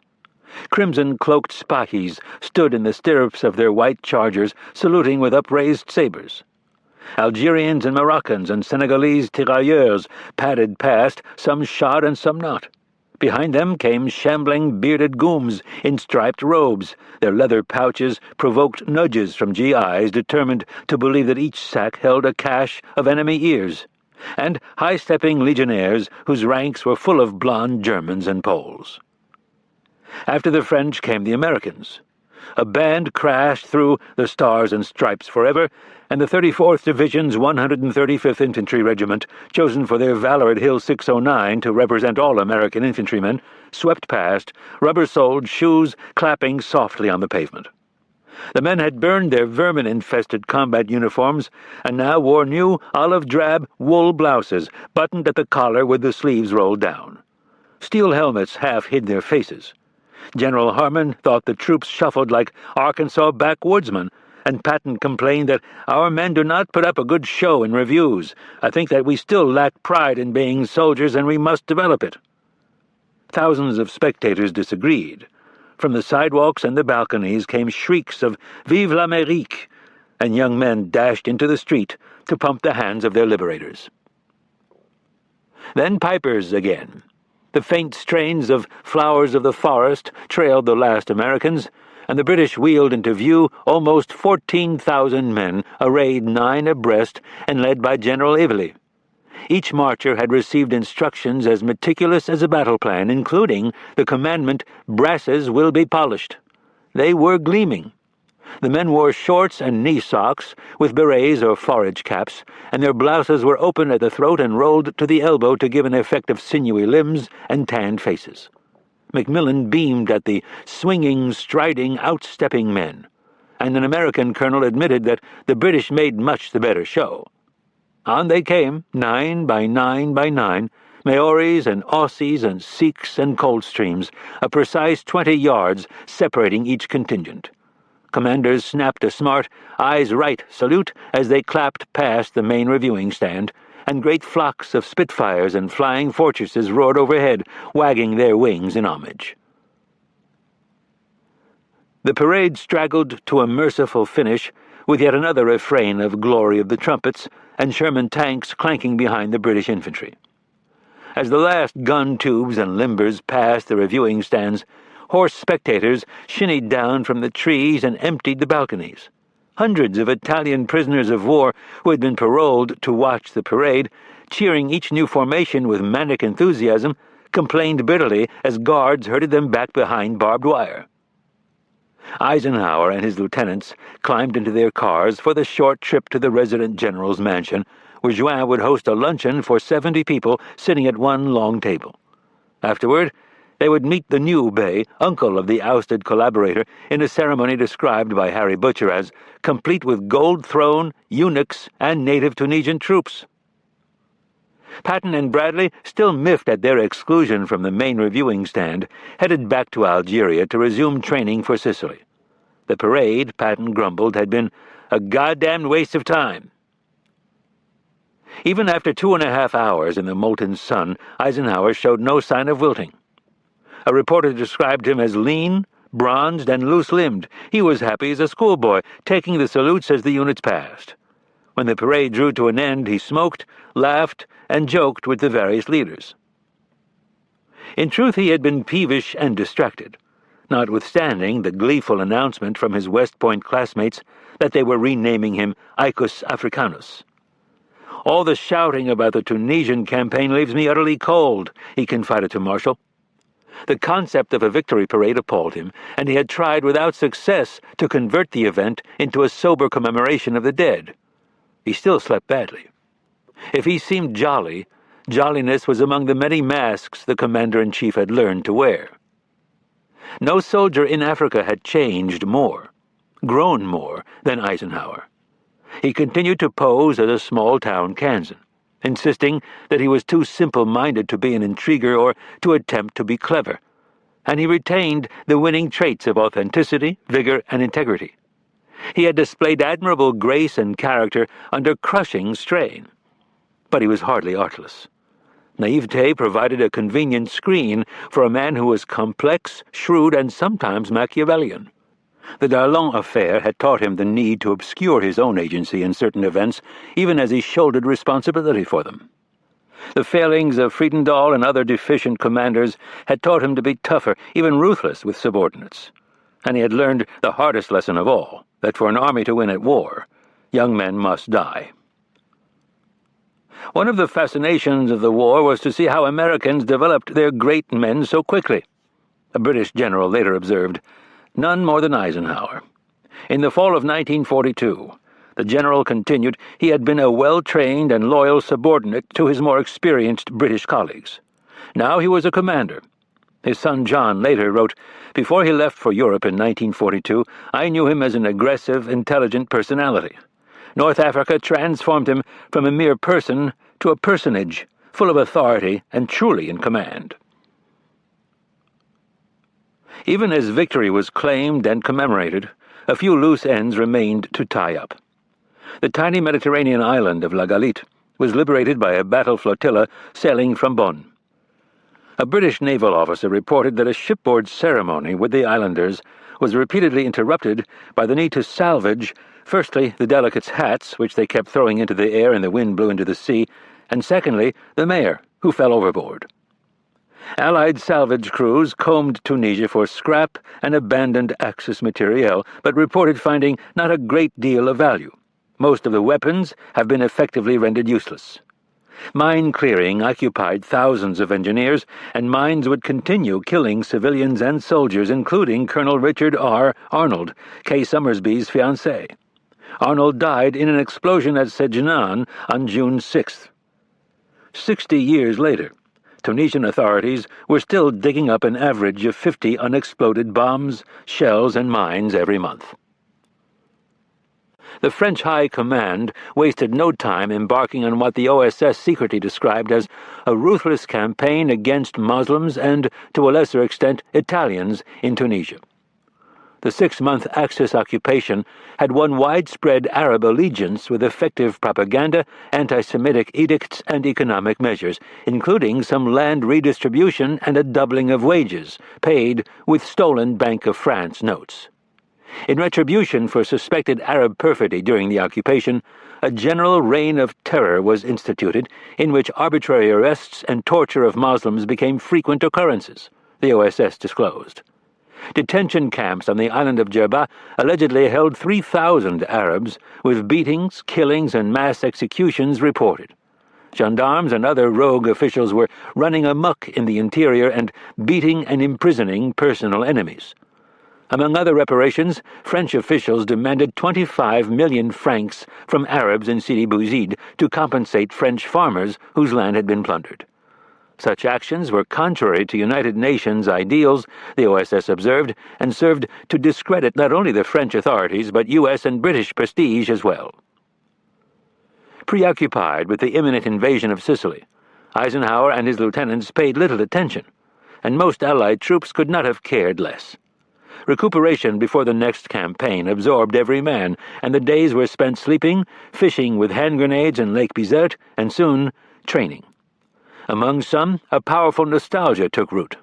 Even discerning men like Spatz and Tedder soon romanticized Northwest Africa as war at its best, a facile, unencumbered campaign of human proportions fought by a doughty band of brothers.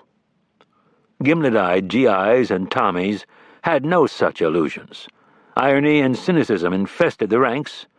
"I am Jesus' little lamb," soldiers told one another. "Yes, by Jesus Christ I am." Ernie Pyle had already seen enough misery to ask, darkly, "When you figure how many boys are going to get killed, what's the use anyway?" However realistic they were about war, the troops nurtured other fantasies, including the conviction that many units had done their bit and would now go home. "Dame Rumor, with her 1,000 tongues, is running wild through all the camps in Africa," one soldier warned. The arrival of many new troops in Tunisia fed the belief that veterans would at least get home leave. Among the newcomers was the 3rd Infantry Division, now commanded by Lucian Truscott. The division's ranks included a baby-faced farm boy from Texas with a 5th-grade education, an addiction to dice, and an affection for the Army because they let you sleep until 5:30. Private First Class Audie L. Murphy, not yet 19 and weighing in at 110 pounds, would become the most decorated American combat soldier in history. But not even the appearance of his like would free most troops from compulsory service for the duration. Charles Ryder was so alarmed at his men's self-delusion that he assembled all officers and sergeants on a hill near Matur in mid-May and told them, "There are many rumors out there that the 34th Division troops have fought their battles, done their time, and are going back to the States. But, gentlemen, I am here to tell you today that the 34th Division will not go back until the war is over.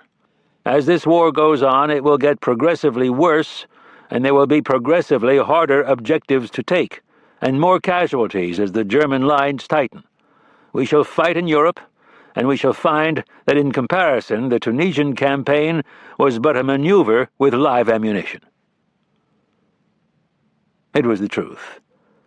And the truth hurt enough for one soldier to quip, "Old General Ryder's so homely that probably his wife doesn't care whether he gets back or not."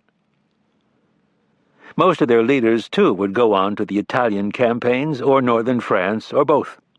They included Eisenhower, Bradley, Patton, Clark, Alexander, and Montgomery. They would face, again, Kesselring and Rommel. For some, however, the end in Africa effectively ended their hour on the stage. Among them was Anderson, who graciously wrote Eisenhower on May 12th, It will ever remain one of the proudest memories of my life, whatever the future may hold in store, that I have been so intimately connected with the U.S. Army." The future held little for Anderson. Vilified beyond redemption by Montgomery and others, he returned to a knighthood in England, but was stripped of his army command before Normandy. He ended his career as a post-war governor of Gibraltar. Among those who did go home was Robert Moore, hardly recognizable as the erstwhile boy captain since his wounding at Fonduque. Moore's orders assigned him to training duty in Georgia. Of the men in Company F, whom he had led out of Villisca 2 years earlier, "There sure are not many of us left," he wrote his family on May 12th. "Not more than 7 or 8 of the original outfit.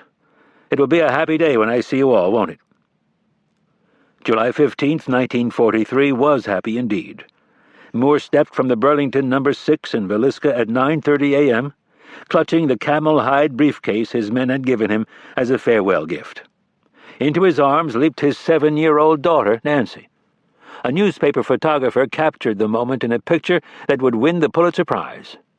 Fire bells rang to announce the homecoming, and American flags lined 3rd Avenue in front of the family drugstore. Bob Moore was to serve honorably for the rest of the war and beyond, remaining in the Iowa National Guard until retiring as a brigadier general in 1964, a year before the drugstore closed.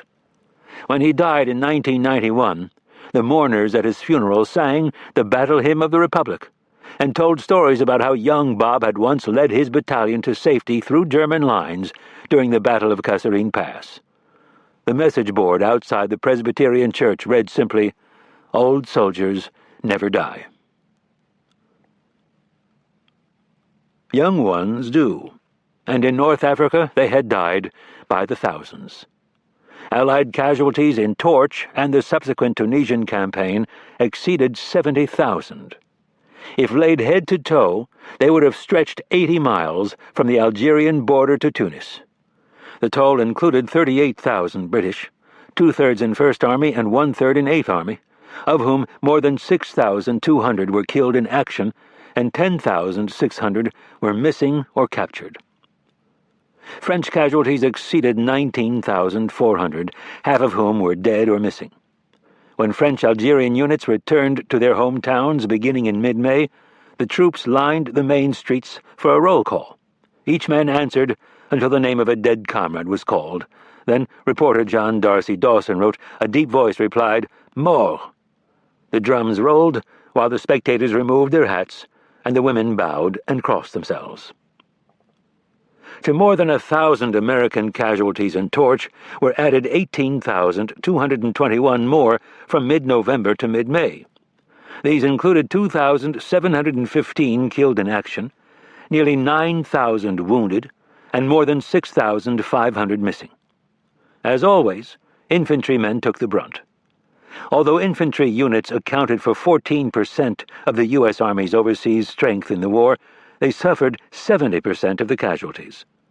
The 34th Division alone sustained more than 4,000 dead, wounded, and missing, 1/4 of Ryder's force, and Allen's 1st Division suffered nearly as many. Some units were simply shattered. The 1st Battalion of the 6th Armored Infantry, which arrived for Torch with 734 men, incurred 455 casualties in the next 6 months, or 62%. The battalion's A Company had 4 commanders in that half-year, an indication of how the campaign devoured junior officers.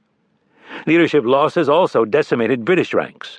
Of 6 battalion commanders involved in the first dash to Tunis in November, the last still in command was killed by one of the final shells fired in May.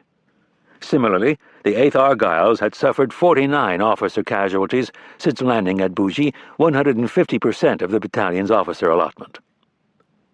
Axis casualties remain uncertain.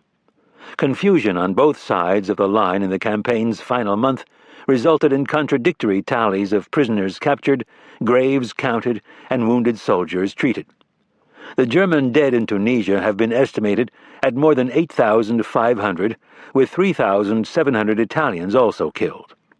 Combat wounded typically outnumber the dead by a factor of 3 or 4, so an additional 40,000 to 50,000 Axis wounded can be surmised.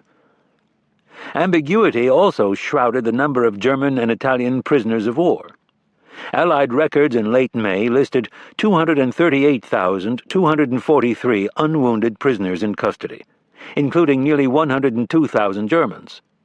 Arnim thought the total prisoner count closer to 300,000, he of course among them, while Rommel's former chief of staff put the German figure alone at roughly 166,000. 250,000 appears to be a reasonable estimate of those captured. Goebbels privately called the fall of North Africa a second Stalingrad, telling his diary, "Our losses there are enormous." True enough, although half as many German divisions were destroyed as at Stalingrad, and prison camps in Tunisia bulged with rear-echelon dregs. Yet for one side, the campaign had ended in humiliation and disaster. For the other, in triumph and hosannas. Whatever the precise tally of Axis casualties, the number of enemy armies obliterated was certain, 2, and so was the number of enemy soldiers still fighting in North Africa, 0. At a price of 70,000 casualties, one continent had been redeemed, in Churchill's phrase. But more than territory could be claimed. The gains were most profound for the Americans in their first campaign against the Wehrmacht. 4 U.S. divisions now had combat experience in 5 variants of Euro-Mediterranean warfare: expeditionary, amphibious, mountain, desert, and urban. Troops had learned the importance of terrain, of combined arms, of aggressive patrolling, of stealth, of massed armor. They now knew what it was like to be bombed, shelled, and machine-gunned, and to fight on. They provided Eisenhower with a blooded 100,000 high-grade stock from which we must breed with the utmost rapidity, as one general urged. Still, they had far to go.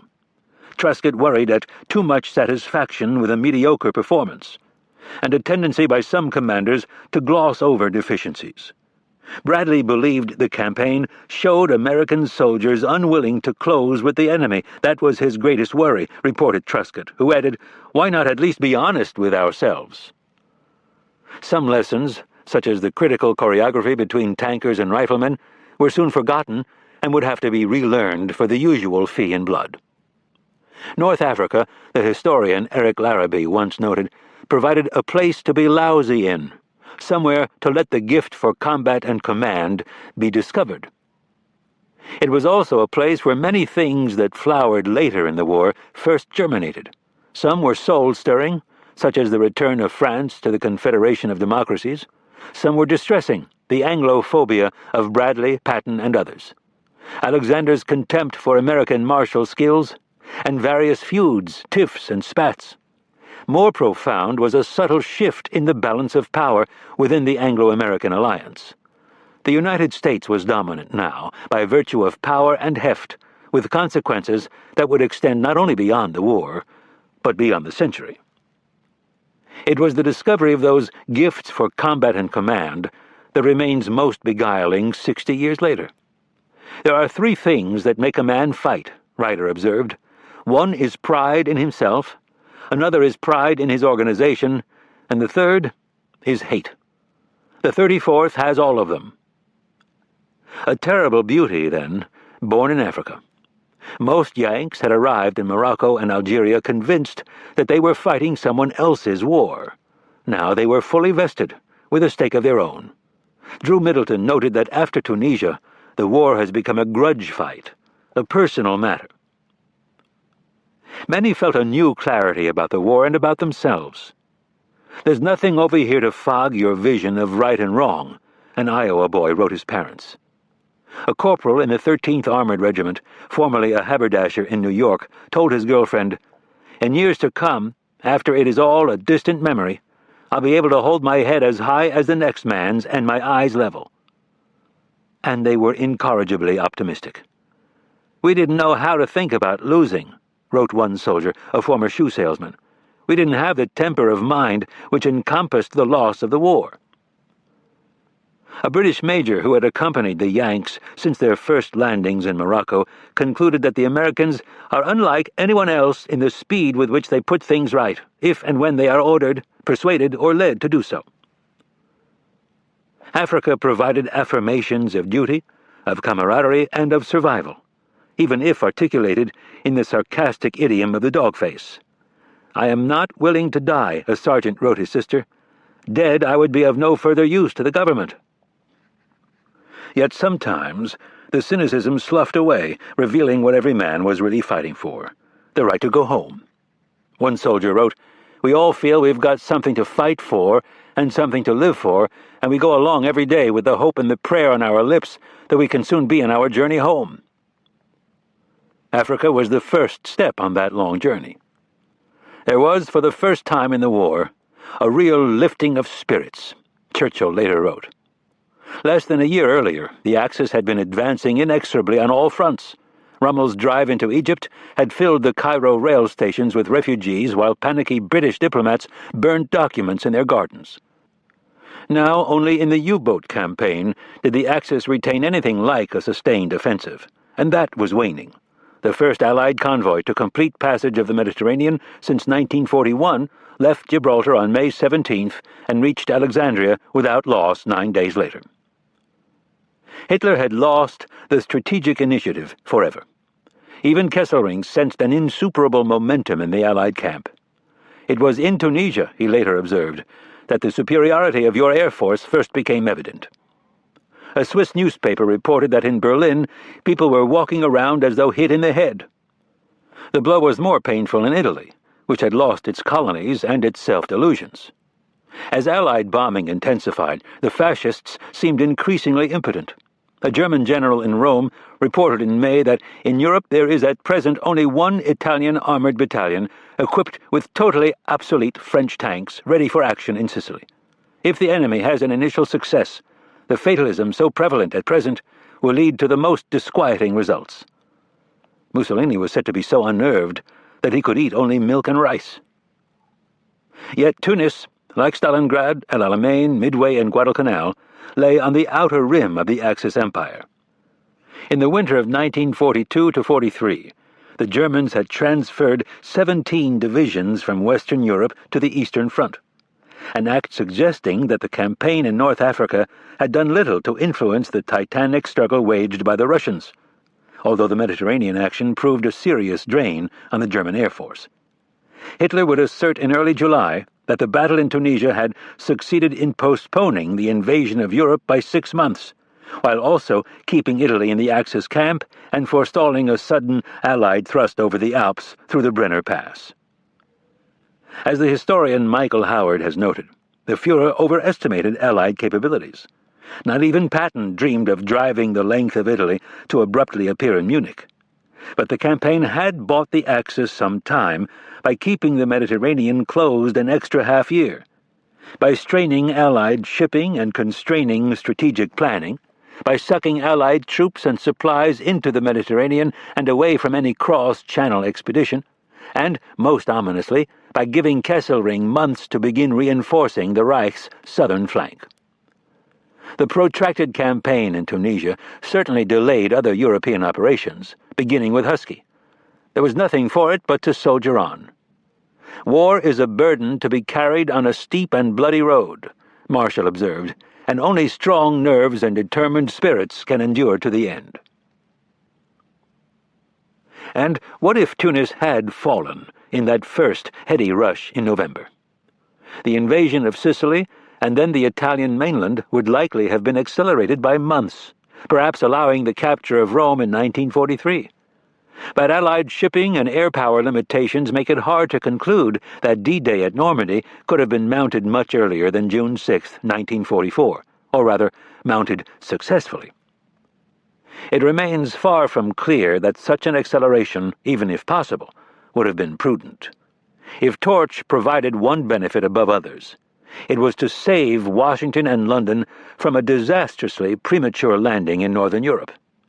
Given the dozens of Wehrmacht divisions waiting behind the Atlantic Wall, France would have been a poor place to be lousy in. Torch had been a great risk, the purest gamble America and Britain undertook during the war, the official U.S. Army Air Force's history concluded, but it deferred the even greater gamble of a cross-channel invasion until the odds improved. For now, the victors celebrated their victory. For the Anglo-Americans, Churchill wrote Eisenhower, The triumph was an augury full of hope for the future of the world. Long may they march together, striking down the tyrants and oppressors of mankind. Many shared his sentiment. Together we had all faced death on a number of occasions, and this experience has created between us a bond which could never be taken away. A British captain in the 78th Division wrote, "We had gone to the brink and come back." Among those who had not come back was a young American stretcher-bearer, Caleb Milne, who was killed by a mortar round on May 11th while giving first aid to a wounded soldier. In a final prescient letter to his mother, Milne described the Tunisian campaign as a vivid, wonderful world so full of winter and spring, warm rain and cold snow, adventures and contentments, good things and bad. How often you will have me near you when wood smoke drifts across the wind, or the first tulips arrive, or the sky darkens in a summer storm. Think of me today, and in the days to come, as I am thinking of you this minute, not gone or alone or dead, but part of the earth beneath you, part of the air around you, part of the heart that must not be lonely. Kilroy had been here, and now he prepared to move on. Beyond Tunis harbor, just over the horizon, another continent waited.